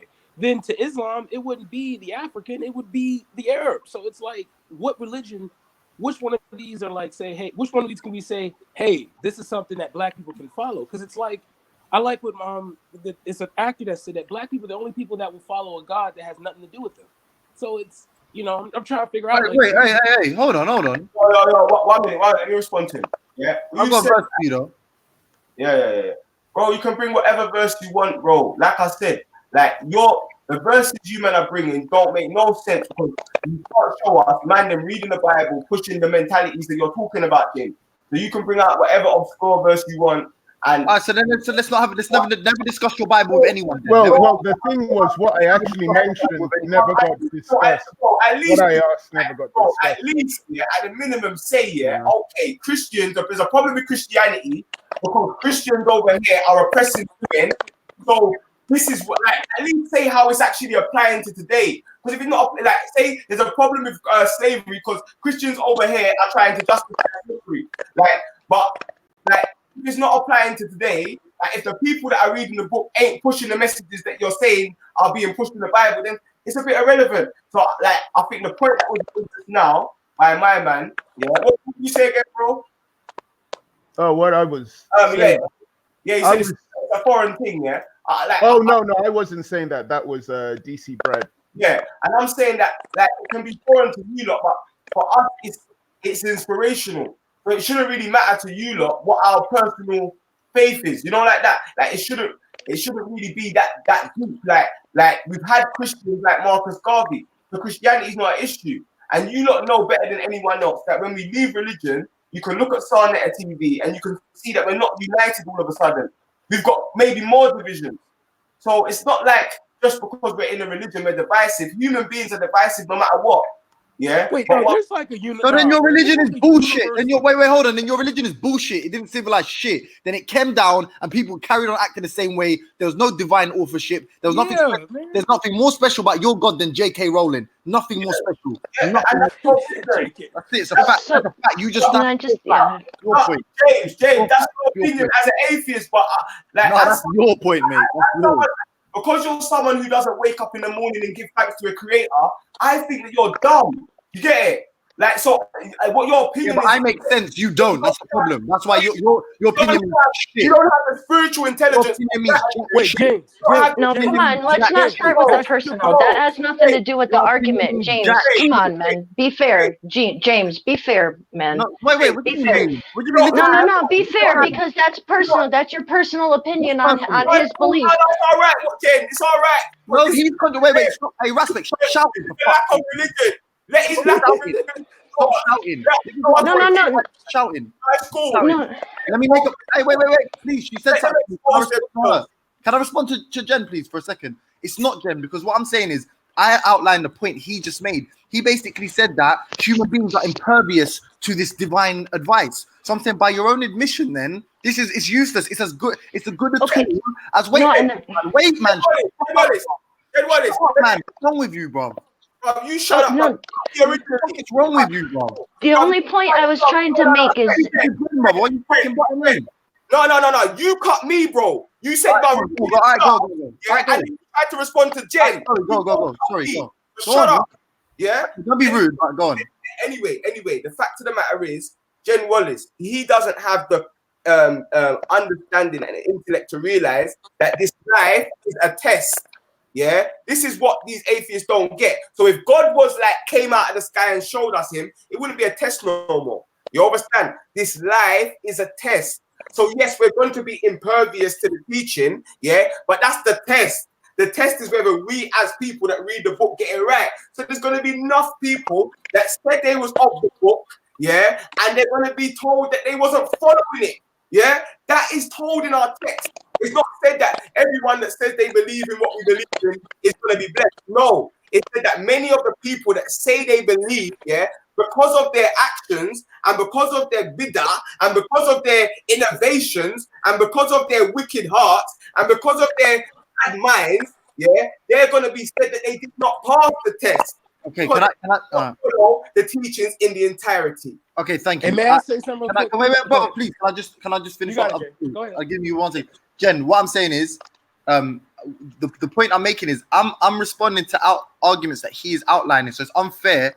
If you want to castigate someone for ad hominem, you'd have to start with the person that isn't ever responding to any fucking salient point. You give him a point, he'll start speaking about some random shit. And when you characterize the things that he said, he'll just say, no, you don't understand. You're not intelligent enough to understand it. And that's what that was just what I was trying to say is like you're saying his point is invalid, blah blah blah. Like that's what you believe. He believes what he believes. No, I understand, but saying that and like in judging him in conversation's sake isn't going to get us anywhere. He can't. That's all I was trying to say. He can't prove anything. My Bible tells us he can't prove anything. It tells us No, and I know. He's described to the T. You get me? Their hearts shall be hardened. Their ears shall be deafened. They're not going to even want to hear what you got to say. That's why before you finish a sentence, they'll cut you because. Oh, you're cutting out. Yo, the reason why, yeah, when someone's listening and they want to know about your religion, Jen Wallace, they'll always let you finish saying what you're saying. The reason why that is because they genuinely want to understand what you're saying. When someone's cutting you every second, you know that the person doesn't even want to understand. They've already come to a conclusion way before they've had the conversation with you, and they're having the conversation to impose the conclusion they've already come with. They're not having the conversation to say, you know what, I'm going to try to understand what these men are saying. So, like, there's certain people you can't actually explain the things to, but they expose themselves. But yeah, but some people also, like, I'll be honest with you, because I feel like I'm very objective and honest.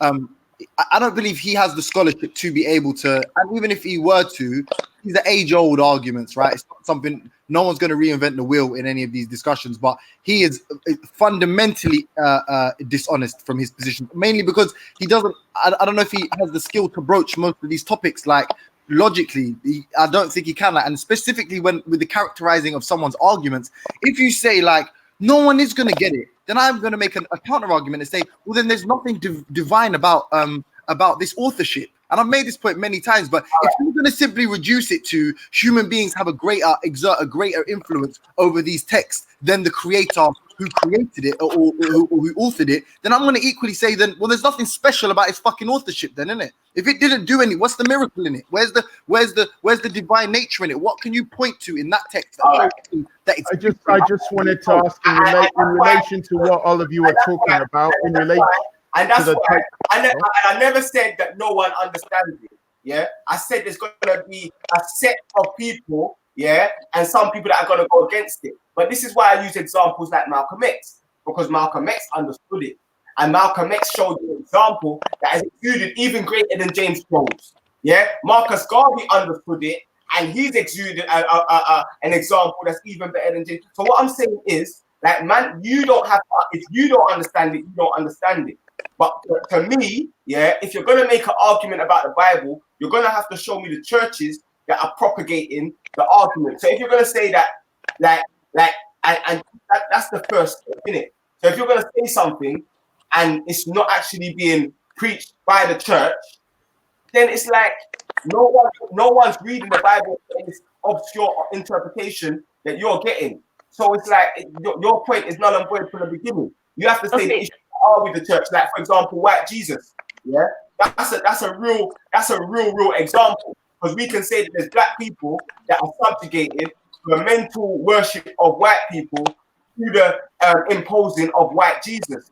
So that's an actual honest argument you can make about people of the church. You can't make an honest argument that people in the church are actually teaching about oppression. If anything, the church itself, with all the criticism that I have of the church, especially with the pastors and the money and all of these things. That's a good point. That's a great point. I agree with you. I agree with you. Yeah. Can I cut in, or are you still going? No, not yet, James. Can someone else talk, please, James? Sorry, can I just get one? I enjoy listening to you, James, but I just wanted to ask something in regards to this whole debate, because the main question was, can religion save humanity? And I'm simply pointing out, if humanity has within it different religions that don't look favorably on each other, how can humanity be saved? Won't there be a clash, a war, as historically has been proven through crusades? Yeah. Absolutely, yes. Yes. 100%. And I come with the opposite understanding that. Of course you do. I do, because I look at my own communities.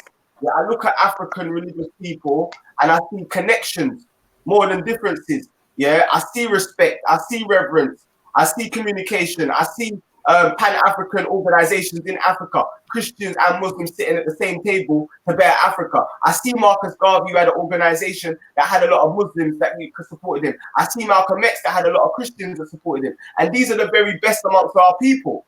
So when people say that the religion is going to divide us, I don't personally see that in my community. I see more problems in actually the community of people that are saying religion divides us. What part of Africa do you go to, though? Let's be real. Yeah, because I'm Yoruba. I'm from Nigeria, and I know that to the north of Nigeria. Brad, you're Egba as well. You're Egba. Oh, my classmate, what's good, baby? Yeah. So I know that within my homeland, I know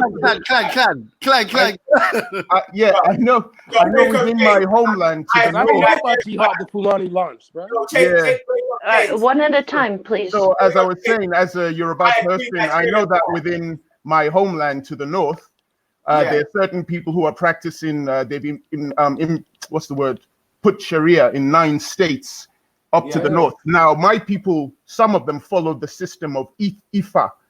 So I know for a fact that they have penal codes, Sharia penal codes in the north that says anything that is juju is death as punishment. So I'm seeing how are we going to bridge that gap where someone from a different belief system is not going to look at the belief system of my people and see us as some kind of threat and want to destroy us. Is there a gap? Can we bridge that gap? I'd agree with you, my brother. Breaker of chains. I'd agree with you. Nigeria is bad. Yeah, I think Nigeria, where religious conflict. No, Nigeria's not bad. Just the north. No. I'm saying where religious conflict is concerned. Yeah, Nigeria is probably the worst place you can point to in Africa, because you can point to places like Ethiopia, where Christians and Muslims marry each other. You can point to places like Egypt, where it's the same. You can point Egypt's to places a bad example, bro. No, but I'm saying that you can point to Christians and Muslims, Coptic Christians, because there's still Orthodox Christians there. Yeah, you can point to the relationship between Gambia and you can point to a lot of African communities that don't have that issue. But I say the north and the south of Nigeria, that's it. But one thing I say is that they're not actually operating Sharia. That's the first thing. Like even the Syrians, Muslims don't believe that there's anywhere right now that's operating Sharia, so they're coming up with their own thing. But like even when you look at the north and the south, I think the British and their involvement in the south and then the poverty rates that happen in the north. Russ. I think there's a lot of. I think you would agree. From my research, I don't want to tell you, man, about your thing. Yeah, I think religion plays its role, but I think there's a lot of politics. There's a lot of different politics that also play a role in maybe why there's such a divide. When we look at Ethiopia, where the Orthodox Christians and Muslims were, they was able to live in complete peace and harmony amongst complete peace. There's tribal conflicts right now as we speak. I'm reading an article now saying riots. I think that. Wait, hold on. Deadly unrest in Ethiopia hampers PM's political reform attempts. Not only that, but from what my understanding, Eritrea or that region, the same people that are involved in these riots now, they have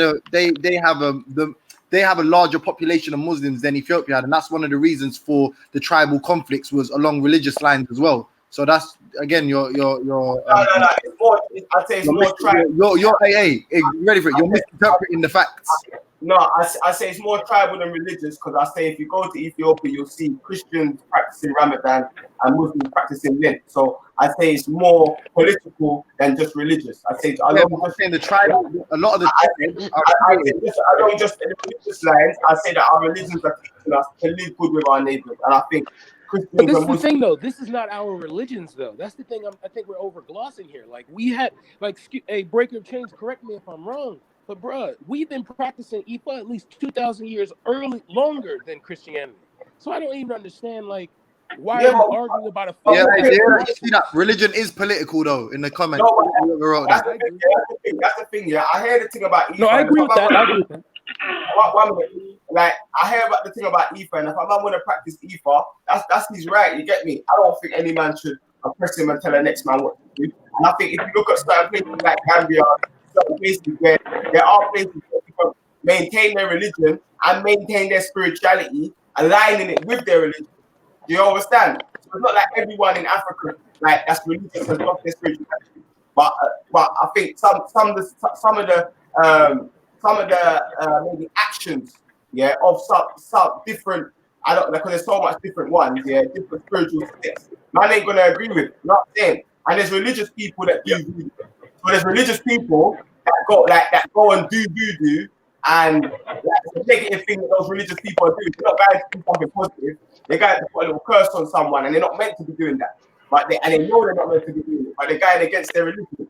So it's not even just it's not just one thing. There's like different elements of that Ifa thing. And if a man wants to practice it, he can practice it. But a man can't tell the next man that he might not be more inspired by something else. Do you get it? Because for me, I don't see what Ifa's doing now in our community. You know what I'm saying? I can't point to Ifa, like, you know what I'm saying? But I can point to Oya Village. But I think that's the point he was trying to make. Oh, yeah. You can't finish your point, Jen, there. No, I think, and I'm not sure, but I think the point that he was trying to make is will the Abrahamic faith ever be able to bridge a gap with a non-Abrahamic faith religions? And it's like, I feel like there is, like, you know, the Abrahamic faith seem to think like so against anyone that's non-Abrahamic, like as long as that stands, they're like, how can that bridge be gapped? And I think that's what if I'm right, I think that's what he's trying to say. You're absolutely right, Jen. How can there be acceptance? Yeah, like where does the Abrahamic acceptance for other faiths come in? And like, what I'm saying is that's not really an issue that our community face, because Marcus Garvey didn't have that issue. Malcolm X. That's different, though, bro. That's different. Yeah, right, but those were two people. Those were only two people, and while they were great people. Hey, Jen, respect. Wallace, the reason just gave you an example, bro. He just said. 1 minute. Jen Wallace, the reason why I mentioned those two people is because they united more Africans than anyone else. Religious and on finances, though, bro. On like. What I'm saying is, so you can't say that a man being that, but they were still inspired by their faith. You can't take that away from them, and you can't say that the people of the faith are divisive, because we've actually been key members in uniting all of us and unite all of us to fight against bondage. That don't mean that Marcus Garvey is going to go and do maybe some ceremony that he don't necessarily agree with, and that doesn't mean you're going to come into a church, or doesn't mean the next man's going to go into a mosque. But it just means that we're able to politically respond to the things that are trying to fight us. And we don't have the issue in our community of, I'd say, division in that way. I say the division is getting caused by people that are not religious, that are like saying, oh, we need to divide from the religious people. That's where the division. That's a lie. That's a bloody lie. Listen, stop them lies here anyway, yeah, because like Witness just told you, there's a state, there's Northern Nigeria, there's Northern Nigeria that's Muslim run, where if he practices his traditional religion, the thing is death. So and you're trying to say that they're not running it by Sharia, and he said it's a Sharia country. Can everybody hear me? How can you speak with authority to say that place ain't being run by Sharia, when the brothers actually comes from the place and says that's what's happening? No, what I said is Muslims have been very clear that there's nowhere that is running under Sharia right now. Yeah, But if it was a Muslim state, then I would still probably have to move. Yeah. But what I'm saying is, yeah, like I can't say that I've ever heard Muslims say that there's a real Sharia in Nigeria or Syria or anywhere like that. So I'm just saying that I don't think there's a real Sharia right It's now. called a caliphate, bro. The caliphate has never died in Nigeria, bro. I'm just being Yeah, real with yeah. you. There's just borders, bro. I hear you, but the thing is, yeah, what I'm trying to say is, yeah, like all in all, man will point out that point, but man will ignore like Gambia, man will ignore the places where people are living in peace and harmony.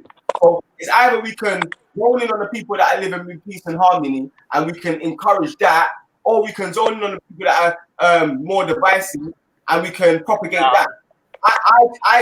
But are they living in peace and harmony with voodoo practitioners or with you know, Hindus or Buddhists, or is it only within the Abrahamic faith that they're finding you know? No, man doesn't have to. Like, I don't have to. If you're doing voodoo, Jen Wallace, and I don't know what voodoo is, I don't have to like come and practice your thing.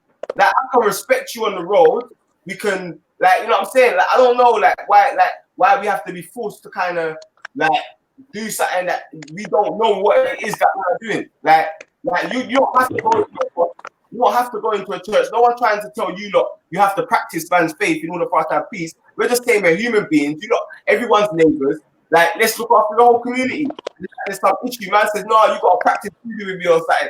Bro, now, man, like, man saying that no one shouldn't oppress no one, yeah? And, yeah, man, just live in it. And obviously, even things that I think that the practice that you might do that I think are negative, I'm going to tell you about them. And there may be religious practices that you think I do that are negative, and you can tell me about them. But what I'm more times people superimposing ideologies from the Bible that we are not imposing. But bro, Gambia run by Sharia though. Why do you always use Gambia as an example? Yeah.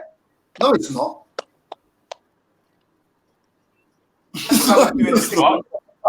It's a Muslim country, blood. It's a Muslim country. Yeah, but it's not governed by any laws that condemn. It's not governed by Sharia, isn't it? Yeah, and wait. Like man was saying, yeah, like man already gave a place that was supposed to be governed by Sharia, where you will get killed for practicing your traditional religion.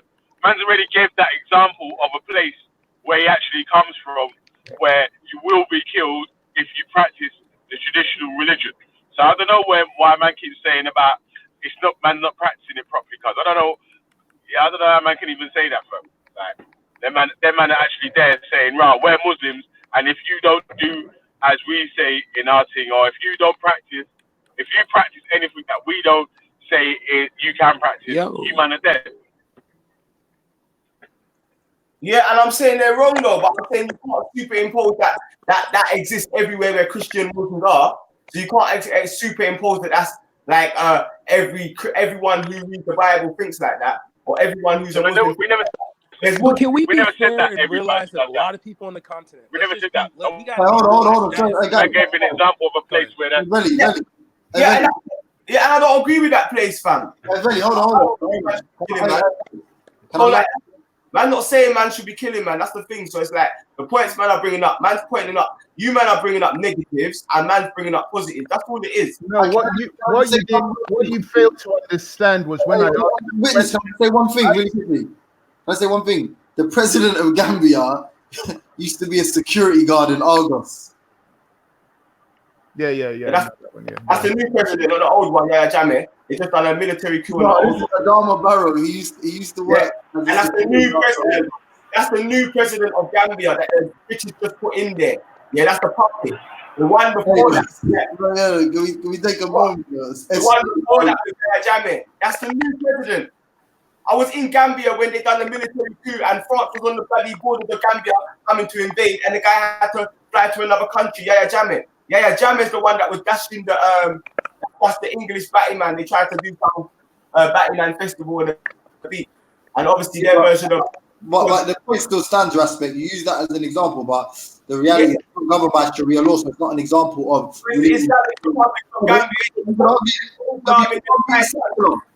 But then call it the Islamic Republic of Gambia, so then put Islam in their country. China's a communist republic, bro. What does that mean? What I'm saying is, China, the communist republic of China. What does that mean? But what I'm saying is, yeah, them man there are putting Islamic principles when they dash man in jail for Batimanism on the beach, yeah, for doing a Batiman festival. Yeah, them man there are that's inspired by the thing being illegal in the Torah. How them man are dealing with it, yeah, that's kind of bro, that's the reason about Sharia. In the Quran, blood. That's why they're dashing Batiman in jail. Batiman's illegal in the Quran. There's other countries that are not Muslim that have homosexuality is illegal, you know. Yeah, I know.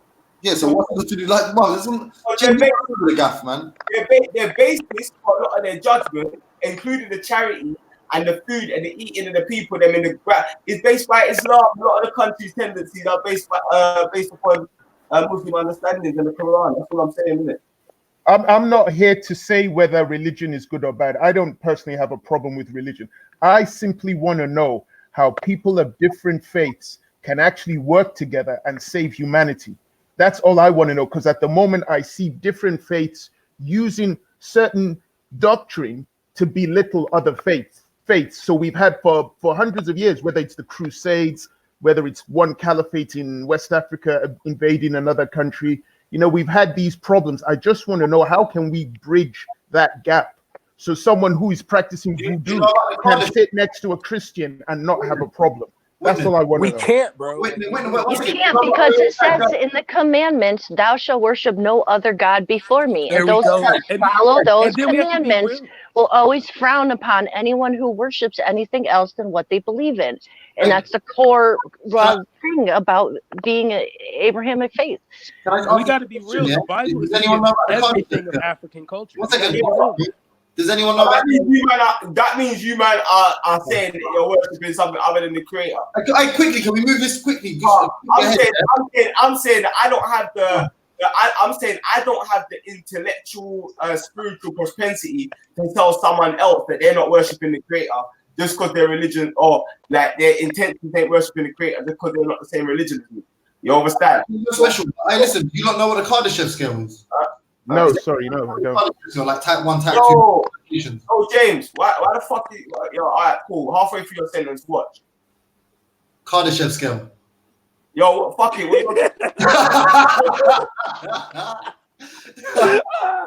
No, but seriously though. James, you my homie, bro. Does anyone know what it is? No. No, sorry, James, I do not know. Tactile civilizations. Devils. Alright, cool. This is for Raspect, so he doesn't get upset with me. I'm sorry for cutting you, honestly. Do you believe we can achieve a type 1 civilization, or also called a planetary civilization, so that we can use and store all the energy available on this planet if we're divided across religious lines? Do you believe that's possible?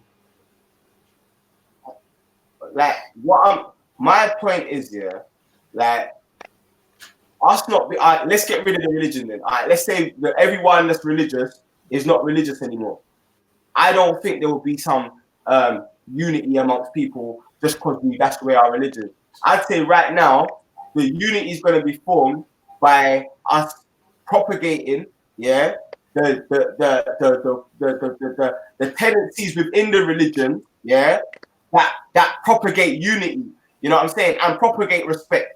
You understand? Without compromising. But that doesn't exist in Abrahamic faith, though, bro. Bro, you can't say that it does not exist because there are. Bro, divination, ancestral worship, everything.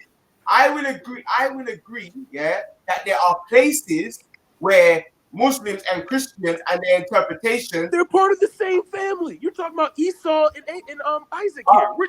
Isaac and Ishmael, yeah. But get it right. But what I'm saying is, yeah, I'm not saying that there's not places where people of the Abrahamic faith are not divided amongst each other and fighting each other like Christians and Muslims. And then Central African Republic. Also, I'm not saying there's not places where there's Christians and Muslims that might be degrading some of the faiths of other people. Yeah, but at the same time, yeah, like I can point to places where it's the opposite, where a man doesn't agree and believe in what you believe in, but I respect you as a human being. You know what I'm saying? And you believe what you believe, I believe what I believe. You know what I'm saying? And sometimes we might debate and converse about what's the right way, but other than that, there doesn't have to be no bad blood.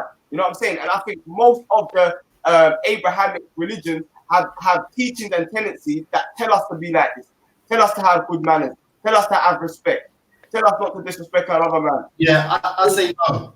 So answer my question, I'd say no. That if obviously I don't know where you went, but to answer that question, I'd say no. No way that if political. So are you saying that if we get rid of religion, then we're going to be able to do it, James? No, I'm not saying that. That's all right. Well then, Colossus. Yeah, but we were just trying to answer the question about whether religion could save humanity. That was all. It wasn't a case of saying. If you got religious people, yeah, you see that witness. Thank you for that. That was this. So I believe that if religious people, if religious people was to follow their religions, I believe we could store that energy, 100%. But the religions do not respect indigenous. What are you talking about? If you believe man's an idolater, if you believe man's on some heresy, then already not only do we have the greatest political divide with socialism and capitalism and fucking Cold War politics and whatever. Now we've got religious bullshit to contend with. So within the tribes, within tribes now, there's an extra tribal conflict and forces humanity to even more pigeonholing and groupings and different groupings. Yeah, I'm saying that to get to that planetary, to that type 1 civilization, we have to remove all of the divisions. And guess what? One of them is it's not the most. Let's say it's not the most important one. Yeah, but let's get one of them. What is one of them? One of them is religion, fam. And that's why I asked you that question because it's pretty simple. It doesn't take a rocket scientist to work it out. Of course. So once we get rid of religion, then we're going to be united. Then. It's almost like saying, yeah. It's all right. When you put Sunday at TV, does everyone look united? I don't know what the fuck it is. Bro, have you ever watched he's just like disingenuous. Have you ever seen how, like, honestly, side of the TV, he goes against last night he just went on he just went on Islam last night, bro. They're done with Christianity. They're going on Islam now. Do you understand? Islam has fucked up West African history.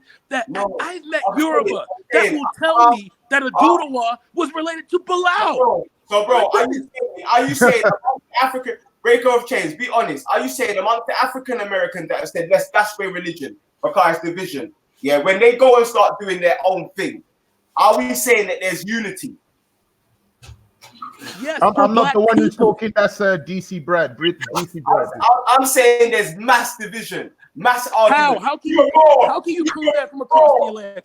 Tell me. You're Israelites. Bro, Israelites are part of a religion, bro. See what I'm saying, bro? Like, bro. All right. Let's get out Israelites. But amongst the different.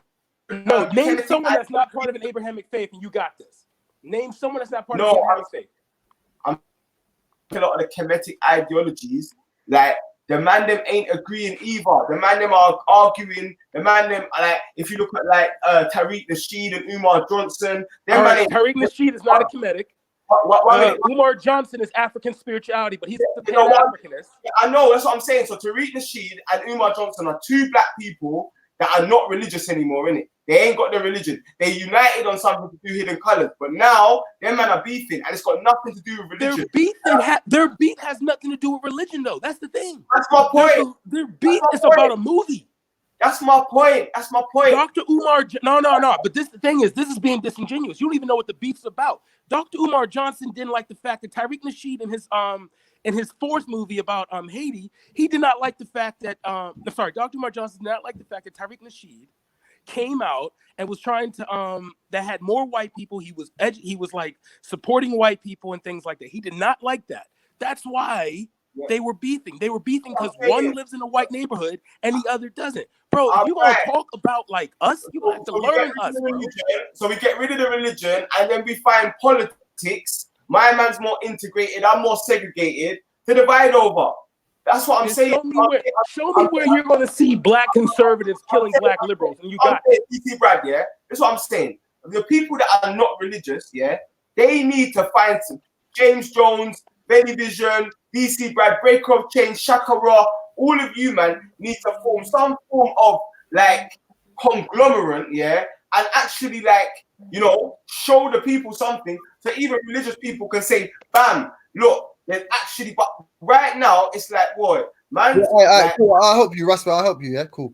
it's funny because when you end up talking about stuff like the Kardashev skill, you end up describing pretty much aliens, yeah. Because the next couple types of civilizations deal with like solar systems and galaxies and so on, yeah. So the reality is, I'll give you an example. If aliens were to come down tomorrow, it would be killing two birds with one stone. One, it would force people to unite because obviously threat of destruction, and two, it would disprove a lot of previously held beliefs, i.e., you know, the God and what have you. And maybe some people would reconcile it, but generally people are like, well, that bullshit book's out the window. The point is that is a clear example of a way to unify us and a way to stop believing and to not need these nonsense religious fairy tales that we tell ourselves. Clear as day. That's an example. Hey, breaker of chains. I got an idea. Everybody's Igba now. We got the biggest clan in Africa. Perfect example. Simple. Yeah, what I'm saying is, there you go. We win. Argument one. And what I'm saying is, before religion, we had tribal differences. Like, so different people that wasn't religious had their tribal differences and their tribal beefs. Because human beings, it's based upon human beings. It's not the religion, because under religion, we've also had a lot of unity. It was made by human beings, bro. Like, what? Oh, my God. When you're saying about the aliens, that means everyone's going to drop their thing. It's not like even the far right, bloody Tommy Robinson. Yeah. That's everyone. You understand? So like that's not even a good example. But you know the arrogance. You know the arrogance of a man like you. Yeah, the arrogance of you is to differentiate religion. I don't want to use the word arrogant. Like, I'm humble enough to say I'm grateful to the Most High. You know. What's a made up? How do you know he's wait. How do you know he's not either? Wait. You're very existent. Made up idea that you subscribe to. That's not arrogant. You think that you're the only thing that's got anything to do with you being here. You wouldn't even. Bro, you take pride in a religion that has nothing to do with you. Like that. I don't get it. That's got everything to do with me. When I read the song, show me where in West Africa Jesus was walking around healing people.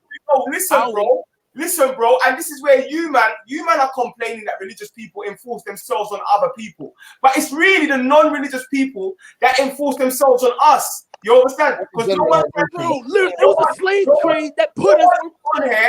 No religious person has come on here and tried to get you lot to join any religion or to leave any religion. But every time you lot are trying to get us to leave our religion. What straw man? Hey, Velle, tell him no straw man's allowed.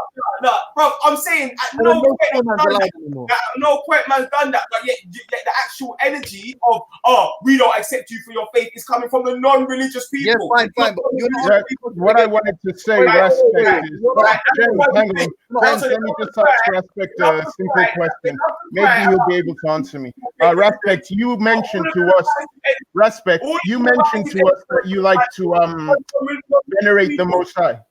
Respect, you mentioned to all of us that you like to worship the Most High, which is good. What happens if I want to venerate Oshun or Shango? Will I be accepted, or will someone feel the need to kill me or beat me up because I choose to venerate Oshun or Shango?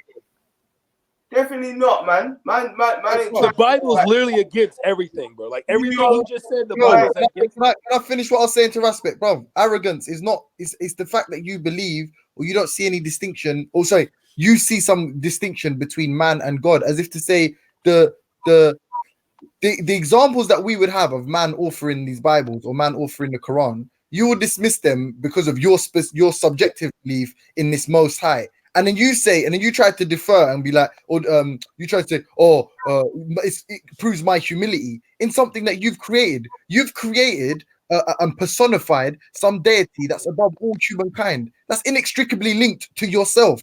That is the arrogance. I believe that we essentially, as far as humanity is concerned, we are equal in the sense that no one has any special relationship with anything that governs or has dominion over all of us as like in its entirety. You believe that you do. You believe that every time you take a specific scripture that makes sense to you and that it fits your criteria of righteousness, it's been delivered by some omnipotent being. That is the literal, the clearest example of arrogance. James, drop your mic, bro. Just drop that mic, bro. That was good. Yo, this is what I believe, I believe, that I'm here. I see everything around me, yeah, and I believe there's a higher consciousness as to why I'm here. I don't believe it's just of my own power. I'm not arrogant like that. You understand? I don't believe all of the blessings, the good people, my mother, my sisters, yeah, my brothers, yeah, and I am grateful to the creator of that, the reason I'm here, my existence, yeah, I'm grateful. Now, when I'm reading verses like Psalm, yeah, these verses literally speak to my soul about my existence, yeah. When I'm reading Proverbs and the wisdom in Proverbs, my mind, there's no other book I can read, yeah, there's no other book I can read that can really touch me in that way. That's a personal thing. Maybe the book ain't for you. The man said to me, oh, respect, you're believing in something that's got nothing to do with you. I'd agree that maybe it's got nothing to do with you, but it's got everything to do with me. Just like I can't. How? If that faith was brought to you, how? It wasn't brought to me, fam. It wasn't brought to me. We've been on this from day one. That's what we're screaming. We're screaming that this is just a representation of it. You understand? This is just the word. When I'm reading, the Lord is my shepherd, I shall not want. He maketh me to lie down by green pastures. He restoreth my soul. Yea, though I walk through the valley of the shadow of death, I will fear no evil. For thou art with me. Thy God and thy staff. Okay, respect. When I'm reading that, maybe I'm confused. Show me prior to the Portuguese coming to West Africa, where you and your faith has been. When I'm reading that, I know that's speaking to my soul. If it's not speaking to your soul, I respect that. I'm not saying it should. Let the Ephah brother do his Ephah thing. Let him do his thing. Why is anyone gonna try to stop a next man? But at the same time, man would tell man that obviously, like, man's belief is that man's meant to give thanks to the creator. You know what I'm saying? Like, bro, we're not enslaved, bro. Our ancestors had to do it because they were in. It was the only thing they knew at the time, bro. We had the internet. Bro, man. I know, boys. Respect, you've been to Africa, which is good. Respect. I remember you mentioned you've been to Gambia, which is good. So you're a learned man who's traveled to Africa. If I was to invite you to Nigeria during the Oshun Oshogbo festival, would you come with me and we would take place in venerating the goddess Oshun? Would you have a problem with that, or you'd be cool with that? When you come to the Hajj with me, pilgrimage. Would they allow me though? Would they allow me? Respect. Or come to the mosque. Do you want to come to the mosque? You want to come to the mosque and pray, cuz? Or do you want to go to a church and pray? That's what I'm saying. I've been to a church and I've prayed. I've been to a church. I wouldn't have a problem with the mosque, me personally. But do you think from your knowledge? Do you think from your knowledge that I would be invited into the mosque? Do you think so? I don't know. I think definitely in Gambia, because they Christians pray with the Muslims. No one knows anyone's faith in praying in Gambia and the call of prayer. You know what I'm saying? So could he walk through Mecca like that? Could he walk through Mecca in our own way? Gambia, now because he referenced Gambia in it, so I'm saying definitely in Gambia he would be able to pray if he wanted to. But I don't know if he'd want. Like, I don't think that you man would want to go to church. I don't think you man want to go to the mosque. No, I used to be a Christian. For many years, I was a born again Christian. So I still have family members who are Christians and Muslims. So I don't have a problem with the Abrahamic faiths. I'm just trying to find a way to bridge the gap. Yeah, me neither. I don't want that to be a thing. I'm saying that when the religious practice, because you don't believe as they believe, you're not going to want to come and worship in their way because it'll be fake, innit? And I'm saying that you couldn't really ask me to worship. No one can ask me to come to their thing and worship in their way. I wouldn't do that. Like a Christian wouldn't do that. You know what I'm saying, fam? Unless there's you know what I'm saying, fam? Like you're not gonna see a man that's go to the mosque or a man that's Muslim go to the Gurdwara because they've got different ways of worshiping, innit? But that's how do you know which way is the right way then? That doesn't mean that human beings, can't stand in solidarity and unite over different lines. So I'm saying that outside of me coming and doing your practices, because I don't know what your practices are invoking. You understand that witness, innit? So you might be doing one Igbo thing and the next man might be doing the next thing. Yeah. So I don't know what I'm doing when I'm invoking what you're telling me to invoke. You know what I'm saying? Like you understand it, but I don't understand it. So I wouldn't really risk my soul, you know, like that. Like, you know what I'm saying? So then would the answer be then we come together, but we don't talk about religion? We put that to one side. and we work on politics to save humanity and not religion. Yeah, I think we can reason about how I could do that. I think we can reason about the different philosophies and faiths and reason in the best of ways. You know what I'm saying? And see where we can find common ground. With the intention of trying to find common ground. How we know the differences. So with the intention of trying to find where the common ground is, and then outside of that, we don't need to talk about religion. But to evolve and advance as a society, generally speaking, it's not about black or white or whatever, just generally. And like the age of enlightenment or whatever, age of reason is an example of that. No, I do. And what I was talking about, as far as type 1 civilizations go, I imagine we would have to lose all of these divisionary tactic, these whatever causes division amongst within humanity, as well as the fact that there's example of secular nations progressing past theocratic nations and theonomies, isn't it? That's just clear evidence. Like, I don't need to make a personal plea to Raspek's better judgment. Yeah, like China. Argue on that. Let me jump in there, because on that type thing, and salam everyone, salam alaikum. Hello, how are you, Hassan as well. Give thanks. Oh yeah, Hassan is there. Hello, Hassan. Yeah. I've been battling on my one. Hey, Hassan, fuck off. Yeah. Man, take down the rats all over go on. The lions, the hyenas. You know what I'm saying? Definitely. Scattered. One second, let me respond very quickly though. On that type 1 thing, I don't know. I'm not familiar with the type 1 society that you're talking about, right? But if you're saying that removing divisions is essential to reach the type 1, right? That's what I would put. Divisions, that could be done via religion, right? So by Christianizing or Islamatizing a whole population, you remove divisions, right? Very true. Okay, I just wanted to. Yeah, no, I mean he just flew out. The reason I brought it up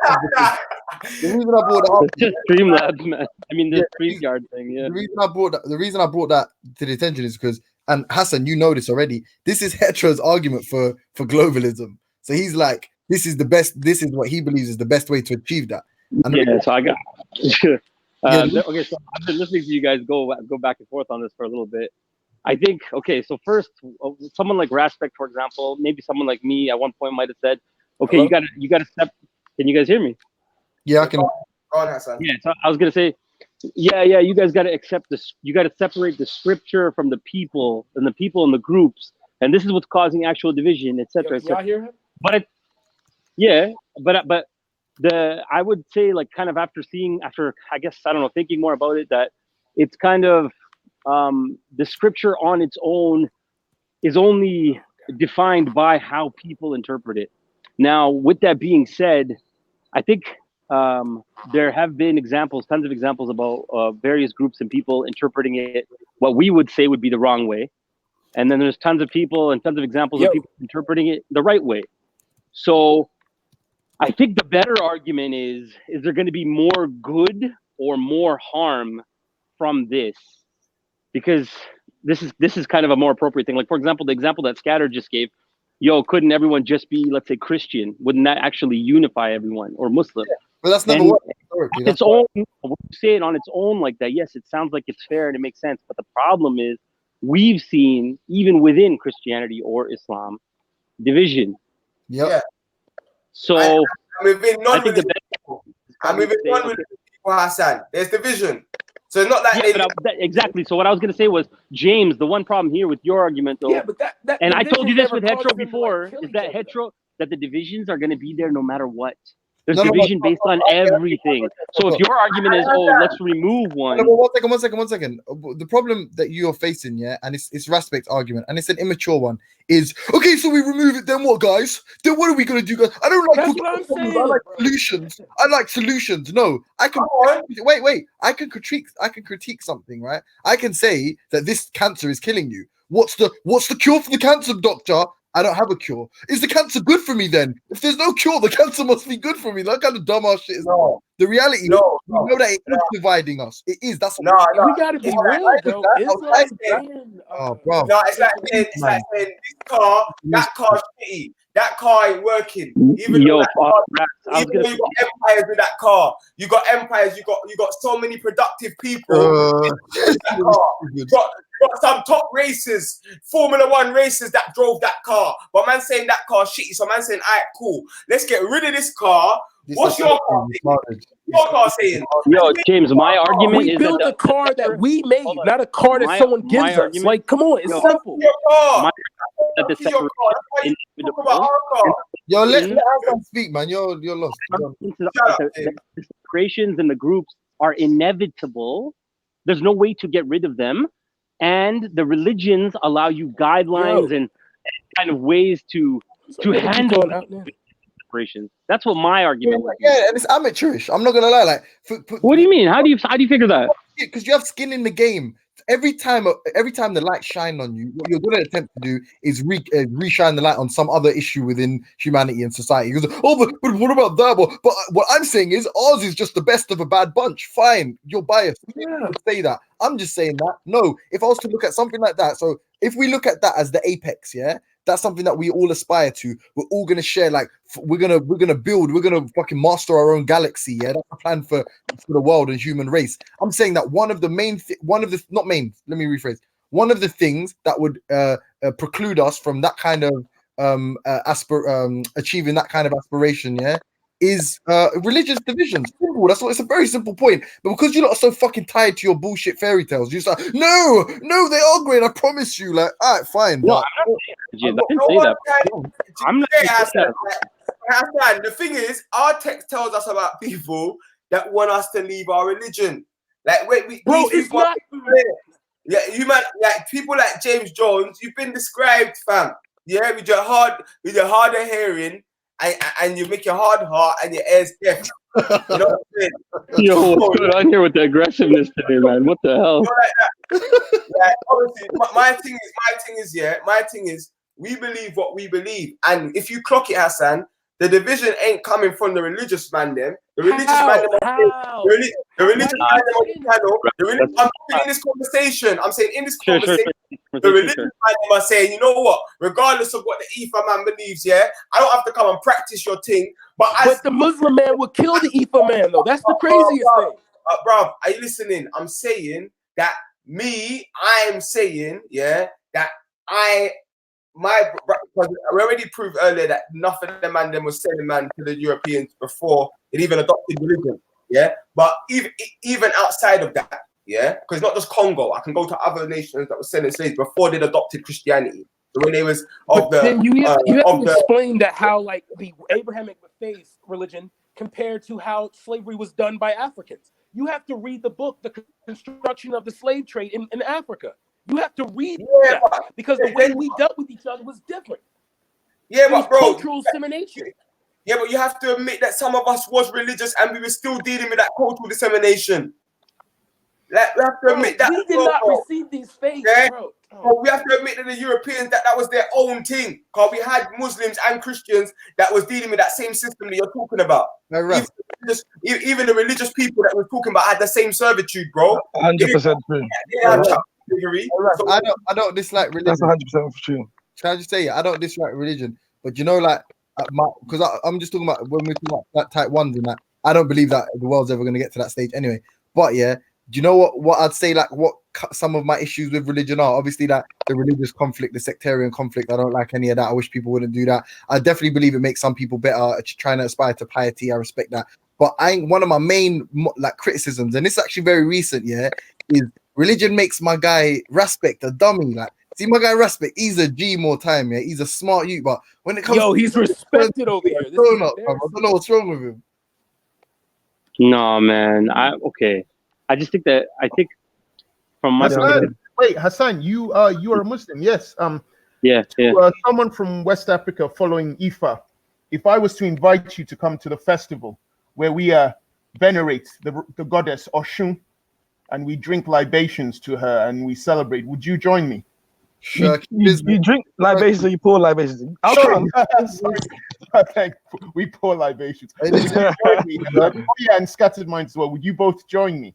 Now you know I'll come. You know I'll come. And the thing is, you also know that Uncle Dan Juma would go as well. And you know that there's been many Muslim brothers who would go to that. But like I do get your point. And this is where I would sorry. This is where I come in to offer. When I say I'll go, doesn't mean that I'm gonna partake in their ceremonies. I'll go and I'll watch their ceremony. You don't have to partake, innit? Same way if I invite you to the mosque, doesn't mean you have to start praying with us right there and then or take part. Do you know what I mean? Like us inviting you to the mosque doesn't mean you have to take part. It's just an invitation. We'll have a conversation. We'll show you a bit about things. We might explain things to you. It's not necessarily trying to say, now you're in the masjid, you have to become a Muslim. In the same way, I don't imagine that if you invite me to your ceremony, you're telling me I have to do anything or whatever. It's just a thing of, you've invited me. I'm saying, all right, cool. Yeah, I want to see what that's about. I don't mind, innit? And like I say, there's a lot of Muslim brothers out there that will say they'll never do that, that you shouldn't do that, that that's church, that's always wrong, blah, blah, blah. There's other Muslims that will say something different. Do you know what I mean? And this is why I wanted to introduce nuance in the situation. Now, I do agree with the point that you're making in regards to generally, and this is where I think the situation is happening in this conversation, because this conversation is a microcosm, and I think some people in the conversation are focused on the macrocosm and not focused on the microcosm. So here in this conversation, Raspek is right to say it's not necessarily the religious people who are causing the division. The religious people are saying everything's cool. However, I would agree that on the microcosm, at the higher level, religious people tend to, and I have to admit this and own up to it, tend to cause issues for people from other faiths or smaller faiths in certain parts of the world. That does happen. It doesn't happen across the board, and I think that's what Raspek is trying to point out. Like you have to take a nuanced approach to the situation, innit? Like you can't just say. You then believe that religion can save humanity. We can't deny that religion, that people are divided. What I'm pointing out, as well, Scattered, is this human, this is come down to humans, and their behavior. You know what I'm saying? And I'd say with religious people, it comes down to when we're not following our text holistically, when we're nitpicking verses. You understand? When we're not holistically following what the teachings is telling us. Yeah.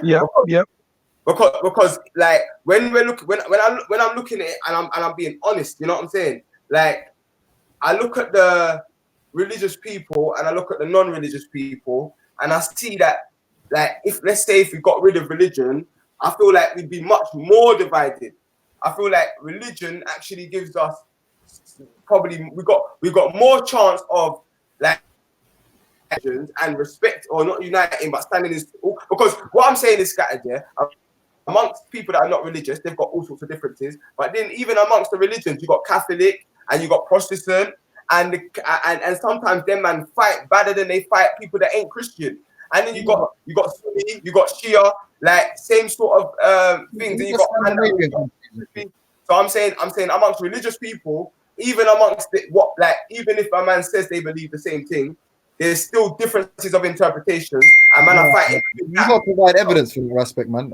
So you're saying without religion, you reckon it would be worse. But every post-Age of Enlightenment, all the people that have separated church and religious authority from state have ended up fucking becoming what we now consider to be the first world, and have developed that such a fast. Even if you look at China and people that imbibe that Marxist ideology of like religion being the opiate for the masses, even they are examples of hyper industrialization and hyper Scandinavian nations that identify majority of the populations that identify as atheists. Let's talk about this nation. How they're doing. Let's talk about these nations. So you have China, which has got religious people in camps, Muslims especially in camps right now, and all sorts of different scales of oppression. We can look at first world Europe, and we can look at America. What do people do? They rape, they steal, they pillage, they bomb. And they exploit. And when religious people like Muhammad Gaddafi, like Kwame Nkrumah, when the religious people when religious people are on the cusp of uniting Africans out of the stage, every time we're on the cusp, it's these same people, first world countries that you're talking about, that destabilize Africa, destabilize the Middle East, destabilize other places. But when you're saying their first world because they've been raping, pillaging, and stealing for the longest. They're not first world. They've advanced. They have advanced over us. Allow the victim thing. They've advanced. Hold on, James, can you? Now, one second. Let me jump in. There, please. Talk about one second. Please. You didn't make a point. You're one second. He did. James. Just wait. Please, James. Because what you've done there, James, is you said that correlation as equals to causation, right? So the correlation that all of these countries happen to have no God is the reason why that they're all rich, basically, right? I said in comparison to countries that cool. Them. Yeah, and cool. So you said that the first world countries. I gave you an example of Scandinavia as a population, and then I gave you example of nations, i.e., Maoist, whatever, of the regime, the government regime. Yeah. So you've given us situations of nations where atheism or a secularism, at least, is a popular position, and then you've compared it to nations where religiosity plays a big role in the regime, basically. And you said taking that comparison, taking the economies of these nations and then taking the economies of the other nations, and you said basically the economies of that those two things are tied to each other, right? However, that ignores all the other factors. I don't want to hear what's screaming after this. Go on. And what aspect pointed out is all the other factors that play into it, right? Right. Yeah, he made a moral value judgment, i.e., these people are morally depunct. They have no compunction. Okay, cool. So on one level, he made a moral argument, right? On another level, he makes a factual. One second. On another argument, he makes a factual argument, right? The factual argument is industrialization that happens within the West, right? So we'll come to the East and China and communism in a second, right? But industrialization, as it happens in the West, that really propels the West into the first world, right? Takes place in the context of a world in which they have enriched themselves from slavery, right? So Africa didn't really have a chance, or the other parts of the world that are more religious, they didn't really have the chance to industrialize at that point in time because they were under colonial oppression. Oppression, right? Yep. Cool. So he's shown that there's another correlation towards it. It wasn't simply that these people didn't have religion. It's also that these people had gone out and exploited another nation. I get it. Please, I beg you, man. You made your point. You made your point. He gave an example of atheism. Prior to that, of me giving my example, it was because he gave an example that it wouldn't be better if we didn't have religion. So don't be disingenuous. That's the point I was making. Of course, there's clear examples of people who have moved away from it. Yeah, but the whole of Europe in a period went through the age of reason in which they separated church from state. They did that in the 18th century, or 18th and 19th century. So clearly, or I think it's just the 18th actually. Let me rephrase that. But clearly, there is an example. 17th as well, to be fair. Yeah. I thought it was in the 17th. It was in the they let go of religion and now they bomb innocent women. I know, bro. Please, man, no more. No, that's what they do. You're saying you don't go with religion. You're saying, how do they say 25 times? But you can't conversations move on, man. You don't let them move on, though. You don't let conversations move on. Virtue till the end, like it's long. 1 minute. Scattered minds, yeah? He's saying that these people have left religion and that's why they're great. So I'm saying, are we going to take out of the factor that the main way that they stay great and on top is by destabilizing African countries and exploiting Africa? Are we going to take out of the conversation the main way that they're staying great on top has got nothing to do with not believing in God? And if that is the case, it's because they don't believe in God and they believe in the devil, so they end up making money their God, and they end up doing anything for capitalism and money, and end up destroying the planet. Yeah, great story, bro. And then man have a better living standard. Man have a better living standard than Africa. There's not fucking little kids in fucking Houston. Off the back of Africa. That's not a religion, though, is it? That's not a religion. Off the back of Africa. Not better than Africa, off the back of Africa, James Jones. You're living off the back of those poor youths. You need to go out to Africa and give back to their youth. That's what you need to do, black man. Black man, go back to Africa and give back to their youth. Black man, we're living off the back of them Africans. We are all living off Calm it down. Please, let me just take a moment. Remember, every time you come in screaming about something, you have to be serious. What I'm saying is, what I'm saying is, all right, thank you. What I'm saying is, he made the point about us moving away, as if to say, what would the substitute be? What would we do without this religion that has civilized us? And I was just giving a point. I said clearly there is an example of people advancing, technologically advancing via information, however you want to describe their societal growth. Yeah, it's people that have advanced and have adopted and have adopted new, let's say, techniques in which to advance their society, which are outside of the like religious auspices. One thing is, yeah. On one hand, Scatter, they'll make the argument that the religion is their they use the religion and slavery as their industrial revolution, and then they'll say that even when they leave the religion, their actions don't change. Yeah, and they actually get more wickeder because they build nuclear bombs that can destroy the whole planet.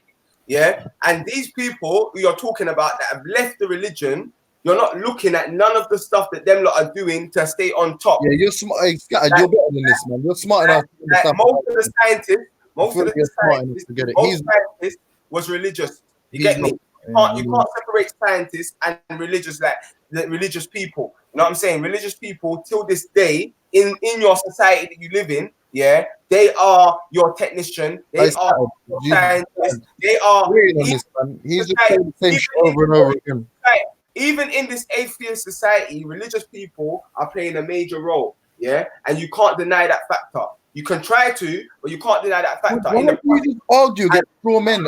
Do you not bore yourself? Do you not get bored? You're speaking to the audience. You're not speaking to anyone here. Like everyone knows. I'm speaking to your point. You're saying that this society is advanced, and I'm saying that their advancement is based on black people. I'm saying their advancement ain't based upon atheism. Their advancement is based upon exploitation. It's a valid point. It's a valid point. No, I'm saying you're making some weird. They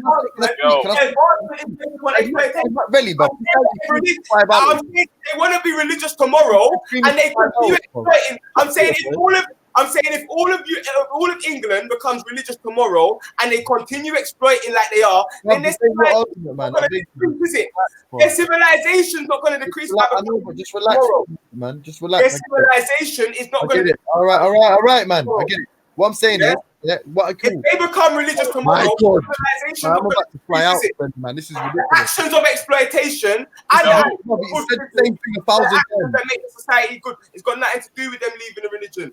Yeah, cool. Thank you. What I'm saying is, Scattered is I get it, but these are ultimately moral value judgments you're making and defining who's good or bad. If we use some criteria that everybody can agree on, be it GDP per capita, be it like life expectancy or like living age, shit like that. I don't know. Happiness. I know happiness indexes. I guess suicide rates is what people use to sort of filter that through. But it's just if we use all of them, if we compile every single one of them, and we say like the mean of all of them, who's doing better in the world, obviously we can ascertain, and that's why we develop concepts like first world, third world, whatever. So irrespective of the kind of value judgment you would make, i.e. as it pertains to morality, saying like, well, I wouldn't want to survive longer in a society that exploits other people. Fair enough, you're entitled to your opinion. But if we're saying who has advanced, or what would be the result of, let's say, losing our religion or doing away with religion, then I could clearly make the case based on the evidence I provided that maybe doing away with religion in some instances would benefit us technologically, would benefit us financially. Do you get what I'm saying? And that's just the clearest point I was making. I'm not making a value judgment. I'm not that morally fucking I couldn't make that I couldn't make that case for all of you lot to agree with. I'm just saying that there is metrics with which we could use it as, to describe it as a positive, us doing away with religion. Simple. That's my point. But the thing is, the society that we live in on this planet, nowhere do we live in a 100% religious society or a 100% secular society. Everywhere, for the most part, is mixed.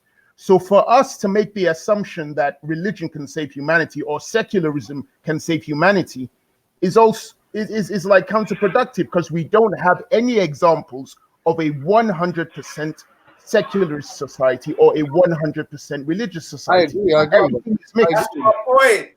That's true. I agree with it. I also going to say that whilst it's true to say that definitely in the modern era, right? And this is where I'm going to say that causation and correlation don't add up, right? So in the modern era, you might see more secular nations further ahead than non-secular nations. However, previously, right, historically, the most developed and advanced nations were religious nations, right? So the Roman Empire, the Islamic Caliphates, even ancient Egypt, right? Like these were all religion. So religion itself isn't a block to progress, in itself, right? Yeah, Yeah, 100%. we were talking about Abraham. Like, it's funny because we brought all that up yesterday, and because Raspet was arguing for Abrahamic faith, and I was using, funnily enough, ancient Egypt as an example of great civilizations that existed outside of the Abrahamic structure, as would the Roman Empire be, as would the Hellenistic Greeks. They would be examples of great empires that existed outside. So we're not saying a belief system. I mean, listen, you could argue that right-wing politics is a belief system. You could argue left-wing politics. You could use that to describe tribalism. You could use that to describe conflict. Or supporting Arsenal football. I just said that moving away from like what we consider to be fundamental religious organization that we like as we perceive it now, I say moving away from it, there is examples of societies that have done it to their benefit. And the reason I'd say it's their benefit, not only the metrics I described previously, but we are literally, most of us, me, you, and Raspek, and these are something that I definitely agree with you two brothers on, is the need for a betterment, a black betterment, a betterment of the continent of Africa. We all agree with that. And we're using that, the comparison we use is the West or the people that are exploiting us. So if we're looking to them and saying, these lot have it good, but on the backs of us, let's just cut that sentence in half and say, these lot have it good is the preface. So technically speaking, or the prefix, I apologize. So technically speaking, if we can acknowledge that they have it good in some context, then let's accept that the something that they might be doing different to us might be, let's say, the basis of their society being founded upon religious values. Do you get it? Like, I do agree with you. One minute. You lot in society, do you see people that rob people that are living good? Do we see people that are living good but doing the bad thing to get the good? So just because they're living good, that doesn't mean nothing, James. This is what you don't understand, especially as religious people with morals. So maybe your moral structure doesn't really care how they get good. Like, from their good, let's just try to do what they're doing. But I'm saying the way they're good has got nothing to do with their actual belief. And if it is their belief, it's their lack of belief and lack of morals and their mentality of exploiting others to stay on top. That's what I'm saying. That makes Japan still going by. That's what I'm saying. Makes them good. Cool. On this point here, on this particular point here, I agree with both of you. Yeah, we can hear you, Velle. We can hear you, Velle. Go ahead. But I'm gonna jump in after though, Velle. But yeah, I can hear you. What are you saying, Velle? Yeah, I'm busting out soon anyway. Velle, are you saying something? If not, let me talk, man. I thought Hassan was going to talk. He's been very quiet the whole time. Yeah, I got a duck out anyway. I wasn't meant to be here long, but that's my morality. What I was gonna say is, okay, go ahead, go first. Cool. What I was gonna say was basically that I agree with both of you lot's points there, right? But what I would say is I would agree with Brass in terms of I don't necessarily want to get rich or powerful how any other group does. However, at the same time, I am less I'm willing to look at what they've done, and I'm looking to look at what they've done, how they've done it, explore it, and understand it. And I'm less likely to cast it all as evil. I'm happy to look at it and try and see it from another perspective, innit? However, that's in doing that, however, one second. However, in doing that, I think it is fair to say, we don't necessarily want to do things the way they done it. And at the same time, I think in observing it, it's possible to observe it and come to two different conclusions in it. So you've looked at what they've done, and you've taken from it that they're less religious than us, right? I've looked at what they've done in their societies, and like I said, put the East to the side because we'll come to China and communism in a second. But in the West, I don't necessarily think religion's even been the factor. It's not like they said we're going to be less religious. I think there was a decision to separate church and state within those nations because of particular situations, including like religious warfare in those nations, that, if we're honest, was not necessarily particular to Africa until interaction with Europe and the West. You didn't have that much religious warfare across Africa. So it's a very different type of situation. And I think the danger with us as black people trying to import other people's culture or other people's methods of doing things is we ignore the fact that their methods are usually tied to their own culture, right? So, like, even to say, for example, Westminster democracy is tied to English history and culture specifically. So the fact that you've got a bunch of African nations right now running around with Westminster democracies is ridiculous, right? Because you don't have no Earl of Westminster or Duke or whatever in those countries. So why are you trying to put these sorts of situations in there? And so I think, that's my point. You said a lot of good things, but one thing that I found interesting, you said the problem with black people or Africans, black people, is that we keep on trying to import other people's culture and other people's system. And you then went on to describe how it causes problems for us. Would you also put in that list of things you mentioned other people's religions? Can we be experiencing problems if we take other people's religions and not stick with our own? That's a difficult one, because it's difficult when you say other people's religions. But yeah, I think definitely there could be issues and problems that could arise around that. But I don't necessarily think that is an issue in and of itself. You know what I mean? I think if the difference between a political system and structure and a religion is, right? Like, for example, when it comes to Westminster democracy, that is like tied to the idea of a queen and a monarchy and the House of Lords and all of those kinds of things, right? When it comes to a religious structure, it's tied to how you worship and pray to God. Do you know what I mean? It's not necessarily always, in many other places, it will, but it's not always going to lead to how you're going to structure your society, right? Wait, hold on a minute. As a Muslim, one second. However, we have seen examples of where religion has come into Africa, for example, from outside, or from quote unquote outside, because we can argue whether the Middle East is outside or not, but right. So let's say within Ghana, ancient empire of Ghana, Songhat, which later becomes the Malian Empire, right? It becomes Islamatized over a point in time, right? However, as Islam comes into the nation, it's incorporated along with the culture. You know what I mean? So it's not necessarily that they import somebody's own culture and system. If you look at how they established their system within Mali, their system of governance and so on and so forth, it's definitely is Islamic, but it's definitely undeniably African at the same time. You know what I'm saying? Yeah, but the thing, I don't dispute any of that, because the main question that Velle's show was asking, can religion save humanity? We're then looking at, can a society that is 100% religious, that's what I'm assuming, can that save humanity? And then I'm saying, but what happens if the religions within that society are not the same? There will be clashes, there will be violence. Will that be leading to saving humanity or destroying humanity? So from my perspective, right? I don't necessarily think there has to be or should be violence and so on and so forth. And what I mean by that is, like, for example, take the Constitution of Medina. You have Christians, Jews, Muslims, and probably even some Arab pagans, I'm not sure, living under this city, under a constitution drafted by the Prophet and the leaders of that nation, which allowed the Muslims to be governed by their Muslim laws, and allowed every other faith and religion to be governed by their own laws, elect and select their own leaders, and do their own thing. They come together and fight in defense of their nation, right? Mm-hmm. So when the Prophet spoke about his ummah in that sense, he wasn't just talking about the Muslims; he was talking about all of his nation of Medina at that time. What, the polytheists as well? Like I said, I'm not that well versed in the history to know for fact or not if there's polytheists there.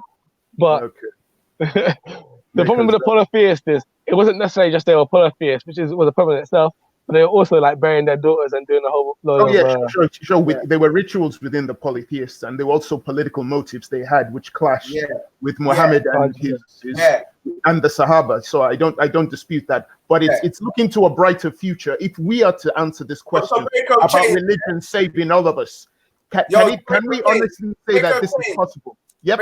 There's a verse I remember, and it says you have to give refuge even to the polytheists. Do you understand? So there is actually a verse that talks about giving refuge. I'm going to find it now. But there's a verse that talks about even giving refuge to the polytheists. The one that's not fighting you. So I think with the polytheists, like, it was mainly like what my man was saying, humans and all of the practices that came with it. And that's what I'm saying. If you've got some people that have got a religion and it's different from man, I'll keep it 100, it's different from man. And the thing is, Velle and James Jones might not come and do your thing either. You get me, break of chains? Yeah. They might not come. It might be a bit different for them as well. But me as a religious person, I believe that man's meant to respect that though, and try to understand it, have conversations. You know what I'm saying? Find common ground. I don't think that man's meant to come and tell man what to do, because every man's got his own journey in this life. You know what I'm saying? So I believe mainly in society, that's how we live. You know what I'm saying? Like I think there's certain things that are taboo. Like for some non-religious people, the mosque and the church is taboo for them, and for some religious people, other practices are taboo for them. But then even amongst religious people, someone will look at something someone else is doing. Like Muslims will say, "Yo, you're doing shirk. You're practicing you're celebrating the Prophet's birthday." So even amongst the religious people and the non-religious people, there's practices like, for example, Breaker of Change James Jones. He might not come to do one of them ceremonies there, but because he might still not fully understand it. Do you know what I'm saying? So we've probably wouldn't. No, but the difference is within that belief system, James would not be condemned. Yeah, he would not be called a heathen, an infidel, or a kafir, or a There's kufar. no Satan in Ifa. That's the thing. There's no Satan. There's no Satan. There's no hell. There's the only person that can break or bring evil is you, and you would be held accountable. Yeah. Like the one thing the Roman Catholics did is they took Esu. Like picture, this is the most evil thing you can do. You take Esu. Esu's the gatekeeper. All right. And then like picture like in Christianity, I conquer a Christian country, and then I say that Jesus Christ is Satan. That's what they did. That's why my whole point is that none of these religions are us. Like this is not how we think. This is not how we were to behave. This is stuff that we've adapted to. You know, truth be told, homosexuality is on that same plane. Like, I mean, this is not stuff we've always had. Like the God and Breaker of Chains will cut me off if I'm lying. Everyone knows that Shango would not exist if it wasn't for Oya pulling his soul out of because she's the God, she guards the gate of the underworld. You understand? Like, this is what I'm trying to say. Is like we've adapted to this stuff and we're defending something that genetically is not us. I would tell you this on this panel right now, a Dudawal looks like everyone on this panel right now if you were black. Everyone. Nose, lips, everything. They're gracious. Your sisters, your mothers. Okay, Daniel, but on that though, what you have to contend with is a matter of faith, right? Religion is about faith. It's not just about heritage and culture. So I could look at all of those gods that you talk about, Shango, Oyo, every one of them, right? I can look at all the statues, everything, and I can relate with them on a cultural level, right? That doesn't necessarily mean I'm gonna have faith in them, right? I can say that, yo, these are my people, this is my heritage, this is where I come from. Doesn't mean I'm gonna have faith or belief in that's the in thing. them. It's not a concept concept like that Abrahamic faith. So that's what I'm trying to say. It's not like this. The same concept is not like, oh well, I'm going through a hard time. Ogun can clear this way. No, Ogun's like, listen, you got this. And if it comes to a point when it's like if you push your strength to the point. To some extent, though, to some extent, right? To some extent, but because like you say that, but then there are situations in which you will offer offerings to certain of your idols and your deities in certain situations, right? You'll do certain methods and certain rituals to your deities when you do need stuff. So it's not necessary to say that you don't necessarily refer to your gods and stuff like that. But I do understand. That in African spirituality, a lot of these things or these gods are aspects of nature which you personified, and that nature in itself is the greater God. So I understand that perspective, and I understand that there is probably a greater emphasis within African spirituality, possibly a greater emphasis on working along with faith. However, even with Abrahamic religions, we say faith without works is dead faith. Do you know what I mean? You have to put the effort. Agree. It's not just about bowing your head down and praying. Islam does promote you to like make your own money and things like that. Yeah. 100%. So yeah, and I would argue that when there have been definitely situations, and I'll put my hands up and say, Islam coming into Africa where it was violent and by conquest. But there's also been situations of Islam spreading throughout Africa, not through violence and conquest. Case in point, Ghana and Mali, and also how Mali then went around spreading Islam throughout its own empire was definitely not through conquest, right? There's a whole area of scholarship written by Malian Islamic scholars of how you are supposed to behave in regards to being a Muslim in a non-Muslim majority nation and respecting other people's faith and so on and so forth. So I can't remember the faith right now. I think it's called the Dula Manding. But yeah, so I think we sometimes we could dismiss some of the effort and the input and the works that our ancestors have put into these religions when we start saying stuff like it's not from us and it's not our faith and so on and so forth. Like we have whole scholars in these areas. You know what I mean? Like no, I'm not disputing anything you've said, Scatterminds. Me personally, I know the history that Islam has come through violence and has come through peace. Christianity has come through violence, and whether people don't like it or not, it has also come through peace 100%. within Africa. So, but if you simply point out the fact, like DC Brad mentions, historically, for certain African kingdoms, nations, it was never part of their system. We can't deny that. We might not like the sound of that, but that's just historical fact. I know, definitely for certain ones, and then for others it was. Yeah, for others. But you know, on this point about before we move back to wherever the conversation was, on this point about my only thing, I'm more of a like, I'm trying to be like. Let finish. Oh, I'm sorry, I couldn't hear. I'm sorry. Go on, hear him. Yeah. So on this point, he's talking right now. It's the usual argument that's made is one of cartography and the map, and basically, you know, with the map that we have, the peninsula, the Arabian Peninsula, is seen as outside of Africa. But if you look at the work of Ali Mazrui, so that's Ali Mazrui. Yeah, he's a scholar from Kenya. He's African, as African can be. Who knows African languages? Kiswahili being one of them. He says the following. He says, a European decision to make Africa end at the Red Sea has decisively de-Africanized the Arabian Peninsula. And he continues by saying, the tyranny of the sea is in part a tyranny of European geographical prejudices. So I just wanted to throw that in there as in terms of this idea or this conversation around Islam not being an African quote unquote religion. It's the same as the map of Africa. You know that I swear there's that one that there's like I can't remember how it's described. It's a map that shows Africa to be much larger than it's made out in what do you call it? Oh, I think it's the Pearson. Yeah. You see, in regards to this, Scattered minds. Just quick. I've got a couple quick questions for you. Yeah, you come from Rasta family. Yeah. All right. You see His Imperial Majesty. Did you have dreadlocks? No. Did Leonard P. Howard, the first Rasta, have dreadlocks? No. All right. So there's an argument that Rasta ban religion. You see His Imperial Majesty. Did he ban religion? No.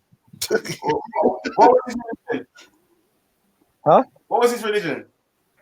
He's an Ethiopian Orthodox Christian. Okay. Yo, is this a Sahih Hadith in Rasta? Give us the teachings of His Majesty, cause we don't want no devil philosophy. That's Sahih.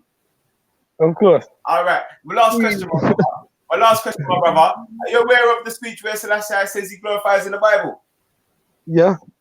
And what does the Bible tell man to worship God and God alone? Indeed. So, all right. Cool. So a Rasta defending my brothers and my sisters within the religions. Am I being anywhat hypocritical to the teachings of Rasta? No, that's one of the principal foundations. To be fair, like. Furthermore, is a Rasta because obviously you don't empress Menen's bloodline, Sky. Yeah, Ras Ali. So the Prophet Muhammad. Where did that go back to? The Prophet, peace be upon him. Okay, and then obviously we know we had the debate yesterday, James. It's said to come from David and Solomon. Yeah. So as a Rasta, if anything, if a Rasta is really going to be doing his job, he's going to be looking at his brothers that are Christian and Muslim and different faiths and trying to find the solidarity and the middle ground. Yeah, 100%, man. 100%. Yeah, but those are Rastas. The problem isn't with Rastas. It's never been with Rastas. Yeah, I don't think the point is what he's making. I don't think that's the point he's making. I think the point he was making was about him as a Rasta and the position that he takes.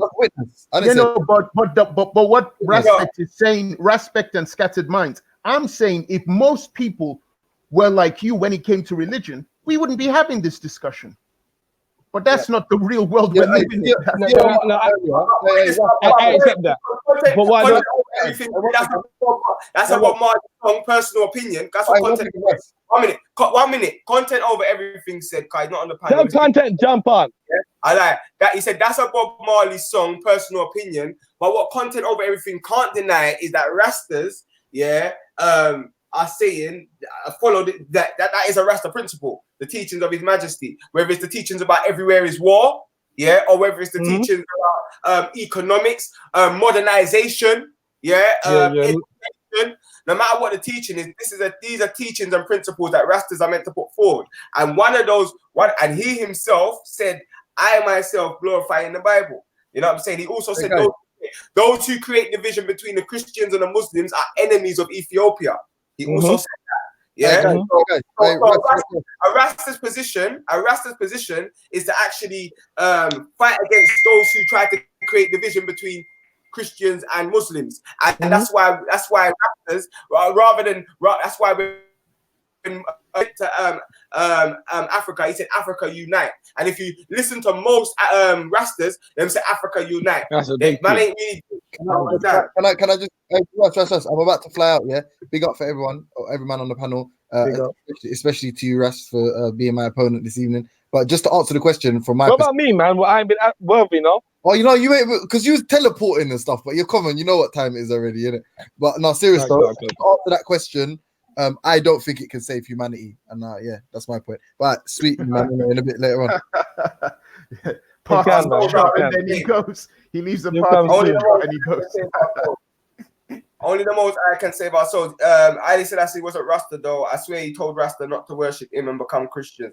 No, he didn't tell them to become Christians still, but he did. Basically, he gave rings to the different Rasta movements and gave the forerunning of them. But most Rastas that are really within the teaching of the core, yeah, when I'm talking about Haile Selassie, it's as the king. You know what I'm saying? But man, make a differentiation between the Almighty Creator and the king that was said to sit upon David's throne, and the last king to sit on David's throne. You understand? So there's a lot of respect and reverence. But me, I don't believe in worshiping any man. You get me? Whether it's Yeshua or no one. You get me? I only worship. Or Haile Selassie either. Huh? No, he himself said when he was asked if he was God, he said, "I am surely a man, and I will be replaced by the oncoming generations." That was his words, direct verbatim. Okay, so he's not a god to be worshipped. He's just to be respected. Yeah, 100%. Okay, most Rastas that I know personally, like if you go into it with them, yeah, and you actually look at the teachings of His Majesty, they're not going to disagree with anything I'm saying. You know what I'm saying? Like they're not going to disagree that Selassie himself said he glorifies in the Bible, and the Bible talks about the Creator and putting no God above Him. You know, like that. So and you can't take the name Rastafari and not fulfill the thing. There is some people that are misguided, but more time when you clarify the facts, you know what I'm saying, a man's not gonna go against the facts. That's why. What do you have to say in regards to what some Somalis say about the war in Ogaden when the Emperor Haile Selassie committed atrocities to certain Somalis? Is that true, or is that just hearsay? No, I think that conflict, if you look at the conflict, was there before Haile Selassie took power. And I think if you look at that time, Italy had also kind of had influence in Somali, which Somali people was fighting with, the revolutionaries was fighting with. But obviously the people that were trying to fight Italy and get them out, you got those people that are plotting to do that. And obviously you got other people that more, have to kind of, you know what I'm saying, work with the regime. So I think Africa was like, I don't think it's a fair, because you had Italy and Somali, and you had like them trying to impose on Ethiopia, and then you had actual Somalis that didn't want Italy there. I don't think it's fair during His Imperial Majesty's time to really, you know what I'm saying? Because there was already a conflict before he's taken power. So he's only coming in inheriting a conflict. And then on top of that, you've got outside powers that are intervening. Do you know what I'm saying? So I just wanted to be sure. So with yourself, are you a Rastafarian or you're a Christian, or Rastafari is both to you? No, for me, like the Rasta is like a way of life, innit? You know what I'm saying? And like that way of life is righteousness. Yeah. Do unto others as you'd have to do them do unto you. You know what I'm saying? Make sure you give thanks and praises. You know what I'm saying? Pray for your enemies. You know what I'm saying? That's what the Bible teaches me. That's a way of life. You know what I'm saying? Now, as a Rasta, personally, I don't like amongst, especially the Abrahamic faith, because that is the foundation of Rasta, whether people like it or not. I don't really see too much. Like when man go into the actual text and man follow the text, I don't see too much differences. Like I see differences, but I think the differences are just like trivial. Personally, I think we've all got a teaching that's teaching us how to be the best in humanity, how to look after our brother, but also trying to guide us away from stuff like what them pagan Arabs were doing, them polytheists, their actions, like that. So I don't really see it as a negative thing in that regard, like in the context that it was given there. But at the same time, I know that religious people have gone against our religions and we've oppressed other people. You know what I'm saying? I know that. That's a fact. You know what I'm saying? But my thing is to keep on propagating the verses and the texts that show that these people are hypocrites. They're not following our religion. You're meant to be good to your neighbors. You're meant to have good manners. These are key principles. You don't go to heaven without them. Do you know what I'm saying? Yeah. Love is the main most used word in the Bible. In the Quran, most compassionate and most merciful. That's the first words given to the Creator. So if we're really following the Creator and we ain't got mercy and compassion for our fellow in humankind, it don't make no sense. Let God judge a man, even if you think a man's misguided. Do you know what I'm saying? No compulsion. So I'm not saying that there's not religious people that haven't taken interpretations. And even as we pointed out with James, there's people that have left religion and they're still oppressing or oppressing more. They might even have a bigger threshold on how they can oppress. They might even have left the religion because they don't want to be such hypocrites. Because they're killing so many people under the religious name. And man are saying, look, are you meant to be religious? Man has to just say, leave that. This thing's holding me back. You know what I'm saying? So it's like, I'm just about us having the conversations, communication, and for respect and good manners to be at the forefront of anyone that's saying they're part of the Abrahamic faith. And if we ain't got that, then we shouldn't talk. Do you know what I'm saying? But that's the key between why someone who is following Ifa or following the Ashanti system or following Voodoo would be able to sit down with you or maybe even with scattered minds, because I think, and I'm going to be controversial here, but within the both of you, you have the element of Rastafari, which is allowing you both to think outside the box, outside the confines of that Abrahamic faith. But I'm saying that not many people are thinking outside the confines of it. They are sticking within it. I'd argue that thing that you're seeing within us, that element of Rastafari, is the essential element of the Abrahamic faiths that perhaps you just don't necessarily get to see that often, maybe. Really? So remember, the first Rastas, the reason why they was like that is because they read the Bible outside of the context of the European interpretation that they gave us through Christianity. So they was reading it for themselves, and then them Rastas, they was the first ones to come with this Hebrew Israelite concept you see enough man running with. And if you clock off of these Hebrew Israelites, they're saying most of the Africans, they're banning them out. But them Rastas, they were saying Africa unite. They was uniting the people in the diaspora and the people in the land. This is a time when most Africans didn't want to be African. The Rasta was saying, I'm proud African. Big Nati Bongo Shongo Nongo in his head. Yeah? So it's like when them Rastas was reading the Bible, that's what gave them their inspiration and content over everything. Bob Marley actually died an Orthodox Christian. He was baptized under the name Bahani Selassie. Yeah, so yeah, he was. So then, the both of you, which group are you coming from? Bobo Shanti, Nyabingi, the 12 tribes of Israel. Which? Me, even within Rasta, I like the same way man bond the division within religion. I bond even within Rasta. I bond division still. I just recognize the different. Like king, priest, and prophethood in it. So most of the priests, man, them, or studying the people that study the prophets, because the people that deal with the prophets in the Bible, they're 12 tribes in it, because they read Bible. The Baba Shanti, they keep a priestly order, separate themselves from everyone else. They ban reggae. Reggae music is the devil, and all these things. You know what I'm saying? And then you got Naya Bingi, who more just deal with the teachings of the king. You know, like that. So you got in the Bible, you got 3 elements: king, priest, and prophet. And then it's like within Rasta, you've got 3 elements that study those different elements that are within the Bible. So one element is studying the kings, and next element is studying the priests, like Northern is studying the prophets. But it's all going back to one thing. So basically from what you said, you don't subscribe to any of those denominations within Rastafari. You stick to the Bible.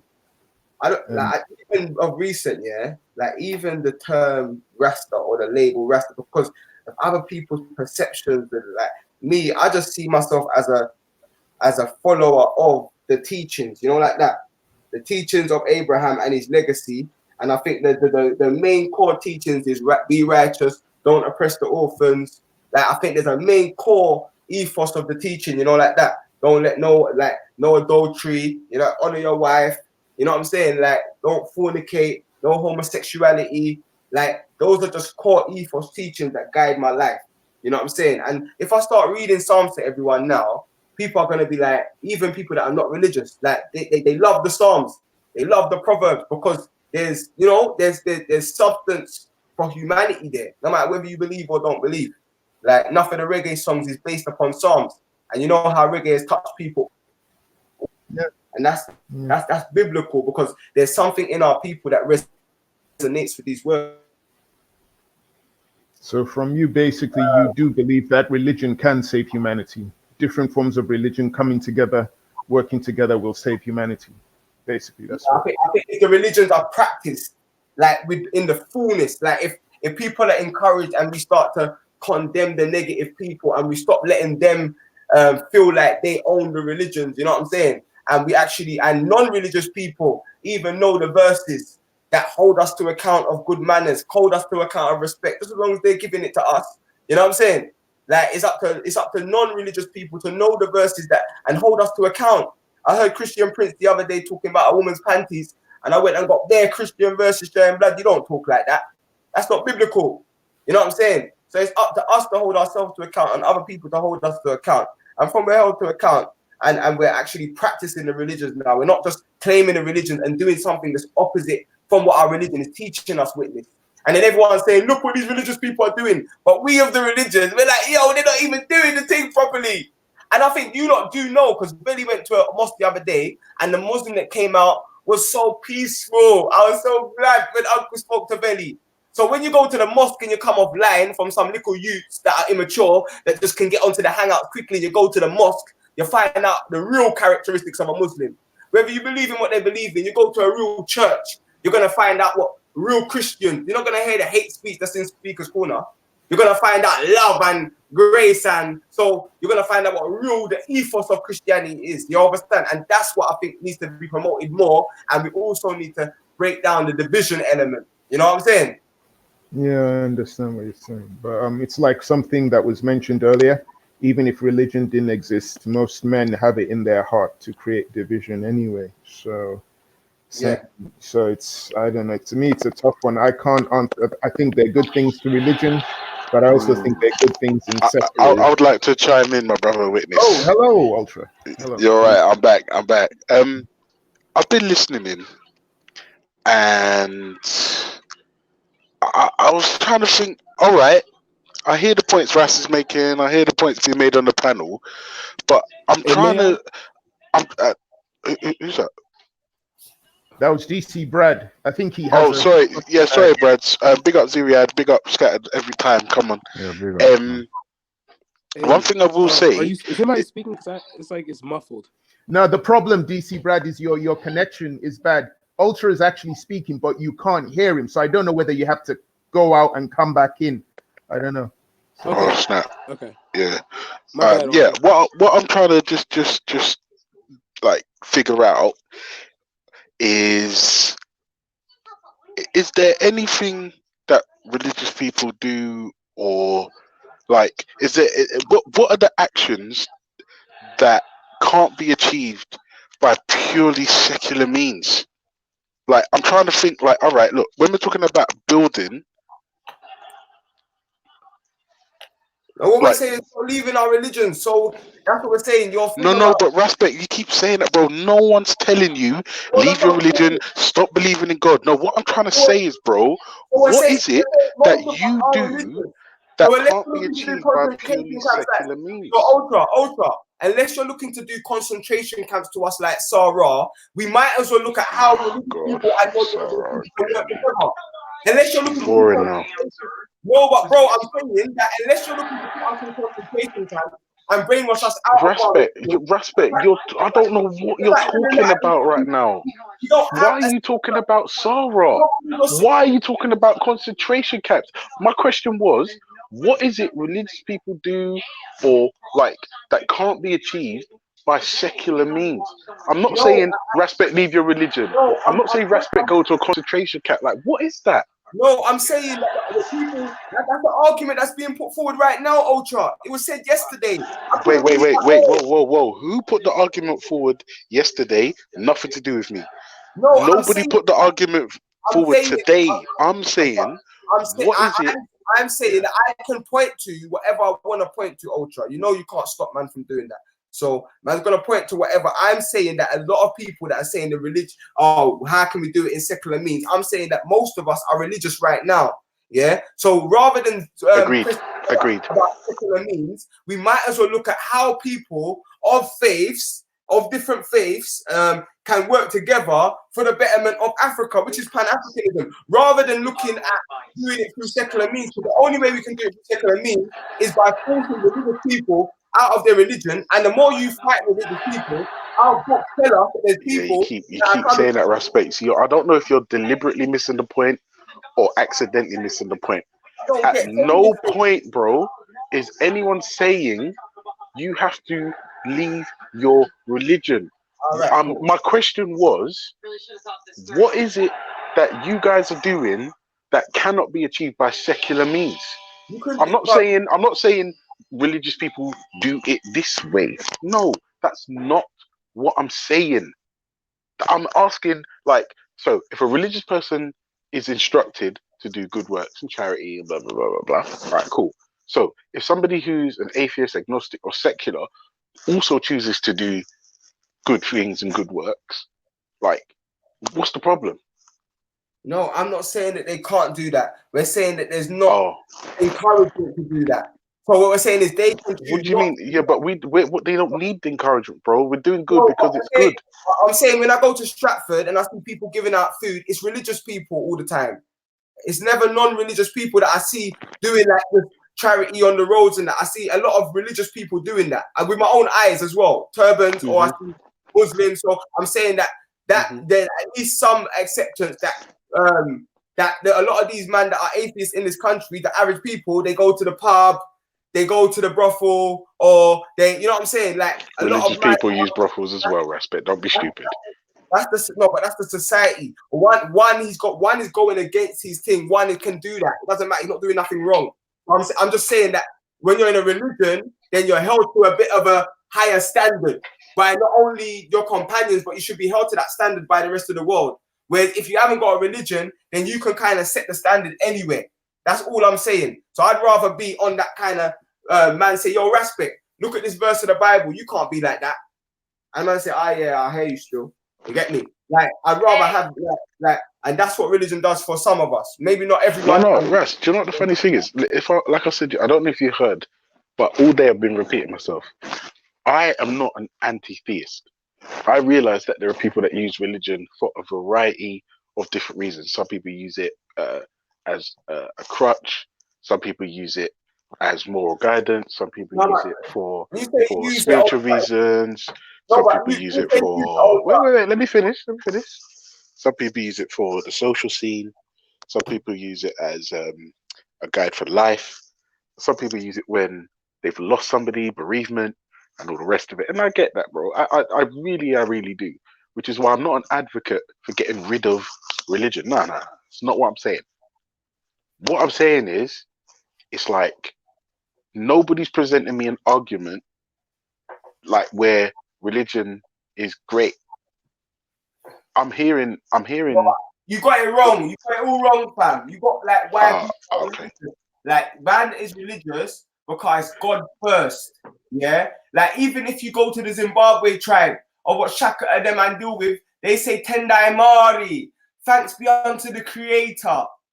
And I think a lot of you non-religious people don't understand that that's where it starts. You're talking about crutch, you're talking about this and that. It starts with being grateful to the Creator. And even you have Janami, the Janami side, it means only God. Yeah? God only, one God. That's an ancient African side. Yeah, but respect. I don't believe that, bro. There's no point telling me that. It's like you're not even talking to me, Respect. Bro, I know you don't believe, but when you're saying the reason why we're religious is because of a crutch, you're not being honest. Wait a minute, hang on a second, Respect. I said I gave you a multitude of different reasons. But none of them was it. None of them was right. It's because we give thanks to the Creator. Wait, hold on. No, but Respect, you're speaking for yourself. You're being a megalomaniac right now. Bro, you're speaking for yourself. Don't talk about everyone else. Just talk about me and you. Just keep it me and you. I'm saying if you can get a religious person to come on this panel and say the first element isn't gratefulness to God, then I'll put my hands up. You know what I'm saying? But that's the first element of a sincere religious person. No, that's the sincere element for a monotheist respect. Yeah. Yeah, but there's. That's what I'm saying. Like, don't misrepresent what we're on. That's all I'm saying. Like, that's where it starts for us, isn't it? Yeah, and then after that, there's giving thanks to God for teachings that do help us in our life, 100%. Because there's like a verse for everything. No matter what problem you're going through in life, there's a verse that can reflect and give you inspiration. So it can be a tool that is used, but I'm saying the primary element is gratitude for life and giving thanks and praises for life. Right. Like, Do you need to have a God belief to have an appreciation for life? Yeah, a monotheistic one. I'm saying creator. I'm saying giving thanks for the creator. Yeah, no, wait. Do you need to give thanks to anything you can't see, believe, prove, like for life? Well, I personally feel like everyone's got right to know that there is some form of creator. If you say you don't know, I understand that and I respect that. But I give thanks for life, but I think whatever passion that conforms us, like there should be some. And I don't even think we need it. I'm saying that's the something that I think that people do. Like, so for example, praying regularly, I think that's a positive thing. No, wait. What do you think is positive? Praying. Yeah, I believe meditation has benefits. Yeah, I agree. I agree. I agree wholeheartedly. Meditation and all forms of meditation have positive effects on the human psyche. I agree, 100%. Now, I'm talking about more praying. I'm talking about more praying and giving thanks. Someone's got background there. Yeah, sorry, it's me, bro. Hold on 1 second. The baby just spilled the drink all over the bloody floor. Damn it. Oh, shit. Sorry, Raspek. Sorry, bro. Listen. Hold on. Sorry, Raspek, just give me... No, you spilled the drink. Don't start crying about it. Yes, you spilled it.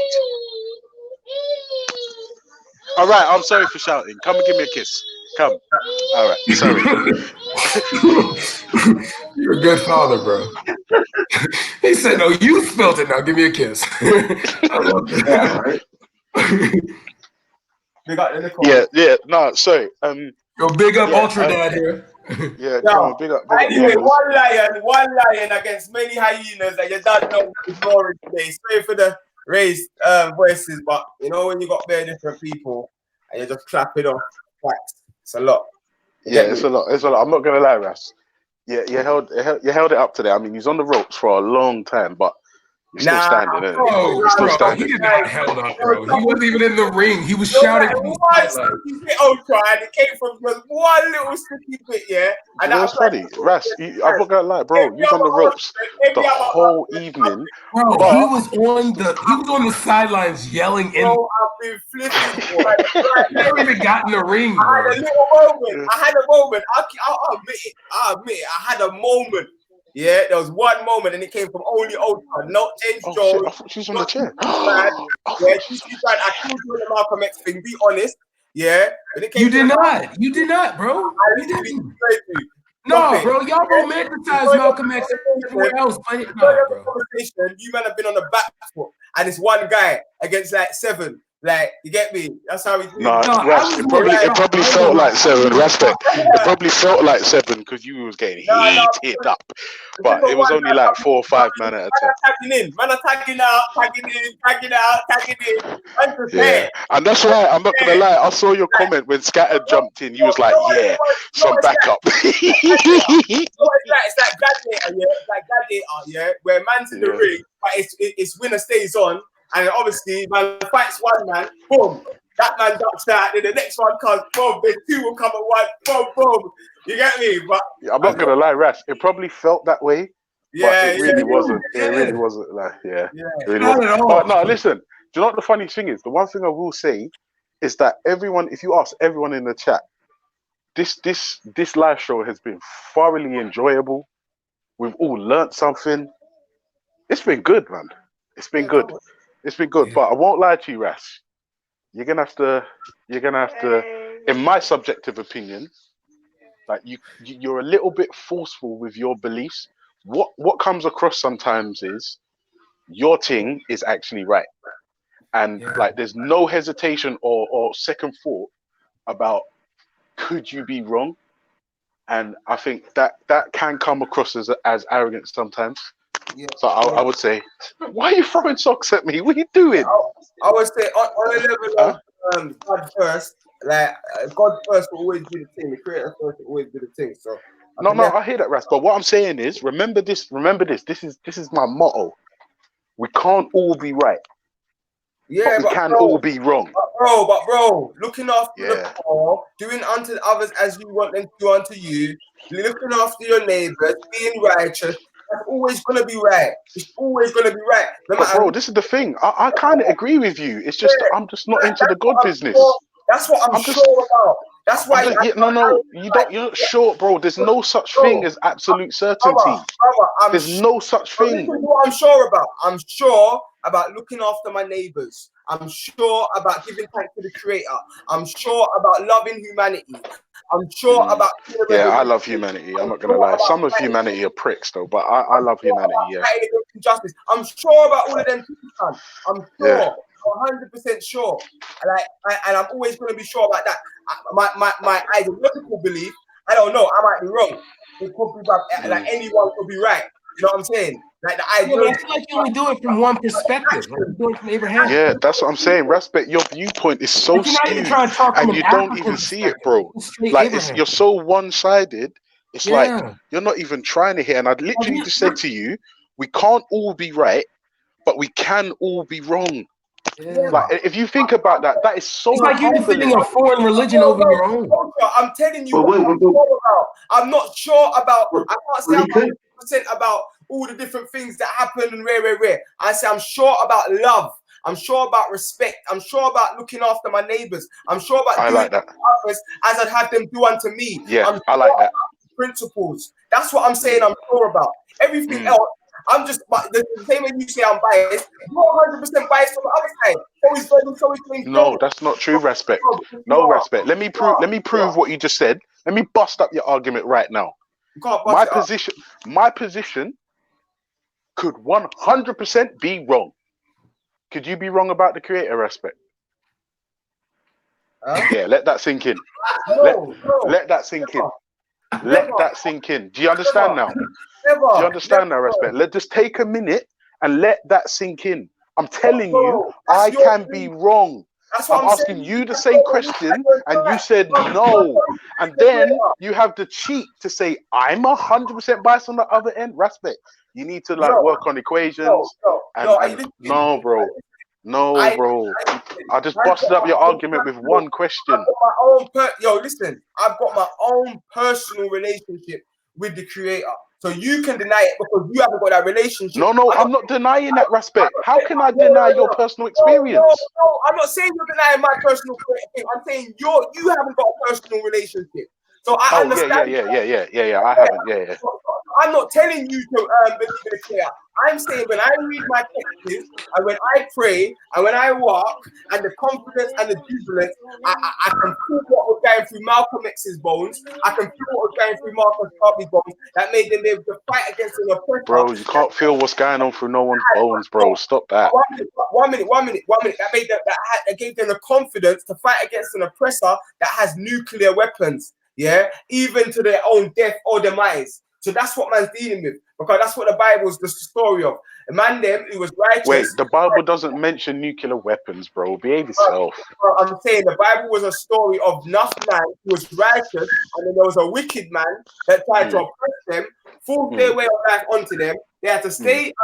They had to stay faithful to the Most High, and more time they was able to overcome the oppressors that came to them. So that's the story. So that story, I feel like it's a real story that man's living now. And the only thing that's gonna be my sword and my shield, or my rod and my staff, is belief in the Creator. That's me personally. I'm not telling the next man what to do. Yeah, but are you sure you're practicing the right Christianity though? Are you sure you're practicing the right? I don't even want to call it anything. I'm just following the teachings of the Bible, like whatever. Yeah, but how do you know you're following the right Bible though? What do you mean? How do I know I'm following the right Bible? All right, so there's Paulinian Christianity that includes Gentiles. Most of the time, with the death of Jesus in the Book of Acts at that time, Paul was the only person that said people who were not Jewish could be saved. The only reason why Christianity was famous because it was the only religion that guaranteed an afterlife, bro. So that's what I'm just saying. And then on top of that, if we go to the West, the idea of a pastor, that's Calvinistic, bro. I mean, being real, I'm asking, like, are you sure what you're practicing is what Jesus practiced? Shouldn't you not be going to the land where Jesus came out of? Because those Christians are still around. Yeah, I'm saying that if anything, I deal with Orthodox Coptic Christianity because they got the oldest Bible. And even in that's extremely diverse. Did you know that Jesus came back in many aspects of Coptic Christianity? He came with different names. Yeah. Christianity is a very universal thing. It's not just one thing. Well, what I'm saying is, obviously there's a concept. There's enough concepts, yeah. And what I'm saying, I'm just saying, like, you might as well come back to your African self. We'll welcome you home. Bro, you're not gonna bro. It's only the devil that's gonna try to take me off of what I'm on, fam. Wait a minute, what you saying? Respect. We don't believe that the devil evil. What you say? Are you saying that you can't be a man of faith and be African? Is that what you're saying? We trying to force onto, man. This is the problem. I'm not trying to force religion onto you. I'm not forcing anything, though. I'm not forcing anything. Every time I watch you respect, you say one thing I respect about you. You say you look for the truth. You always say that. You don't even know whether I'm an indigenous to the Americas and what part of Africa my ancestry comes from. But you're trying indigenous to the Americas, bro. Bro, I'm saying you don't know. Because there are black people that are indigenous to the Americas. Oh God! Don't tell me that bullshit made it across the Atlantic. Oh, bro, are you listening? Go ahead, bro. Go ahead. I'm saying, yeah, there are black people, not like Two Rock. Don't get twisted. I'm not talking about Two Rock thing, but there are definitely black people that was in the Americas, yeah, before Columbus even got there. Yeah, and the people spoke of them. Yeah? Bro, that's been disproven, bro. Africans, yeah, had already traveled over there, and the Native Americans told Columbus on his arrival there were black-skinned people with gold-tipped spears that have already come here. Yeah, that's in the Chronicles of Columbus. Yeah, because to say that Columbus was, if you're gonna say that Columbus was navigating the seas before Africans, then you need to do more research on your own. I wasn't saying that at all. I didn't say that.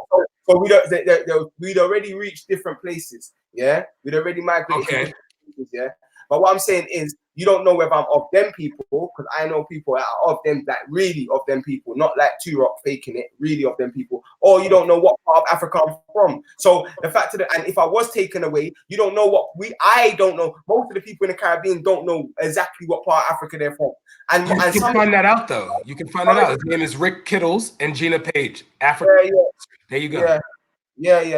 But what I'm saying is, yeah, even when you find that out, you might come and find something and you don't agree with it. So with all due rights to say, you know what, this thing that I've been dealing with is better than this thing. Like, you're allowed to make that choice. Like, you're allowed to say, you know what, like, this thing is actually inspiring me. And more time, like, for example, from you, I haven't, like, me, I'll relay verses that inspire, man.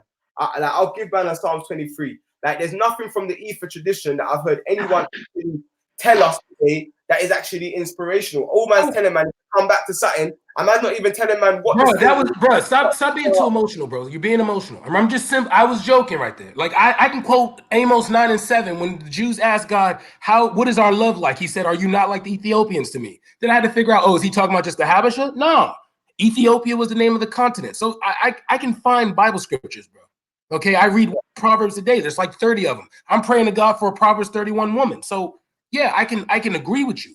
But one thing I will never do is defend something that I know. Like, I know that the Levant, I know the Middle East, the Arab Peninsula is not part of the African continent. So I know that this stuff is stuff that I adapted to in the West. I come from a long lineage in Anderson, South Carolina, of Baptist to Pentecostal pastors. Okay, the deacons of defense. My James Monroe Bradley III was. I don't believe in none of them Christianity. That's what I'm saying. Like I can relate to it, but Christianity.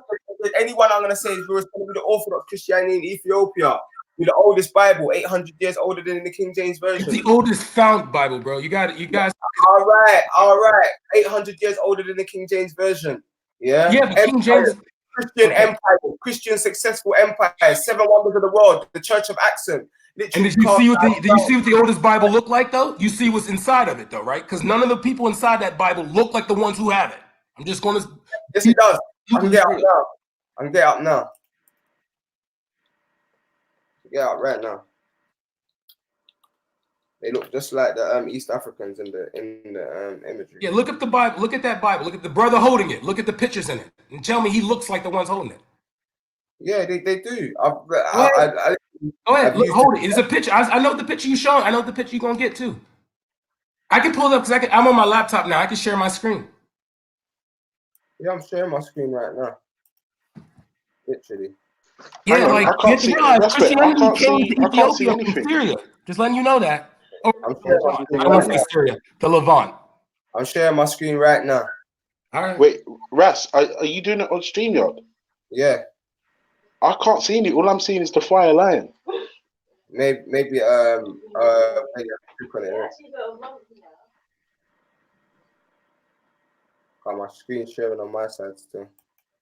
But yeah, anyone just go type in oldest Bible in the world. I'll do it right now. Like, wait, Ras, are you still screen sharing? Yeah. Hold on, like guys in the YouTube, can you see if Ras? Can you see what Ras is streaming? I can't see it. No, I'm saying Velle probably has to click on my thing, innit? Velle has to click on it. So if he's listening, he's gonna have to click on my screen.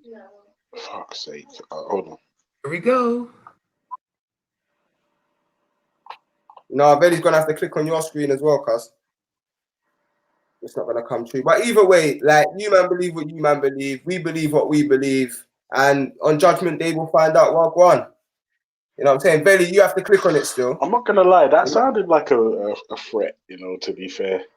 A threat, fam. Like on Judgment Day, we'll find out. We're telling man for come to salvation because we believe that. You don't believe that. You're entitled to believe what you believe. You don't want us to force it on you. We're not gonna force it on you. No, but that's the thing, bro. If you listen to what you said, bro, it was a threat, you know. And if you're taking, I'm not gonna lie, bro, I feel like it's of extremely bad taste for you to say something like that. The Bible talks against. Hey, can y'all see my screen? No one can. Yeah, I can see it, bro. I can see it. Whose Bible is that? Who's that? Is that me or you? Is that Lions Den? Or is that me? Yeah, that's us. That's definitely us. That's East Africans. 100%. Bro, that okay. First of all, no. You did you type in the oldest Bible? Because that's definitely a revival. The oldest Bible does not look that good, bro. That's what I'm saying. You see that, right? This is the Bible. This is the Bible. Oh, come on. This is the oldest Bible, bro. Bro, this Bible was reviewed. Oh my. You're not even. Never mind. Don't worry about it. You good. You got that one. I'll let you have that one. If you honestly want to pull that off, go ahead. You're literally doing the Ethiopian. You didn't even type in the oldest Bible. Type in the oldest Bible. The Ethiopian Bible is the oldest and most complete. Right there. Now look at those saints in that picture, bro. Some people don't look nothing like us, bro. Oh, let me see. Let me pull my. There we go. Stop it, bro. Okay, so how you see all these different pictures, right, of the oldest Bible, but yet how come there's one that you can't see nothing? See, never mind, Ross. You believe what you want, brother. Be free. Brother, this is the oldest Bible in the world, brother. World known, fam. World known, fam. Like, that's what I'm saying, man don't want the truth. So that's what I'm saying. They always say that. You never want to meet your heroes. So I get you. Yeah, be free, bro. Bro, I'm not your hero, blood. The creator is your hero, blood. Bro, my creator's name is Kimberly Wendella Bradley, bro. Yeah, whatever you want, call it, blood. I can't tell you what to be. Like I said, cool. We're gonna find out who was right and who was wrong on Judgment Day. I can't make a judgment. Only the Most High can judge. Wait, whose Judgment Day though? Are we talking the Muslims' Judgment Day, the Catholics, or the Jews, or the Christians? Which ones? I'm saying the creator, after this life, we'll all find out what was real or what was wrong in it. So when you're wrong, how do you gonna feel then? If you were wrong, how you gonna feel? Huh? If you know that Paulinian Christianity was added. Let me answer it. You Go see, ahead. if I follow your ways, yeah, and then I was actually wrong, yeah, then man's got judgment day to face up to. But imagine, let's say, after this life, there's no God. Let's just say there's no God, it just ends. I will still be happy because my religion inspired me to make a good impact on humanity, and I still had a level of spiritual strength and spiritual humility and graciousness and even internal happiness from my religion. So even if I die and there is no God, no afterlife or anything, I will still 100% be happy with the way I've lived my life following the teaching. Yeah, but respect, that's how I feel about life right now. Yeah, but the only difference is, Ultra, if it's the other way around, you might be in sticky waters. Yes, but that's Pascal's wager. And let me tell you something. That's what I was going to ask. Why though? Why would he, if he's living his life, morally, and is not hurting people and has a good heart and good intentions, just because he doesn't believe what you believe, why is he fucked? Why is he fucked on Judgment Day? Like, No, why? If you take the whole thing. I'm not talking about Ultra specifically. I'm saying in general, people that didn't follow God and said, yes, I can be a homosexual, they might have something to answer for. People that said, yeah, I'm going to... And they might because that's immoral. But I'm saying, okay, so all the Buddhist people who are living according to karma, who are not, say there is a God, on their day, are they condemned? Because they didn't believe in your God? Or is it, like, that's the part I can't agree with. All right, only God's going to judge people by their hearts and minds. So he's going to know whether in their mind they was ignorant or whether in their mind they genuinely be told something wrong.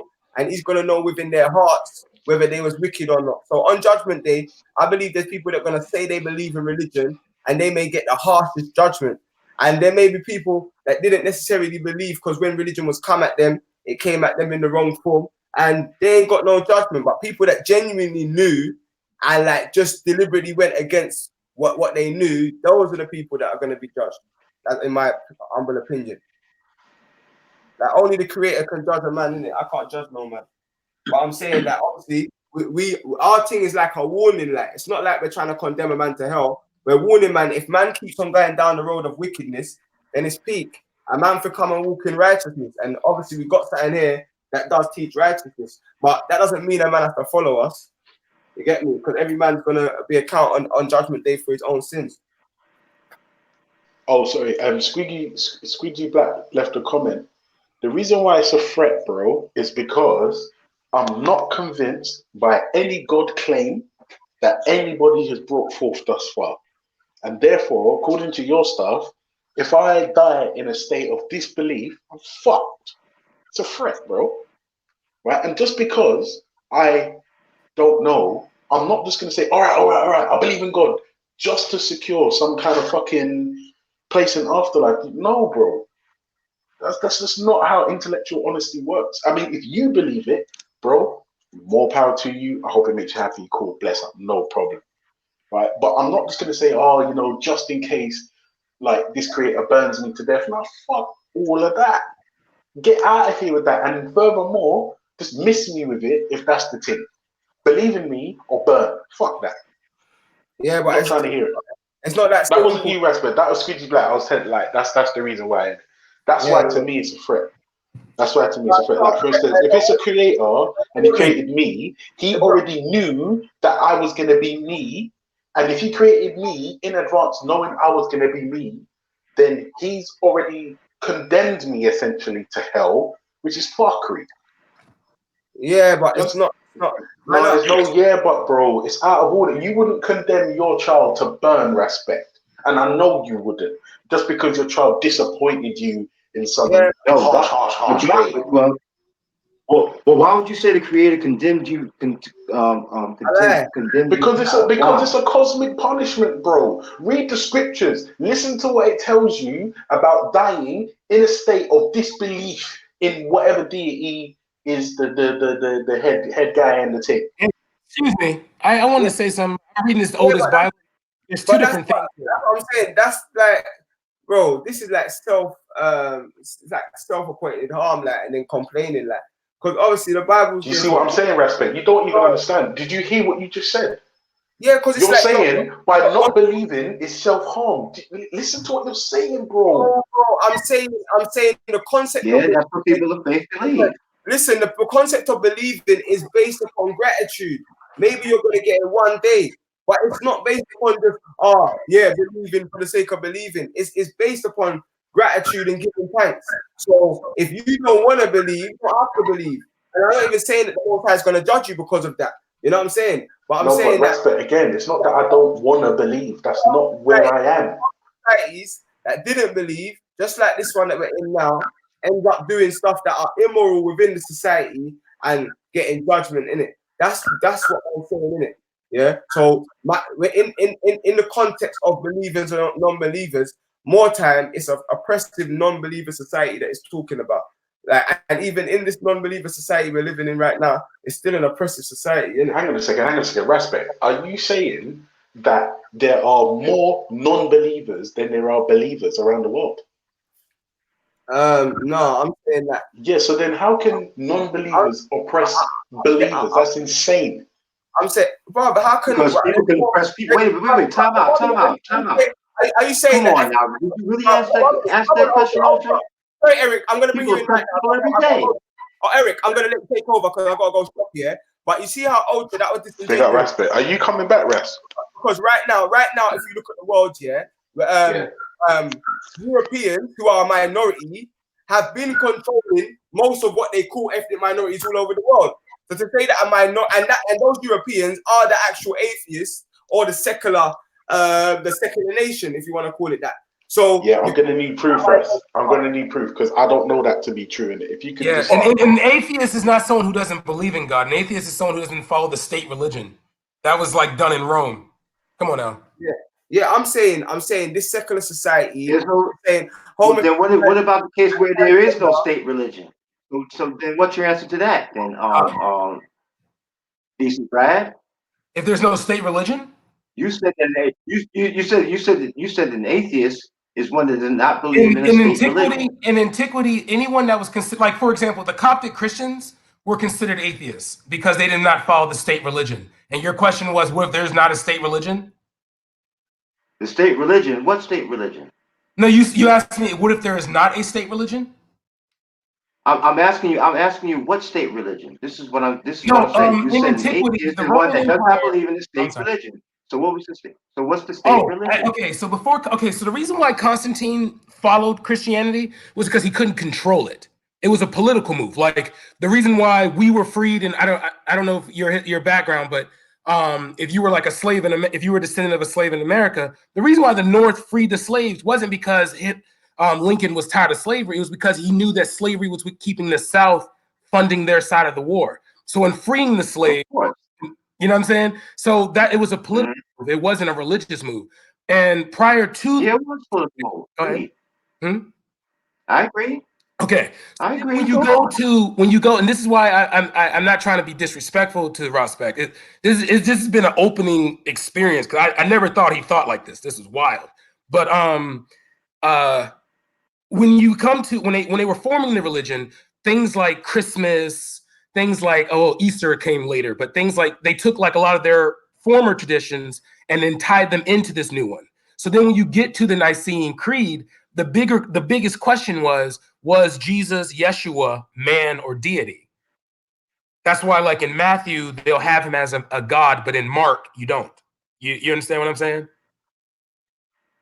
Yeah, I agree with that. Huh? I can drop a link if you like me to. Big up Ray Hagen who helped me wake up. But then did Yeshua claim himself to be a deity? Huh? Did Yeshua claim himself to be a deity? Well, this is where it gets difficult because we're talking about a very broadly practiced faith at the time. If you look at the different forms of Coptic Christianity outside of Ethiopia, you're going to see some wild stuff. Like there's some of them that would say Jesus came back. Then there were ones that like the only way you can be proven to be a Christian is you had to perform miracles. So you had the rise of the snake oil guys, you know, like the ones they have in the Wild West movies, like this will clear both. Right. You know what I mean? But see, my point is this. The point of my question is this. Yeah. First of all, did Christ claim himself in any Bible? No one really knows the inclusive words of Jesus himself. Like you have Josephus. Josephus' words were even argued. And then if you go to a writer, he was in Turkey, but he even spoke against Paul. The relationship, like, you know, I don't know if you guys know the Bible well, but there's like a part of the Bible, I think it's in Acts, where Paul is rejecting the title of being called an apostle. Historically, that's not true. The original disciples did not like him at all. And they were never called Christians. They were known as followers of the way, according to the Bible. You know, they didn't become Christians until the term Antioch. So the reason why I'm not trying to challenge the religion is just that when we talk about this, we're talking about a religion that was practiced, like how, like, I love Jollof, but I can't tell you that Nigerian Jollof is the best, because Senegalese Jollof, Liberian, Ghanaian, like they're all made completely different. You know what I mean? Nigeria, you know, we running it, but still, you know what I'm saying? You know, you have that dynamic within the religion as well. I mean, even with Islam, like Islam is not just one basic thing. There's multiple denominations of it. That's why I'm saying that, like, the way he's like putting up the worship of the creator and then trying to say that in Zimbabwe they had a god that they had this god that they talked to. Trust me, African spirituality has never been based off one deity running everything, ever. That's just one worldview from a monotheistic mindset. And he has an Abrahamic I would say I would rather have 1,000 Ross Specks in Africa than like other people, because he has that grounded in the ideology of Rastafarianism. And I like that. He took it himself and adapted himself. But like when you're trying to spread this as if this is something that is us, you know, because Ethiopia had it, but Ethiopia got it from a guy that came and converted one king, like when the Portuguese came and converted the Congo Empire or Baku Empire. You know what I'm saying? Like this is where like Ultra has a point where it's like, how do we know like we're running off uncertainty here? Like 100%, this is all uncertainty. We don't. Of course, indeed, but I mean, belief in the Creator, that's faith. You know, I mean, it's not about it's not about, you know, some type of absolute logic and proof. Yeah, but we're a God. Okay, so the Bible says I believe in the Creator, but I've never seen the Creator. Yeah, I know the Bible says faith is the. Go ahead. I'm sorry. Go ahead. No, but I mean, no, that's just the point I'm making. I mean, when you talk about faith, okay, as far as I'm concerned, I'm not a Christian. I'm a Baha'i myself. Okay, when I read my scriptures, right, and I read what I believe the prophet of the Baha'i faith has written there, okay, I don't see any lies there. I don't see anything that works to my detriment there. You know what I'm saying? I don't see anything that works to the detriment of humankind as a whole there in those scriptures. Okay. However, what I do see is this. Okay, the point that we have free will and freedom of conscience. Either you choose to believe in the Creator or you don't. That's an individual thing. That's a personal thing. Okay. Yeah. Because once if you decide, okay, that you're a person of faith, whatever faith you follow, you need to follow those basic tenets, if anything, the rest of your life. Okay? Because if you don't, then you're not all in.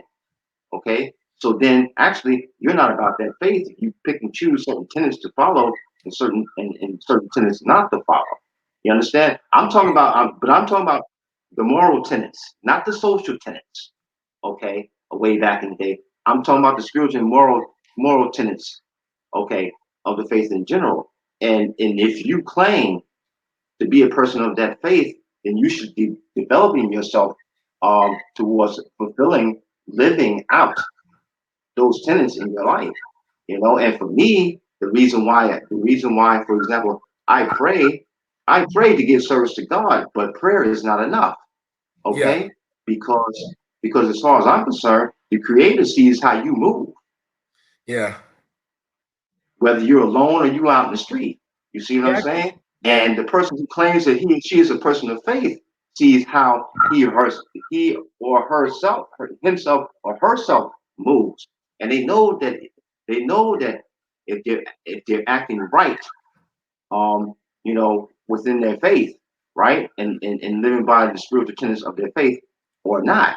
So this is the personal thing. No, I agree. But don't you think the uncertainty of the thing, like the fact that go ahead. Okay.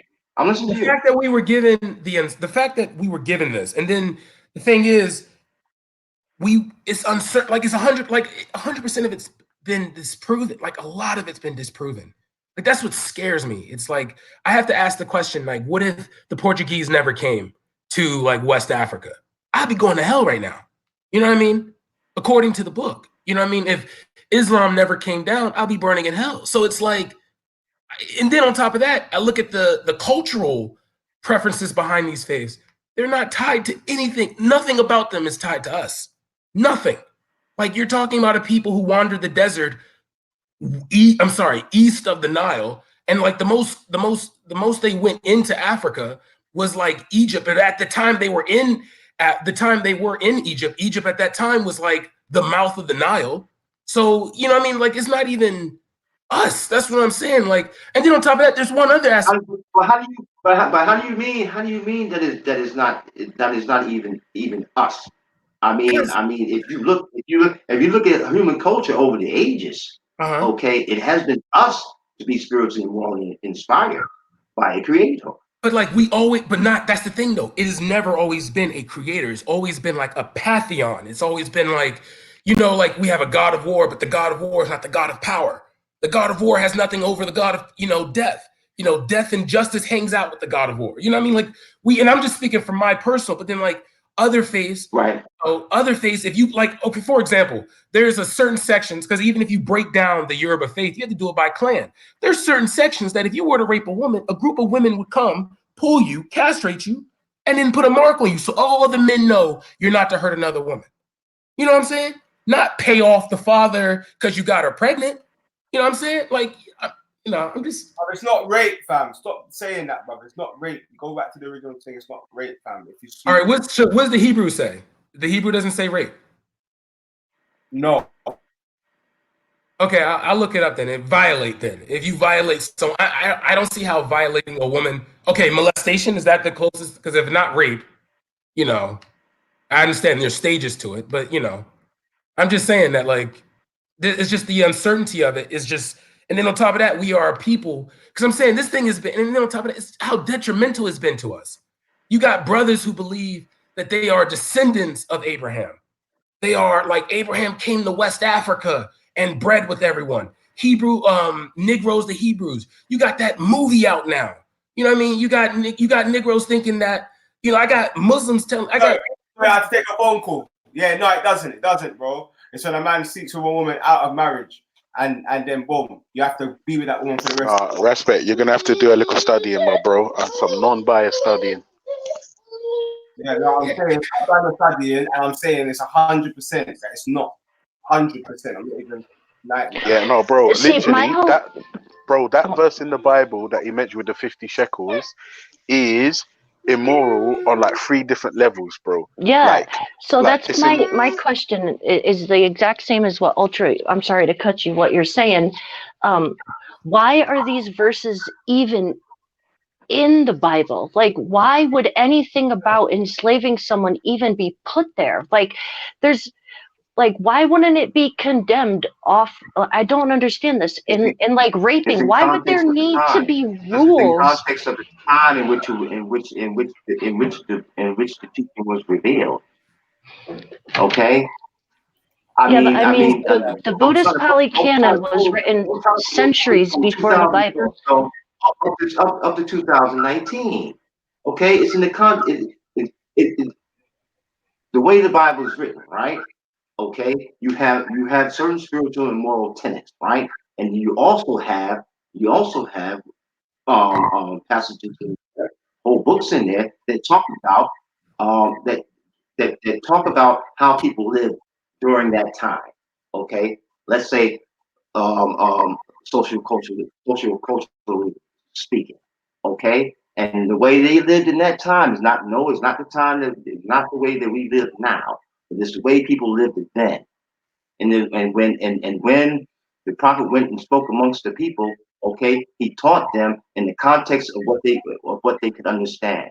There were certain principles, there were certain spiritual moral principles which everybody who claimed to be of that faith, to be the follower of that prophet, okay, were charged to live by. Okay, but at the same time, though, given the context, given the time in which those people lived, okay, they lived utterly differently than we live right now. And you can see that as it's written in the Bible. You can see it as it's written in the Bible, going back to Genesis, coming up to the New Testament, starting with Matthew, and then you can also see that in the Holy Quran also. But see, you can see that this is. Bible's not even. You can see a lot of this. But the point. I'm sorry. The point of the matter is this: there's certain spiritual moral tenets. Okay. Yeah. That if you accept the faith, you are expected to live by that. Why? Because you have chosen to do that. Nobody has forced you to do it. You've chosen to do it. Okay? This is what I'm saying. For people who have chosen to do it for themselves, and this provides guidance for their lives, okay, it is what it is for them. Set by men. Set by men. Made by men. It's not something they can. Morals made by men. Jen Wallace, if a man meets a virgin. No, not well. Okay, you can say morals are made. You can say morals are made by men. Fine. No. Those specific morals in the Bible, talking about how to treat slaves, those are written by men. That can't come from a loving higher God. That's what I'm trying to say. Well, how can you say that? How can you say that? Well, because everyone always says the Bible was inspired. With all uncertainty, how can somebody say with absolute certainty that God wouldn't say this? No, let me that God wouldn't tell the prophet to teach the people of that time, okay, this way and that way. How can you say that? Yo, with 100%, Eric, 100%. With so much certainty that way. Because I feel like God would consider the slaves just as much as those people. There wouldn't be like chosen. Everyone would be equal. You know that. No, of course that's what I feel. I don't have proof on my shit either. I'm just saying, like, from what I'm speaking from what I feel. And these are the points that have turned me away from Christianity. That's what I'm trying. These are the exact things that turned me completely away. But you are very clear that when you was in the church, they didn't teach you this. So you're very clear that these are not the teachings of Christians or Christianity. So for you to say that that's what's turning you away, it's got not that it should be more about the belief or not believing in the belief or other things, but not stuff that the church isn't teaching. And Deuteronomy 22 verse 28 says, if a man meets a virgin who is not betrothed and sleeps with her, and they are found, then the man who lay with her shall give her father. Respect. The word is rape, bro. It's rape. You need to study, bro. Oh, it's bro. There's two words used: seizes, yeah, and that's in the King James version, yeah, and even then, and lies with her, and they are found. So if they are found, bro, respect. If you seize a woman, if you seize somebody's property, what does that mean? One doesn't even have this word, bro. So what I'm saying is, it says, and they are found. So what does it mean? They are found. If they're if it's rape, why would they be found? If they are found, it's if they are found out sleeping together because she's a virgin and she's not meant to be sleeping outside of marriage. So a man has to marry her and he can't divorce her. And even James Jones said he understands that. And if anything, that's probably moral to even him. So the fact of the matter is, it's talking about when a man sleeps with a woman. No, respect. No. Say you think that's what it's talking about. You don't know for certain. The verse is saying, bro, and if you go into the Hebrew, you'll see that's exactly what the verse is saying. No, bro, listen, if you get other translations, it says rape, bro. It literally says rape in other versions. Your version says seize. Respect. If I come to where you live and seize your property, what does that mean? James's version said sees. My version doesn't say sees. It doesn't say rape. What does yours say? What does yours say? What does yours say? It's a different word, maybe. Because if he sleeps with her. If he sleeps with her. Okay, what kind of you got? Like, because I've seen violate, rape, and then seize. So which one do you? No, violate is at the end, and this one does say because he has violated her, because he slept with her when she was a virgin and taken away her virginity, yeah, and now she can't be a virgin again, and she could probably get pregnant. So now you have to marry her. So how's that? Yeah, but that doesn't sound like she's very willing. That's what I'm saying. It's not sounding like she's a consensual partner in this. That's what I'm saying. So my point had is to pay the dad money for his child. Okay. So my point is that thousands of years before this was given in the Bible, sexual misconduct was like it's one of the eightfold paths of Buddhism, which was like way before that. So sexual misconduct covers everything in itself. Like, why? I don't understand. Like, why does this have to be explained in such a way? It's not even explained. If you sleep with a woman and you get caught sleeping with her, you're gonna have to marry her. That's all it's saying. If you sleep with a woman and you get caught sleeping with her, you're gonna have to marry her. Like, but the verse is saying if you take her or violate her. It's not saying if you guys are dating and you have a wonderful relationship. It says right now in this society, man, them are sleeping with gal that are virgins with no intention of being with them women. What are they doing, Jen? They're violating them. They are violating them. Because you're taking. Oh, that's you, bro. That's you. That's you. That's a different. But wait, Rospect. When you say, I understand. You're talking about fornication because the sexual encounter can be consensual, even though the man is taking away the woman's virginity or the boy is taking away the girl's virginity. Most likely, you're talking about young folks, teenagers. Yeah.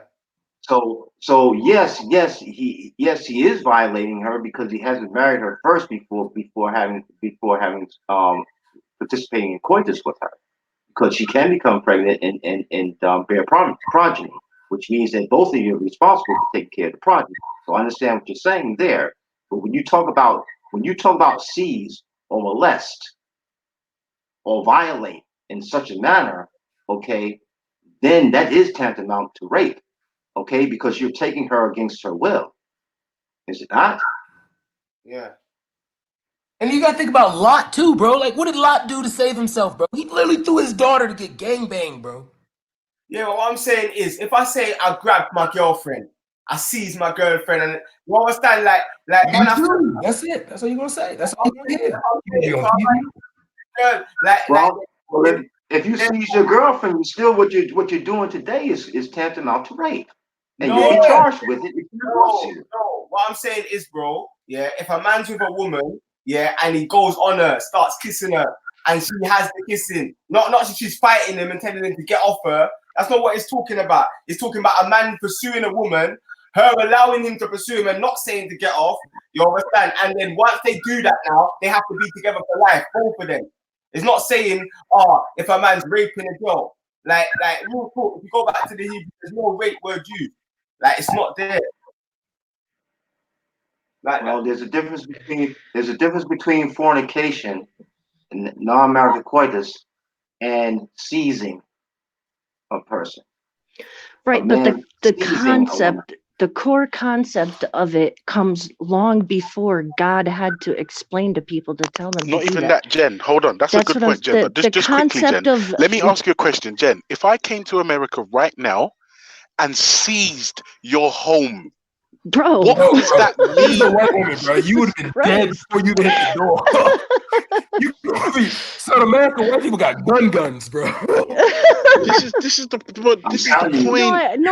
But I understand that, and I understand, like, that's the point I'm trying to make, is that the Abrahamic God did not create these morals out of nowhere. Like, these were like morals, like these are basic human morals. Like, you don't need it to be explained to you to not know to fucking see someone. Like, I don't know. This is, not even that, it's not brand new. Like, it's not brand new. To hammer it home, she has to then marry her rapist. But it's not. She then has to marry the rapist. Stop. Okay. In order for you to know right from wrong, who has to teach you that? Okay, because as a child you don't know this. Okay, as you grow older and you learn things, your parents teach you what's right and wrong. Right? I'm not accepting it. Like, I'm not accepting it. It's a lie. Yeah, snowing up there. What it is if you sleep with a girl outside of marriage, you have to marry her. Simple. If you and a woman sleep together and you get caught, you have to get married, and you can't get divorced. Yeah, respect. Listen, at the moment you're just making an assertion. Provide evidence, or you're just giving us your opinion. You're making an assertion, bro. That's the Bro, thing. I just read. All right, let me give you the version. Go to the Hebrew. Go to the Hebrew for C's, innit? Go to the Hebrew. Wait, hold on a second. Respect. What does C's mean? Go to the Hebrew. Oh my God! To take by force. Oh my God! But respect. What does C's mean? To fall or to rush upon suddenly and lay hold. Not parade. Respect. What does C's mean? No rape word in the what does C's mean in the King James Version? To lay hold, to grab, to reach for. And then just take the words right. Take the word semantics out of it. The principle in general of sexual misconduct is a basic, like, human thing. Like, I don't know how to freaking explain it, but it was there before God handed it. Yes, you have to learn it. You have to learn it from somewhere, though. Come on, you don't just all of a sudden know. You have to learn. You have to be taught that. It literally says a betrothed virgin. Yeah. So it's literally pointing out that if you get with a woman that is a virgin, yeah, you break her virginity, and you cannot walk away from her now. You are with her for life. And true, you're not marrying her, but true, you're not married to her. The actual initial relationship isn't not permissible. Yeah. So you've gone and pursued her outside of the permissions of the land. So if a man pursues a woman and pursues a virgin, yeah, and then they sleep together and they are caught sleeping together, then they must get married and they cannot be divorced. Like, I don't know how to explain it any better than that. Respect, you're giving us your opinion. Yeah. I'm not gonna lie to you. This particular verse, bro, has been the thorn in the side of Christian theologians for decades, bro. Like this verse here is difficult. It's difficult. Difficult, bro. And I don't want you, no, bro. No, wait, Ras, calm down. It's kind of difficult. It's a little bit to be fair, Respect. I know, believe me, I know you're. I'm so glad for today because James Jones himself brought up the verse and he fully understood it. Yeah. Respect, calm down. No, but 1 minute. What verse are you talking about? What Ultra just pointed out, yeah, is that this has been the thorn in the side. So he's looking for an argument that he feels like has been in the thorn in the side of scholars. I'm not dealing with that. I'm dealing with the truth of the matter. And give thanks for James Jones because earlier on he was honest for 2 seconds and he actually saw the truth of the thing from reading the verse himself. Yeah, and the fact of the matter is that you can see it clearly. You sleep with a woman out of marriage, you have to marry her. Respect. You see, this is what I'm saying. Respect. You're being a narcissist. Tell me what the verse is, please. Yeah, hold on. It's in the back chat, Eric. I got the Hebrew. Oh, that's the fuck. Never mind. It's the new. Are we talking about Deuteronomy here? Deuteronomy 22. Yeah. Eric, 29? It's in the back chat. Eric, it's in the back chat. Just click chat and then private chat. Hebrew text. Let's see. Yeah, I'm searching it right now. I'm about to share my. And not even that. If you put it into something like Bible Gateway, you can pull up loads of different translations, yeah, and it tells you what it is.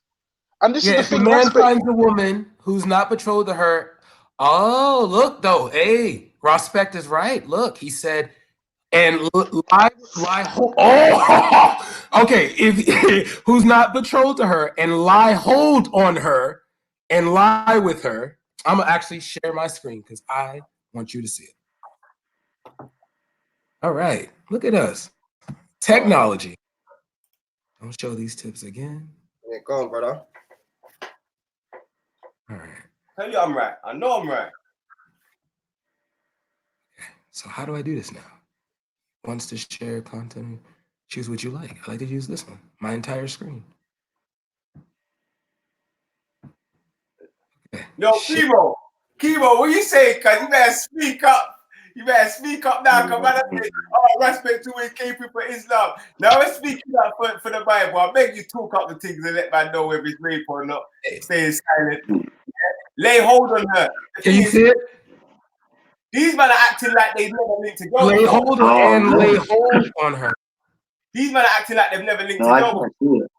That's the thing. Why is it not sharing? Well, if the man them are linking a girl, yeah, and the man them are feeding a girl, do you not lay hold on her and kiss? Like, come on, bro. Like when you was on the linking thing, that's a different thing. It's a different context. It's a different context altogether. That doesn't mean you're forcing her. That's a different context. Hey, can somebody else share the screen? I can't even share my screen. What's up? Oh wait, just read it, bro. Just read it. All right. If a man finds a damsel that is a virgin which is not betrothed, and lay hold on her and lie with her, they be found. I'm sorry, it's only at 28. Yeah. Let's see. Okay, so yeah, from that. Yeah, see everyone. Oh, okay. Wait. The Bible the Ethiopian Bible. What's that called? Is it called the Orthodox Bible? The Orthodox Bible. The Orthodox. Okay. Oh, the Orthodox. Okay, so there's I'm looking at the parallel verses too. So the New American Version says, "Sees." The King James says, "Lay hold on her and lie with her," and then the Holman Christian Standard Bible says, "If a man encounters a young woman, a virgin who is not engaged, takes hold on her and rapes her, they are discovered." Let me get the second verse. I'm sorry. And they are discovered. And they are discovered, but like, bro, all three. Respect. You completely just skipped over the rape word and went to discovered. Are you crazy? Lay hold on her. Lay hold. No, I got to say, me myself, I have. Okay, wait. I have here. If a man meets a virgin who is not betrothed and seizes her and lies with her, and the man who lay with her shall give to the father of the young woman 50 shekels of silver, and she shall be his wife because he has violated her. He may not put her away all his days. That's what I've got. All right, my screen sharing. I'm gonna put it on the screen so the world can see this. All right, let me put Hebrew, just to be fair to Rospect. Y'all see me typing in the Hebrew? Yeah. All right. Let's see. We can go to. I'm gonna click on Bible Hub. Is that acceptable? Yeah. We got it.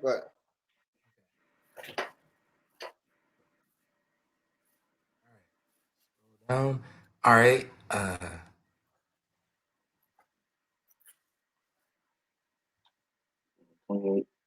Here we go. Can y'all see that? Yeah. All right. Yeah. And you want to look at the parallel verses of it too? But that's the Hebrew, bro. So it's like lay hold. That's what we gotta go on. You know, like that. And then we gotta say when a man's caught in a girl and going under a girl, does he not lay hold of her? Like, look at all these others though, because see, we have to use the Bible. We're gonna. Yeah, the others ain't the original, bro. Let's deal with the original, like, because the others. You can speak Hebrew, Respect. If you can speak Hebrew, example. Let me give you the best example. The reason why I deal with the originals, yeah, is because in the New Testament it says the wicked will be thrown in an eternal fire. That's what the original Bible say. Yeah. We got seizes, lay hold on her. We got takes hold of her, and what's that word? I can't pronounce this word. Prospect, can you say it? Rape. What? Okay. So when was that Bible? Yeah. When was that Bible printed? Let's find out the date of that Bible being printed. I'll find out right now. Well, obviously, it's. Well, wait a minute. Obviously, well, if you want, the words. They've changed the words. Let's go with the original. But wait a minute, Prospect, do you speak Hebrew? First off, no. Can you read Hebrew? Can you read Hebrew? Here you go, Prospect. It's right here. Here you go. You can read it right now. It's right here. Let's say I study You read Hebrew. All I know is the word rape isn't used in the Hebrew. There's no word rape used. So How can you show me the word that's not? How do you know that if you don't read Hebrew? Bro, how do you know that if you don't read Hebrew? Bro, it's got the translation on the screen for you, man. It says lay hold on her. Lay hold on her. I lie with her. Hold on her. Not lay. Yes. I lie with her. Parallel verses. Lie with parallel her. verses right here, bro. Like, but bro, those are new translations. So why are you gonna go for new translations? I don't get it. You've got the original. Why lay hold on her, bro? Bro, do you speak? That's why. But Rospect, that's why. DC Brad, Eric, Rospect. Yo. Have you lot ever met? I'm gonna translate this right now. We're gonna translate this right now. No, what? Have My you question ever- to you is this: you want to go back to the original Hebrew? Do you read Yeah, Hebrew? I'm gonna translate it. Do you read Hebrew, Rospect? I'm gonna translate. Yeah, I go to the translate. Boom. Let's see. Because if there's no rape there, Rospect got this. Okay. Yeah, let's translate it to English, I guess. Oh, okay. Well, I guess, yeah, it says teenager, but like we can't tell if it. I'm gonna look for another translator. Y'all keep find the translator. Yeah, Eric, yeah. Have you ever linked up with a girl outside of marriage? And laid hold with her, Eric, and seized her. Just make sure. No. Let's deal with the first. No, I'm saying, have you ever laid hold of a woman before? I've laid hold of a woman. I'll put it this way: I've laid hold with a woman who consented to me laying hold on her. Yeah. There's a difference between that and seizing her. So let's get it right now. That's right, Eric. Let's get it right, Rob. Yeah. We ain't no hard feelings in this chat. But I'm saying the translation is not seize, it's lay hold. That's the original translation that we've been able to find. Lay hold. How do you know that if you don't read Hebrew? Rospect, how do you know that if you don't read Hebrew? Lay hold. How do you know that, Rospect, if you don't read Hebrew? God, there's no word forced or anything like that in the original text. Wait. How do you know that if you don't read Hebrew yourself, Rospect? What I'm asking, the question I'm asking you, Rospect, is this: you say you want to go back. You say you want to go back to the original, right? Hebrew, right? But if you don't read Hebrew, okay, then you can't translate Hebrew to any other language if you don't know the original language itself. Here we go. I got it. I found it. They translate it word for word. Found it. Okay. We're about to liberate the minds of our people. No, I'm just let me stop. Sound like Sinetta. Yeah, you better stop that, man. Read it. I'm gonna show it to everybody. We're gonna do it word for word. All right, let's see. Now share.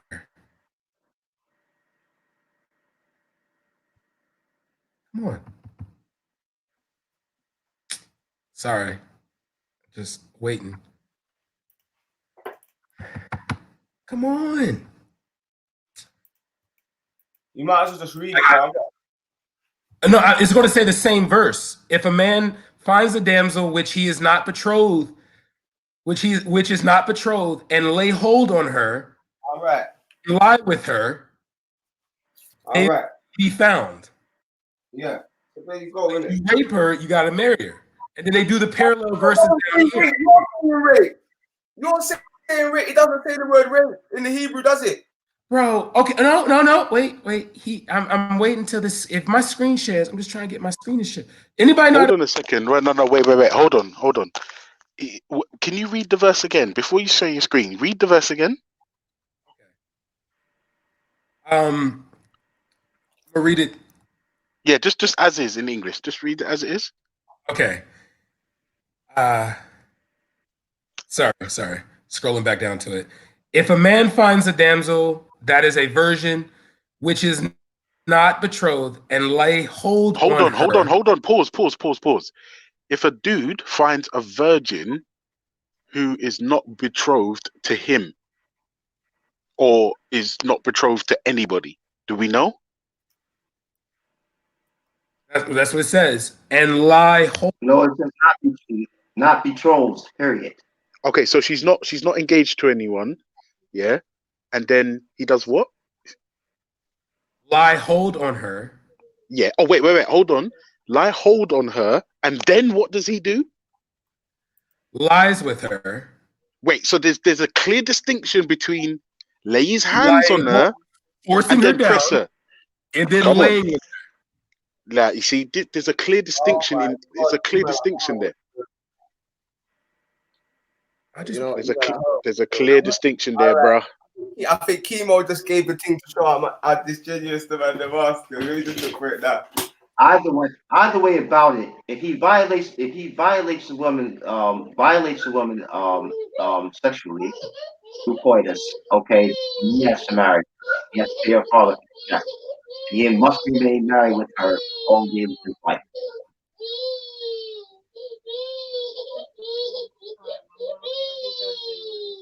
The point of the matter is, it's a violation. It's a violation of the virgin, of the girl. Hey, can someone like share my screen? Because I can't share it from my angle. So who was sharing their screen before? That's what I'm trying. Because once I clicked out of it, it just came back. So maybe it was Velle. I don't know, man. I don't know how to work StreamYard. If this was Hangouts, it'd be different. But if this was Hangouts, we would have been hacked already. But for fuck's sake. Yeah. Because see, this one breaks down using the word. Okay, this one says. This version does it based off if a man lays with a young if a man finds a young woman. Oh shit! Give thanks and praise and seizes her and lies with her. All right. Let's read. Let's go to verse 22, and this is why Ultra's cherry picking. This is. I'm gonna show it. 1 second, Ross. 1 second. I just want to show this. All right, here we go. Can everybody see that? Yeah, you can see it. You can see English, right? Yeah. So let's put down young woman who is a virgin, who is betrothed, and he seizes her. So I guess that's the Hebrew word. I guess this is the Hebrew word right here for, and he seizes her. But then we could also go a step further and find out, just to make sure I'm not crazy, what does seize mean? And if seize means like, we're dating, to take hold of suddenly and can I say something? This is something that's happened to people in my family. This has happened. Yeah. So my great grandmother was walking through the market with her little brother, and a big man walked up to her and said, "Who's this little boy?" And she said, "This is my little brother." And he said, "Yeah, but he ain't man to escort you. So who's your dad? Take me to your dad right now." And he seized her, took her from her arm, marched her to her father, and said, "I will be marrying your daughter." All right. Yeah, cool story, bro. Give thanks and praise. I'll put my mum on. Hey, I will put my mum on right now. Can't. For It's my a mum false to tell analogy, you. bro. The guy who did that to your He grandma seized her. Don't mean he did raped something her. nice, bro. He took custody of her. God, please. Well, when you see someone and lay with her, okay, it's a totally different context than what you're talking about. Eddie, share my screen, please, bro. Share my screen. I'm gonna get off. Yeah, I got you. Deuteronomy 22:25, and this is why Ultra Funky's cherry picking can be very, very dangerous. Because if we go back to 25, it says, "But if a man find a betrothed damsel in a field, and the man force her and lie with her, then the man only that lay with her shall die." Yeah? And then it goes on to say, "But unto the damsel thou shalt do nothing. There is in the damsel no sin worthy of death. For as when a man riseth against his neighbor and saith him, even so is this matter. For he found her in the field, and the betrothed damsel cried, and there was none to save her. If a man find a damsel that is a virgin, which is not betrothed, and lay hold on her and lie with her, and they be found, then the man that lay with her shall give unto the damsel's father 50 shekels of silver, and she shall be his wife, because he hath humbled her. He may not put her all his days." Wow, respect. You're saying that like you're winning, bro. That's so immoral. He raped her and humbled her. It's not immoral, because you got to realize the man don't actually have to go through the process of laying with her. Thank you. No, but the point of the matter Yeah, is respect. here I'm what not it gonna lie, says. bro. Respect. I'm not gonna lie, bro. You're moving crazy right now, bro. Like, I'm not gonna lie, Ras. You're moving like your head's gone. Ultra, I know Ras, you want it. Ras, I know Ras, you you're want it to moving be like your raped. head's gone, bro. Ultra. I know you want it Yeah. to be raped, but at least let me finish my sentence. Yeah. Oh, I don't want it to be rape, bro. It's Yeah? what it is. Okay. I If you hear don't you. want it to be raped, listen. I Hey, listen. actually don't want it to be. Please, Do you see what I'm saying? Ultra. Let me say the thing. Because here Oh, up go here on. it says, and the man force her, then he'll be put to death. But if he lay hold of her and she gives consent, then he has to marry her. It's making. What is that? Is that the Hebrew? Aha! Game, set, and match. It's game, set, and match. It said if he forces her, Hang on, respect. You need to make the argument cogent, please. Respect. You're shouting. You're just making loads of noise. Please calm down. Respect. He's reading the King James. He said he didn't trust the King James. Oh, for fuck's sake. Yo. Everyone can see it on the screen. So I don't care who's disingenuous. It makes it very clear that if you force, this one's forced. Yeah, this one's forced. You will be put to death. Give me a And if you lay with her and it's not forced, you have to marry her. It's making a distinction. And this is why I say the Bible doesn't have contradictions. It clarifies. But people also like to cherry pick and pretend he didn't know about the verse No, above. see, respect. This is what I don't understand about you, respect. You know what's funny? You make really emotive arguments, respect.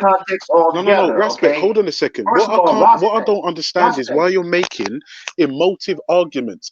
I said to you, did I not? Once we've read the passage, we're going to read the passages before and after. Did I not say that to you? Yeah, but you didn't bring them though. And if you you see, respect. Nah, you're taking the L for that one, bro. You're taking the L. No. You're taking the L for that one, respect. You're definitely taking the L for that, Ras. I literally said to you, let's read the verses before and let's read the verses after. You said okay. I'll say Hebrew, me too. Yo, you funny, bro. If you brought the passage above, we wouldn't have spent an hour arguing because it makes it clear that the first one is full. Respect. The only person arguing is you. No. This conversation was past this, and you brought it back. It was done. We've moved on. What's the punishment in the Bible for forcing yourself on a woman, Ultra? Say it again, bro. What's the punishment in the Bible? Wait, I can't hear, guys. There's too many talking at once. Please. What's the punishment in the Bible for forcing yourself on a woman? Death. All right. What's the punishment? No, if she's betrothed. No, if she's betrothed. Read the verse yourself. Yeah. Wait. Hold on. Respect. If the woman is engaged to be married and you force yourself on her, then you die. If she's not engaged, then you just have to pay the dad. No, but it's women can get it. You force yourself. There it says lay hold, so it makes a distinction between rape up here and laying hold. There's a differentiation. No. The two contexts are. In general, she is violated in both contexts. But in one context, she is betrothed, okay, to be married to someone else. So Eric, why did it? Okay, and if a man forces himself upon her, then he shall die because she's betrothed to someone else. She's betrothed to another man, and the man who rapes her has spoiled her. Okay, she can't get married. Why does now but at the same time, wait a minute. At the same time, okay, in 28 here, if a man find a damsel that is a virgin, which is not betrothed, and lay hold on her and lie with her, and they be found, then the man that lay with her shall give unto the damsel's father 50 shekels of silver, and she shall be his wife, because he hath humbled her. Or he has violated her. He has still spoiled her. He has still violated her. Has spoiled her. The only difference is she's not betrothed to anyone. No. Okay. In other words, she's not engaged to be married to anyone. In the second context, okay. In Deuteronomy 22, 28. Eric, what? Okay. Eric, what? And in Deuteronomy 22, 25, prospect, it says that if she's betrothed to, I'm not Yo, Eric, everything you just said was irrelevant to my point, yeah? Because I'm saying here the word force is used, here the word lay hold on her is used. So I'm saying there's a differentiation between forcing a woman and laying hold on her. No. Differentiation. No. In both contexts, the woman was violated. In one context, in Deuteronomy 22:25, she was betrothed. She was betrothed. But she was engaged to be married. Okay? In Deuteronomy 22:28, Prospect, she was not betrothed to anyone. But she still was violated. You know what, yeah? And that's the thing, yeah? I'm debating. That's what the verses say themselves.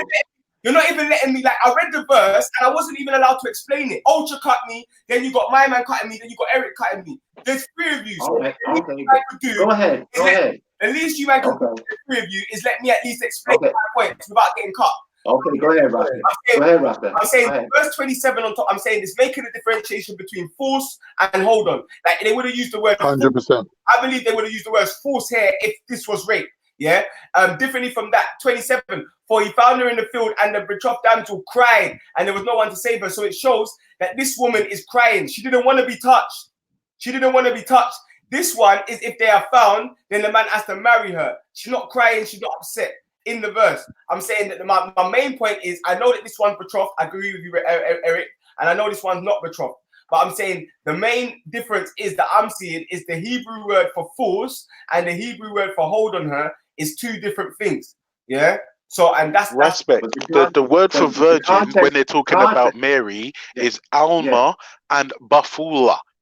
Yeah. They use the word virgin, but there are two meanings to the word. One means virgin, one means young maiden, right? Yeah. So in apologetics and language, right, some words have different meanings, my bro. And I understand why you don't want it to be rape. I get it. I don't want it to be rape. But just I don't want it to be rape. It uses two different words. So if it falls in the second one and it didn't use a different differentiation, then I would agree with you, Ultra. Because it's saying force. But it's Ras, I'm getting smoked. I'm getting smoked. I'm gonna have to go on mute. All right. But it says rape and then it says something else. Cool. So it uses the word rape, describes rape, and then it describes something else. And I'm saying that the something else is a man pursuing a woman and grabbing up the woman, kissing up the woman, she'll kiss him back, and then, you know what I mean? They get into something and now he's got to marry her. The first one is rape. You know what I'm saying? And it's very clear that in both contexts, the woman is violated.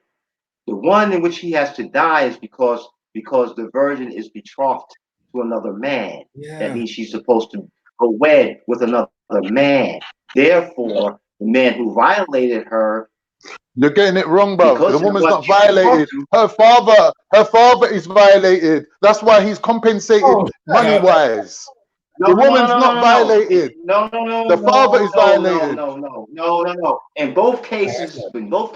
No, because in one of the cases, the woman's going voluntarily. The woman is going voluntarily. She's basically allying herself with the man in front of her rather than being loyal to her father.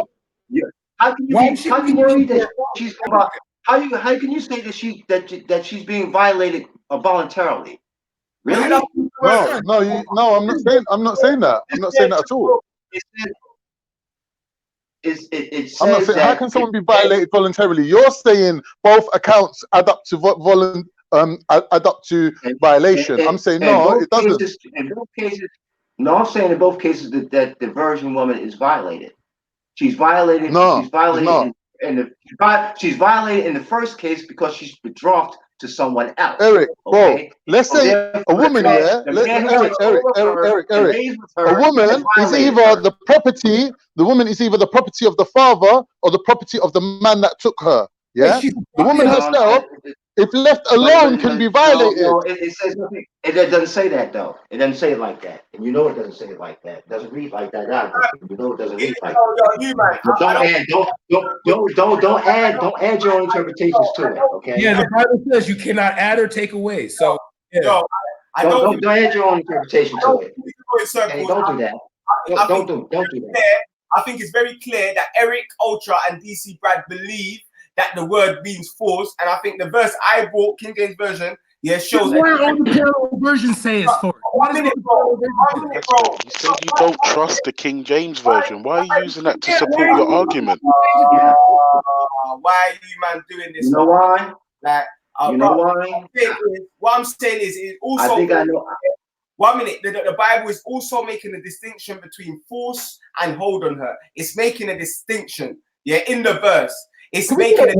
So I can say that. I want to ask. In both situations, the young virgin is violated. In one situation, the woman is violated because she's betrothed, and therefore the violator must die. In the second case where she's not betrothed to anyone, the violator must pay 50 shekels. Okay.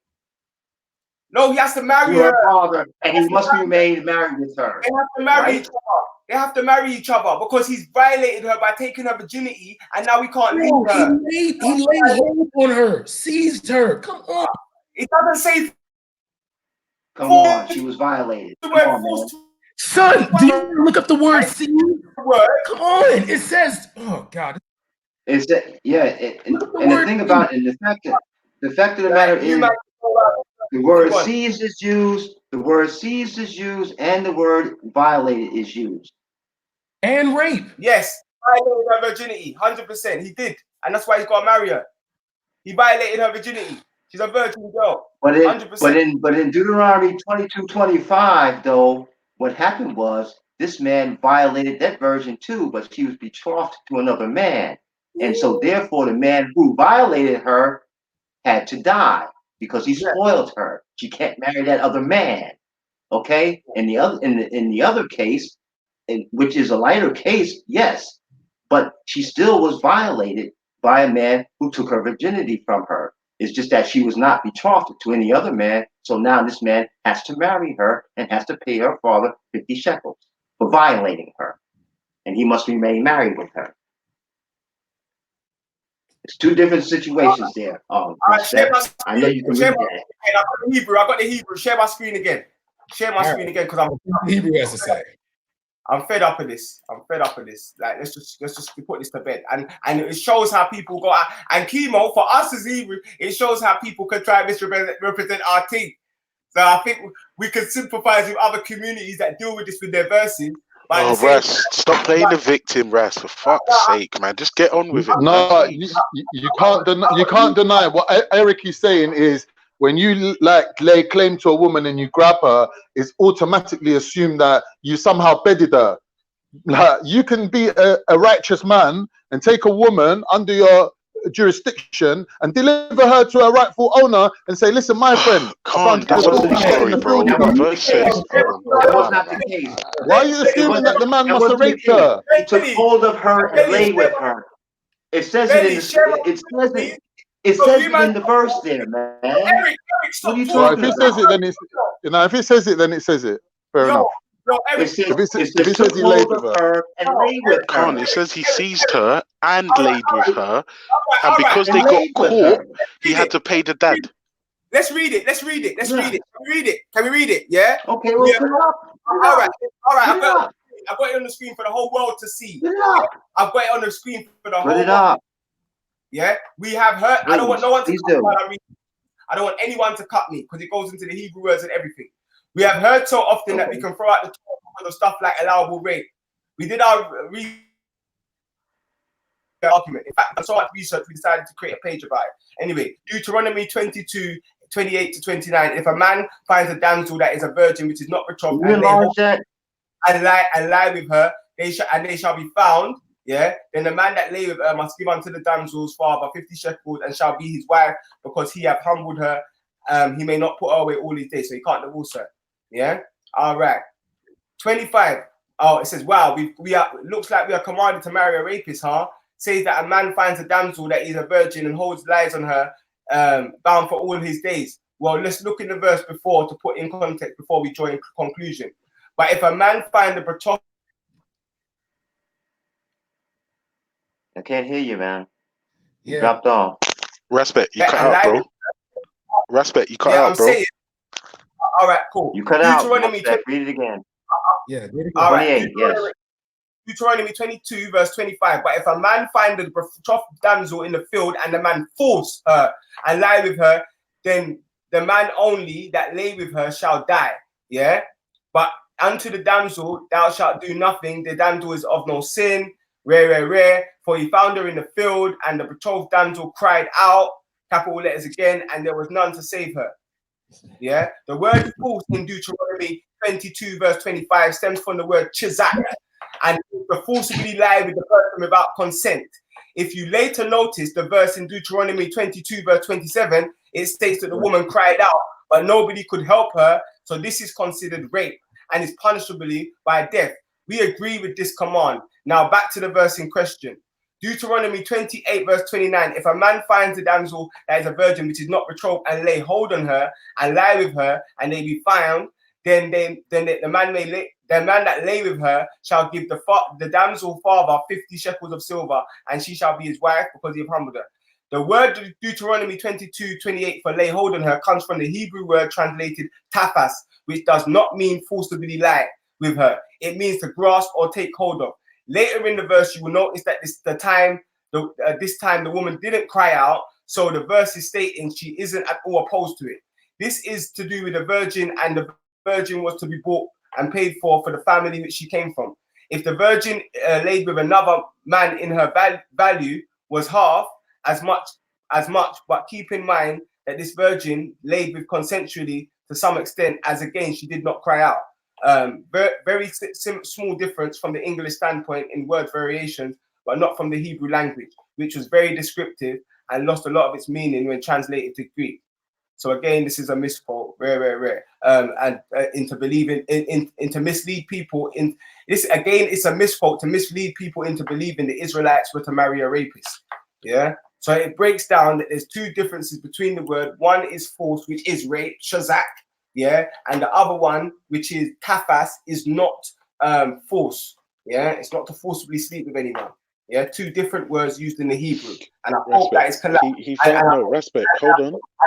A lot of the time, this doesn't just happen with the Hebrew. A lot of the time, people who don't speak Arabic do the same thing on the other foot, which is why more time I'll be more balanced. Bro, listen, leave Islam out of this, bro. We're not talking about Islam right now. Slow it, bro. Yeah. No, you didn't need to, bro. You didn't need to. We're not talking about Arabic. We're talking about Hebrew, and we talk really about the didn't Bible. need to talk about Islam, bro. Bible. But check this out. Same thing. It's not the same thing, bro. Leave Islam at home for a minute, bro. Damn. Listen, Ultra, yeah, you don't care about certain things. Me, I've been criticized. No, don't say I don't care, respect. Don't say I don't care. Bro, accurately represent my arguments and how I feel. Listen, No, Ultra, respect. No, don't misrepresent me if you're going to make an argument. I have been criticized, yeah, for defending Muslims or the Quran. And what I've said is but who cares about that? That's not relevant right now. Leave that at home. Leave that at the door. No one's talking about Islam. Are you trying to condition my free speech? I can talk about what I want to talk about, bro. Yeah, but bro, just leave. Islam's got nothing to do with anything. Yesterday, certain man wasn't talking about nothing to do with Islam, and they brought up camps, and no one brings them up about it. So allow me to say what I want to say, bro. Because when other people talk bullshit and hate speech, all right, Ras. No, I'll tell you what, Ras. All right, keep talking about Islam. All right, keep talking. I'm explaining my position. Am I not allowed to do that, Ultra? Am I not allowed to explain that sometimes the same way the Hebrews been misrepresented in this conversation, the same thing happens on the other foot? I'm not allowed to say that. But if a man's spreading hate about our brothers and sisters, man's not meant to say nothing to them. Allow me, Ultra, to express myself. Because when other people talk, you don't shut them down, fam. And I don't mind if you don't want to shut them down, but don't shut me down when I'm explaining that the reason why. Bro, who don't I shut down? Respect. You're just bro, talking, I'm saying, bro. What you're talking, I'll be honest, respect. What you're talking right now is air. I'm not gonna lie to you. Let me tell you why it's air. To be fair, Ultra, what you're doing? No, because you're saying he's talking about Islam, but he's not. He's talking about for a second, bro. people using the wrong methodology in both situations. Respect, bro. People are making the same mistake in both situations. He's not talking about Islam. Let me address respect. Right, respect.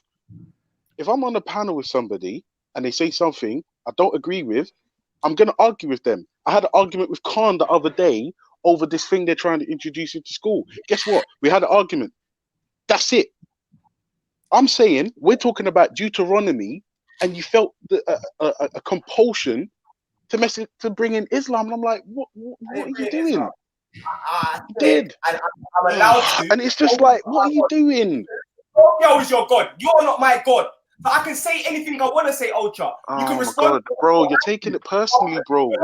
Bro, you're just making emotive arguments. Calm down, Respect. Ultra, We're you're being having a so discussion. condescending, bro. You're being well Bro, condescending right now. Khan, I need you to just fall back, Khan. I'm talking to Respect. Go on mute, bro. You're extremely condescending, and you're not going to dictate what I can say and what I can't say. I'm So not the best trying thing to, Respect. I'm really not trying to. I'd just like to have a discussion with you. That's all. Like, none of this shouting and all the emotion, and I don't shut people down and all this garbage. Respect, it's air. Forget all that. Ultra, are you allowed to express your opinion whether I agree with it or disagree with it? No. Chatting shit. You liar. Yeah, that disabled. Yeah, that disabled you. Of course, I'm lying, but that is just. I only said no to disable you, and it worked. They're saying what they want to say. Let them say it. I said no, just to disable you, and it worked. Yeah. When people spread hate, Ultra says let them spread what they want to spread. He says just let them say what they're gonna say. But if Respect is explaining a position, it's, why are you bringing that into it? But I'm like, yo, allow me. Why though, Ras? Like, it's like we're trying to have a discussion. Stay on topic, bro. A lot of people in. I was having a discussion. Stay on topic, Ras. Is that hard? I wasn't even. Mute your mic, please, bro. Mute your mic, please.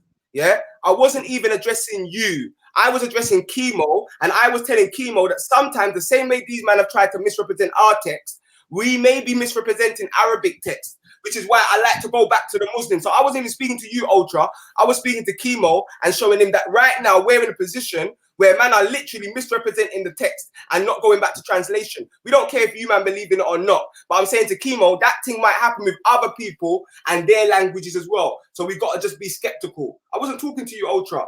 I was talking to Chemo, and it's relevant to us right now because of certain shows that I've had previous to this. So you don't have to take it in.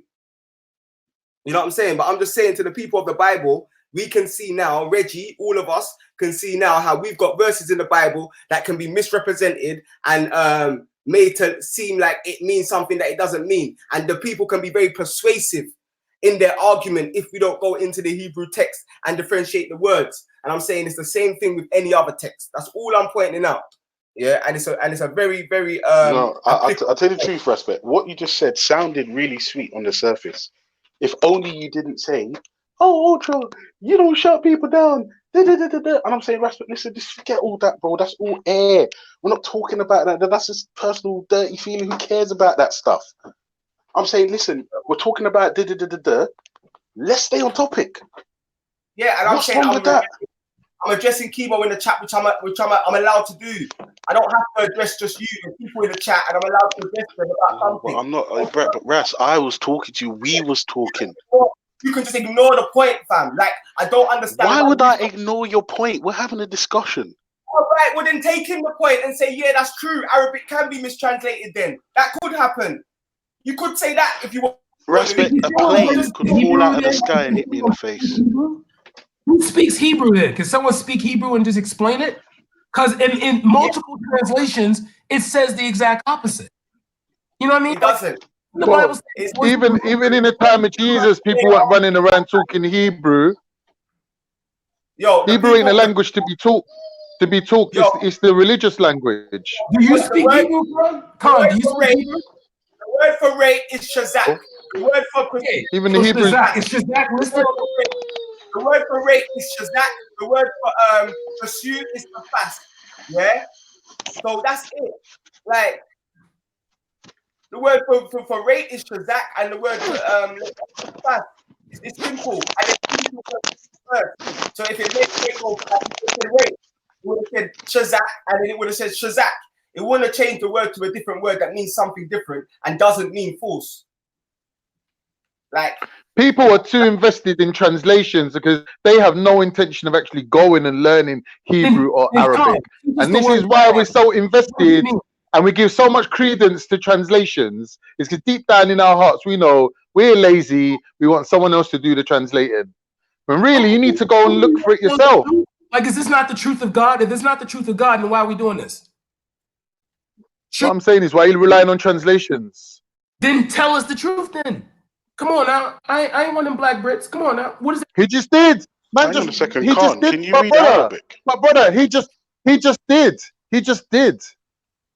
But anyone who asks me, can I read Arabic? I'll tell you the same thing I tell everyone. Man's got Ahmed the Quranist on speed dial. I make one phone call. Yeah, man's got chapter and verse on tap. You literally get said me? I man don't should need read to it learn nothing. themselves. But so why are you not Yeah, he applying will the read same it for principle you. that you Same way just said? Respect just hold on. Same way Respect just read it for you, breaking it down word by word, showing you that in English they're putting the same word twice, but in the real, there's two separate words there. 100%. That's all you need to know. I never pretending that they don't understand that, but it's cool, man. It's all right. I get it. You know what I'm saying? I know there's something. Wait, hold on. What do you get, Respect?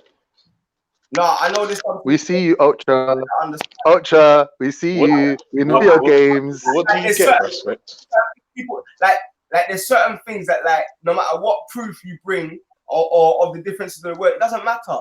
Man are gonna say tomorrow the same thing in it, so let them say it in it. You know what I'm saying? But it doesn't change the truth. You know what I'm saying? That's it. If it's the truth, are we saying that everything that's on the internet right now is a lie in regards to this verse?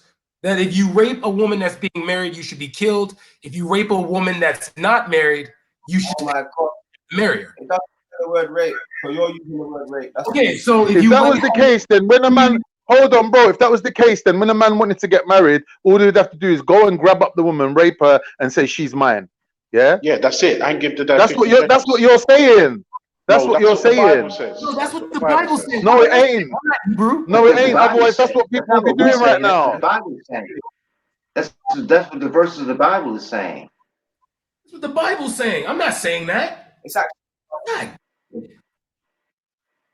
actually funny. I just find it funny. But now, if you want to talk That's about how God wants people to get married. The original Hebrew, as Prospect said, then Prospect should be able to read Hebrew and translate the words. Yeah, right? tell us exactly.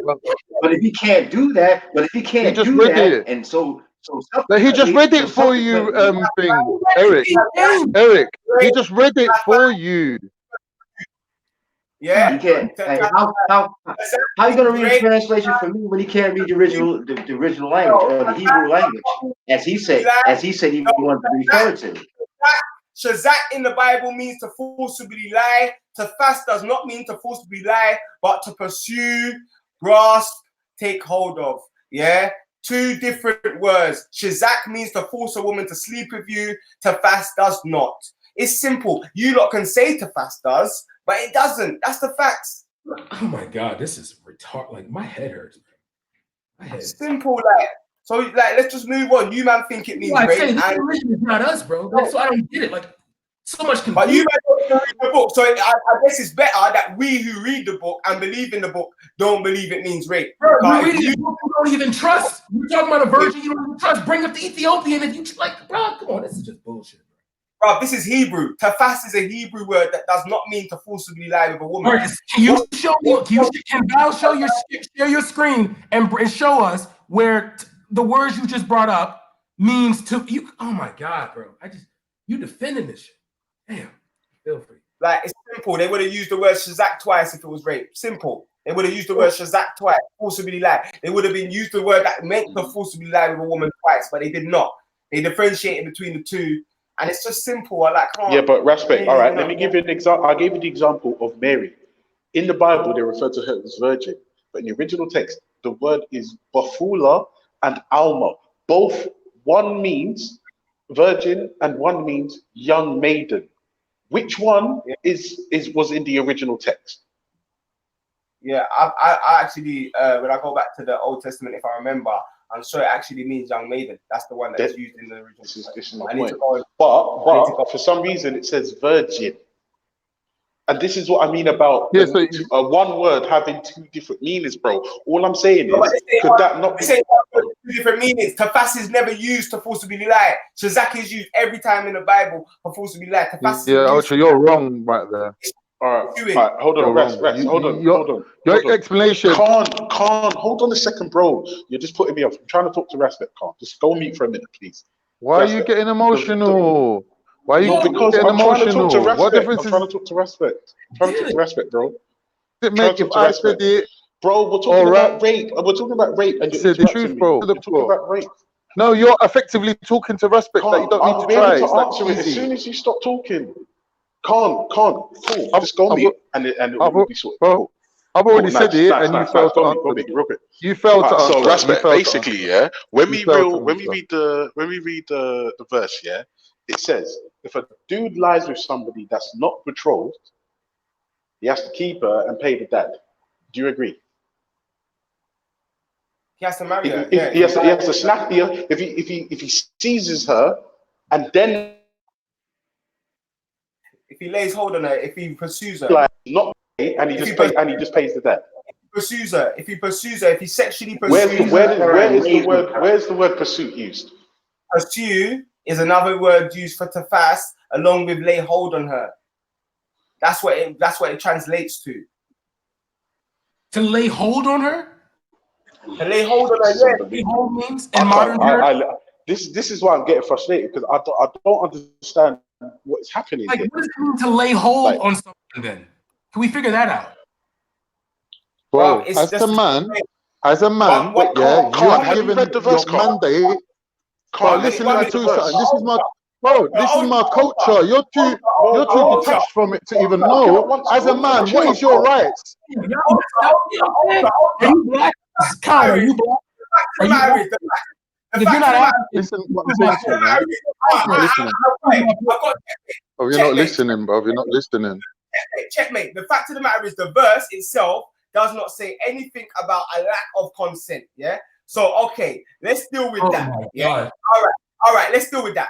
If you man ever been with a girl, yeah, and when you're with the girl, you like the girl, and then you've grabbed the girl, you've pursued the girl, you started kissing the girl. Have you ever done that? Have you ever laid your hands on a woman? Like not in laid your hands, laid hold. Have you ever grabbed a woman? With consent, yes. With consent, yes. All right. But the verse doesn't say there's no consent. So that's what I'm saying. He lays hold of her, and then they lie together. And if they're caught lying together, he has to marry her. It's simple. And exactly, because if there's no other men around, it's you and God. Yeah, don't you get it? God is giving you as a man that right to lay claim to anything what you find, but you still have to operate in a righteous manner. No, man. Come on. Yeah, because her father ain't there. Her father ain't there. As a man, you're the representative of the Almighty. You have to act appropriately. This is not us, bro. I'm thankful. Thank you, Khan, for coming on, because you proved my point. This is not us, bro. He just said this is his call. Yeah, because you lot are growing too far away from it. You're growing too far away from it that you can't even recognize as a man what God gave you, what rights. My point, bro. Thank you. Thank you so much. Bro, listen, let me tell you something. There's two differences. If there's no other man around, I'm the only man. Any woman that's around falls under my jurisdiction. But she's telling me I'm betrothed to another man.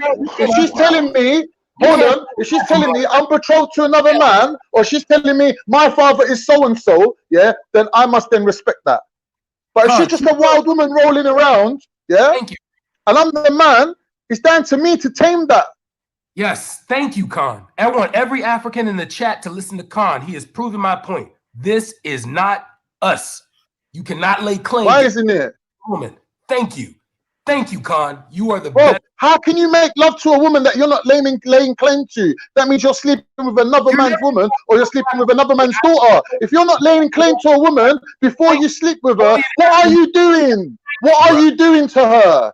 Thank you, bro. You prove my bro. Keep speaking, bro. Let me mute myself, bro. Tell me. I'm not from no matriarchal society. I'm not from no matriarchal society. And you know what that proves? Thank you, bro.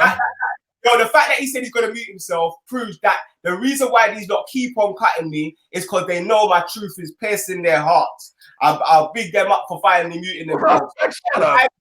When I talk, they know what time to talk. And what I'm saying is very clear. Yeah, there's two different words used. If it was rape, they would use, there's a word for forcibly putting yourself on a woman, is shazak.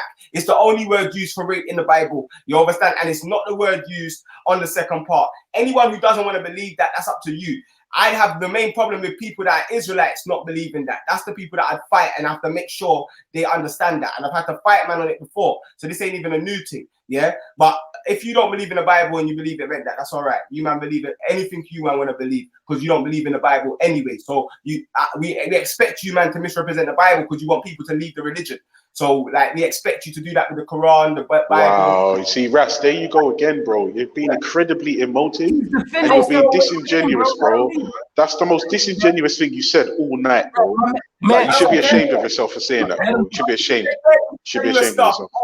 Let him be, bro. Yeah, no, because, bro, no, respect. You know what I don't like? You're always screaming righteousness. I thought you man was muting your mics. Why you unmuting now? Some people said that. I thought you man was muting your mics. I could say you're above Ultra. I could say you're hella disingenuous, bro. Because you know that you came up in a Christian house. I could say you came up in a Christian house and you can't bring one Christian on the panel to say that this thing meant rape. Yeah? You can't find one person that believes in the Bible that says it means rape. You, as an atheist who's trying to prove religion to be bullshit, is the only people saying that it means rape. The people that actually read the book and adhere to the book are saying that there's a difference between the two. So wait a second, respect. Hang on a second, respect. You can call me disingenuous, bro, but you're always screaming righteousness and then you're telling them to leave their religion. Respect. I made a point of saying today that I understand how sacred religion is to certain people, which is why I'm not an anti-theist. And then you're saying things like we want people to leave their religions. Why would you say something like that, respect? DC Brad, I'm talking about DC Brad, who the cat fit, let them wear it though. But I'm talking about directly about DC Brad. But if the cat fits, let them wear it. Yeah. And my main thing is that if a man's saying that religion is bullshit, yeah, and then he's propagating something about religion, and it's not just with the Abrahamic faith, even with Kemet, yeah, Muslims and Christians do it too. They was all worshipping baboons because they find one man worshipping, they find one obscure text. Yeah, and that's not the case with Kemet. It's a lie. But people outside of Kemet of the Abrahamic faith will push these lies just to devalue the Kemetic faith. And this, what I'm saying is, this happens to the Abrahamic faiths as well. People push lies about the faith that people that are in the faith are not pushing. There's no one that's going around with a Bible saying man can rape a girl and or even saying that this means rape. But we find that people who are trying to be critical of the Bible and maybe prove a point will push that ideology. And we expect you lot to. That's the thing. So I'm not saying that you lot are doing anything wrong. You lot are doing exactly what you're meant to do. You know what I'm saying? Right. So, respect, are you saying the people that love the Bible, believe in the Bible, and read the Bible, and worship the Bible and Word of God, they're the ones that don't think that this word says rape? Like, that isn't a reach for me. But when you're outside of the religion, you can have a more objective view of it. If you're in it and you love it, and you've been told that it's perfect and it's the greatest thing since sliced bread, it's going to be more difficult for you to look at it objectively. No, man's looking at it objectively. The words two mean two different things. If a man wants to say, they use two different words, he didn't use the word rape the second time, but it still means rape. That's what I'm saying.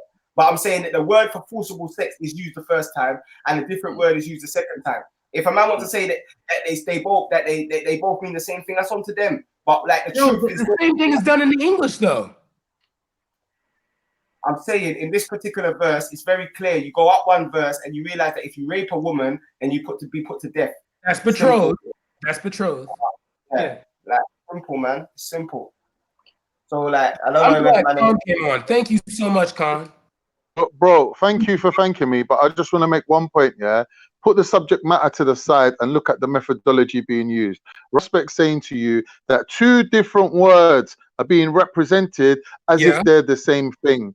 Now, and then to argue, one minute, to counter that, Ultra's coming along and saying one word can have two different meanings. No.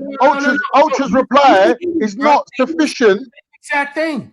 The English says exact. Khan, you're doing everything. You're not listening, bro. Give me 1 second, please. Just let the emotion. Listen, DC. All Khan wants to do is just prove that I'm not accurate. What Khan should have been doing is been here from the beginning. It's not about accurate. And then it will make sense, bro. It's like if you actually listened to what people were saying, and he wasn't so all about winning the argument, you'd be able to reply properly. You're just projecting, but you're not replying properly. You're just projecting. because you're not listening. The man's Yes, telling because you're you projecting. that here we can take it back to the Hebrew and see that two different words have been replaced by one English word. How can Yes. two different Hebrew words be replaced by one English one at word? a time, guy. Let Khan finish. Let him finish. And also, wait, respect. Let Khan finish. Respect. Let Khan finish, please. And also, verse 7 clearly shows that when a woman gets raped, she cries out. Yeah, she's in distress. It shows that this woman is in distress. That's another thing. No, it says if she. No, it says if she cries out. No, it says very clearly. Yeah, read it. Put it on the screen. Put it on the screen.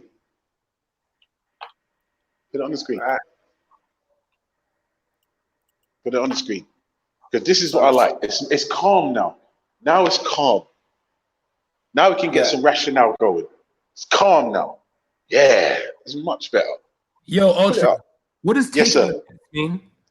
What does what? Sorry, my phone's cutting out. Sorry. What does taking the piss mean? Taking the piss means verse 27 says he found her in the field, and the betrothed damsel cried out, and there was none to save her. So it shows that this is a woman that needs to be saved. And then he shall be put to death. Yeah, that's Chazak. But where the women haven't cried out. So what happens then? And then they're cool. The word for forcible. Well, if it's not forcible, then she's not gonna cry out. You understand? Wait, Rasper, are you saying that women that have been not women who have not cried out and have been raped, bro?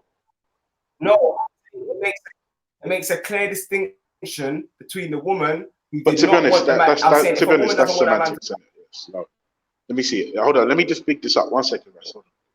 Where are we? For man, which one was it? Was it 22? Was it? Do you want to be 22 or 25? I can't remember. Wait, but if a man finds a betrothed damsel in the field and the man force her and lie with her, then the man only that lay with her shall die. But unto the damsel shall not do nothing.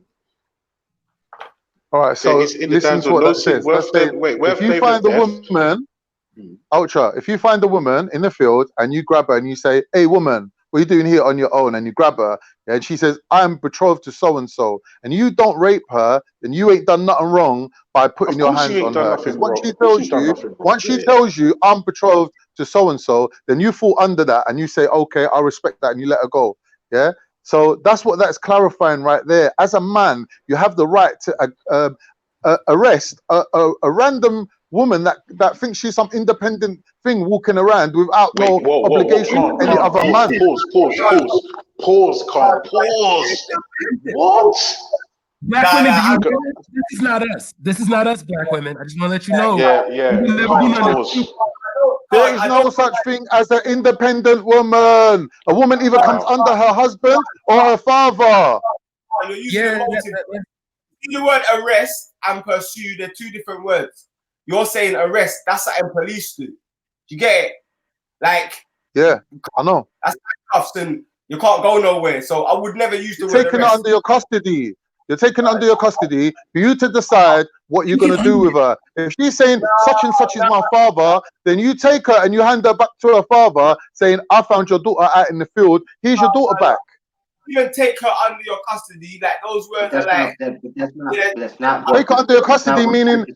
No. You take her under your custody meaning you take her under your responsibility. That if a next, for example, band of robbers come along to try and rape her, then you must stand and defend that woman. You must stand and fight for that woman. You can't just turn your back on her and say, "Oh, she's nothing to me." I would stick to the word that's used. That means to pursue, to fast. You understand? What version are you reading, Huh? What version of the Bible are you reading?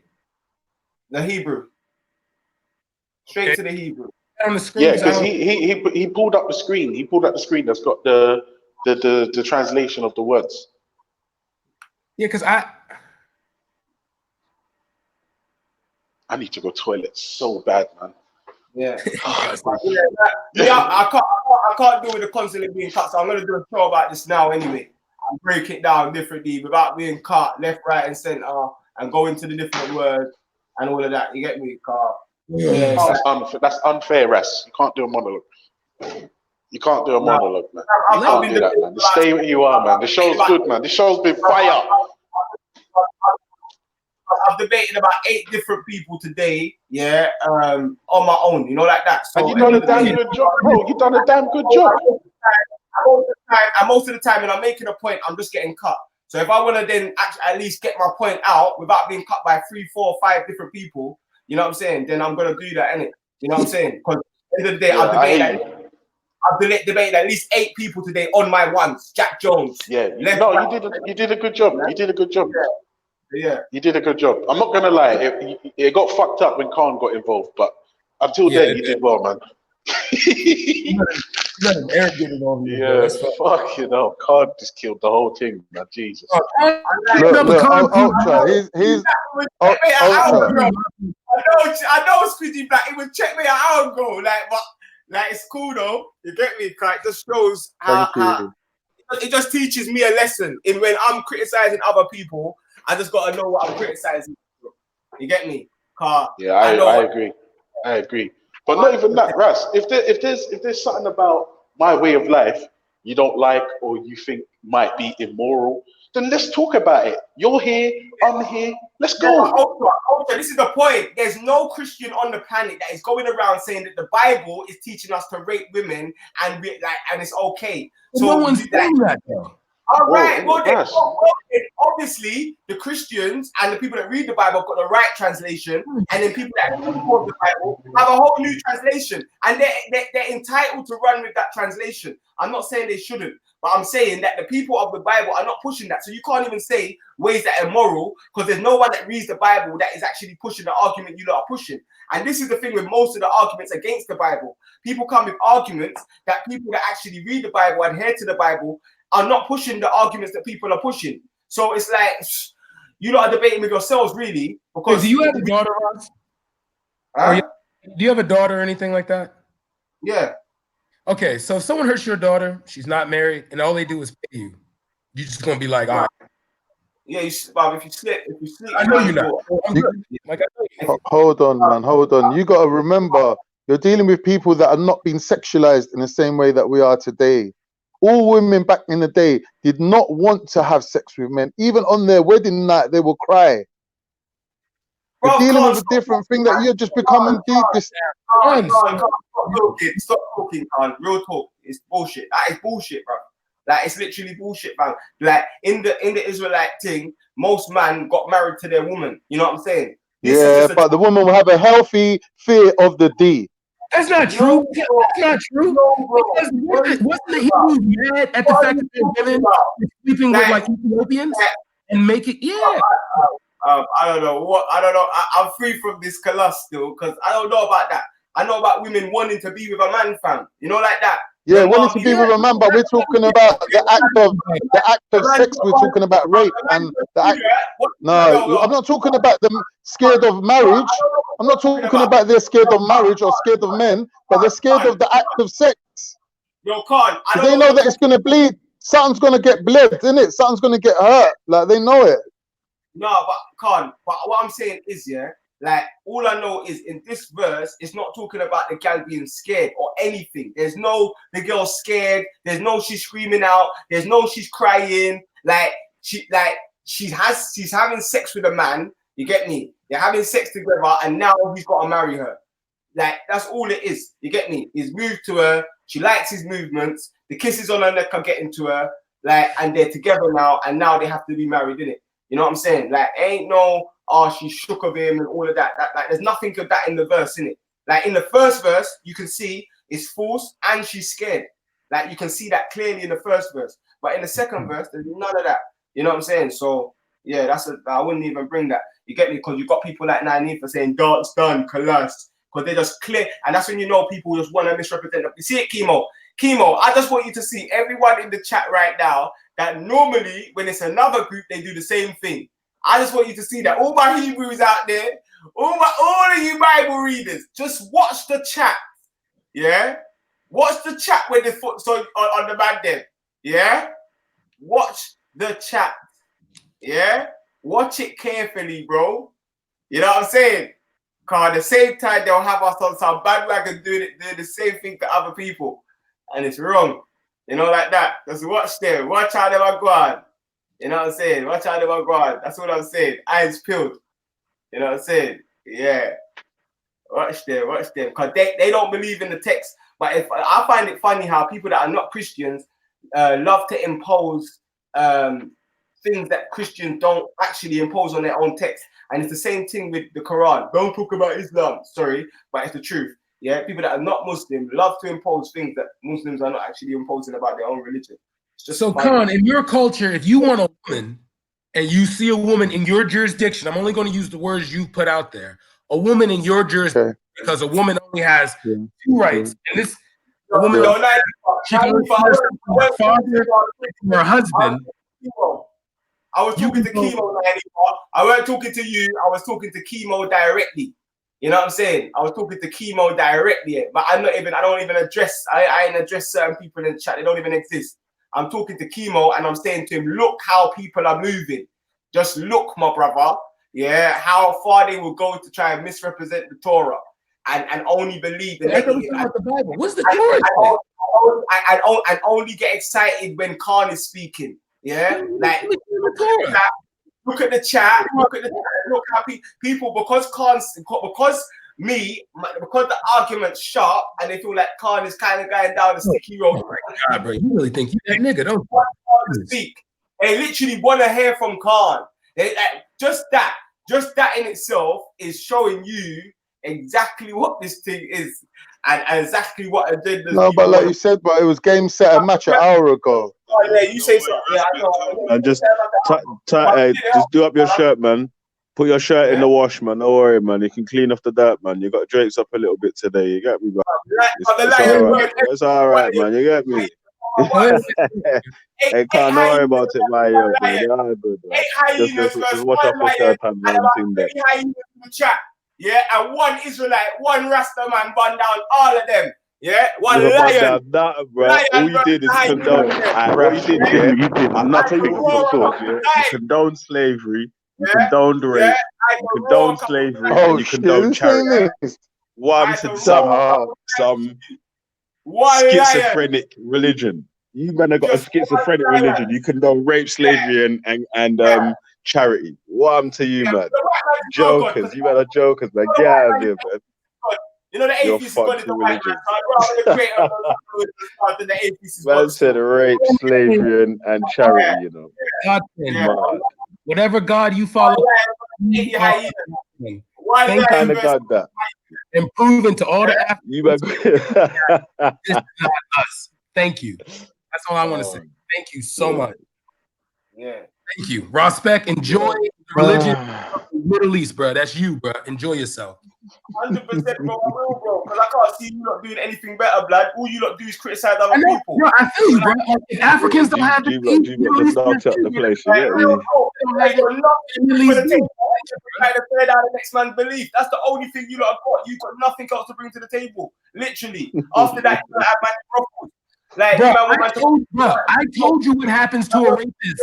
I told you what happens to a rapist in traditional African spirituality. Feelings. So you found love in something that's not you. So be you, bro. I'm sorry, I forgot you. I'm telling you, you're indigenous to America. You might be from the Middle East. You like Gambia. You know, be you, bro. No, rape a woman and you'll be killed by Israelite law. Shazak a woman and if she's not married. If she's married, you'll be killed. If she's betrothed. So murder. If you Shazak her, yeah, murder. Yeah, murder for them. Head, bullet in them head, rock under them head. Call man barbaric. Yeah, we are murder them. Yeah, we are murder them. Any rapist in a Israelite in Israel, forget murder straight. Murder if the woman is engaged. Stop lying. If you speak the truth and being righteous, stop lying. What I say? I say murder. I say murder if she's betrothed. What I say is hide them. I say run them and run them. You worse than Black Van Man. Kill them. Say that again. You worse than Black Van Man, brother. You not even right. You're wicked still. All one go on. But go back to your thing. Yo, Raf, listen though, listen. Like all jokes aside, You got Blaze today. I told you he's all about winning arguments. I told you that's all he's about. Yeah. Winning arguments, no matter what happens. Just to try to tear down the next man's faith, and you still got embarrassed. Like Wait, who's not embarrassed, bro? No one's embarrassed. I don't have a book that condones rape and slavery. I don't have a book that says rape and slavery is okay. What am I embarrassed about? You know the good thing about this conversation is that all of the Hebrews. Suspect, you're the only person shouting and screaming. I'm sure your PC smashed up right now, bro. I know you smashed up your PC. That's what I'm saying. Ultra. And that's what I'm saying. Ras, just calm down. Yeah, Let's just talk. Don't cut me. Don't cut me then, innit? Do you know what? I'm gonna go mute. I'm gonna go mute. Me too. I'm gonna let the Hebrews talk. The best thing about this conversation is that all of the Hebrews see how people go hard to misrepresent faiths. That's the best thing about this conversation. And I will forever use this as a source for people of the Abrahamic faiths to see how it is when the foot's flipped on the other foot. That's the best thing about this conversation. How people lie and slander, even though the facts have been proven. Yeah, all right. Let me respond. You just sound like a victim right now, right? An argument was presented. We hashed it out, but you're behaving like a victim. You got nutty up, man, bruv. Like man was saying, and you're behaving like a victim. Man's got the thing that condones rape, condones slavery, but tells man to do charity and free slaves. It's like, cuz that's a schizophrenic book, cuz. I don't know what. I don't know how man can even go against that. Man. Really, you can lie with your tongue and say condones rape, but we've already proven that it doesn't. So you can lie all you want, but it just proves you to be. Respect. We've been arguing about one verse for about 4 hours. If you take a girl, there's more. You can lie to prove your point. It just proves that you man will lie to prove a point. That's all it does. All right. Belly.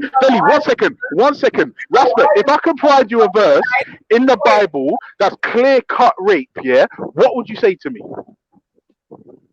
Respect. If I find you a verse in the Bible, in any language, in any translation, if I find you a verse that is condoning rape, what will you say to me?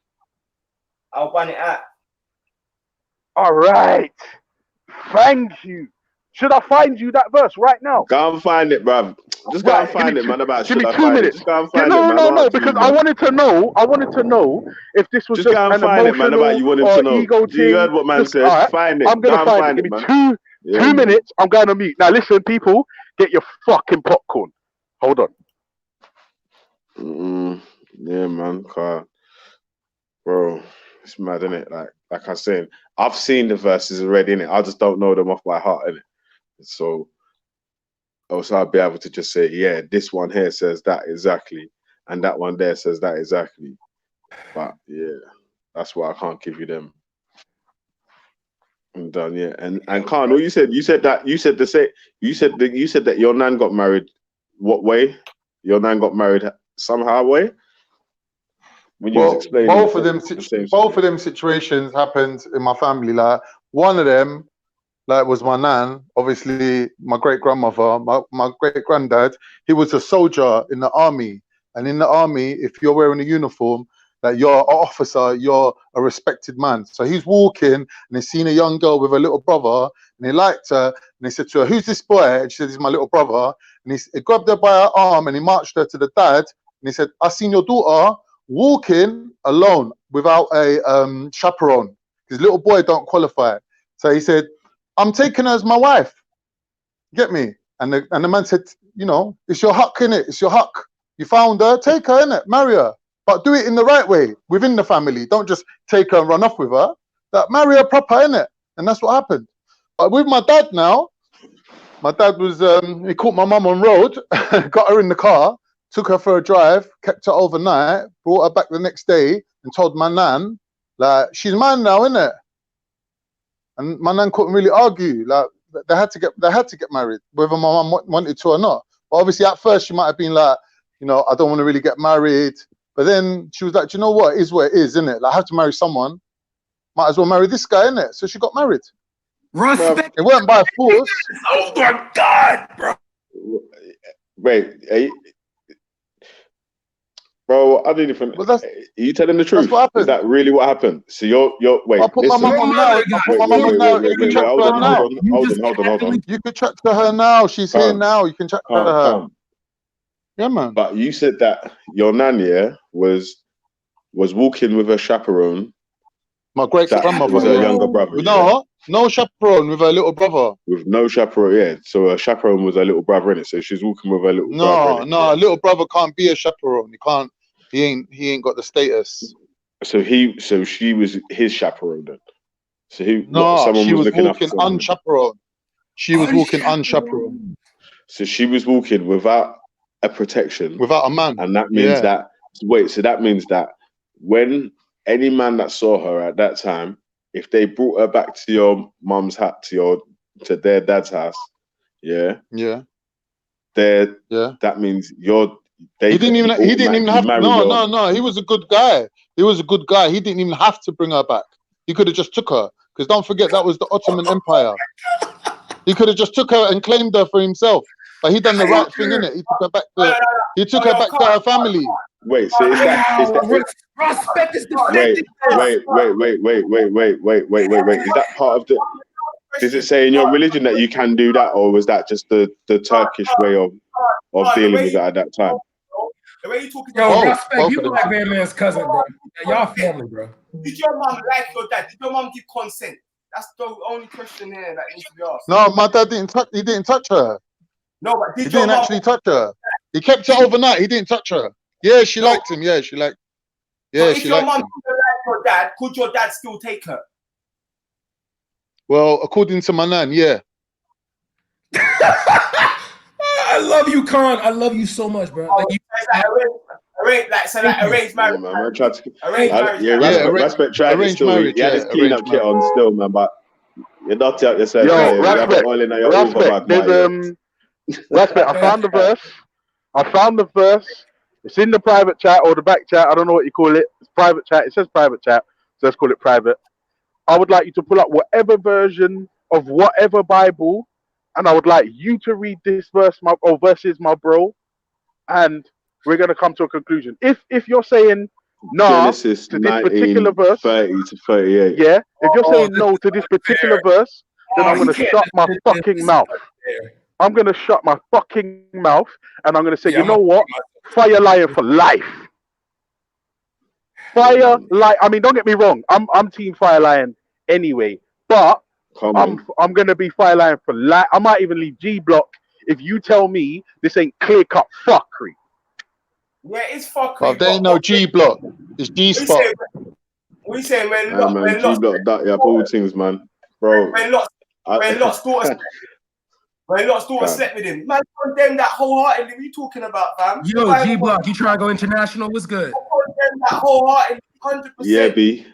Come on, Brad. You know what time it is. That's some nastiness. Yeah, but that's like, all right, okay. All right, since you already condemn it, let's condemned in the Bible for that. Wait, hold on. No, wait, hold on, Ras. Hold on. That might be so, but there's people in the chat that don't know what we're talking about. Let's be fair to them. Let's be fair to them and read the verses. It's when Lot's daughters sleep. I know the verse that you're saying. I haven't got my. I can't. I'm gonna get up now. But what I'm saying is, when if you want, I can read my version. I can explain it easily. Yeah, like it's when Lot's daughters. Yeah, they got their father to drink wine. Yeah, the older daughter went in first and slept with him. Yeah, when he was not aware. Yeah, and then the next daughter slept with him as well, and both of them became pregnant. You understand? And then and yeah, man, condemn that wholeheartedly. Yeah, but wait, Ras, hold on. Let's just examine this for a second. You're saying, and you concede that this is premeditated, incestuous rape. Do you agree? 100%. 100%. Right. Okay. So a few verses prior to this, because we're not going to do the whole ultras just cherry picking and it's dangerous. No, we're going to go to a few verses before that, when God licks down Sodom and Gomorrah and says, "Look, listen, you're the only righteous pussy out here. Come out of this place with your people. Them, I'm gonna save you." Yeah. So what was the point then? his daughter sinned. Like, it's not saying, yeah, you're meant to, it's not teaching to sleep your daughter. His daughter sinned. It was nasty, and it was condemned in the Bible, and I condemn them again and again. Like there's times in the Bible where people eat babies. That doesn't mean the Bible's telling man to eat babies. That was a position the people was in. Man can get up them verses as well. But these ain't commandments given to God. God didn't command them go sleep with your father. So you can't act like it's a commandment. It's a sin. Just like no, bro. I never said it was a sin. But like, you can't misrepresent my position, Ras.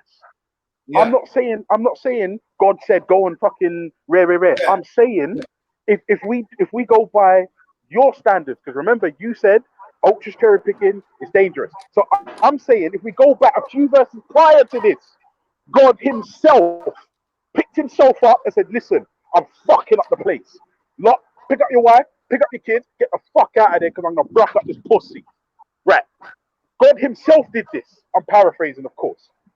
So, and also he said, Lot, you're the only righteous, and he saved Lot's whole family, bro. Yeah. And then the wife turned into seasoning because she looked back.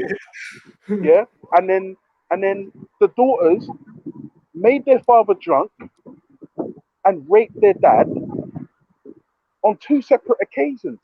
And I'm thinking, all right, what's the moral of this story? I get that God fucked up Sodom and Gomorrah. I get it. It's not hard. Condemn incest. Not like the girls are highly put as prophets or they're represented anything in the Bible. They're condemned. So it's condemning incest. Wait, what about when Lot gave his daughters to be raped?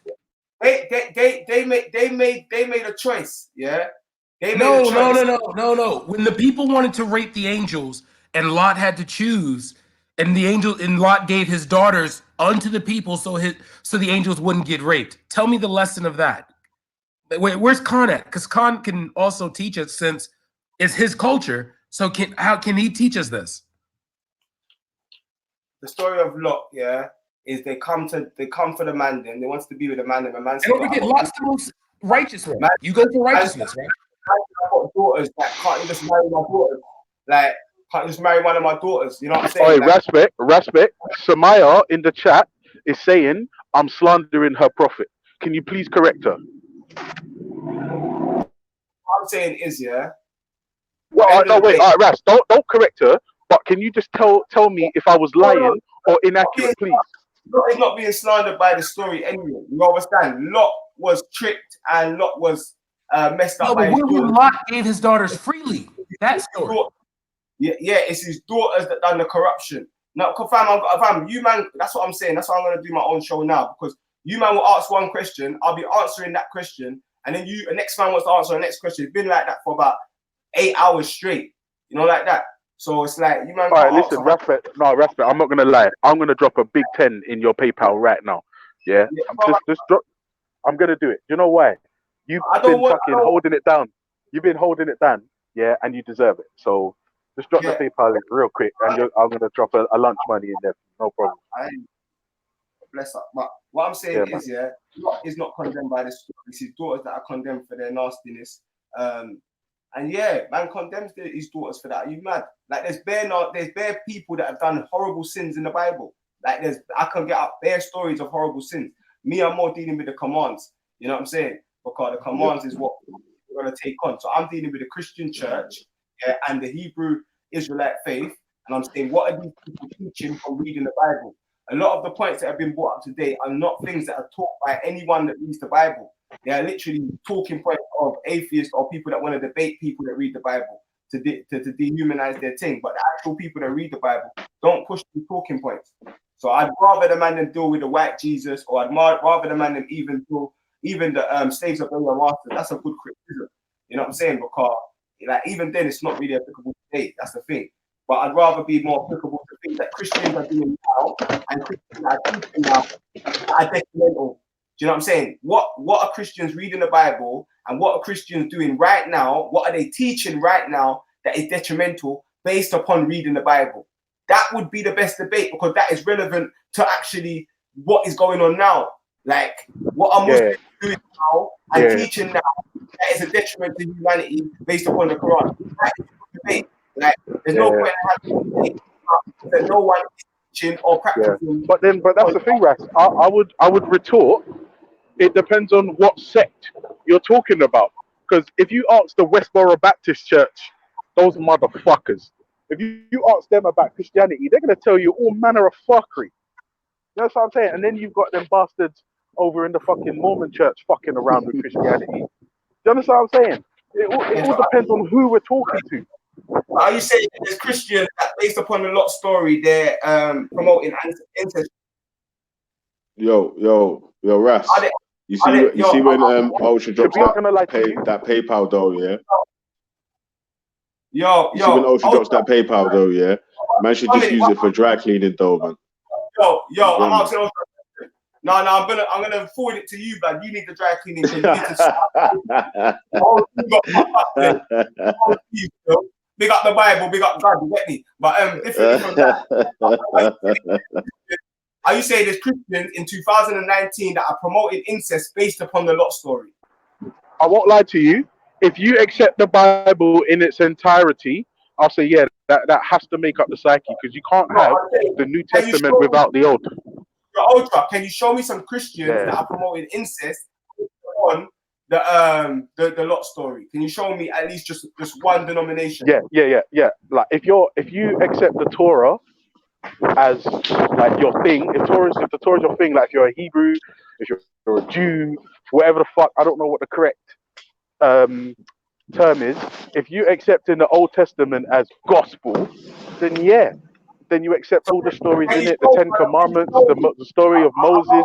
If you're accepting that, then you agree. I'm not saying imagination. I'm saying, can you show me some Christians that are using the Lot story in 2019 to promote incest? That's all I'm asking. Yeah, no, 100%. If I answer your question directly, I haven't spoken to a Christian ever, not even once, that has said incest is Chris. I've never spoke to anybody like that.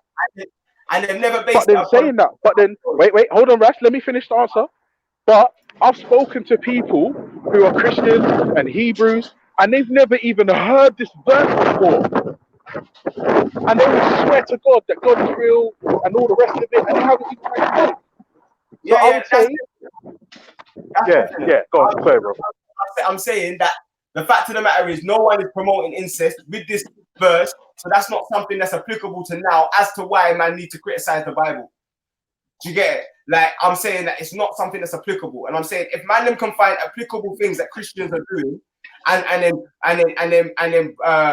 refer it to Bible verse, I'll be sure to really engage in that. But that's at least realistic. Do you know what? Respect. That's actually a good point. Let me ask you a question now, my brother. What parts of the Bible are indeed applicable today?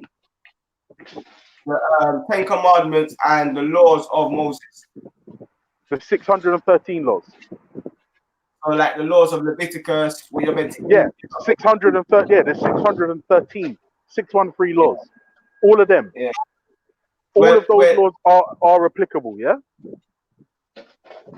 Today. Depends what yeah. So for Israelite, if you're talking about Israelite, then they have to apply that. If you're talking about a Christian, like, then it's mainly the 10 Commandments. Because Yahshua came with the salvation, innit? Okay, all right. But what about an atheist or an agnostic or a Buddhist? Do they have to adhere to these rules? Huh? Does an atheist or an agnostic or a Buddhist have to adhere to these rules? What rules? The 613. No, it's just the Israelite ruling. Right. So if you are doing it, so if you're doing the 10 Commandments and the 613 laws, and I don't have to abide by them, what does that then mean? What does that mean then? So you can abide by what you want to abide by, Ultra. You understand? No. It's not about what I want. I'm asking you by your standard. Like, what does it mean? Like, because like Samaya will tell you that Islam is all encompassing, for everybody, all races, all creeds, for all times. I'm saying to you, all right, according to your thing, your laws, the Ten Commandments you said, and the 613 laws, are they applicable also to everybody across all races for all time? And if the answer is no, then what does apply to me? Because if the answer is no, then we just wasted like 8 hours. No, what I'm saying is that the Ten Commandments is the overall banner, yeah. And once you're by that banner, that's basically righteousness. You know what I'm saying? Then the Israelites of that time had their own rulings to separate unto the Creator. You know what I'm saying? How that can be applied in this time is debatable amongst different Hebrews still. So how much they apply, what's meant to be applied, you know what I'm saying? But you wanted us to ask you something relating to Christians in 21st century, and in regards to the Bible. Since you're a Christian, I stopped following Christianity a while ago. I don't have any problems with it, but I would like to ask you, as a Christian, do you see Jesus as God or as the Son of God? Because that's something very important to Christians in the 21st century, that question. Yeah, I think that's one of the mainly debated things within the Christian church. Like what Ultra said, some people believe that Mary was a virgin. There's a lot of Israelites that believe that that Jesus was the actual son of Joseph, and she slept with Joseph after the angel came, but she was a virgin before that. Because it says that Jesus is from the bloodline of David and Joseph is obviously from the bloodline of David, whereas Mary's from the bloodline of Judah. So that's the debate on that but talking about the bloodline, do you know how that bloodline was created, though? In Genesis 38, you know what happened that led to that bloodline for Jesus in Matthew 1? Judah, who was one of the sons of Jacob, had 2 sons. We are told that God killed the first son because he was evil. So the second son's duty was to impregnate the wife of his dead brother. He chose to sleep with her, but at the moment of ejaculation, he pulled out and released on the floor. God was angered, so God killed him. So now this poor woman called Tamara doesn't have any husband, and her father-in-law, Judah, is taking too long in finding her a husband. So do you know what Tamara did?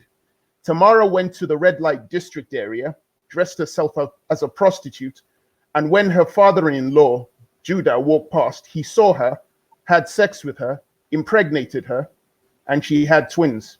She then came to her father-in-law, Judah, and told him that he was the father of her 2 kids, and she showed him her birthright, which he had taken from him while he slept. He willingly accepted this, and those 2 kids went on to father the bloodline, which led to Jesus Christ. And it says this in Matthew 1. So that's another example of incest. I'm not here to say what they did was bad or cruel or evil, but some people... Did you say father-in-law? Sorry? Did you say father-in-law? You say father-in-law? Yeah, Judah, the father-in-law, because his 2 sons were dead, because God killed them. So the wife tricked him by dressing up as a prostitute, and he slept with her and impregnated her. Exactly incest, because there's no blood relation. True. So but it does call into question the bloodline of Jesus in Matthew 1, because you were talking about bloodline. But that was aside. But the main part I wanted to talk to you about was, as a Christian, do you see Jesus as God?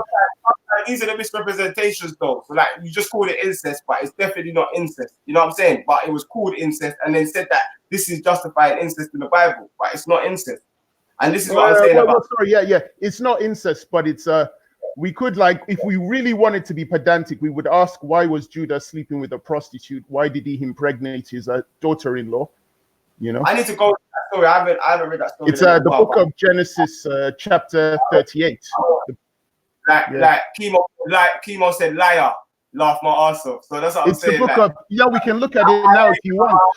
I hear you, my brother, but I'm saying my main problem here with people that don't read the text is, and I don't think it's deliberate all the time, but I think people that don't believe in it, they don't mind putting like just the smallest renditions.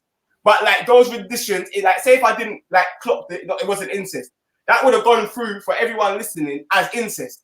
And then everyone that's listening would have said, yeah, that was incest. That was proven. Sure, you know I'll agree to that. No, I'll agree to that. But it still doesn't change the fact that a father-in-law slept with his daughter-in-law, who dressed up as a prostitute in the book of Genesis 38. We can't ignore that part, can we? So the incest thing, we can say that was a mistake, and I don't disagree with that. Yeah, but it still doesn't change the fact that Judah slept with his daughter-in-law. Bro, there's enough. Sorry, I couldn't hear you. What did you say? Like there's plenty of examples where Israelites and people of the book sin. You know what I'm saying? Plenty of I could show you bare examples where people sin.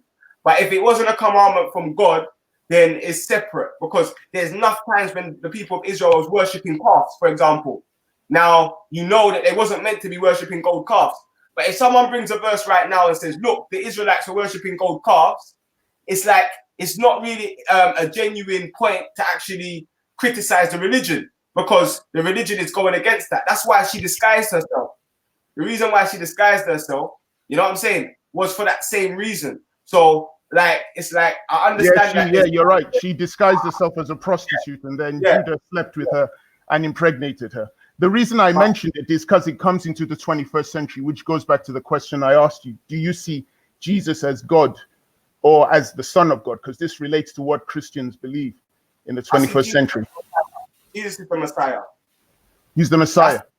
Yeah. So he's the anointed one to you. He's not God in human form. He didn't come down as God in human form.